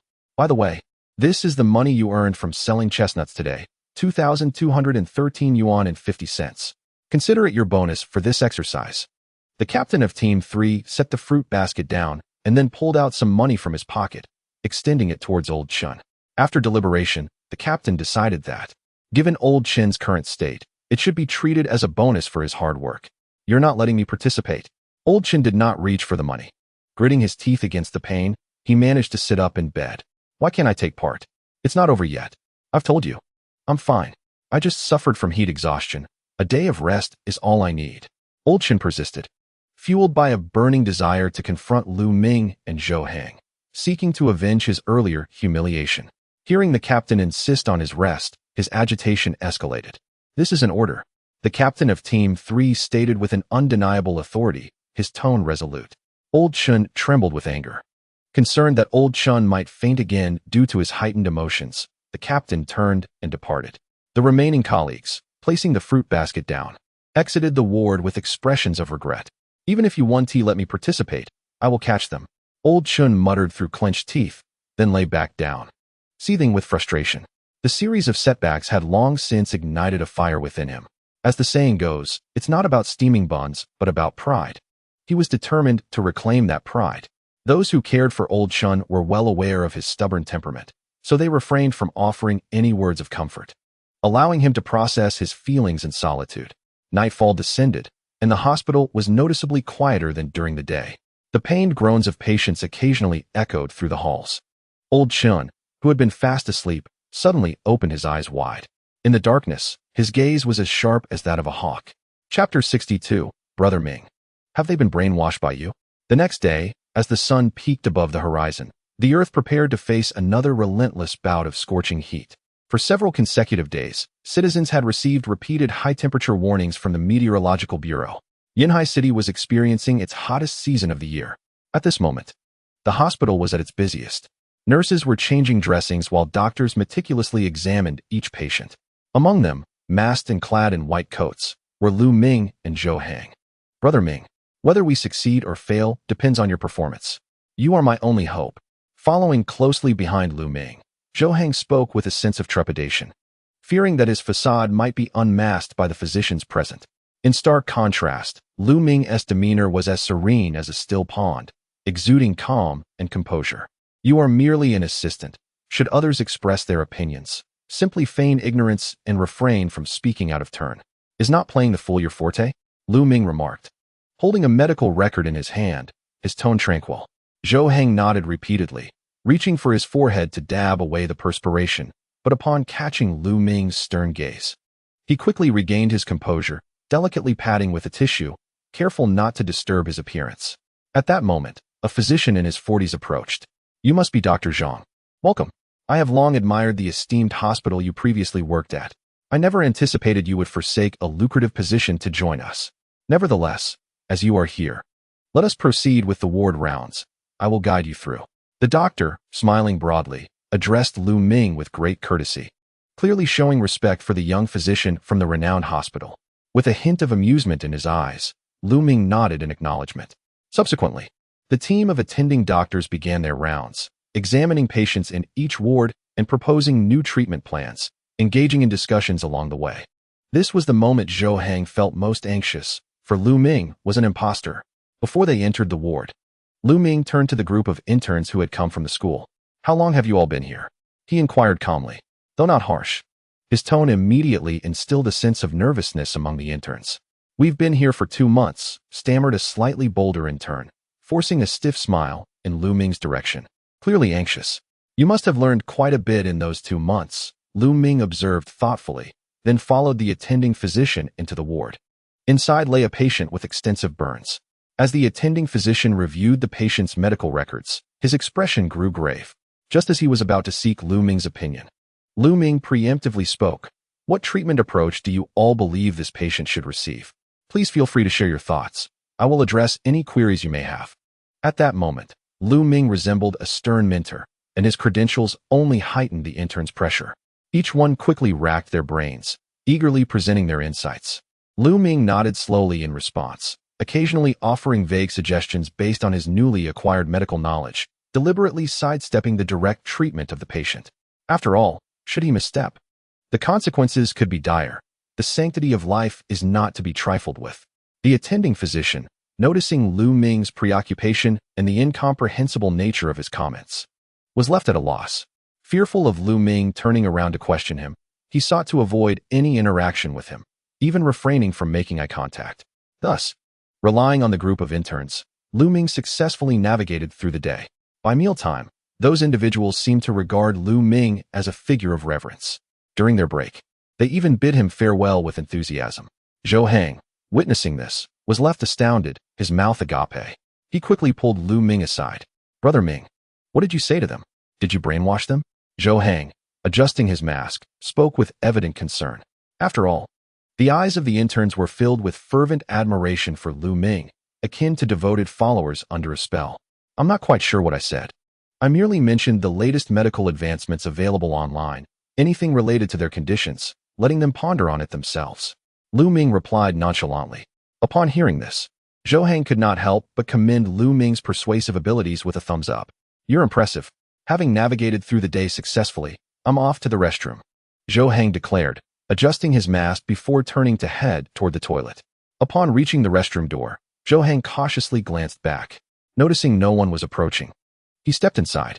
At that moment, Old Chun and a colleague were hiding inside the restroom, smoking. Upon seeing Zhou Hang, they panicked, hastily attempting to conceal their cigarettes, with one even pressing it against his trousers, smoke still lingering in their mouths. Zhou Hang's nostrils flared slightly as he caught the scent of smoke. Raising an eyebrow, he cast a glance at the duo. They feigned nonchalance, attempting to exit, but Zhou Hang called out to them. "Stop right there. You two are smoking in the hospital, aren't you? That incurs a fine of 500. Zhou Hang stated earnestly. Old Chun and his colleagues shook their heads vigorously, speechless, their faces flushing with embarrassment. "All right. Just don't smoke in the restroom next time. I want to fine you this time," Zhou Hang generously declared. Upon hearing this, the smoke that had been trapped in their mouths escaped through their nostrils. They quickly fanned it away and repeatedly expressed their gratitude. "Thank you, brother. We won't smoke again." The two smiled broadly as they hurried past Zhou Hang. Once they departed, Zhou Hang, still feeling uneasy, took another glance before retrieving his own cigarettes from his pocket. He secluded himself in a stall, closed the door, and, removing his mask, lit one up with satisfaction. Meanwhile, Old Chun and his colleagues strolled down the hospital corridor, feeling quite fortunate. "We're lucky to have encountered a lenient doctor. Otherwise, we would have surely faced that fine today. I told you to discharge yourself and smoke outside, yet you insisted on staying. I just can't comprehend it, Old Chun. You merely suffered from heat stroke. Why linger in the hospital? Because of intuition." "Intuition? Yes, intuition. I can sense that Lu Ming and Zhou Hang are hiding somewhere in this hospital." Upon hearing Old Chun's words, his colleague appeared to grasp the situation. Previously, during their search, it appeared that the hospital had not been scrutinized thoroughly. After all, numerous patients resided within, and any delay in their treatment is a significant matter. Consequently, during the investigation, they merely extracted some information from the inpatient department, without even stepping foot into the hospital. Now, upon hearing Old Chen's comments, it does seem plausible. Indeed, we seem to have overlooked the hospital. Colleagues, suddenly enlightened, glanced around. Can you see? With so many wards in this hospital, Lu Ming and Zhou Hang could easily masquerade as patients and their family members, concealing themselves within. They have food, drink, and beds, far more comfortable than a hotel. Old Chen spoke triumphantly, seemingly envisioning the moment he would bring Lu Ming and Zhou Hang to justice. In Chapter 63, titled The Disrupted Plans of Lu Ming, Old Chun and his colleagues continued their discussion on how to proceed with the investigation. As they traversed a corridor, they spotted several nurses surrounding Lu Ming, a group of young and beautiful nurses engaging him in lively conversation. Old Chun furrowed his brow, observing Lu Ming standing amidst the nurses. The silhouette of this individual struck him as somewhat familiar, yet he could not quite place where he had seen him before. Suddenly, it dawned on him that this person's height and build closely resembled Lu Ming's. However, the individual was clad in a white coat and appeared quite acquainted with the nurses. Clearly a doctor at this hospital. Given that Lu Ming and Zhou Hang were both soldiers without any medical background, how could they possibly infiltrate the hospital as doctors? Hospitals do not hire physicians as one would hire waitstaff. It is not a position one can simply assume. Old Chun rubbed his temples, dismissing the thoughts swirling in his mind, attributing his unease to paranoia. Subsequently, he joined his colleagues in inspecting each ward, hoping to uncover any suspicious individuals. In the live broadcast, viewers witnessed Old Chun inadvertently brush past both Zhou Hang and Lu Ming. They lamented the irony of fate. The external officers had scoured East Street without finding Zhou Hang and Lu Ming, who had just crossed paths with Old Chun. Zhou Hang even cautioned Old Chun against smoking in the restroom. Such a dramatic turn of events ignited considerable discussion in the live stream. If only Old Chun knew that the very individuals he sought had just walked by him, he would surely be incensed.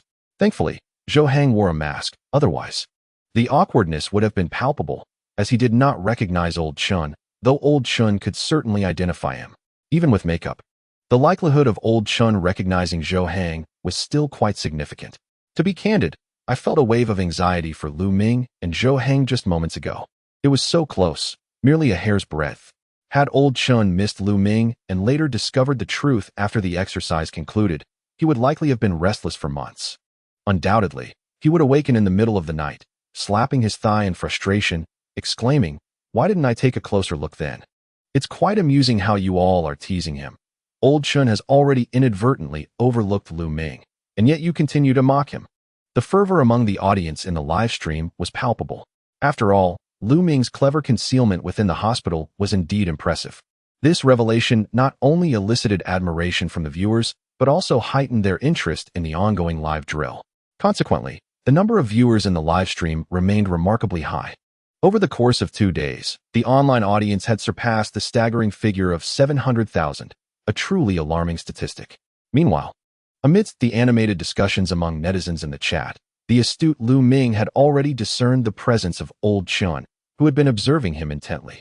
Despite Old Chun's hospital attire, Lu Ming recognized him instantly. After all, the gaze of a police officer differs significantly from that of an ordinary individual. Most importantly, the demeanor of an experienced officer was unmistakable as the two men passed by, especially with the streets filled with police officers.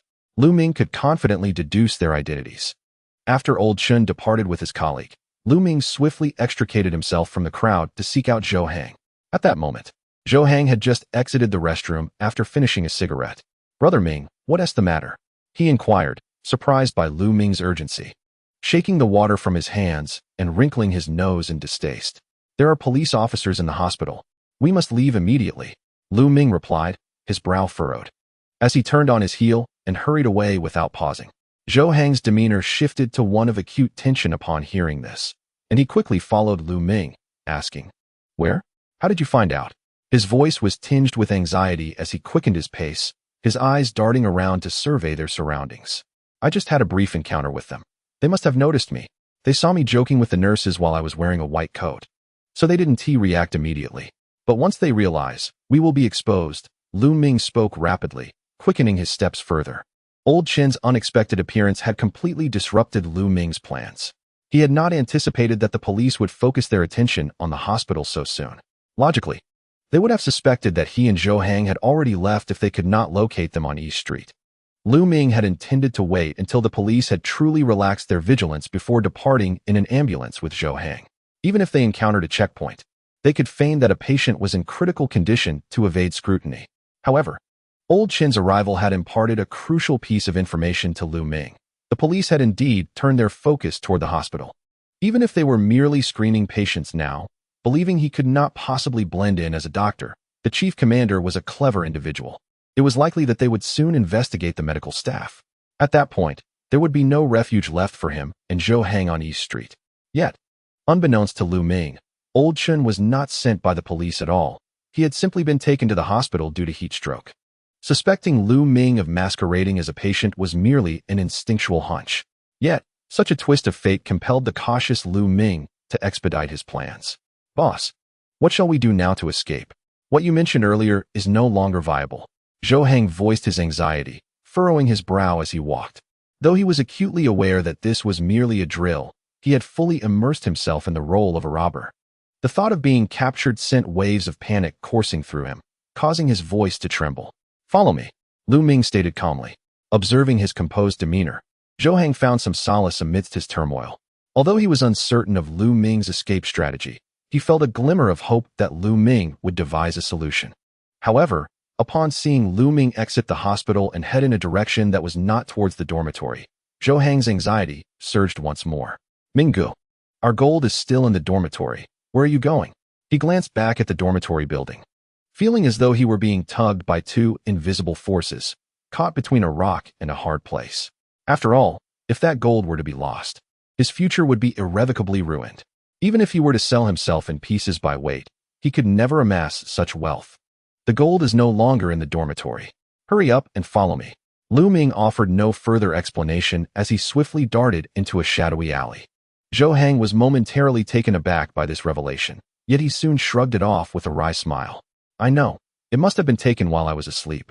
Zhou Hang seemed to have grown accustomed to such unexpected turns of events, closely trailing behind Lu Ming. Meanwhile, old Chun, who had scoured every ward in the hospital without locating Lu Ming, suddenly had a realization. The figures he had observed bore a striking resemblance to Lu Ming and Zhou Hang. Undeterred, he turned back to search for them. However, after a series of inquiries, he learned that the two had already departed. Chapter 64. Were those two indeed Lu Ming and Zhou Hang? Although they had left, old Chun managed to gather some basic information about them, discovering that they had only entered the hospital a few days prior. A sense of foreboding washed over him. Did you notice that the doctor in the restroom and the one in the corridor seemed somewhat familiar? Old Chun inhaled deeply, addressing his colleague with utmost seriousness. Upon hearing this, his colleague raised an eyebrow, clearly making an effort to recall the two individuals old Chun mentioned, though he appeared to have no recollection. What? Do you know them? After a moment of reflection, the colleague shook his head slightly and, intrigued, inquired further. Given old Chun's comments, he assumed old Chun had merely encountered acquaintances. Lu Ming is 182 centimeters tall and weighs 75 kilograms. Zhou Hang is 175 centimeters tall and weighs 70 kilograms. Their heights and builds match perfectly. I felt they looked somewhat familiar earlier, but I didn't dwell on it. However, it was only after inquiring that he learned the duo had entered the hospital the day after Lu Ming and his companions sought refuge on Dongdaiji. It was still during working hours, yet they hastily departed from the hospital. Old Chun peered through the window in the corridor, gazing at the plaza below, seemingly searching for the silhouette of Lu Ming and his associates. The basic information regarding Lu Ming's height and weight was already known to the police force. Over the past few days, old Chun had been delving into these materials, thus he remembered the details vividly. Are you suggesting that those two individuals are Lu Ming and Zhou Hang? Upon hearing old Chun's words, his colleague spoke with astonishment. Old Chun remained silent, still leaning against the window, scanning the hospital plaza for any sign of them. Naturally, at this moment, it was impossible to spot those two figures. I am not entirely certain. Their physiques match, and the timing of their entry into the hospital aligns. But you also heard the people inside the hospital. They all stated that Dr. Zhang bears no resemblance to Lu Ming. This is rather perplexing. In such a short span of time, could Lu Ming truly have altered his appearance? Furthermore, if it is indeed him, where did he acquire those qualifications? Old Chin found himself increasingly perplexed. Although he felt deep down that those two were Lu Ming and Zhou Hang, he lacked sufficient evidence to substantiate his suspicions.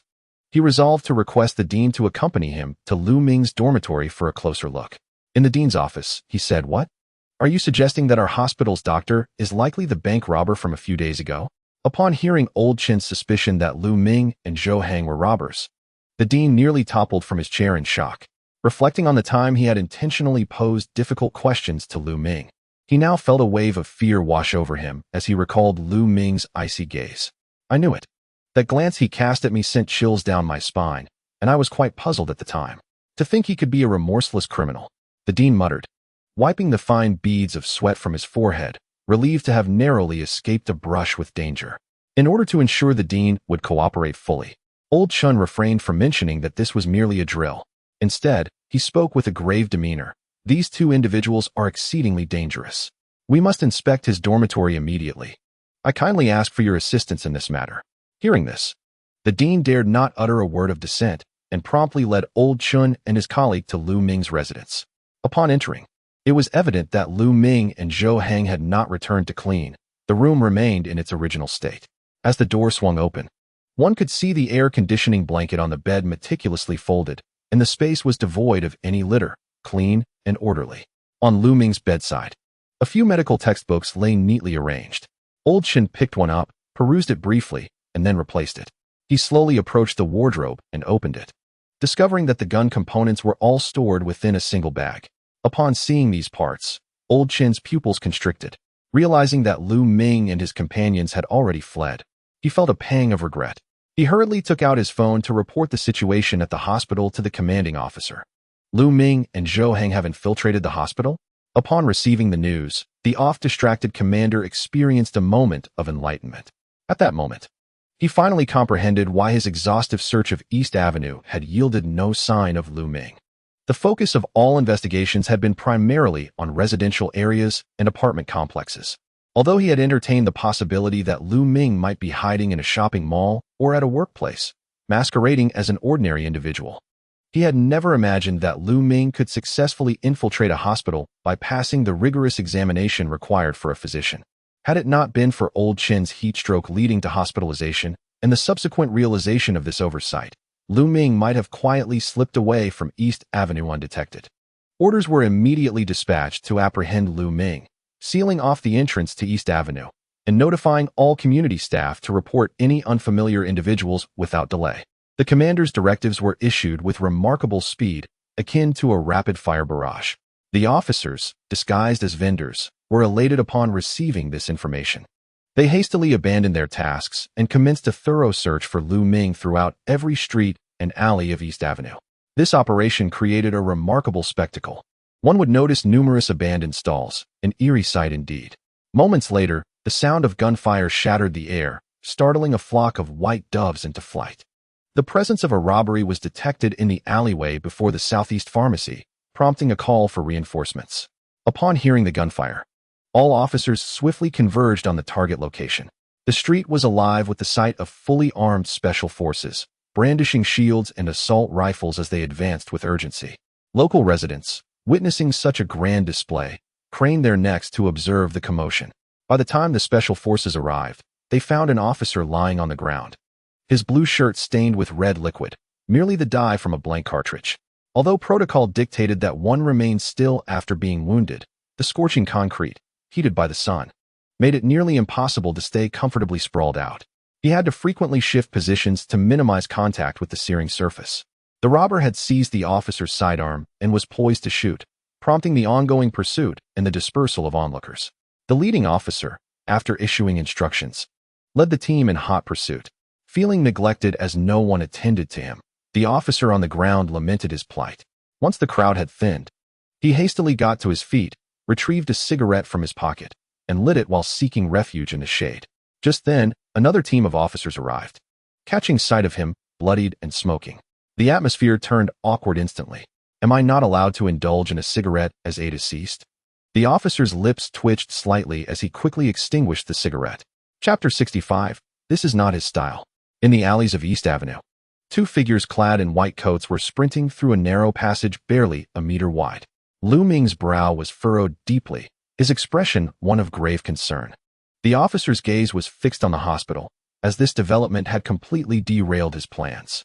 Not long after he and Zhou Hang exited the hospital, a patrol officer commenced a manhunt for them. It was evident that Lu Ming's anticipations were not misguided. The officer, still clad in hospital garb, quickly recognized his identity. Although he had already relocated the gold, certain components of the firearms used for drills remained in the dormitory. Should the officer discover those items, it would undoubtedly confirm his identity. The onset of the manhunt indicated that those items had indeed been uncovered. Fortunately, the number of officers stationed on East Street was relatively limited, and it was likely that the majority of their forces had been dispatched by the chief commander to seal off the street's exits. The main contingent of officers, previously reassigned to lure the snake from its den, would require some time to return to East Street. Thus, Lu Ming still had a window of opportunity. During his days of concealment on East Street, Lu Ming had not been idle. He adeptly navigated the intricate maze of alleys using the map on his mobile phone. His already exceptional intellect, augmented by the skills rewarded by the system, rendered his memory formidable. The layout of East Street was indelibly etched in his mind. At this moment, Lu Ming needed to chart a course in his mental map that was devoid of surveillance cameras. East Street, being an aging urban village, had a sparse distribution of cameras, making the planning of such a route quite feasible. Earlier, After encountering the officers sent to intercept them, they had seized the officer's sidearm and eliminated him, managing to escape precisely because the route he chose prevented the officers from locking onto their position initially. The limited number of officers was too dispersed, providing Lu Ming and Zhou Hang with a precious opportunity. At this juncture, the two emerged from the alleyway. Lu Ming paused, furrowing his brow as he surveyed his surroundings before setting off once more. Just as Zhou Hang presumed that Lu Ming would flee in another direction, he was startled to realize that Lu Ming was heading towards the very hospital they had just escaped from. "Ming-ge, have you lost your mind? That direction leads back to the hospital," Zhou Hang exclaimed in a panic, hastily attempting to dissuade Lu Ming. After all, returning now would be akin to walking into a trap. "Don't ask, just keep up. If you hesitate for even a moment, it will be too late," Lu Ming replied with unwavering conviction. In this world, circumstances shift in an instant. No one can predict what will occur in the next moment.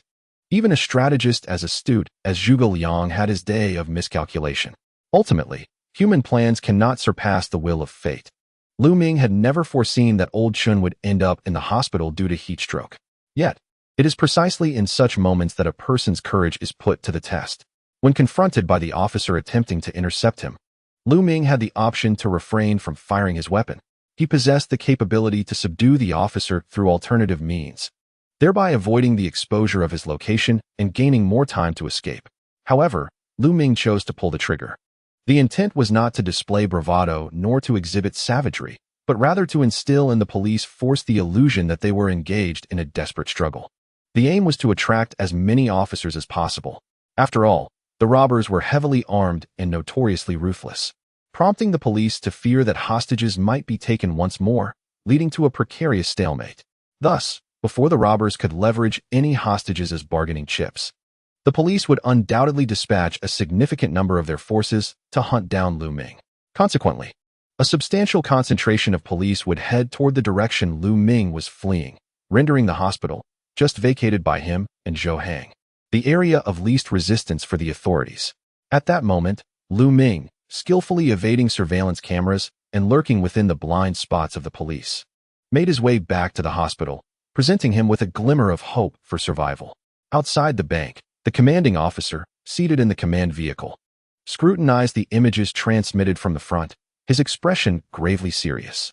The metaphorical mouse, previously hiding in the shadows, was now scurrying into the open, and his immediate objective was to capture them with utmost urgency. However, upon learning that Lu Ming and Zhou Hang had seized a police officer's sidearm and subsequently shot him, his demeanor darkened. Another officer had perished. Simultaneously, an adjacent squad leader, visibly incensed, remarked on the audacity of Lu Ming and Zhou Hang, expressing his outrage. His anger was justified, for it was indeed an unfair contest. Lu Ming and Zhou Hang were seasoned special forces operatives, far surpassing the ordinary police officer in skill. The loss of a firearm, coupled with the execution of an officer, was a resounding slap in the face for the police. Yet, the composed commanding officer, not succumbing to fury, furrowed his brow in contemplation. Something was amiss. Most of the police forces had yet to reach East Street, and Lu Ming had consistently evaded surveillance cameras during his escape. Their knowledge of his precise location was limited. Having acquired a police firearm, he could easily continue along the unmonitored route to evade capture. Yet, he chose to fire a shot, an act that would inevitably reveal his position. Lu Ming was not so naive as to overlook this fact. His decision to shoot did not align with his usual tactics. The commanding officer's keen gaze seemed to detect a clue. The squad leader, sensing the shift, quickly interjected, "Are you suggesting he is deliberately drawing our attention?"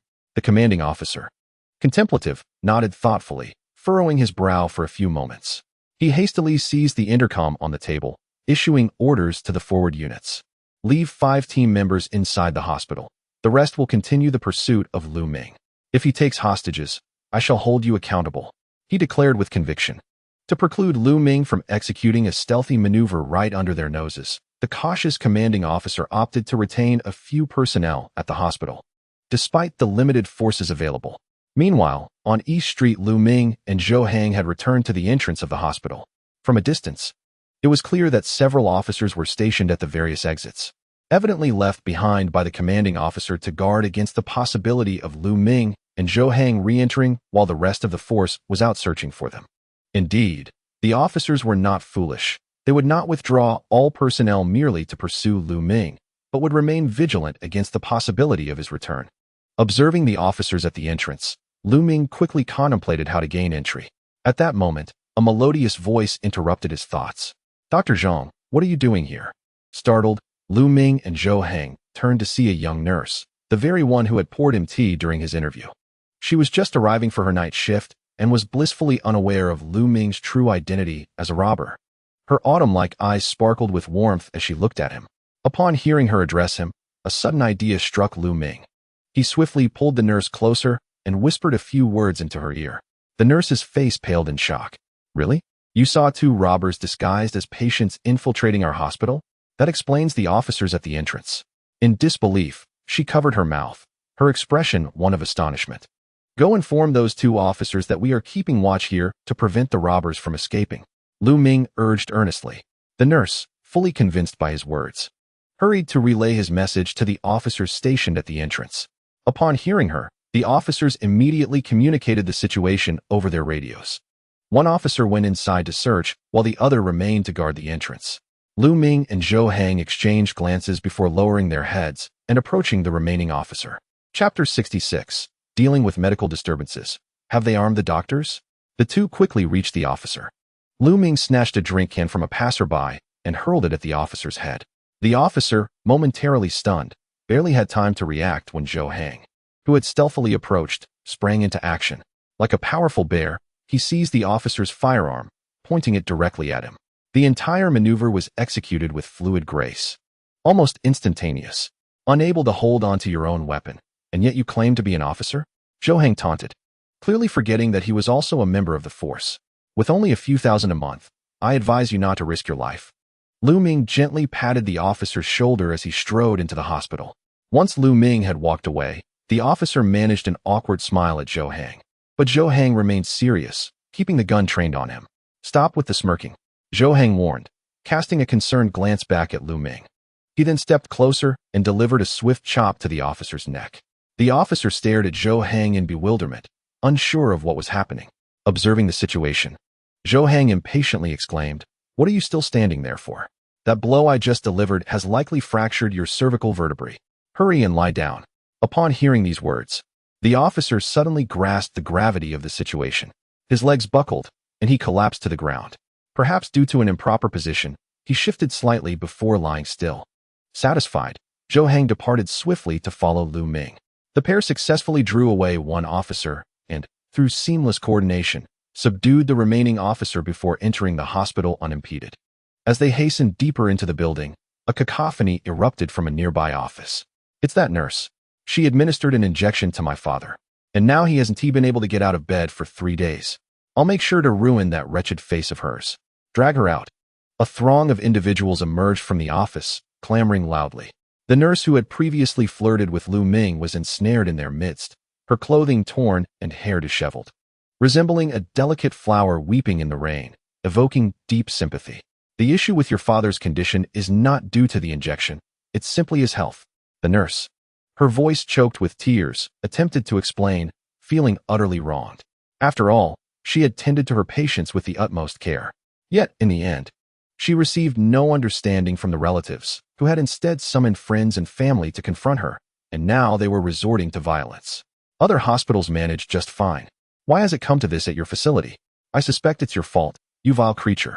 The family members were relentless, poised to unleash their wrath upon the frail nurse. Clearly, they were embroiled in a case of medical dispute. Just as the crowd was about to drag the nurse away, they fortuitously encountered Lu Ming and Zhou Hang, the latter brandishing a firearm. Instantly, all eyes turned toward the pair, and the clamor ceased abruptly. As if time itself had frozen, the air stiflingly still. "Dr. Zhang?" the nurse exclaimed in astonishment, her mind blank as she gazed at the gun in Zhou Hang's hand.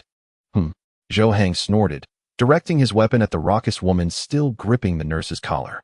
He raised an eyebrow, causing the woman to tremble in fear and release her hold. "Let us discuss this calmly. We live in a harmonious society, so let us refrain from violence, shall we?" Lu Ming spoke with a calm demeanor, surveying the agitated relatives, who nodded vigorously like chicks pecking at grain, fearing to utter a word of dissent. "Let us go," Lu Ming declared, leading Zhou Hang further into the hospital. The crowd watched them depart, their expressions a mix of respect and humility. Once Lu Ming and Zhou Hang vanished down the corridor, the previously menacing woman politely inquired of the nurse, "Has your hospital issued firearms to doctors now to handle medical disputes?" The nurse, equally perplexed, remained unaware of the full context. Yet, in that moment, the image of Lu Ming's suave silhouette was indelibly etched in her memory, imposing and noble, as radiant as the sun, bursting with brilliance. Arriving at the third floor, in front of the director's office, Zhou Hang was about to kick the door when Lu Ming swiftly stopped him. With a gentle twist of the doorknob, he entered. Zhou Hang, armed and feeling somewhat sheepish, scratched his head from behind, relieved that Lu Ming had intervened in time. Had the drill concluded, he would have been liable for yet another door. Inside, the director was dozing off in his office. Upon hearing footsteps, he impatiently exclaimed, "Did I not say to knock before entering?" Not receiving any response, he slowly opened his eyes, nearly falling from his chair in fright upon seeing them. "Dr. Zhang? Why you?" The director stammered, swallowing hard, his entire demeanor weakened, unable to rise. "Fear not. I am here to request your assistance. I assure you, I do not seek your life. However, should you fail to appreciate this opportunity, I would not hesitate to send you to meet your maker." "Oh no, we are not under divine jurisdiction. It would be more accurate to say I would escort you to the king of Hades." Lu Ming spoke calmly, his cold gaze landing on the Bible resting on the director's desk. "As long as I can be of help," the director replied with a mournful expression, continuously wiping the beads of sweat from his forehead with a tissue. Receiving a definitive response, Lu Ming, satisfied by the director's trembling figure, settled into a nearby sofa. He poured himself a cup of tea and said slowly, "Now, I will place a few emergency calls. You merely need to arrange for personnel to be dispatched. Remember, these are life-threatening cases that must be attended to promptly." The director nodded vigorously, not daring to question Lu Ming's motives. "Excellent," Lu Ming remarked, taking a sip of tea before rising and extending his hand towards the director. "Hand me your phone." Upon hearing the request, the director hurriedly fumbled in his pocket, trembling as he retrieved his phone and handed it to Lu Ming. Lu Ming then picked up a toothpick from the table and extracted the SIM card from the director's phone. Subsequently, he produced several other SIM cards from his pocket. After inserting one, he swiftly dialed several numbers. After a few beeps, the call connected. "This is the Health Hospital Emergency Center. How may I assist you?" A sweet voice inquired from the other end. "My father is critically ill and requires an ambulance. The address is 114 Oolong Street. Hurry, he may not last much longer." Lu Ming spoke in a panicked tone before hanging up. He then switched to another SIM card, using a different voice and reason to call several more ambulance services of the health hospital. In a short span, the need for so many ambulances compelled the call center to seek the director's approval. The director, fearing to refuse, quickly authorized the dispatch of the ambulances. Soon, several ambulances, laden with doctors and nurses, surged towards the intersection of East Street. Chapter 67, An Accident? So many ambulances, under the blazing sun at the intersection of East Street. The air is thick with sweltering heat, and not even a whisper of wind dares to linger here. Today's warmth is unlike any other. It envelopes one in an oppressive embrace, rendering breathing a laborious task. Under the relentless sun, it takes but a moment to be drenched in perspiration. The populace seems trapped within a colossal steamer, enduring a torturous ordeal. The officers' uniforms are thoroughly soaked with sweat, clinging to their skin like a stubborn plaster, impossible to remove. Yet, despite this discomfort, they must remain vigilant at the corner, anxiously anticipating any attempt by Lu Ming to escape. After all, this is the sole exit from East Street. Should Lu Ming manage to flee from here, it would be a grave oversight. Thus, even in such unbearable heat, the officers stationed here dare not relax their guard, intently observing every passerby and vehicle. Upon detecting anything suspicious, they promptly approach for inquiries. "Brothers, stay sharp. We cannot let Lu Ming slip away right under our noses." One officer procured a box of chilled beverages from a nearby shop, distributing them among his comrades at the street corner while encouraging them with a loud voice. "Indeed, in these past few days of pursuit, I've felt as though my very skin has been scorched away by the sun." Another officer eagerly consumed his drink in 2 swift gulps, the icy liquid coursing through him, providing a fleeting respite from the heat. "Once we apprehend Lu Ming, I shall treat everyone to a fine meal," the officer distributing the drinks jovially declared. In recent days, he had disguised himself as a vendor and earned a substantial sum. While perhaps not as exorbitant as old Chen's earnings, he had still amassed several hundred. I wouldn't dream of letting you bear the expense. When the time comes, the treat is on me. Just hand me another bottle, he remarked, feeling the oppressive heat weighing down upon him. Just as he reached for another drink, an ambulance appeared in the distance. Frowning, he set the beverage down and approached, tapping on the driver's window. The driver promptly rolled down the window. Is it possible to check? The officer inquired apologetically. After all, this was an ambulance, and even a minute of delay could cost a life. There are doctors on board. Please be quick, we have lives to save, the driver replied, wiping the beads of sweat from his brow. Understood. Thank you for your cooperation. Please remove your mask. The officer responded gratefully, not daring to waste a moment. Several colleagues hastily moved to open the rear doors of the ambulance. Upon seeing only a doctor and a nurse inside, whose physique and appearance did not match Lu Ming or Zhou Hang, they signaled to the officers at the front to allow passage. I apologize for the inconvenience, the officer said to the driver, promptly facilitating their departure. They dared not delay the ambulance for even a second. After all, saving lives is as urgent as extinguishing a fire. Their exercise was merely a simulation. If they were to hinder a genuine rescue for the sake of practice, it would lead to dire consequences. Life is of paramount importance. Who would dare to shoulder such responsibility? It is no easy task for you all, standing guard on such a sweltering day. If only we could apprehend the robbers swiftly, we would find solace. The driver generously voiced his thoughts and then pressed the accelerator, departing from East Street. Just as the police officer sighed in relief, preparing to return to his post, several ambulances appeared on the horizon. What significant incident could have occurred? Why are there so many ambulances arriving in succession? The officer was filled with perplexity. One ambulance might be manageable, but this sudden influx was rather peculiar. Naturally, this also heightened his alertness. Nevertheless, he dared not delay the ambulances in their mission to save lives and promptly sought instructions from the command center. Command center. 7 or 8 ambulances have arrived at the East Street intersection. I suspect Lu Ming may be among them, but conducting a search now could lead to congestion. I request guidance from the command center. The officer quickly reported the current situation over the radio. Upon receiving this information, the commander shared the same suspicions as the officer. However, if a search delayed the ambulances and a patient suffered due to the lack of timely assistance, he would undoubtedly be held accountable. While drills are crucial, matters of life and death compel the commander to exercise caution in issuing orders. Known for his decisive and swift actions, the commander hesitated for a moment. After a brief contemplation, he surprisingly provided a response that astonished everyone. He ordered all ambulances to proceed without delay. He even instructed the officers at the intersection not to hinder the ambulances and to facilitate their passage expeditiously. Although the officers stationed at the intersection feared Lu Ming might be concealed within the ambulances, they had no choice but to comply with the commander's orders. The commander instructed them to roll down the windows for a quick inspection and to allow them to pass swiftly. Life is at stake. Do not waste their time, the police captain shouted. The remaining officers hurriedly conducted a brief check of the ambulances, and all of them passed through the checkpoint with minimal delay. Unaffected by the officers' precautions, the officers at the intersection watched the ambulances depart, each exhaling a sigh of resignation. What could the commander be thinking? The sudden appearance of so many ambulances is a clear indication that something is amiss. In my view, Lu Ming must be hiding within one of those vehicles. What else could it be? He is likely afraid of taking responsibility. If a life is lost, who will be accountable? Indeed, it seems they treat the drill as if it were a real operation, yet they themselves fear the repercussions. Meanwhile, we, the officers, are left to suffer under the relentless sun.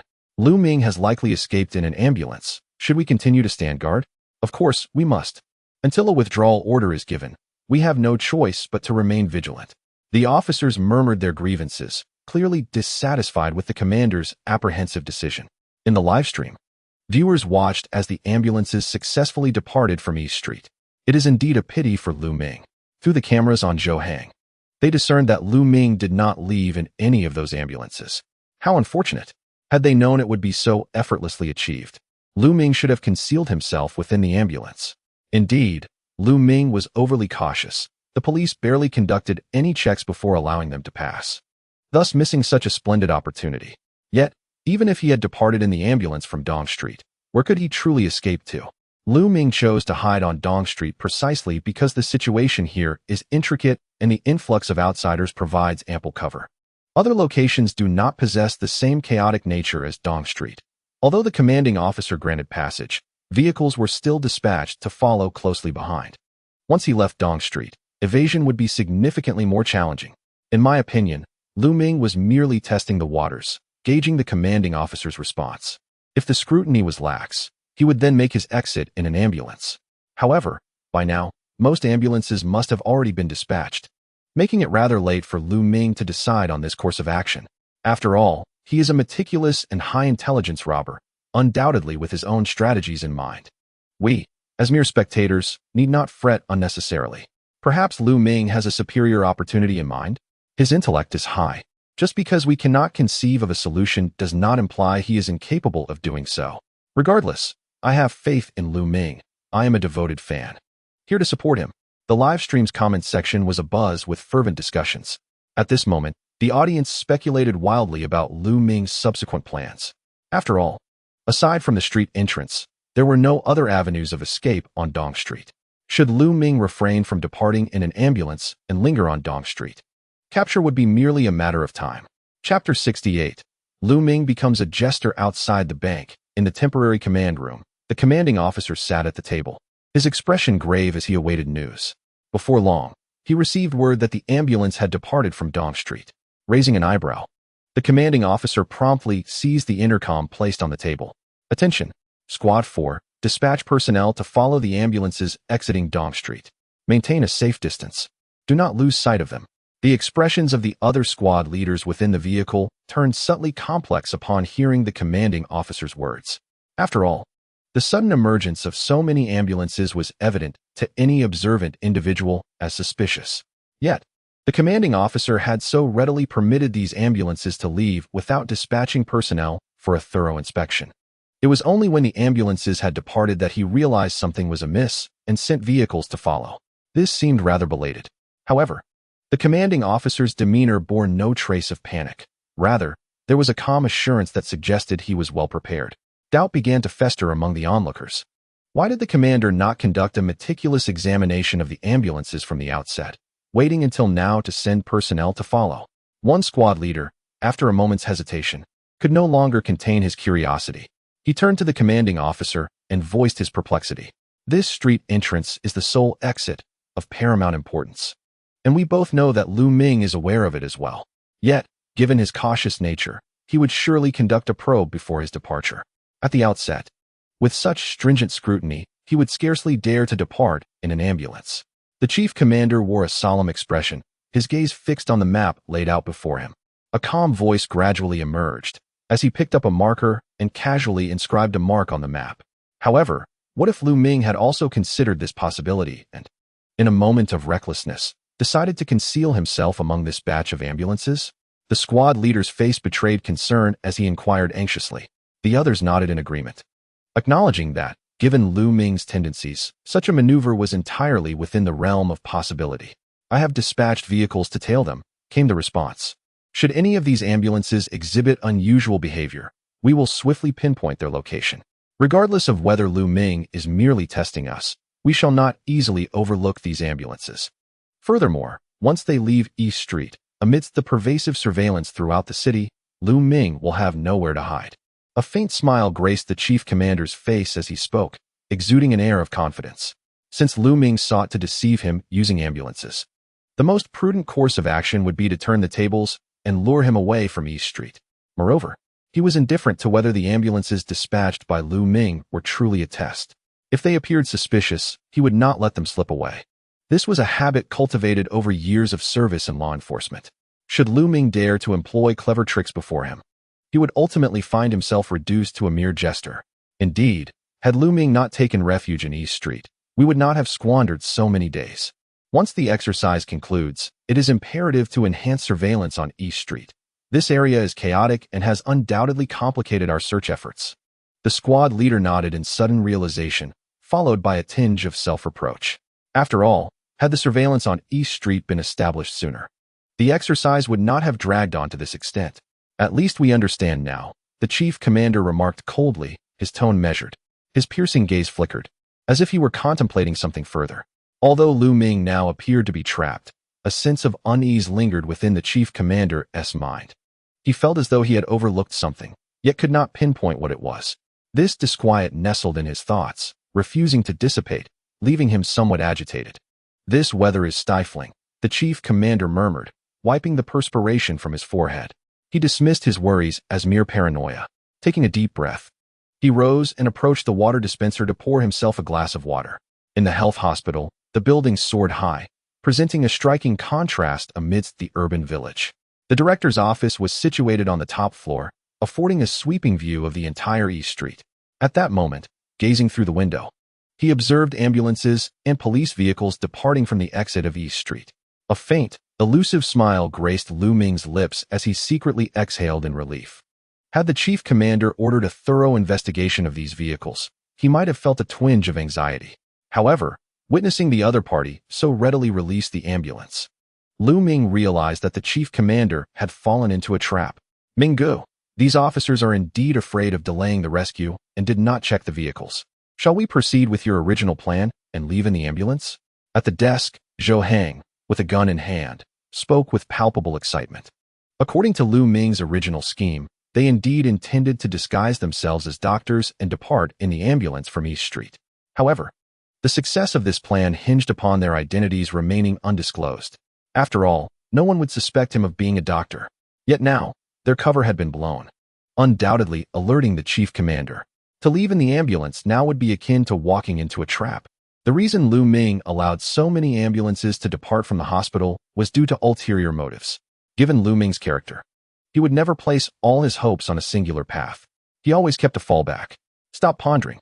The chief commander released these vehicles to lure us out. Even if we go out, we won't escape far. We will inevitably be captured. Lu Ming replied calmly to Zhou Hang. Clearly, he had discerned the chief commander's intentions behind the release of the ambulances. However, this left Zhou Hang thoroughly perplexed. If Lu Ming was aware that escaping in the ambulance was futile, why then did he go to the director's office and allow so many ambulances to leave East Street? Wasn't that superfluous? Are we unable to escape? What are we still doing here? We need to think of another plan quickly. Otherwise, the officers will come soon. Zhou Hang was suddenly flustered. Glancing hurriedly towards the door, he anxiously spoke. After all, they had just dealt with an officer at the entrance to gain access to the hospital, and now another officer inside had lost contact. It was only a matter of time before the other officers discovered this, leaving them with no opportunity to flee. It is time to leave. Lu Ming raised his gaze to the sky, his brow furrowing. Then, with a resolute look, he turned to the director. The director, under Lu Ming's piercing gaze, broke into a cold sweat in the sweltering heat, feeling as if he had turned to mush, his heart already sinking. "Cooperating a little will benefit everyone. Do you understand?" Lu Ming spoke calmly. The director nodded repeatedly, his comprehension reaching its peak. "Gag him," Lu Ming said in a deep voice, pulling down the curtains in the office. His immense strength, honed from military training, allowed him to tear the curtains into several strips with ease. He tossed them to Zhou Hang, who nodded heavily. Skillfully, he bound the director to the chair with the strips, stuffing a piece into the director's mouth to prevent him from making any noise that might expose their whereabouts. After wrapping the strips around the director's head to ensure that even if he shouted, only muffled sounds would emerge, the two hastily exited the director's office. "My dear, a constable from the hospital has gone missing. It will not be long before they realize our return to the premises. Where shall we proceed next?" Zhou Hang, visibly anxious, frequently glanced back, fearful of being pursued by the constable. Although assuming the role of a robber had its thrills, embodying the character now revealed the overwhelming dread that accompanied it. "Stay close to me. Do not ask too many questions. One misstep, and it will be too late." Lu Ming's stride was steady and orderly, yet remarkably swift. Chapter 69. The weather's capriciousness. East Main Street. Just moments ago, the sky was a pristine blue, the sun blazing fiercely. Suddenly, however, it transformed into a tapestry of dense, ominous clouds, shrouded in gloom. Passers-by rushed through the streets, anxious to avoid being caught beneath the eaves, where torrential rain would obstruct their journey home. A gust of wind howled down the avenue, lifting plastic bags, leaves, and dust into the air, creating a chaotic scene on the otherwise unkempt street. At the street corner, the constables tasked with guarding the East Main Street exit observed the fleeing pedestrians, concern etched upon their faces. It seems a storm is imminent. Should we not seek refuge as well? One constable lifted his gaze to the brooding sky, frowning as he spoke. Assessing the darkening heavens, he surmised that the forthcoming rain would be considerable. Yet, the commanding officer had not issued a withdrawal order. They could not abandon their posts. Having endured rain before, what was there to fear? The captain, with a serious demeanor, responded emphatically. As his words lingered in the air, he furrowed his brow and cast a glance upward at the sky. The abrupt shift in weather would undoubtedly impact the exercise. However, it was quite possible that Lu Ming had already departed in an ambulance. The constable hesitated for a moment, but ultimately voiced his concerns. In his view, allowing those ambulances to leave was a grave mistake. Lu Ming had likely escaped. With the torrential downpour approaching, remaining here to be drenched served no purpose. What is with all this chatter? As a constable, obedience to orders is your duty. The captain shot a disapproving glance at the constable before returning his focus to the street, undeterred by the howling winds that swept past his ears. He stood resolutely, unwavering.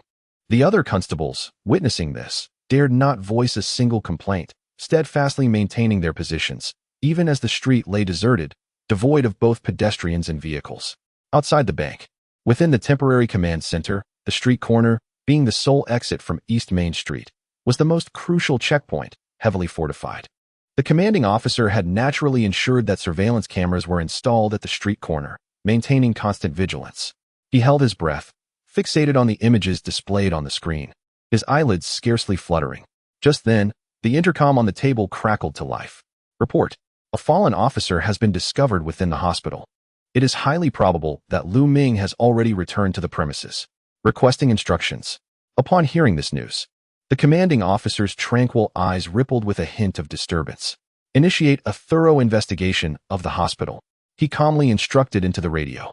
He had been intrigued by the numerous ambulances departing from East Street. If Lu Ming truly concealed himself within one of those vehicles, one wondered how he managed to board. To his surprise, it was at the hospital.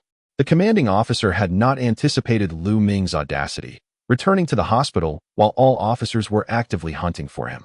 This significantly amplified the likelihood that Lu Ming had indeed departed concealed within an ambulance. However, to prevent Lu Ming from drawing them away from his true location, the commanding officer mandated a comprehensive search of the hospital. After issuing the order to search the hospital, the commanding officer picked up the radio once more. Team leader of Squad 1, respond. Received. Awaiting instructions. Dispatch additional vehicles to track those ambulances, ensuring that if Lu Ming is spotted, he can be apprehended immediately. Understood. The succession of commands set the entire police force into a meticulously coordinated operation, reminiscent of a well-oiled machine. It must be acknowledged that achieving such coordination required exceptional leadership and strong cohesion within the team. After all, each individual possesses their own thoughts. Directing 100 people to act in unison is no simple feat. Consider how long it takes to train a class to march in step during military drills. Commander, do you really believe Lu Ming is among the ambulances? Murmured a squad leader standing beside him, his face betraying a deep concern. I cannot say for certain. However, this is his only chance. His identity is now fully exposed, and he has no refuge left on East Street. If he does not depart now, he will have no further opportunity to escape. Have the reinforcements arrived? The commanding officer clenched his fist, his gaze fixed on the darkening image on the screen. Commander, our forces have now fully assembled on East Street. Both forks at the street's exit are secured with our personnel. Another squad leader quickly reported upon hearing the commanding officer's inquiry. Reassured by this information, the commanding officer exhaled a sigh of relief. As the ambulances left the street corner, he sensed some oversight. After reflecting for a moment, he had fortified the defenses at the two forks beyond East Street. Upon learning that Lu Ming had returned to the hospital, he became increasingly convinced of Lu Ming's plan to escape under the guise of an ambulance. Yet, it remained unclear whether he had boarded an ambulance that had already departed East Street or was mingling with the subsequent ones. In the commanding officer's estimation, it was more probable that Lu Ming would utilize the next wave of ambulances for his escape. The previous group was likely a mere diversion, a smoke screen he had released. If that were indeed the case, then those two roads would be of paramount importance for fortified defense. The earlier departure of the ambulances was similarly a smoke screen orchestrated by the commanding officer to mislead Lu Ming. The subtext implicitly conveys to Lu Ming, "Look, I am afraid of bearing responsibility and hardly inspect the ambulance. With such a splendid opportunity at hand, why do you hesitate to leave? The bait has ensnared the hook. Now it is merely a matter of whether Lu Ming will take the bait. However, the typically composed commander finds himself uncertain about Lu Ming's response. The man is indeed an enigma, his erratic thought patterns resembling neither a madman nor an ordinary individual, but rather a genius. The strategy to engage with such a person is to remain steadfast amidst the chaos. Regardless of the schemes he might devise, one must resolutely execute their own plan. After all, East Street is confined to a limited expanse. By securing the street entrance and controlling all incoming and outgoing vehicles, a thorough search can be conducted, leaving Lu Ming with no avenue of escape.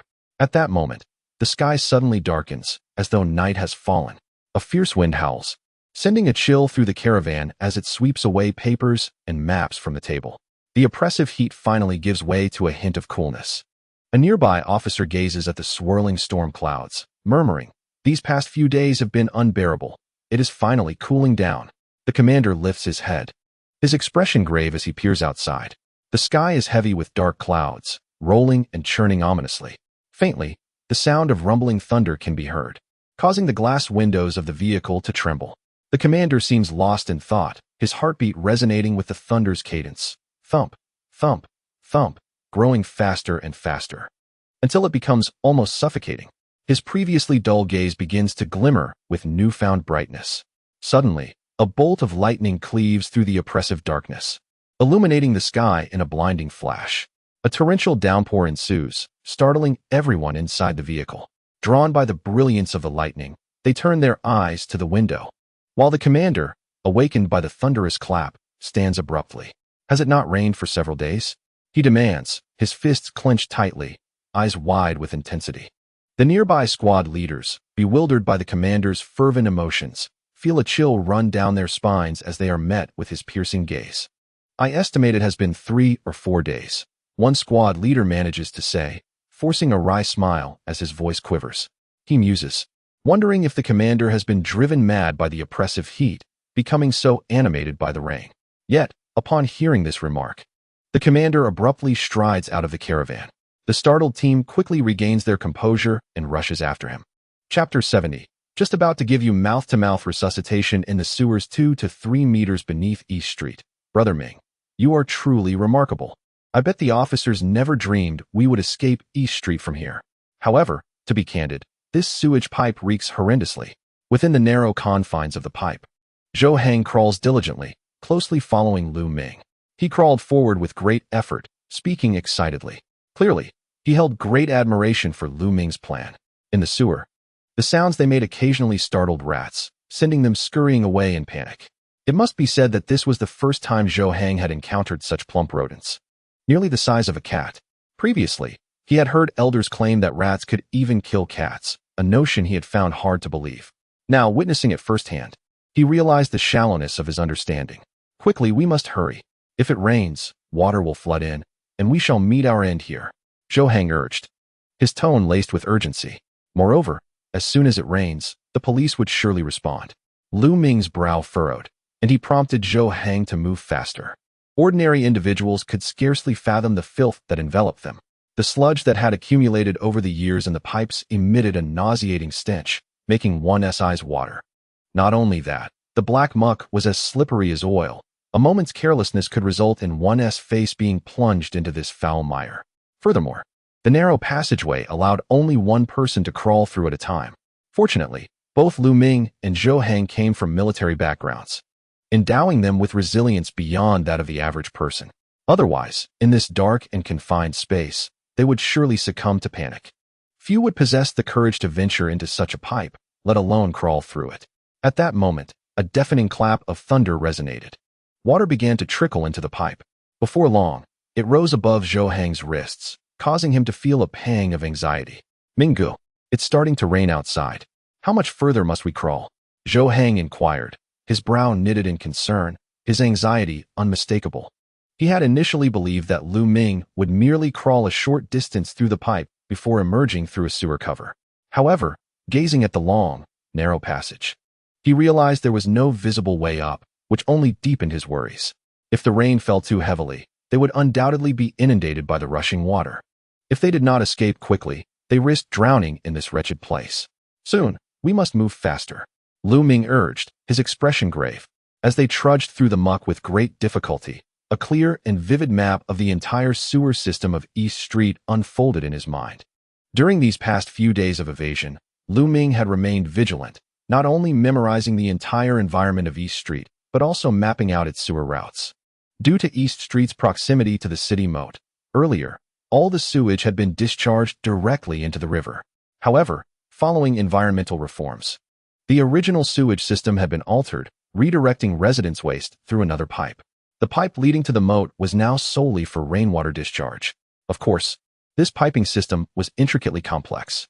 Should they choose the wrong pipe, not only would they fail to reach the moat, but as the water continued to rise, they would have no chance of retracing their steps, ultimately facing a watery demise within the pipes.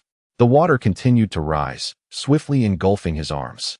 The torrent of murky water surged past, occasionally splashing onto Zhou Hang's face, pushing him to the brink of despair. The two companions dared not pause for even a moment, exerting every ounce of strength to crawl forward. In that fleeting moment, Zhou Hang felt the chilling presence of death closely trailing him, shrouded in a veil of dark mist, its face adorned with a mocking smile. He knew that if he and Lu Ming slowed their pace, they would be dragged into the abyss. The rain intensified, pouring down with increasing ferocity. At this point, it was not merely a struggle to crawl. Resisting the overpowering water's current required immense effort. Moreover, the force was growing stronger the further they advanced, with the filthy water now reaching chest height. The terror of death sent Zhou Hang's heart racing and his breath quickening, while his strength waned rapidly. Finally, just as despair began to envelop him, he glimpsed a distant light. At that moment, the rainwater within the pipe nearly submerged them completely. The relentless force of the current, coupled with the slippery black mud lining the pipe, rendered any semblance of stability impossible, and they were swept away by the torrent. In the city moat, the two were thrust from the pipe and plunged directly into the river. Zhou Hang surfaced first, instinctively scanning his surroundings for Lu Ming's voice. "Minggu? Lu Ming, where are you?" he shouted hoarsely, his hands frantically slapping the water's surface.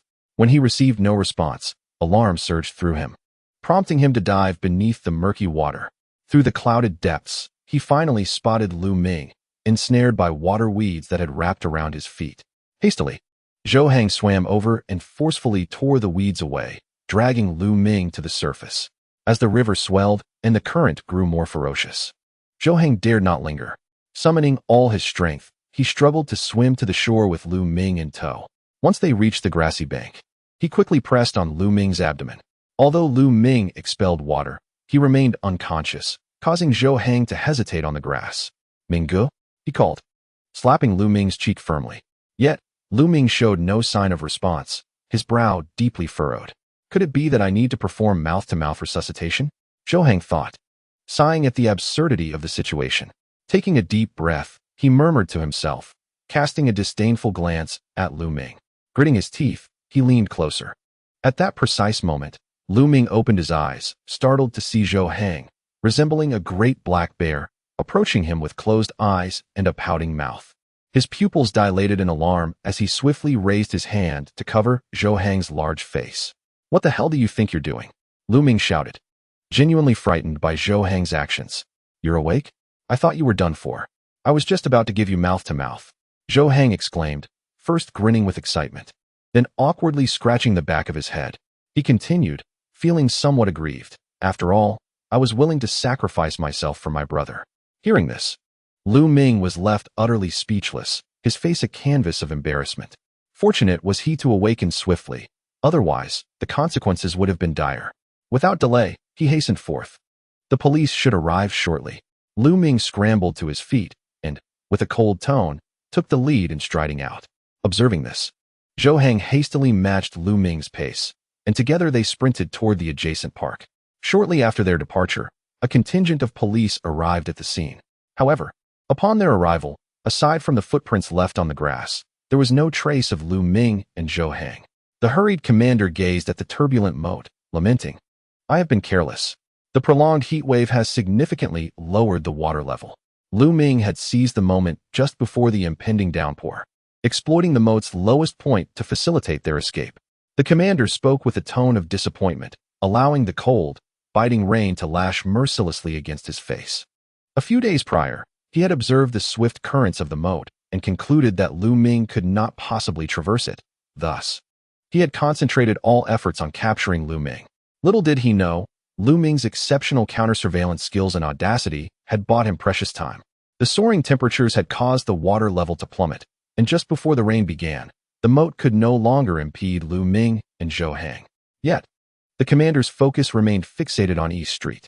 In fact, Lu Ming had intentionally dispatched numerous ambulances to distract him. By the time he regained his senses, Lu Ming and Zhou Hang had already escaped via the river. The persistent unease that had plagued the commander stemmed from his neglect of the heat's impact, and now, awakened by the rain, it was too late. At that moment, a nearby squad leader posed a question. "Commander, it's implausible that Lu Ming could swim across the river with such a heavy load of gold. Have they abandoned it?" This inquiry struck the commander like a thunderclap, reverberating within his mind. Chapter 71. We are fugitives. Who would help us cross? From the perspective of the bandits in the live stream, viewers witnessed Lu Ming and Zhou Hang departing with haste, igniting a fervor among the audience. A deluge of comments flooded the stream. Wow, truly exhilarating. Throughout the entire ordeal, a single misstep would have rendered escape impossible for Lu Ming and Zhou Hang. Just from the camera on Zhou Hang, I was holding my breath for them both. Only someone like Lu Ming could escape under such heavy police encirclement. Ordinary individuals could scarcely fathom such a feat. Initially, I found Lu Ming's decision rather foolish. Although East Street was complex, blocking the entrance left no alternative routes. Entering was akin to stepping into a trap, making capture inevitable. Yet, reflecting on Lu Ming's choice, I realized I was overly naive. Perhaps he had already contemplated an escape via the river when he sought refuge there, possibly even checking the weather forecast in advance. It must be said, Lu Ming's plan to flee through the river indeed carried an element of risk, as weather forecasts are not infallible. If it were to rain prematurely, then he would truly find himself inescapably trapped this time. One could say that his ability to flee was largely attributed to luck. According to your reasoning, the officers were quite fortunate as well. Had it not been for Old Chin suffering a heat stroke and being hospitalized, Lu Ming might have mistakenly believed that the officers had discovered him. Perhaps he would have long since fled in an ambulance. Thus, the unpredictability of life is evident. You all should cease your bickering. I believe Lu Ming's success is not merely due to luck, but also his extraordinary courage. Just consider, had Lu Ming not possessed the audacity to return to the hospital after his identity was revealed, coercing the director to dispatch an ambulance to divert the police's attention, the chief commander might have immediately grasped the situation upon witnessing the change in weather.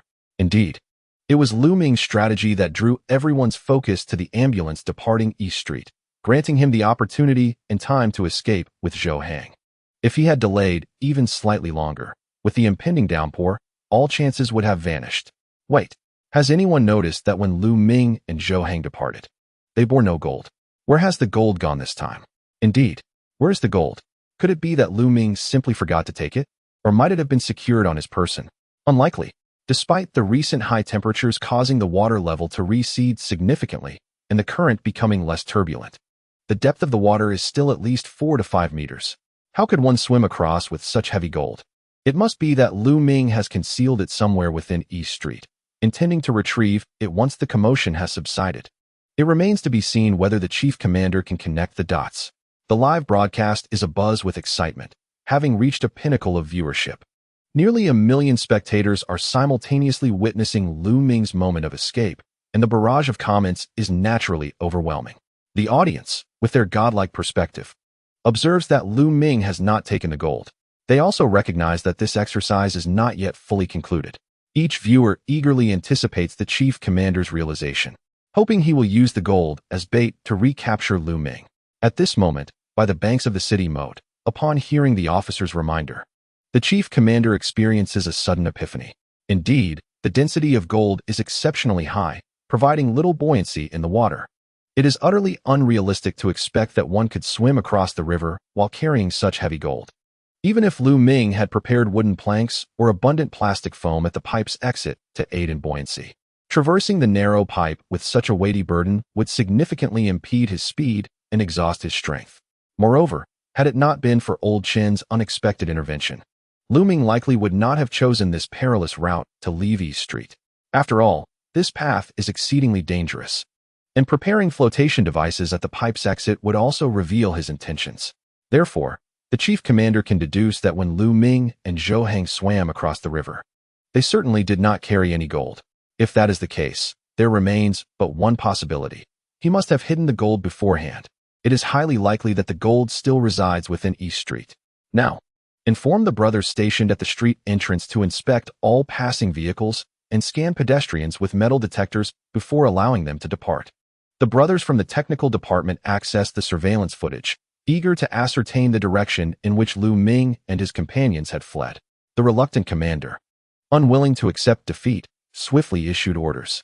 With a furrowed brow and clenched teeth, he cast one last glance at the footprints on the grass before turning away.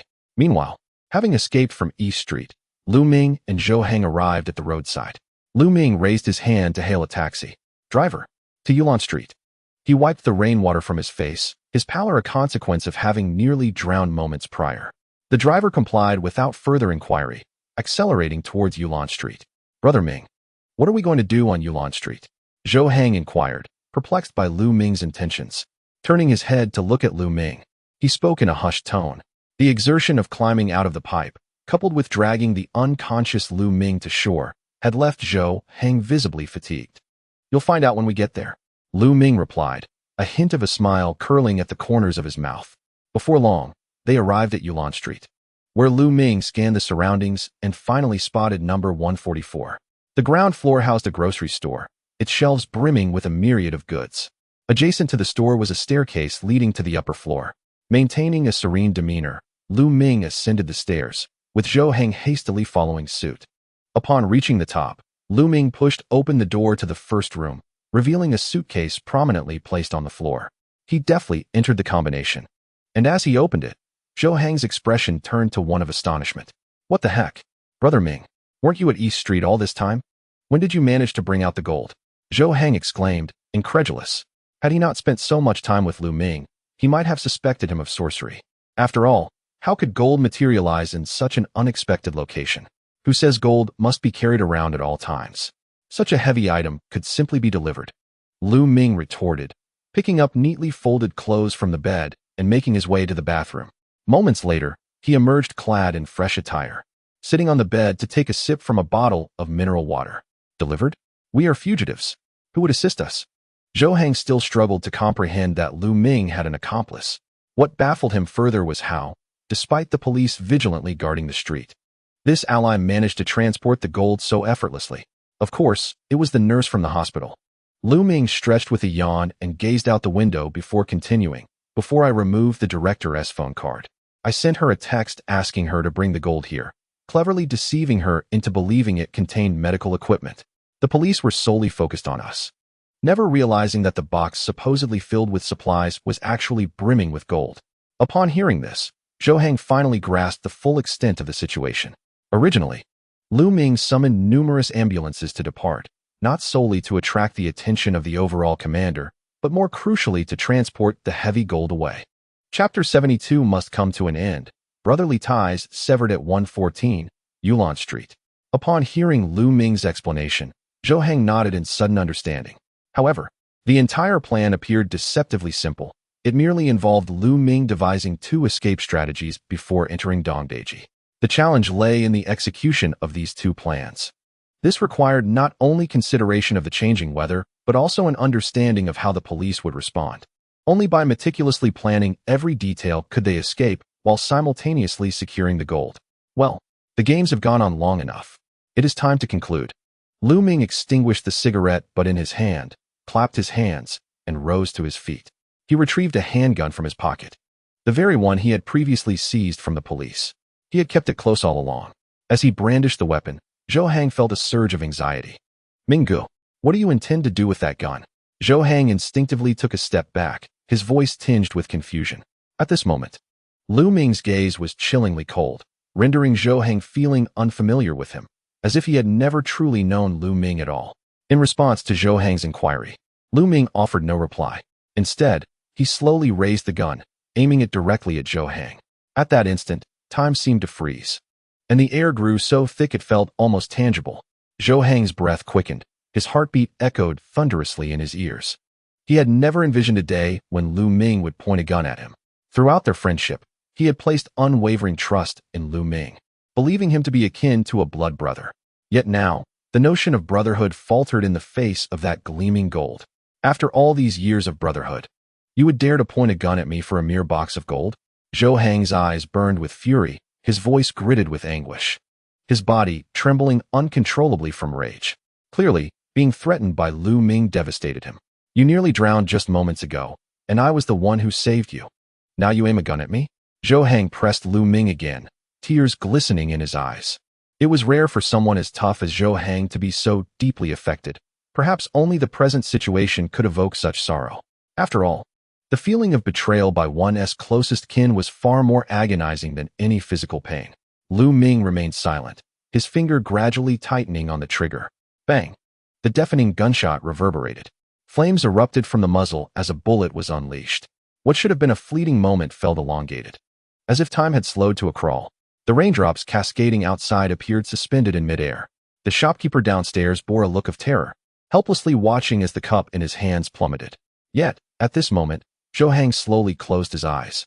Though he and Lu Ming had escaped from Dongdaiji with the gold, his heart was devoid of joy, instead engulfed in profound pain. Because his best friend would actually shoot him over a box of gold. At this moment, Zhou Hang was aware that Lu Ming was still oblivious to the fact that this was merely a drill. In other words, he genuinely intended to shoot him for the gold before him. Now Zhou Hang even wished that Lu Ming's gun was not loaded with blanks, but with real bullets. This way, he would not suffer the suffocating heartbreak of losing a good brother. Brother, after today, you are to retire. What do you plan to do next? I haven't figured it out yet.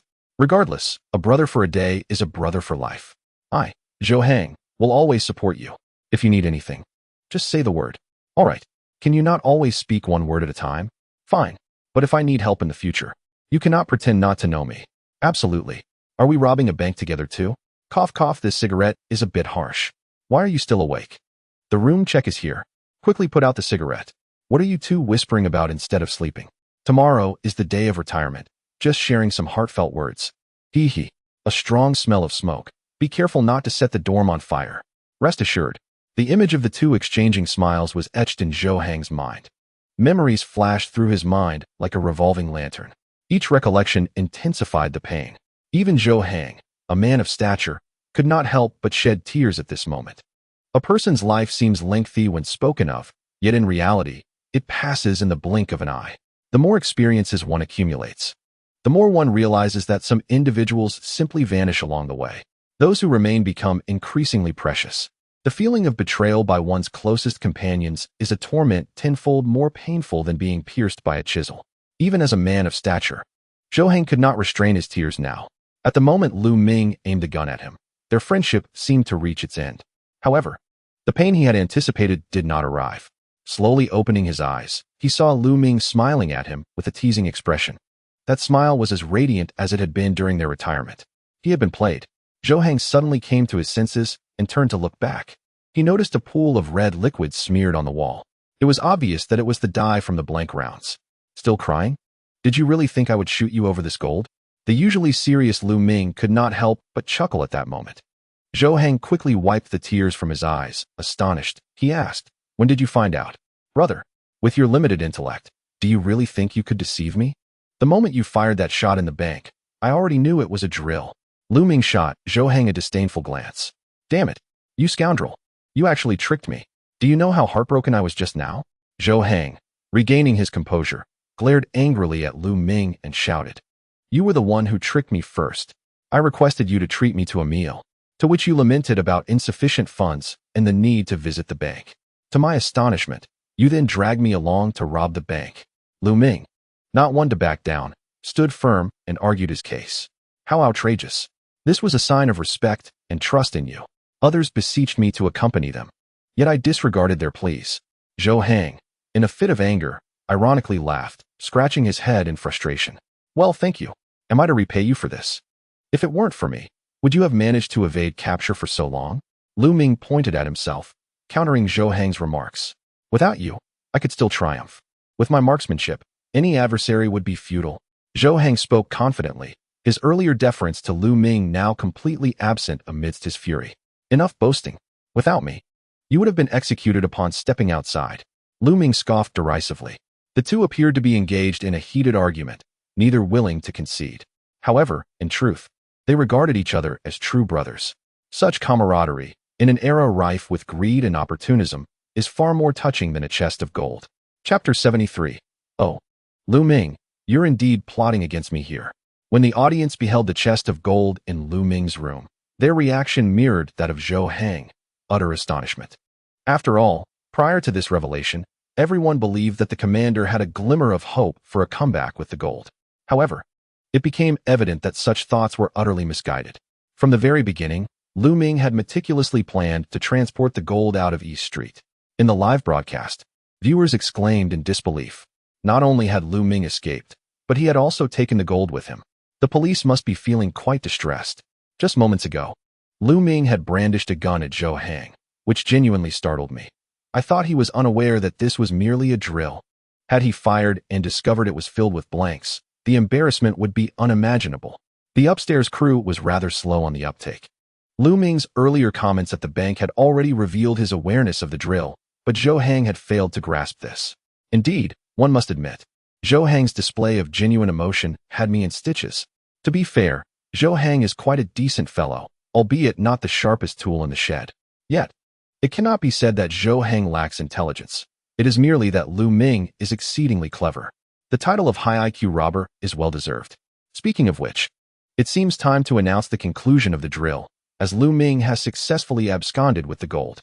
Continuing the pursuit as if he were a genuine robber would indeed cast a shadow of losing face and dishonesty. Alas, this drill must eventually come to an end. Such an engaging exercise is indeed rare.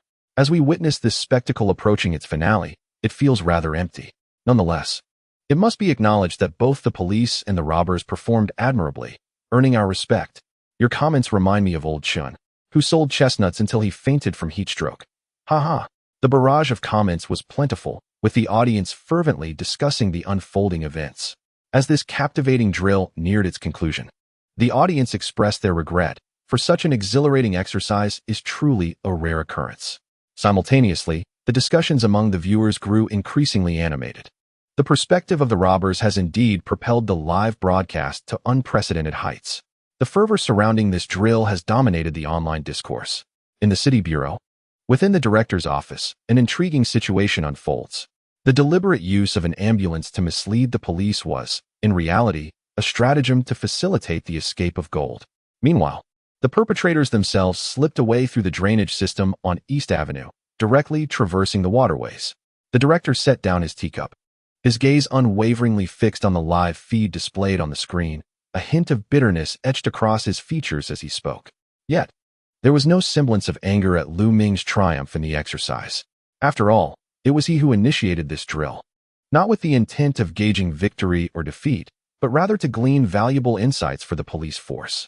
It was with this understanding that he meticulously selected Zhou Hang, recently transferred to the city bureau, to take part in the exercise. Ultimately, Lu Ming and Zhou Hang did not disappoint. They had not fully escaped. With continued pursuit, capture was inevitable. The deputy director furrowed his brow, his tone revealing a palpable sense of reluctance. Clearly, he believed the police had not entirely lost this drill. There's no need to dwell on this. We have hundreds of spectators watching. Over 100 individuals are searching for two robbers, and they managed to slip away right under our noses. If this continues, it will appear as though we are merely bullying these two thieves, he lamented. In truth, the outcome was not the crux of the matter. The paramount importance lay in understanding one's shortcomings through this exercise. Notify the media. A press conference will be held tomorrow. These two individuals performed remarkably and deserve commendation, the director remarked with a smile, rising to leave the office. The deputy director sighed heavily, clearly troubled by the reality that had unfolded. The fervent live broadcast of the drill would undoubtedly impact the credibility of the city bureau. However, it was too late for regrets. With a resigned breath, he dialed the chief commander's number. Call everyone back. No need to remain at East Avenue any longer. The deputy's tone was calm, though his expression betrayed his unease. On the other end of the line, the chief commander, stationed at the East Avenue intersection, was momentarily taken aback by the directive. Deputy Director, although the robbers have escaped via the waterways, the gold remains on East Avenue. They will inevitably return for it. Furthermore, surrounding surveillance has already detected their escape route. We can apprehend them within a day. His voice was resolute, convinced that maintaining a presence at the intersection still held the promise of a turnaround.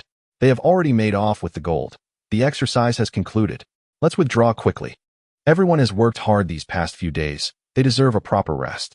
The deputy director's voice resonated once more, laced with resignation. After concluding his message, he abruptly hung up the phone, listening to the beeping sound that followed. The commanding officer stood frozen in place, bewildered. The gold had been taken? How could it have been removed? Furrowing his brow, he pondered the bustling crowds on East Street, reflecting on the events that had transpired. He mulled over when Lu Ming had managed to abscond with the gold. After all, the entrance to East Street had been under stringent surveillance from the very beginning. Lu Ming had traversed the riverbank. Logically, the gold should have been concealed somewhere within East Street itself. Yet now, the deputy director had informed him that Lu Ming had indeed taken the gold. At that moment, as the commanding officer's brow furrowed deeper in confusion, a health clinic ambulance slowly approached from outside. The officer's perplexity began to dissipate. After a moment of contemplation, he sighed deeply, realizing, Lu Ming, so you have orchestrated this against me. Having dealt with those foolish thieves for so long, his own thought processes had become quite rigid. However, should there be a next time, luck would not be on your side. With that, the commanding officer exhaled a heavy breath, his expression turning grave and serious. He then waved his hand decisively and proclaimed, "Exercise concluded. Fall back." Upon hearing the announcement, the police officers collectively sighed in relief. Yet a sense of disappointment washed over them. The conclusion of the exercise signified that Lu Ming and Zhou Hang had likely emerged victorious. Those two had nearly exhausted him with their antics, and they had managed to escape. Old Chun was the first to express his dissatisfaction, pounding his chest in frustration. After all, if it weren't for Lu Ming and Zhou Hang, he wouldn't have ended up in the hospital. What was even more irksome was that his colleagues had now given him a nickname. He was no longer referred to as Old Chun, but rather as King of Chestnuts. Some even sought him out to learn how to perfectly roast chestnuts. The mere thought of this left Old Chun feeling immensely vexed. As the exercise wrapped up, the concluding tasks proceeded swiftly. Before long, the gold snatched by Lu Ming and Zhou Hang was reclaimed by the police and returned along the original route.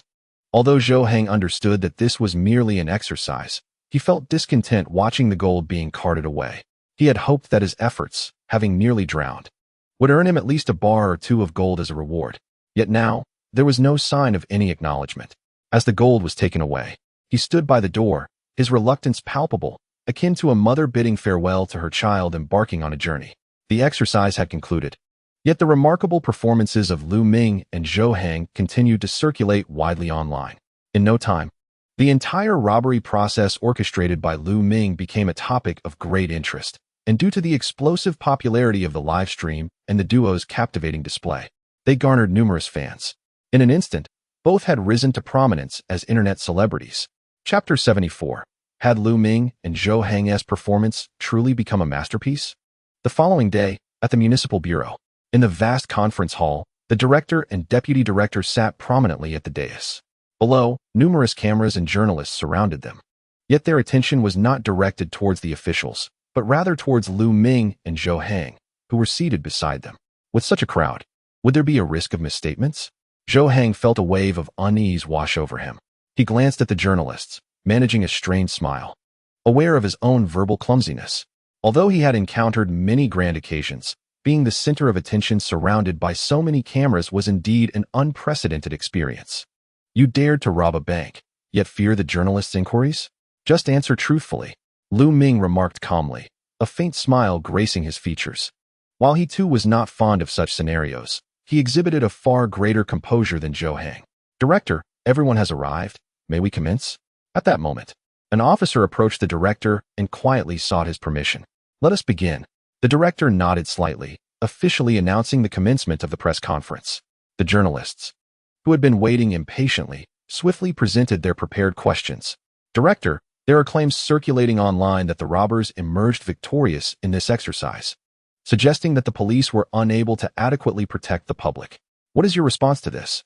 One journalist, microphone in hand, posed the question in impeccably standard Mandarin, glancing down at his notes to ensure accuracy. I believe such a sweeping judgment is overly extreme. As police officers, we bear the grave responsibility of safeguarding the lives and property of the public. We are not deities. We are human. In reality, we cannot apprehend every criminal, but we will never cease our pursuit of any offender. The director earnestly responded to the journalist's inquiry. The journalist nodded slightly and took his seat, prompting a wave of enthusiastic applause throughout the hall. Indeed, in reality, fugitives do exist. However, regardless of how long they evade capture or where they flee, the police have never relinquished their pursuit. They have never compromised with crime. This is a promise made to the public. Director, given the robbers' perceived victory, it undoubtedly affects the public image of the city's police force. Do you regret broadcasting this exercise live? Another journalist stood, posing a significantly sharper question. This exercise was akin to an examination. The score is what it is. If one scores 59 and tries to covertly alter it to 60, would that not be self-deception? I am unafraid to disclose the results of this exercise. I do not fear the criticism of others. Moreover, I do not believe our image has been tarnished. Some may only see our failures, but they overlook the dedication of our officers, those who have napped in their vehicles while on duty, some who have endured the scorching sun to the point of hospitalization, and others who have never left their posts through wind and rain. When witnessing their failures, let us not forget their sacrifices. The director responded with an air of calm and composure, eliciting yet another round of enthusiastic applause. Following this, the journalist posed several additional inquiries, eventually honing in on Lu Ming.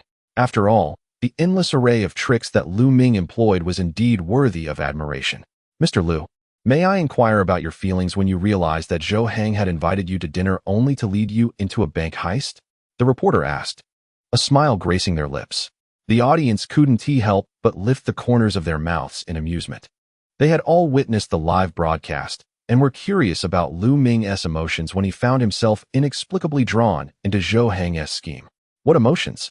Perhaps a sense of helplessness at encountering a teammate so lacking in competence. After all, attempting a bank robbery is fraught with peril and offers scant rewards. Lu Ming responded with a smile, prompting a chorus of laughter from the crowd. Zhou Hang, meanwhile, scratched his head in embarrassment. Mr. Lu, when did you realize this was an exercise, and what compelled you to continue playing along with Zhou Hang? The reporter pressed on. The reason for continuing? Lu Ming certainly wouldn't disclose that it was due to his system's mission. As I previously mentioned, when Zhou Hang fired the first shot, I discerned that the bullet was a blank, leading me to surmise that it was a drill. As for why I continued, it was likely because I had heard Zhou Hang had an impeccable plan. Lu Ming maintained his smile, responding with humor and charm, which naturally drew another round of applause from the audience. Subsequently, the reporters posed several more questions, and the press conference reached the stage that piqued everyone's interest most. Director, this live exercise has already become a sensation across the internet. The netizens are keen to know if there will be further exercises in the future. Upon the reporter's question, the entire room fell into a synchronized silence, with each person eagerly awaiting the director's response. After all, this was not an entertainment program. The purpose of the exercise is to enhance the overall capabilities of the team. Most importantly, conducting an exercise entails significant consumption of human and material resources. Moreover, the City Bureau's mission is to safeguard the lives and properties of the citizens. A city is not small, with a large population, and the workload of the Bureau is immense. Therefore, exercises cannot be conducted as frequently as seasons of a variety show. This may disappoint many. To be candid, undertaking this exercise placed considerable pressure on me and the entire City Bureau. The officers within the Bureau have their own jobs and lives. Thus, we cannot engage in exercises and drills as frequently as the military does. Regrettably, after a moment of silence, the director smiled and shook his head. Upon hearing this, the vast conference hall fell into a brief silence. It was evident that the journalists felt a profound sense of disappointment. They had anticipated witnessing further captivating performances from Lu Ming and Zhou Hang, only to find themselves facing a definitive conclusion. Lu Ming let out a sigh upon hearing these words. It is worth noting that his system is a divine-level role-playing system. During the previous exercises, his task was to portray a robber. However, the system had only just begun, endowing him with a few skills, and then the exercise concluded. Lu Ming remained uncertain whether the system would issue further tasks. At that moment, He felt as if he had yet to leave the novice village, only to discover that the wild monsters had ceased to respawn. Just then, the director shifted his tone. There is no need for such disappointment. Although our city cannot continue the exercises, this type of simulated combat can illuminate our shortcomings. Therefore, following discussions from higher authorities, we have decided to promote this exercise method nationwide. We will also specially appoint Lu Ming as a crime expert in the team to conduct such practical crime exercises across various cities. We will notify you through the official live broadcast regarding which city we will visit. Once the chief commander's words fell, the entire venue erupted in astonishment. No one had anticipated such a bold decision from the higher-ups, allowing Lu Ming and Zhou Hang to serve as a touchstone, providing them with opportunities to participate in exercises in other locations. Chapter 75. Portraying all types of criminals after the press conference. The director did not hasten to send Lu Ming and Zhou Hang away. Instead, he led them to his office. Upon opening the door, they beheld a towering figure standing by the window, hands clasped behind his back, exuding an inexplicable sense of pressure. The individual turned around, his expression serious, adorned with a pair of knife-like thick eyebrows. Perhaps due to his habitual frown, two deep nasolabial folds divided his face into 3 sections. Despite his hair being grizzled, his gaze remained bright and spirited. "Old Yen, I have brought you these 2 fellows." The director spoke with utmost respect, shedding the authoritative demeanor he had earlier displayed. It was evident that this old Yen was a person of significance. Though not as astute as your brother, he is commendable for his earnest approach to work, avoiding the trappings of formalism, a rare quality, a true talent. Old Yen appraised Zhou Hang with an appreciative gaze. Zhou Hang chuckled, yet inwardly he felt perplexed. Was this a reprimand or a compliment? Who was the old man insinuating lacked intelligence? Did he not realize that his own and Ming Ge's intellect were quite comparable? Naturally, he dared not voice his thoughts in the presence of old Yen. "You are resourceful, strategic, courageous, and an impressive talent," old Yen remarked, gazing at Lu Ming, sparing no praise. A faint smile graced his face, clearly indicating his high regard for Lu Ming. "Please, have a seat. I have matters to discuss with both of you." After extolling their virtues, old Yen gestured for Lu Ming and Zhou Hang to sit down. He then personally poured 2 cups of tea from the kettle on the table. "You both heard what the director said, right?" old Yen inquired with a smile. Lu Ming and Zhou Hang nodded. "I am very pleased with your performance this time. After all, exercises should be conducted in this manner. The director may not have had the opportunity to inform you all yet, but to incentivize your efforts, henceforth. Every time you achieve victory, the income from the live broadcast will be entirely allocated as a reward to you." Mr. Yen gently lifted his teacup, casting a glance at the 2 individuals. Upon hearing this, Zhou Hang's eyes sparkled with excitement. He stood up straight, exclaiming, "Rest assured, Mr. Yen, we shall exert our utmost efforts and will not disappoint you." Zhou Hang spoke earnestly, offering a respectful bow to Mr. Yen. Subsequently, with a broad smile, he inquired, "Mr. Yen, what is the typical revenue from the live broadcast?" Mr. Yen smacked his lips, setting down his teacup. After a moment's contemplation, he replied, "Given the current popularity, each exercise conservatively estimates income in the millions, I presume?" Mr. Yen glanced at the director, seeking confirmation of his estimation. Indeed, this was still an underestimation. The director nodded affirmatively. Upon hearing this, Zhou Hang slowly sat back down, his mind momentarily blank, unable to absorb any further information. Millions. Such a sum, he mused, was overwhelming in its possibilities. What a delightful dilemma to have. However, Lu Ming did not display any signs of excitement, maintaining a calm demeanor as he regarded Mr. Yen. After all, Lu Ming understood that such generous rewards would undoubtedly come with immense challenges. "Mr. Yen, the task of conducting exercises in other cities must not be simple, I presume?" Lu Ming inquired, his brow furrowed and his tone measured, his expression remaining composed. "Indeed, this nationwide exercise involves more than mere bank robberies. You will assume the roles of all types of criminals. Remember, all types. Your task is to embody your roles to the best of your abilities and strive for victory in the exercises. The more splendid your success, the happier I shall be." Mr. Yen responded with a smile.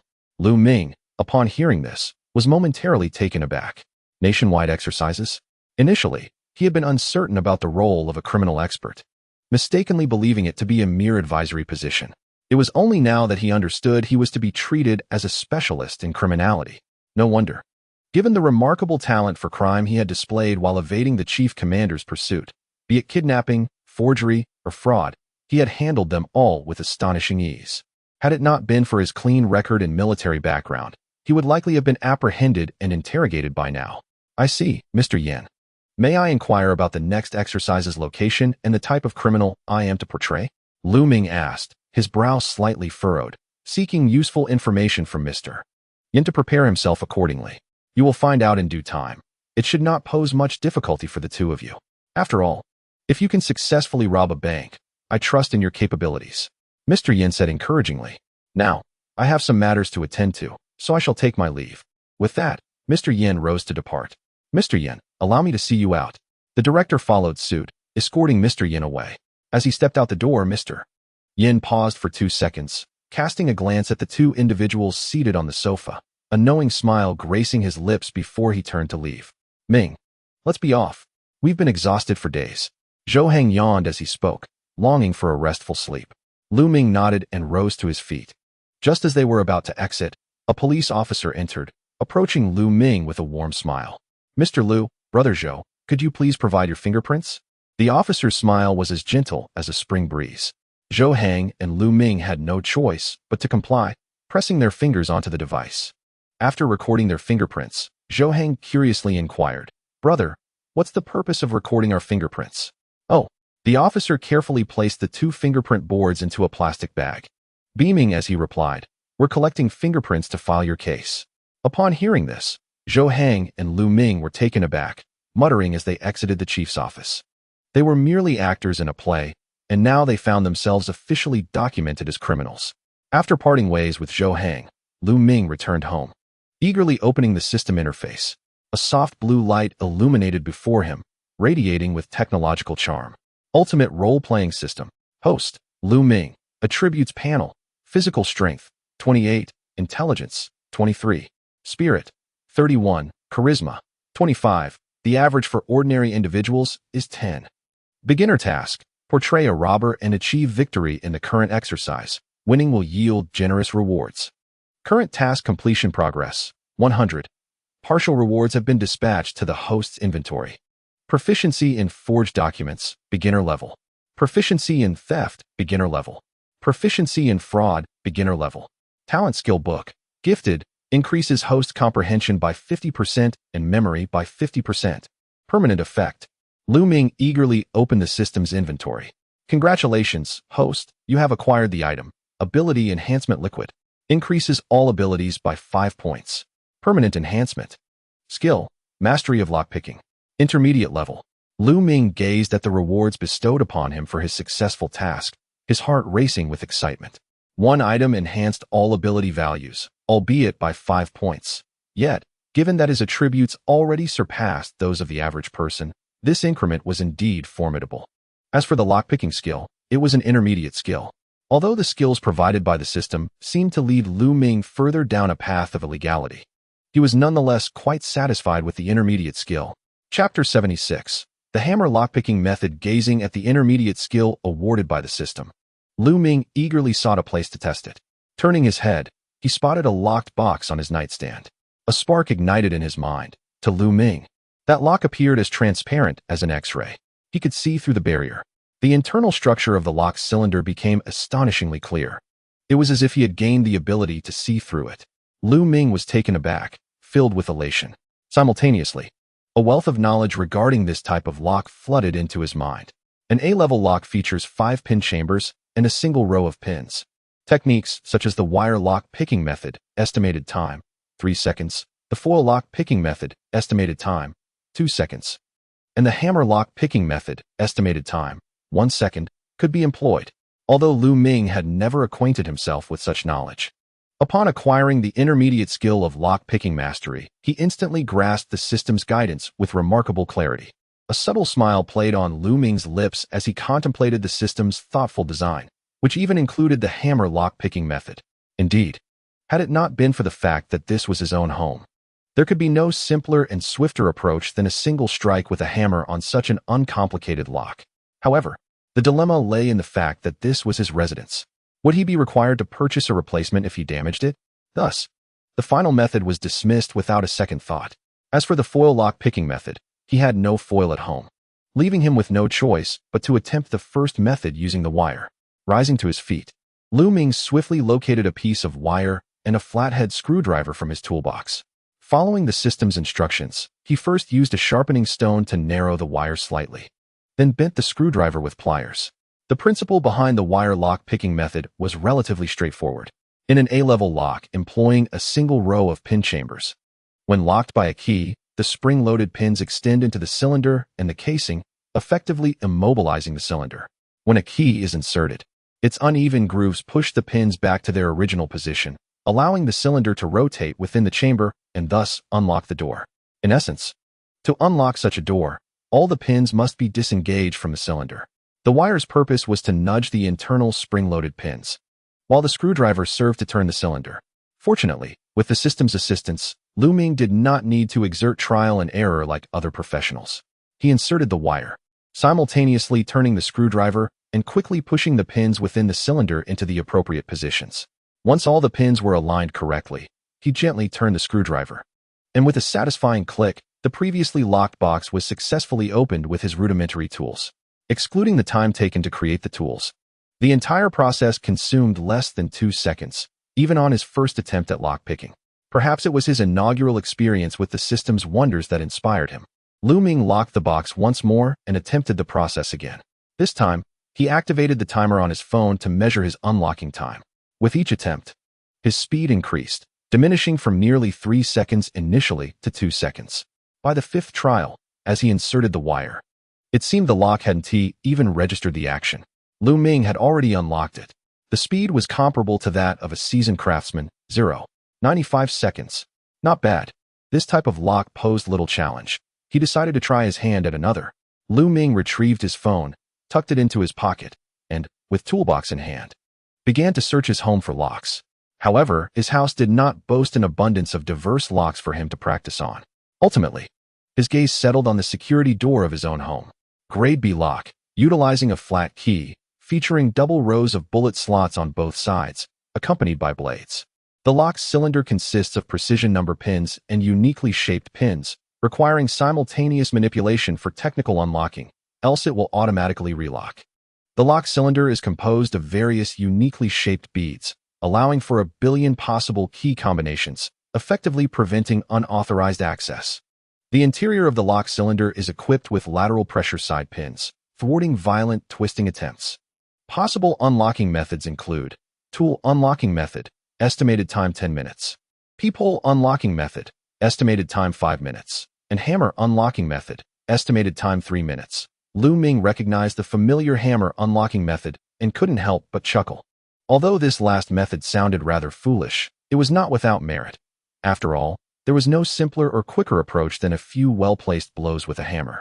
Yet, since this was his own door, Lu Ming resolutely refused to resort to such a method. The peephole unlocking method was quite similar to the hammer method, utilizing the peephole as an entry point. By drilling through the peephole and inserting a bent iron rod or other tools, one could unlock the door from the inside. It was a technique lacking in sophistication. In comparison, the tool unlocking method required considerable effort. After all, the structure of a grade B lock was far more complex than that of a grade A. The previous wire and foil methods would certainly prove ineffective. Thus, prior to attempting to unlock a grade B lock, one must prepare an array of unlocking tools.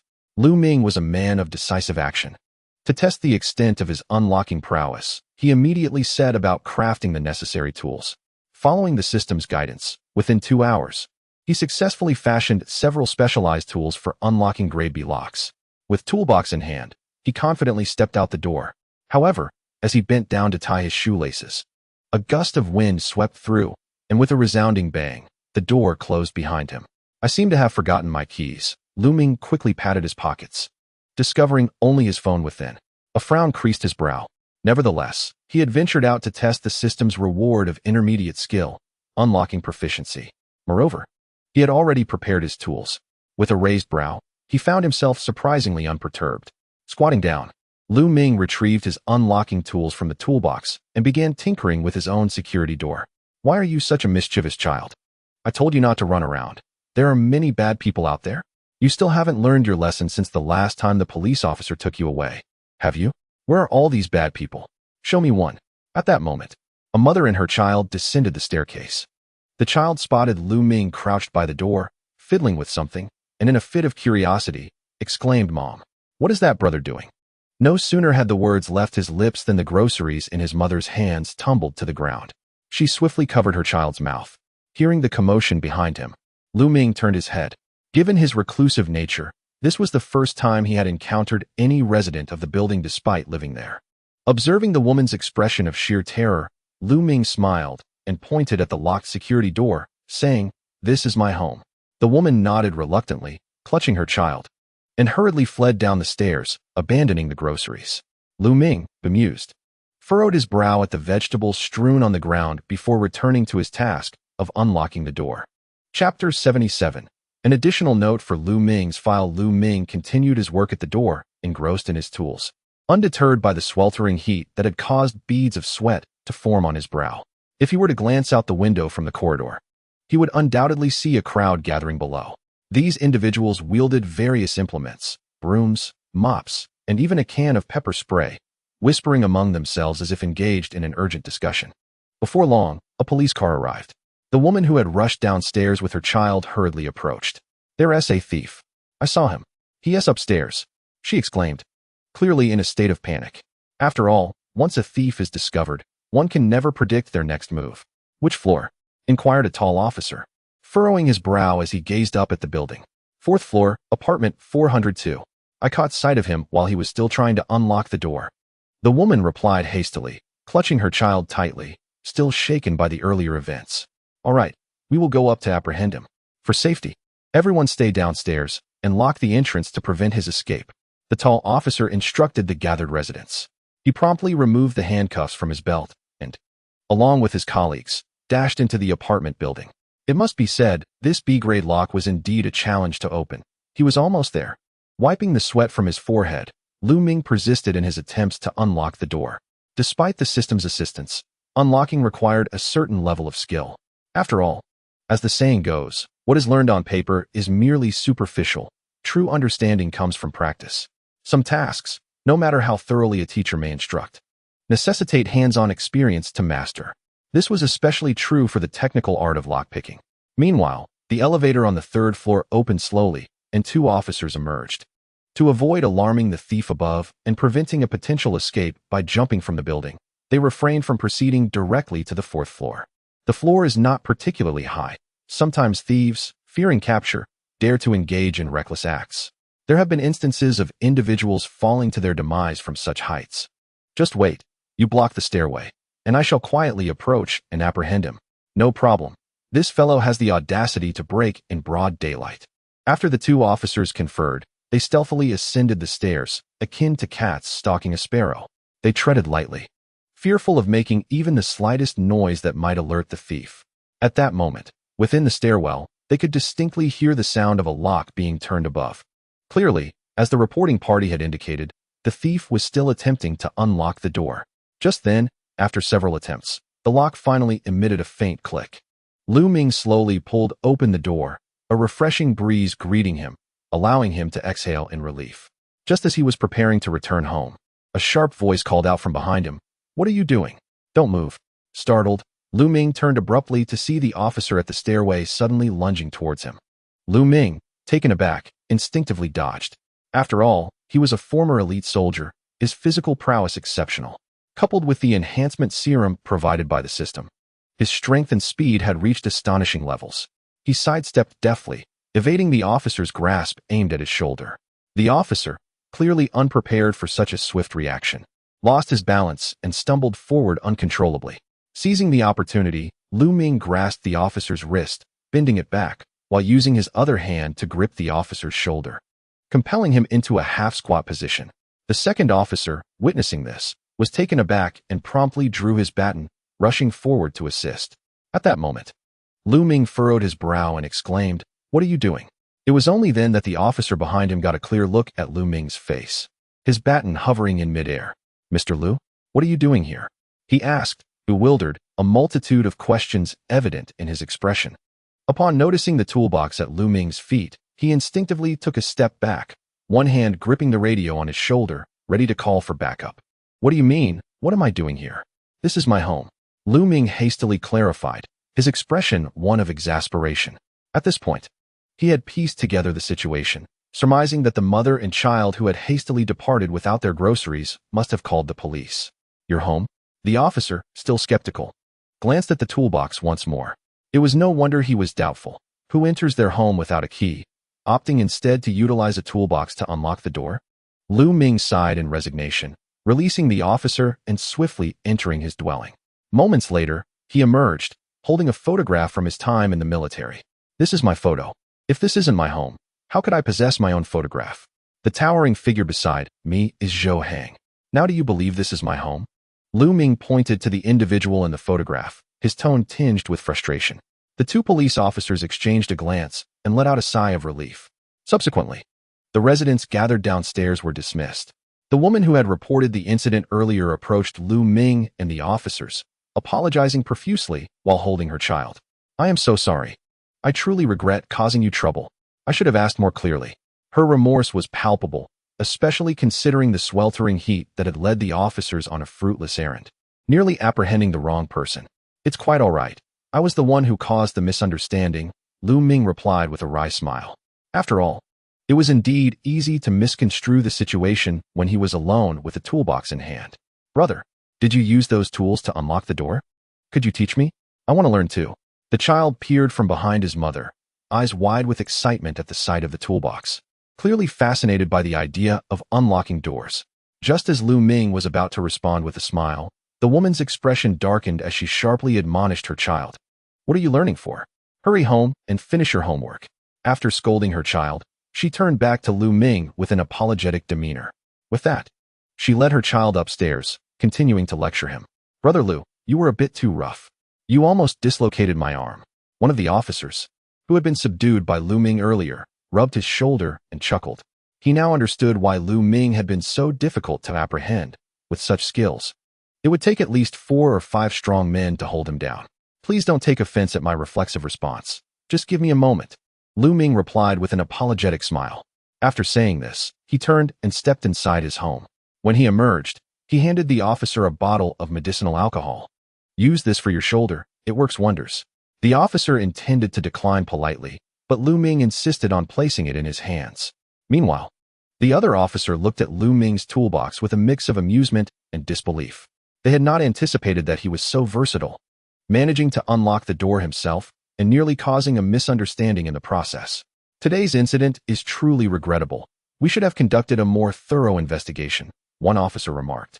Brother Ming, we have some matters to attend to, so we must take our leave. With that, the officers nodded with smiles and pressed the elevator button.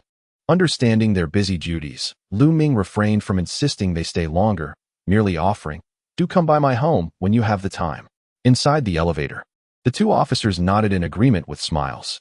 Once the doors closed, the taller officer quickly activated the intercom, calling out, "Add a note to Lu Ming's file, proficient in lockpicking." Chapter 78, Kidnapping His Own Son? This is definitely his biological father. In Kunjiang City, at the investment promotion office, a middle-aged man presented his investment proposal to Director Wu, smiling as he spoke. As long as you are willing to establish the new factory in our city, I can allocate that plot of land in the eastern part of the city for you.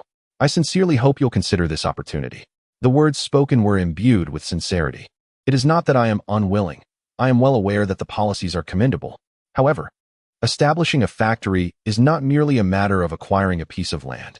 It requires substantial investments in equipment, manpower, and logistics from the outset, which poses considerable challenges. The man in the suit across the table displayed a look of difficulty and spoke up, his brow furrowed. He took the investment proposal, but did not scrutinize it immediately. Instead, he placed his broad right hand firmly on the table. Feel free to express any request you may have. As long as they fall within our capabilities and do not cross any boundaries, we shall make every effort to accommodate you. The middle-aged man discerned an underlying message in Mr. Wu's words and candidly inquired. It was evident that he was striving to secure Mr. Wu's consent. After all, the presence of the Jinping Group, a multi-billion enterprise, in Kunjiang would significantly benefit local employment and the economy. I assure you, we will not put you in a difficult position. In truth, It is quite simple. We merely wish to see if our city can host a drill. Mr. Wu's furrowed brow relaxed, and a smile graced his lips as he raised an eyebrow. While speaking, he retrieved his mobile phone and played a previously recorded video. The footage depicted Lu Ming and Zhou Hang in the act of robbing a bank. A drill? How does that relate to your factory plans? Do you believe our city's security is inadequate? The middle-aged man was taken aback, perplexed by Mr. Wu's insistence on conducting a drill, considering it seemingly unrelated to the factory's establishment. To be candid, the purpose of hosting a drill in the city is for my son. Mr. Wu spoke of his son. His expression instantly clouded with worry, his brow nearly twisted in distress. You mean Wu Peng? What has happened to him? The middle-aged man gestured for Mr. Wu to continue, his face still painted with confusion. What has happened? He spends his days aimlessly, either gaming or frequenting bars. This month alone, he squandered millions on private bookings. Mr. Wu lamented. Jinping is the culmination of my life's work. My greatest hope has always been for Wu Peng to inherit this legacy and continue our endeavors. Yet, in his current state, how can I entrust Jinping to him? As he spoke, Mr. Wu shook his head and sighed, clearly exasperated by his son's lack of ambition. Young people tend to indulge. It is quite normal. He will surely mature in due time. The middle-aged man gently patted Mr. Wu's hand, offering words of comfort. As a father himself, he could empathize with the desire for one's child to succeed. I am now over 60, and my health declines daily. How much longer can I wait for him? Mr. Wu continued. I have scolded him and disciplined him, yet he remains unchanged. It is rather amusing, really. I can manage thousands of employees at Jinping with precision, yet I find myself utterly powerless against this wayward son. Until that day when I stumbled upon this live stream. Mr. Wu concluded, lightly tapping the mobile phone resting on the table. The screen displayed Lu Ming staring directly into the camera. The middle-aged man glanced at it, scratching his brow. Ah, the live stream of the bank robbery drill? I have seen it as well. However, this seems to have little to do with your son, does it? The middle-aged man remained perplexed, wearing a confused expression. How could it not be relevant? Consider this. For a person to undergo a profound transformation, they must experience a monumental event, preferably one that threatens their very existence. Only then will they grasp the fleeting nature of life and cease to squander their days in a daze. Just look at the hostages in this live stream. How terrified they are of the two robbers. What do you think crossed their minds at that moment? Surely, they were thinking, I have so much left to do. Why must I face death now? If heaven were to grant me another chance, I would cherish my life anew. There is a song that aptly states, only when darkness descends do we yearn for light. Only when we endure the cold do we reminisce about warmth. Mr. Wu squinted his eyes, articulating each word with fervor. He spoke with evident excitement, a broad smile adorning his face. Are you suggesting? The middle-aged man furrowed his brow, vaguely sensing the merit in Mr. Wu's words. My request is simple. Let us initiate a drill in the city and capture that rascal. Mr. Wu exclaimed, rising from his seat, unable to conceal his exhilaration. He seemed to envision his son experiencing a rebirth. Upon hearing this, the middle-aged man was taken aback, his lips twitching involuntarily. Observing Mr. Wu's fervent demeanor, he thought, this truly is a biological father. Absolutely a biological father. To consider capturing his own son. Will this frighten Wu Peng too much? These two robbers are quite serious in their work. The middle-aged man still harbored reservations. After all, he had watched the live stream of the drill and was well aware of Lu Ming and Zhou Hang's performances. Fear not. If he is left in shock, I shall accept it. At worst, I will support him for life. Otherwise, given his current trajectory, he will undoubtedly become a menace. It must be genuine, conducted as it would be in real combat. There can be no hint of insincerity. If you can acquiesce to my request, not only will I establish a factory in Kunjiang City, but I will also generously donate 10 billion towards charitable endeavors in Kunjiang. Mr. Wu boldly declared, speaking with utmost seriousness, his demeanor reflecting unwavering conviction. Clearly, he was unfazed by the expenditure, as long as it brought about a transformation in his son. He would spare no expense. Very well, I shall promptly submit this request for approval. It will also serve to train our forces in Kunjiang. Without a moment's hesitation, the middle-aged man agreed. Mr. Wu beamed with satisfaction before picking up the project proposal from the table. Kunjiang City at the TG bar. In the center of the dance floor, the DJ abruptly ceased the music. All the lights went out, plunging the venue into darkness.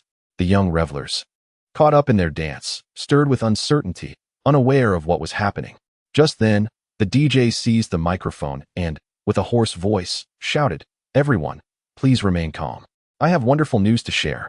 Subsequently, several lights illuminated the space, dancing across the crowd. "Tonight, everything is on Mr. Wu. Let us raise a glass in his honor."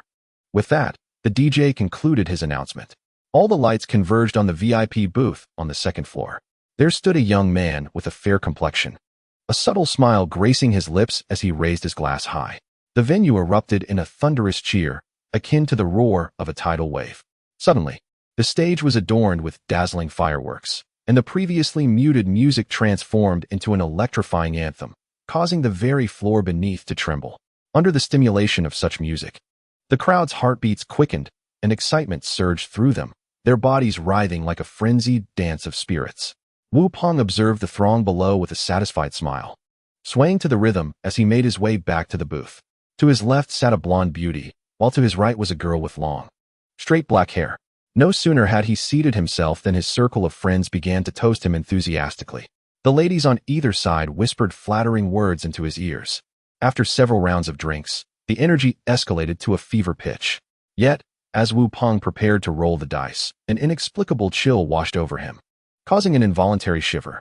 His hand lingered over the dice cup, hesitant to reveal the outcome. The onlookers, noticing his unusual demeanor, expressed their surprise and inquired, "What's wrong?" Wu Xiao? Regaining his composure, Wu Peng dismissed his unease as mere overthinking and abruptly unveiled the dice. 3 sixes. Cheers erupted. The following day, after a brief respite, Lu Ming and Zhou Hang received an invitation for a drill. That day, the two boarded a plane to Kunjiang. At the Kunjiang City Bureau, in the conference room, the director entered with a serious demeanor, though a hint of a smile played on his lips as he gestured for everyone to take their seats. The drill meeting commenced in earnest, primarily aimed at briefing Lu Ming and Zhou Hang on the operational details. "Your task this time is not to rob a bank, but to kidnap an individual," the director stated with gravity.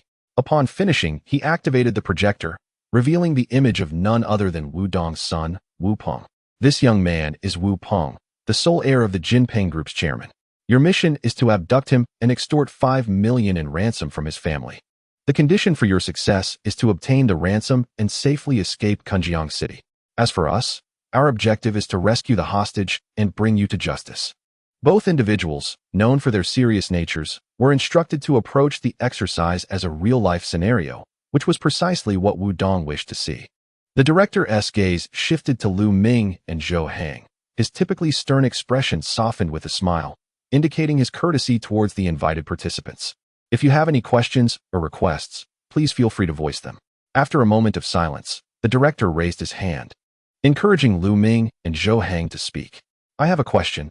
If everything proceeds as a real operation, will it frighten the kidnapped individual?" Lu Ming inquired, his brow furrowed with concern, acutely aware of the potential shock of being suddenly abducted. If a hostage with heart disease were to perish from fright, they would be unable to bear such a burden of responsibility. Moreover, the target is a wealthy heir, which complicates matters further. There is no need for concern. Feel free to intimidate.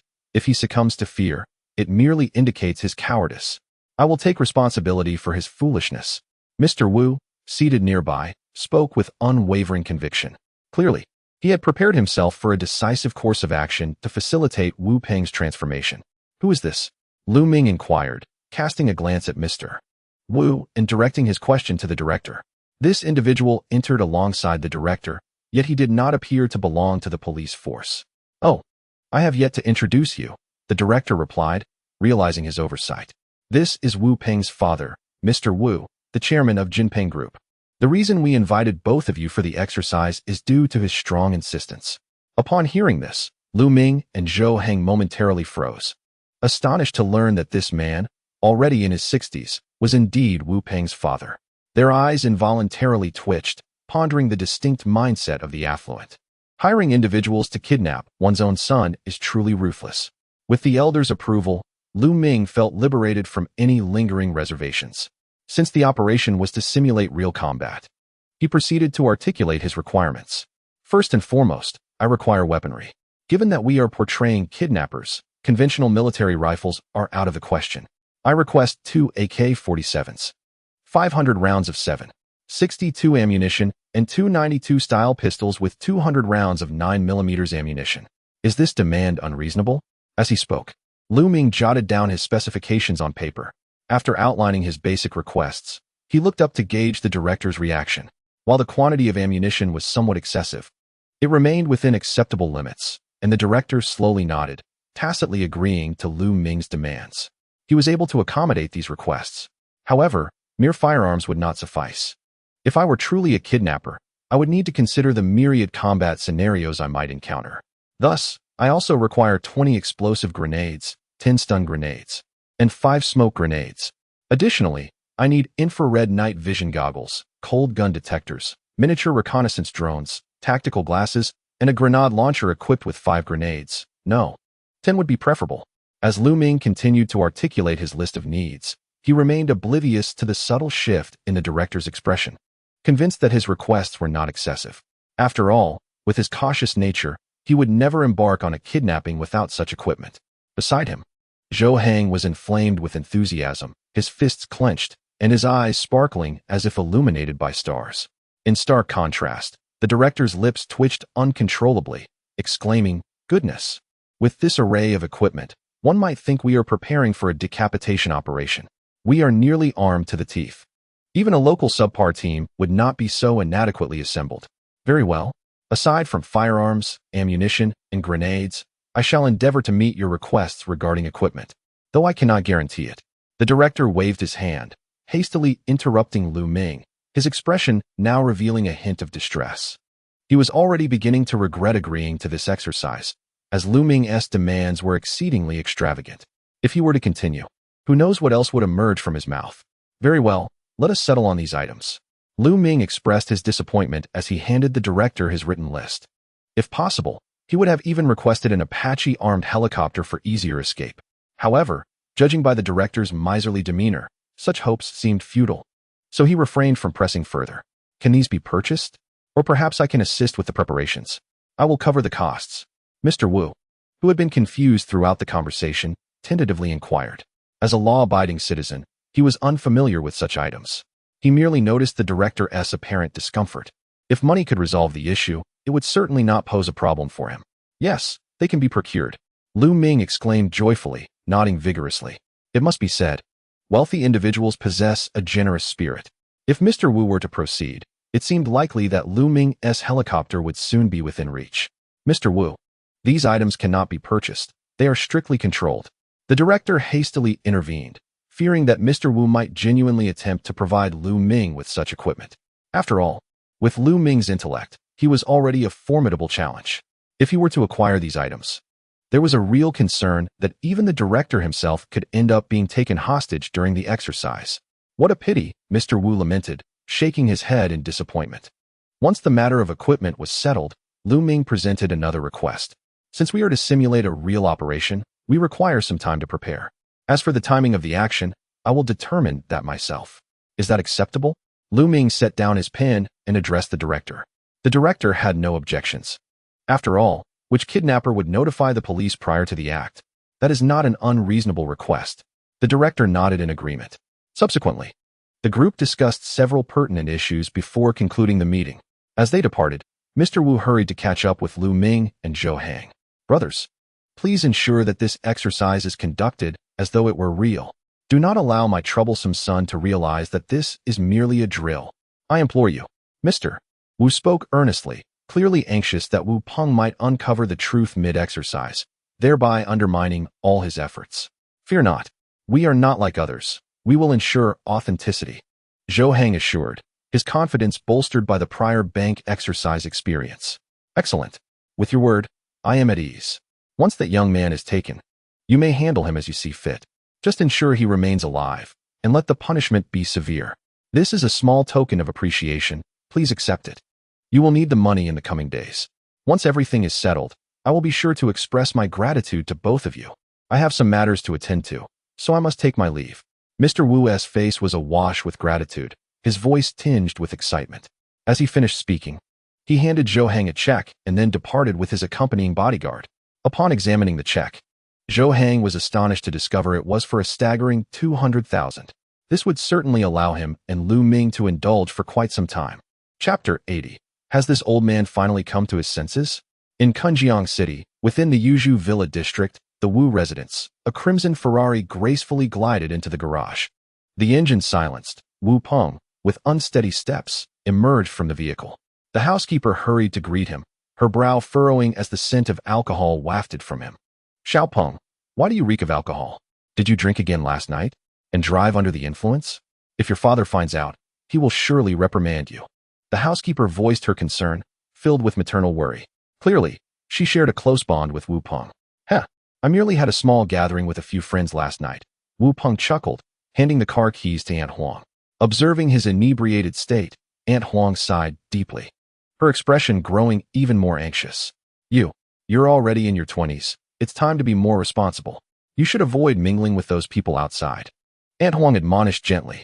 She understood that while Wu Peng enjoyed having fun, he was inherently good-natured, and she did not wish to see him spiral downward. However, as merely a housekeeper, she felt it inappropriate to say too much. Don't worry, Aunt Huang. I know what I'm doing. Wu Peng replied with a smile, appearing to still revel in the previous night's festivities. As he swayed his head and prepared to enter the house, Aunt Huang quickly called out to him. Your father is home. Don't act so carefree. She tugged at Wu Peng's sleeve, fearing he would be scolded upon entering. Upon hearing that his father was home and had not gone to the office today, Wu Peng felt a sinking sensation in his stomach. He furrowed his brow, hesitated for a moment, and then steeled himself to step inside. As he entered, he saw Mr. Wu seated on the sofa, savoring his tea. Taking a deep breath, Wu Peng tiptoed, hoping to sneak past his father into the room. Just then, his father spoke, nearly startling Wu Peng out of his wits. You're back? Why didn't you even greet me? Mr. Wu slowly set down his teacup, sitting upright, his gaze fixated on the cup resting on the table. Dad, Wu Peng pouted, responding with annoyance. He was well aware of the alcohol on his breath and had mentally prepared himself for a scolding. Come here and sit, Mr. Wu slowly commanded, patting the sofa and beckoning Wu Peng over.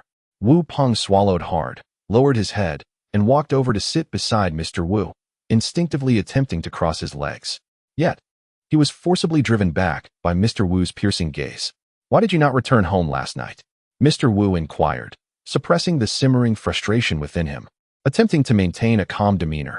Although his tone was tranquil, his brow involuntarily furrowed slightly. A few friends gathered, and we indulged a bit longer than anticipated. I am of age. Having my own circle is quite natural. Wu Peng responded, gazing out the window, his tone laced with impatience. It seemed that even a brief exchange with his father left him feeling quite uncomfortable. After a night of revelry, you must be weary, right? Aunt Huang. He has consumed alcohol all night, which is detrimental to his stomach. Please fetch that bowl of soup from the kitchen to warm him up. Mr. Wu raised his teacup for another sip before continuing in a composed manner. Upon hearing this, Aunt Huang respectfully nodded and soon brought a bowl of soup. Placing it before Wu Peng, he glanced at the bowl on the coffee table, then at Mr. Wu, his expression akin to one who had encountered a ghost. I drank all night, and my father is actually concerned about my fatigue. He wants me to drink soup? Wu Peng quickly lifted his head to glance at the sun. This is not the direction from which it typically rises, is it? Could it be that the alcohol has yet to wear off? Or perhaps he believes I have become utterly useless, seeking to poison me with soup, so I may start anew? The irony is, the old man is nearing 60. His stamina cannot keep up.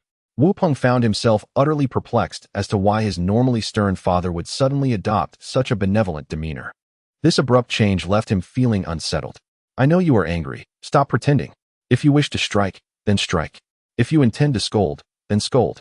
Spare me this psychological torment. It is truly pointless. Wu Peng declared, standing resolutely, reminiscent of a warrior confronting a storm. However, the reprimand and the anticipated punishment did not materialize. Instead, Mr. Wu, upon hearing his son's words, not only refrained from anger but instead wore a gentle smile. How could I possibly be angry? As you rightly said, you have grown up. Having your own circle is quite normal. Mr. Wu replied, bowing his head apologetically. Startled, Wu Peng instinctively stepped back. At that moment, Mr. Wu stood up, smiling as he approached the alarmed Wu Peng, taking his hand. It has been so long since I held your hand. The last time was when you were 5. Back then, you would grasp my little finger and incessantly ask me why the sun in the sky is round and why the stars shine. Time has flown. You have grown so much that your hand now surpasses mine in size. Mr. Wu spoke softly, his eyes shimmering with reminiscence. After a deep breath, he continued. In the past, I was wrong to interfere in your life. I apologize for that. From this day forth, do as you please. Play for as long as you desire. And should you find yourself short of funds, simply inform your father. All my earnings are for you. Your happiness is my greatest joy. In an emotionally charged moment, tears fell from Wu Dong's eyes onto Wu Peng's hand. Having you as my father is truly a blessing. Wu Peng felt the warmth of his father's hand, and he couldn't help but feel a lump in his throat. Suddenly, he threw himself into Wu Dong's embrace, weeping uncontrollably. Enough of the tears. You've exhausted your funds from yesterday, haven't you? Take this card. The password is your birthday, and it holds 5 million. Spend it freely. If it runs out, just give me a call. Your happiness is what matters most. Wu Dong gently stroked Wu Peng's head, embodying a tenderness that surpassed that of a typical father. Rest assured, Dad, I will surely spend it quickly. Wu Peng, with tears welling in his eyes, nodded emphatically, eagerly accepting the bank card from Wu Dong's hand and tucking it into his pocket, fearing a momentary hesitation might lead to a change of heart. Finish your soup and get some rest. I have matters to attend to, so I must leave. Wu Dong lightly patted Wu Peng's hand before turning to depart. As he was about to enter his car, he glanced back at Wu Peng, who stood at the door, tears in his eyes, bidding him a reluctant farewell. Satisfied, Wu Dong waved his hand. Go inside, rest early, and remember to call me when the money runs out. With that, he climbed into the car, instructing the driver to leave. Once Wu Peng saw his father disappear into the distance, his true colors emerged, shedding the remorseful facade he had just donned. Wow, this old man has finally come to his senses. I had initially planned to seek more funds for my entrepreneurial ventures, and here he is, handing it to me on a silver platter. Thank you, Lady Luck. Wu Peng raised the bank card triumphantly, kissing it passionately. He hummed a cheerful tune as he bounced back to the living room, downing the still warm soup from the coffee table in one go. Foregoing sleep, he prepared to venture out for a night of revelry. Chapter 81. Searching for the useful in the junkyard? At the municipal bureau, in the shooting range, Lu Ming and Zhou Hang were presently awaiting the arrival of the bureau chief. Shortly thereafter, the chief entered, accompanied by 2 police officers. This is all the weaponry and equipment I can provide for your exercise. Everything is prepared according to your specifications, except for grenade launchers and drones. The chief spoke with a grave expression. As his words settled, the 2 officers placed their bags on the ground. Eagerly, Lu Ming and Zhou Hang advanced towards them. As they unzipped the backpacks, their eyes brightened at the sight before them, an unmistakable glimmer of a soldier's passion for weaponry. Shall we give it a try? Zhou Hang turned to Lu Ming, a faint smile gracing his lips. Without uttering a word, Lu Ming began loading bullets with a stoic demeanor, not one to be outdone. Zhou Hang swiftly followed suit, both of them loading the magazines with remarkable speed, their fingers blurring in motion. Once the AK bullets were loaded, they quickly attached the magazines, pulled back the bolts, and sprinted to the shooting range, aiming at the targets with seamless precision, their movements executed with an admirable efficiency. The scene left the director and the officers utterly astonished. What surprised them even more was the stark contrast in the shooting stances of the 2 individuals. Lu Ming cradled his firearm, aligning his eyes, the sight, and the target in a perfect straight line. In contrast, Zhou Hang pressed his hand firmly against the gun, forming a right angle with it. The AK has significant recoil. It's not cradling, it's pressing, Zhou Hang remarked with a teasing smirk in his broken Cantonese, casting a glance at Lu Ming. With a serious demeanor, Lu Ming focused intently on the target. Then, in unison, they both pulled the triggers. In an instant, the shooting range erupted with flashes of gunfire and deafening shots.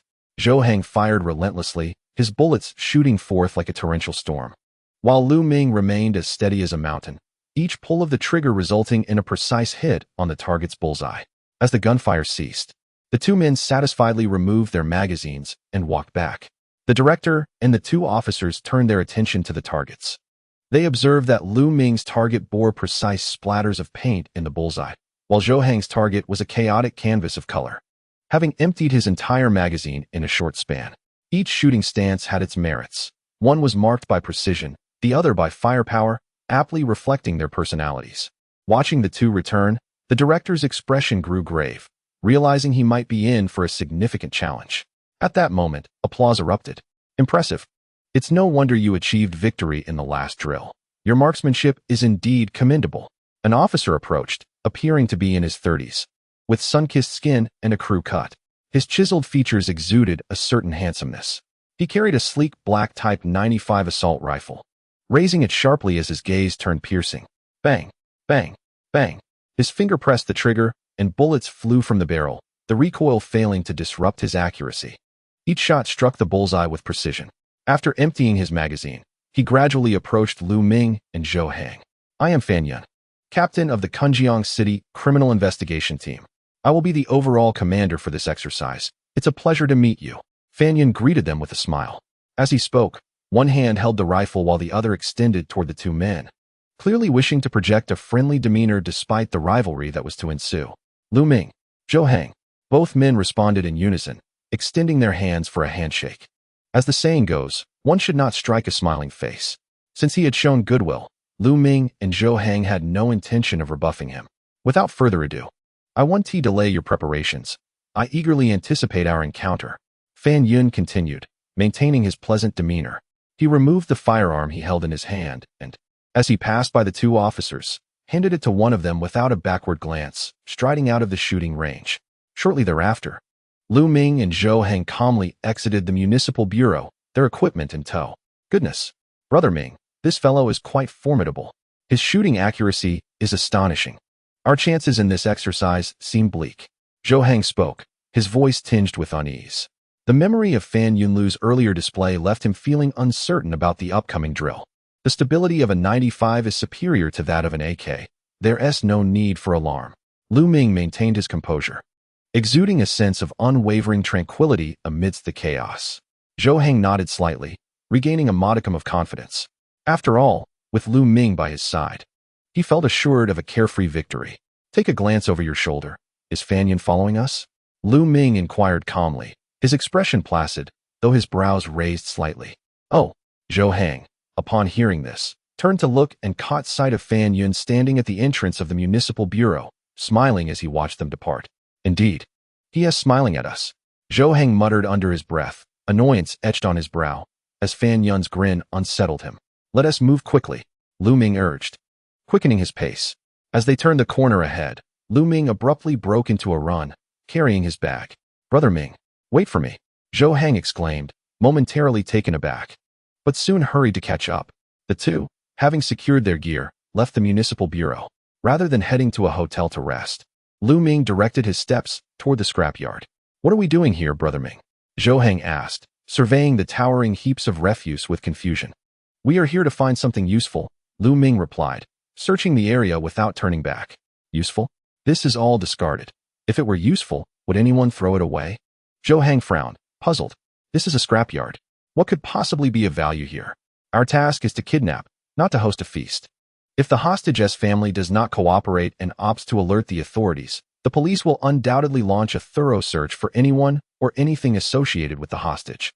Lu Ming continued his search, patiently explaining as he went. What does that have to do with rummaging through garbage here?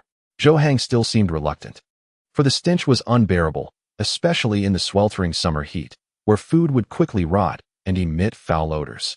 The very fact that it's discarded makes it harder for the police to trace us.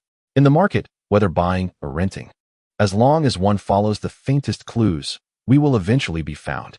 As he spoke, Lu Ming unearthed a discarded phone from the refuse, blowing off the layer of dust that covered it. He then opened the battery compartment to inspect the circuitry inside and casually tossed it into the bag he carried. Continuing to search with his head lowered in the garbage dump, one might wonder how miraculous this could be. The last time they attempted a bank heist, he certainly did not exhibit such caution, even going so far as to retrieve a mobile phone from the refuse. Even if he managed to secure a phone, how would he address the issue of a SIM card? Zhou Hang felt that Lu Ming was being overly cautious. At that moment, Lu Ming approached a small shack hastily constructed from broken wooden planks. He gently knocked on the door, which creaked open. What do you want? A beggar, his face smeared with dirt, stared at Lu Ming and Zhou Hang with a mix of wariness and fear. Chapter 82. Brother Ming, you are becoming increasingly ruthless. Officer, we suspect you of theft. Please present your identification, Lu Ming said with a serious expression as he regarded the beggar. Upon hearing this, the beggar was immediately struck with terror, momentarily frozen in place before retreating into the shack to retrieve his identification, which he handed over to Lu Ming with trembling hands. "I didn't steal anything." The beggar's face was a mask of fright, his voice quivering as he shook uncontrollably. However, he quickly realized something. "Why aren't you in uniform? You're not real officers. Give me back my ID." He gazed at Lu Ming and his companion in sheer panic, attempting to snatch back his identification. Lu Ming raised an eyebrow and shot a cold glare in his direction. Clearly intimidated, the beggar's hand, which had reached out to reclaim his ID, froze midair. Observing this, Lu Ming unzipped his bag slightly, revealing a glimpse of a firearm within.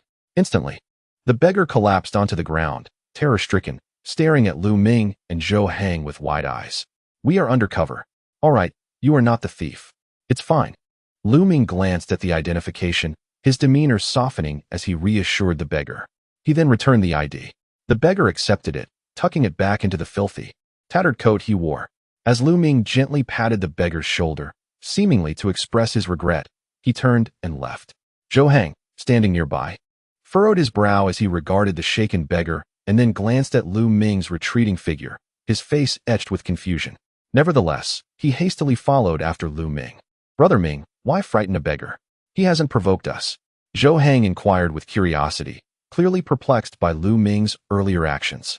He was not a bleeding heart, but he found it difficult to condone teasing the simple-minded or bullying the destitute. "Of course it's for this," Lu Ming replied calmly, extending his hand to reveal a white card delicately pinched between his fingers. It was the identification he had just obtained from the beggar. "The ID? I thought I saw you return it to him," Zhou Hang exclaimed in surprise. He clearly witnessed Lu Ming handing his identification card to the beggar, who then placed it back into his pocket. Yet, why was it still in Lu Ming's possession now? A few sleight-of-hand techniques. He needed to quickly find another card, as he intended to return it later. Lu Ming offered no extensive explanations. This was a skill bestowed upon him by the system. With the expertise in thievery, acquiring an identification card from the beggar was, indeed, a trivial task. Soon after, they approached another small wooden hut. Lu Ming employed the same method to procure yet another identification card. Once he secured the card, he did not linger in the garbage dump. Exiting, he hailed a taxi. Taking Zhou Hang back to the city, they sought out a well-equipped copying shop. Under the pretense of needing to create confidential documents and fearing a leak, Lu Ming proposed renting the entire shop for half a day at the price of 5,000 yuan. The owner, pleased at the prospect of earning such a sum for just half a day's use without exerting any effort, readily agreed.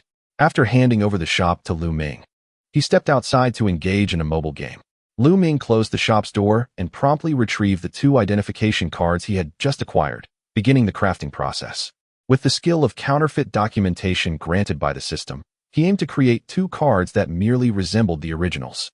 Within 3 hours, 2 counterfeit cards that bore an uncanny resemblance to the originals were completed. "Brother Ming, you are truly becoming more skilled," Zhou Hang exclaimed, lifting the sufficiently convincing fake cards. Lu Ming said little, pulling out his phone to scan the shop's payment code, transferring 5,000 to the owner. As they exited, he casually tossed the keys back to the shop owner. Hearing the notification of funds received, the owner cheerfully greeted Lu Ming. "Buddy, if you need the equipment again, remember to come back." However, had he known that Lu Ming had borrowed his shop to produce counterfeit documents, his enthusiasm might have waned. After leaving the copying shop, Lu Ming and Zhou Hang went to a supermarket to purchase some items, mainly milk and bread. They ended up with 2 large bags filled to the brim. Upon exiting the supermarket, neither had a free hand. One carried the bag of equipment, while the other held the food. Lu Ming hailed a taxi by the roadside. Returning to the garbage dump, he knocked on the door of the beggar once more. The already mentally unstable beggar, upon seeing the 2 again, was so frightened he could hardly speak, simply shaking his head repeatedly. "I'm sorry. The thief has been found. We should not have doubted you. As compensation, please accept these items." Lu Ming spoke with a face full of remorse. With that, he handed the milk and bread he was carrying to the beggar. The beggar, eyeing the offerings with trepidation, hesitated to accept, overwhelmed with fear. Lu Ming gently placed the items at his doorstep. Lu Ming gently patted the beggar on the shoulder, and as he retracted his hand, he discreetly placed the forged identification into the beggar's pocket. He sincerely expressed his apologies once more before departing with Zhou Hang. Once the 2 had distanced themselves, the beggar hurriedly dragged the bag of food back home and firmly closed the door.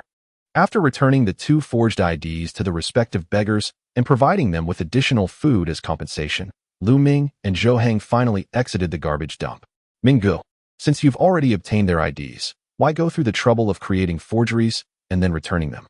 Zhou Hang questioned, glancing back at the nearby dump. Once our mission is complete, we could simply return the genuine ones to them. After all, these scavengers hardly utilize their IDs. Borrowing them for a few days shouldn't pose a problem. Why complicate matters with so much back and forth?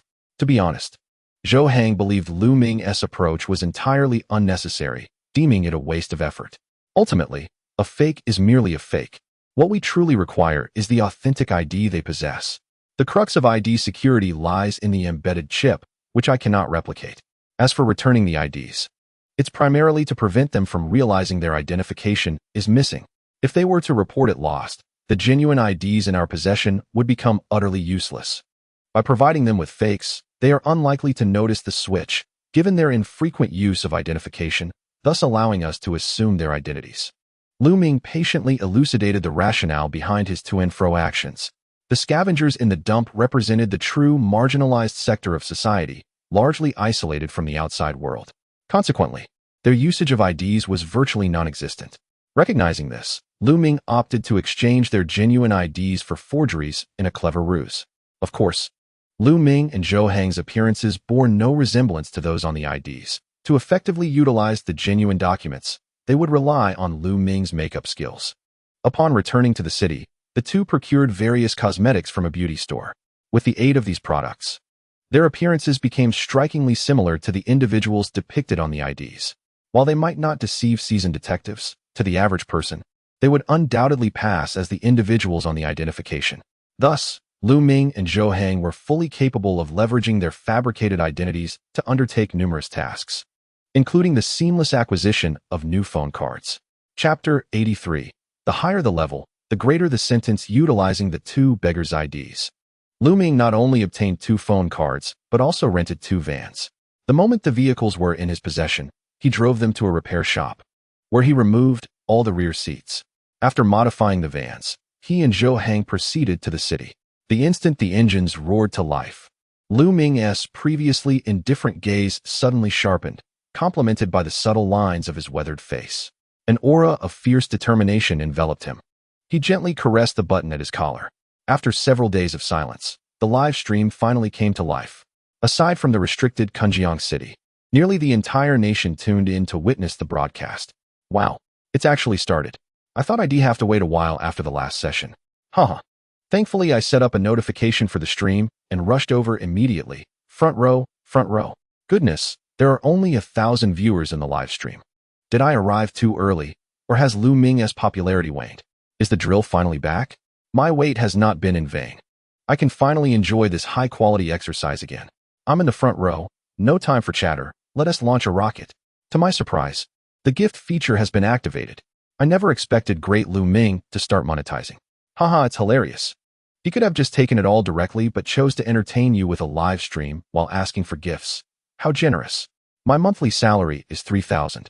I'll save 200 for bread and donate the rest to great Lu Ming, just to have the most formidable robber steal from me once. I wonder if this drill involves bank heists again. Robbing banks every day? Lu Ming is truly fortunate. Robbing 3 times a month without any responsibility. I'm envious. The first person in history to legally rob a bank while streaming live. As the live stream for the exercise resumed, a considerable number of viewers quickly flocked in. Building on the previous session, the viewership skyrocketed to tens of thousands within mere minutes, and the numbers continued to surge. The audience was astonished to discover that this drill featured a live reward function. In no time, various special effect gifts began to flood the screen, intensifying the excitement in the live stream. Additionally, a notice was prominently displayed in the stream. This exercise is a simulated combat scenario, and any disruptive behavior is strictly prohibited, including but not limited to revealing details about the drill or interfering with participants. Violators would face the consequences of disrupting the exercise. Thank you for your cooperation. Although Kunjiang City had been regionally restricted, the possibility of fervent fans traveling there to disrupt the drill could not be dismissed. Thus, the officials issued a stern warning in the live stream. Of course, the vast majority of viewers understood the significance of this exercise. recognizing the extensive manpower and resources it required. Hence, they adhered to the rules, with the official notice serving as a deterrent. Even those contemplating disruption had to weigh whether they could endure a few years behind bars. The media blackout and regional protection of the live stream ensured that the residents of Kunjiang City remained largely unaware of the ongoing exercise. Naturally, since the live stream had only just begun and there had been no prior online promotion of its content, the situation remained largely undisclosed. At this moment, the audience in the live broadcast room remained oblivious to the specifics of the ongoing drill. The municipal police headquarters in Kunjiang City had yet to activate the officer's perspective live stream. After all, this was a simulation of real combat, and without receiving any alerts. The police team was unaware of Lu Ming's impending actions. They proceeded with their routine tasks as usual. At that juncture, Fan Yun, the chief commander of the police drill, sat in his office, perusing case files, completely unaware that Lu Ming and Zhou Hang were preparing to take action. He could only await news of any developments with quiet anticipation. In the urban area of Kunjiang City, a second-hand van meandered through the traffic on the main road. It was at this very moment that a cold, mechanical voice echoed in Lu Ming's mind, announcing the system's notification. God-level role-playing system. Mission successfully issued. Current mission: kidnap Wu Peng, extort 5 million in cash, and successfully escape from Kunjiang City. Mission progress: 0. Upon seeing the task prompt before him, Lu Ming couldn't help but let a slight smile grace his lips, his heart tinged with anticipation. The rewards from his previous mission had been substantial. He wondered what this one would yield. He merely hoped it wouldn't involve any of those skills that escalated in severity with higher levels. Brother Ming, where to now? Zhou Hang, driving the car, glanced around absently before turning to Lu Ming, casually inquiring about their next course of action. Certainly, we must locate Wu Peng, Lu Ming replied. His gaze fixed ahead as he observed the poplar trees flanking the roadway, speaking with a calm demeanor. At this moment, he had evidently begun to immerse himself in his role, his aura subtly shifting. Right. The higher-ups only told us whom to kidnap, but neglected to inform us of their whereabouts. Did the chief forget? Surely, there must be at least one photograph. Zhou Hang exclaimed, slapping his forehead as he recalled that the chief had not provided much information regarding Wu Peng. There had been a slide featuring his image in the conference room presentation, yet having only glanced at it once, Zhou Hang had completely forgotten what Wu Peng looked like.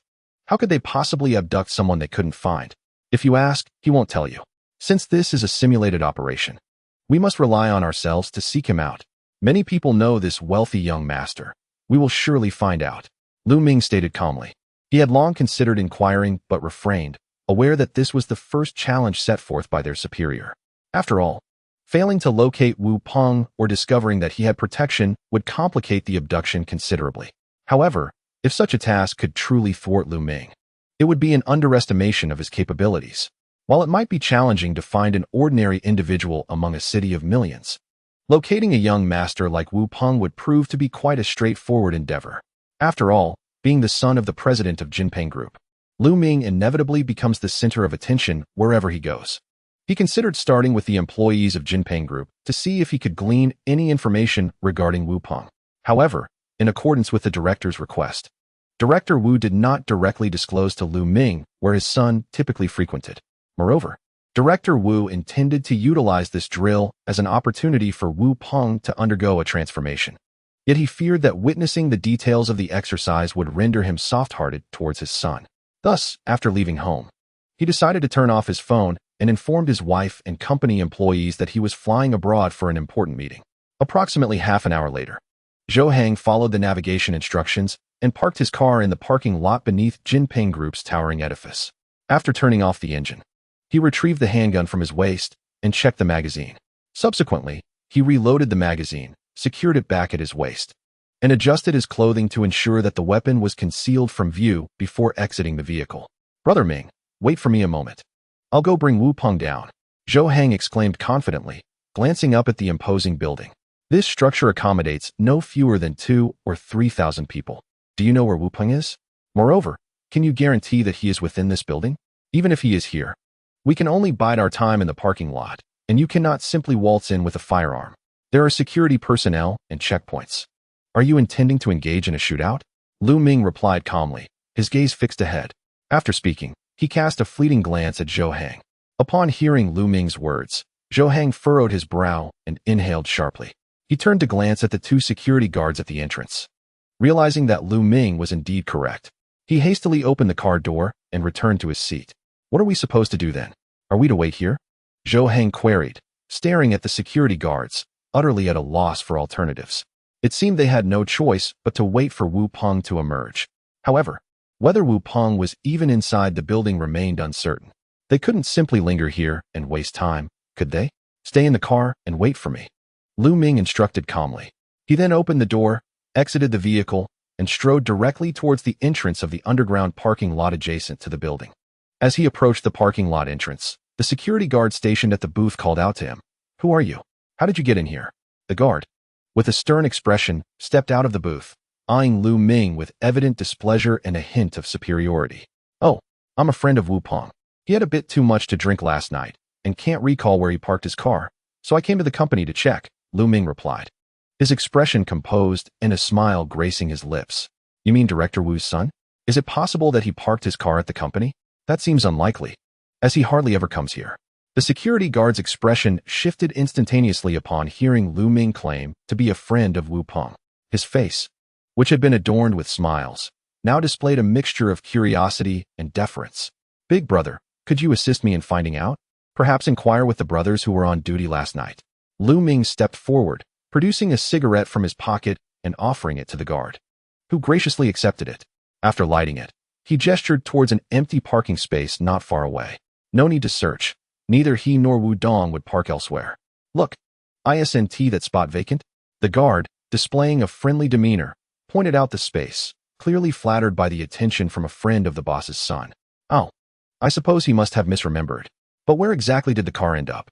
Lu Ming returned the lighter to his pocket, feigning a look of concern. That is something I must ask you. You often drink together. He likely forgot where he parked at the bar. The guard chuckled, aware that he knew little about the boss's son, only that he was a lavish young man, rarely seen at the company, yet often the subject of gossip among the security team. All right then, thank you. I'll ask him again. You've made me take a wasted trip, Lu Ming concluded, turning to leave. After a brief detour, he slipped into a van, mindful not to let the guards see him entering such a rundown vehicle. Otherwise, the charade of being Wu Peng's friend might reach Wu Peng's ears. Let us go. Since Wu Peng isn't in the building, we'll head to the bars in the city. Lu Ming repressed his previous facade, speaking with a calm demeanor as he fastened his seatbelt.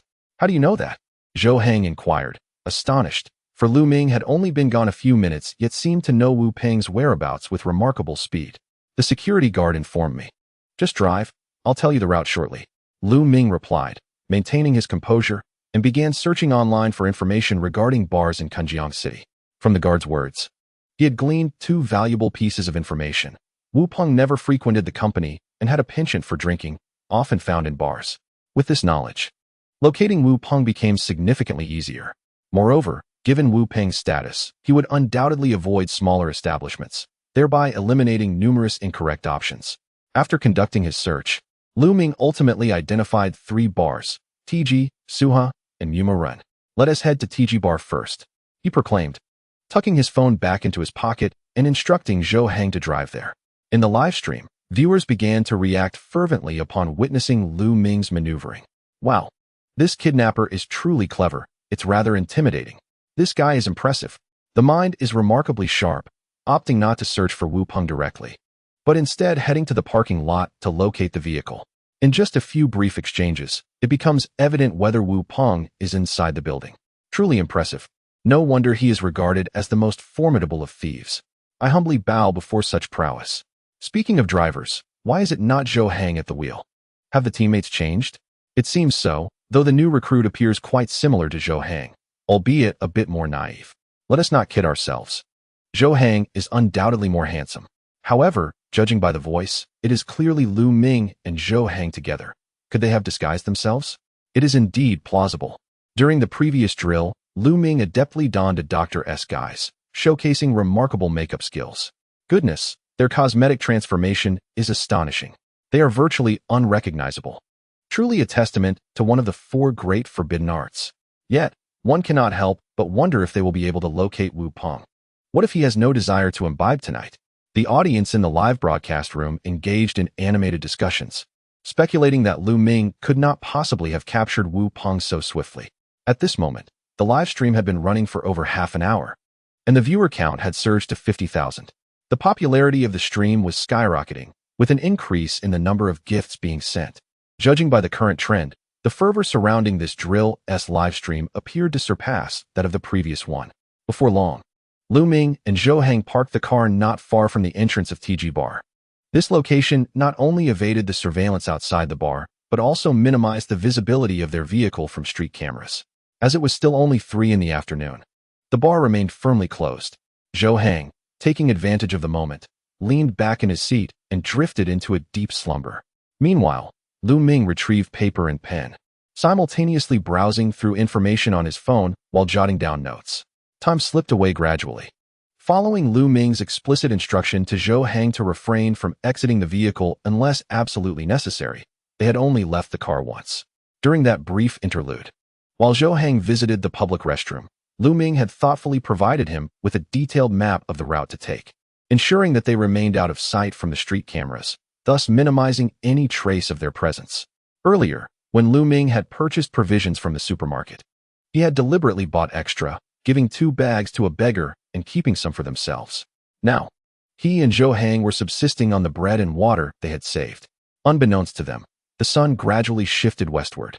The setting sun hung between the towering buildings, casting a deep yellow glow that enveloped the surroundings. The golden afterglow spilled across the clouds, creating a breathtaking spectacle. The number of pedestrians on the street began to swell as dusk approached. Once the sun had completely dipped below the horizon, darkness enveloped the city. The lights of the bar and nearby storefronts flickered to life, illuminating the night sky with vibrant neon hues. Young men and women began to arrive in waves. It was time to awaken Zhou Hang. Lu Ming gently nudged him, who had been dozing at the steering wheel. Stretching himself, Lu Ming acknowledged the fatigue that had settled in after spending an entire afternoon in the car. In a state of slumber, Zhou Hang gradually roused himself. He stretched his stiff neck and gazed vacantly ahead, still seemingly lost in the remnants of his dreams. "Let us go. It's time to enter." Lu Ming clapped his hands and opened the car door. Zhou Hang snapped back to reality and hurriedly followed him. The two arrived at the entrance of the bar, where they purchased tickets and swiftly made their way inside. Upon entering, they were greeted by the flickering lights and the soothing melodies emanating from the stage. Patrons engaged in conversation or gently swayed with their drinks to the rhythm of the music. Zhou Hang, not accustomed to such venues, felt a wave of discomfort wash over him, his brow furrowed in unease. "Hey there, you look so serious," a young woman teased as she passed by, her laughter ringing like silver bells as she cheerfully walked away. Lu Ming surveyed the room and spotted a striking woman with fiery red hair, languidly spinning on a stool. Seemingly bored. "Wait for me," Lu Ming said, patting Zhou Hang's shoulder, adjusting his hair with a flick of his fingers before approaching her. "Are you here alone?" he inquired. Taking a seat beside her, his fingers interlaced atop the bar. "You're not really my type," she replied dismissively, casting a fleeting glance at Lu Ming before turning her attention elsewhere. Undeterred by her aloofness, Lu Ming pressed on. "Let us just be friends. Do you frequent this place often?" Despite her initial disinterest, the woman noticed that Lu Ming, though older, had an engaging manner, and she nodded slightly. "You must know Wu Peng then. He is always here, isn't? Lu Ming seized the opportunity to inquire further about Wu Peng. "How could I possibly know someone as wealthy as him, who books the entire place?" she retorted. "He has been here almost every day lately. Why do you ask?" Just as she was about to pose her own question to Lu Ming, he had already vanished from her sight.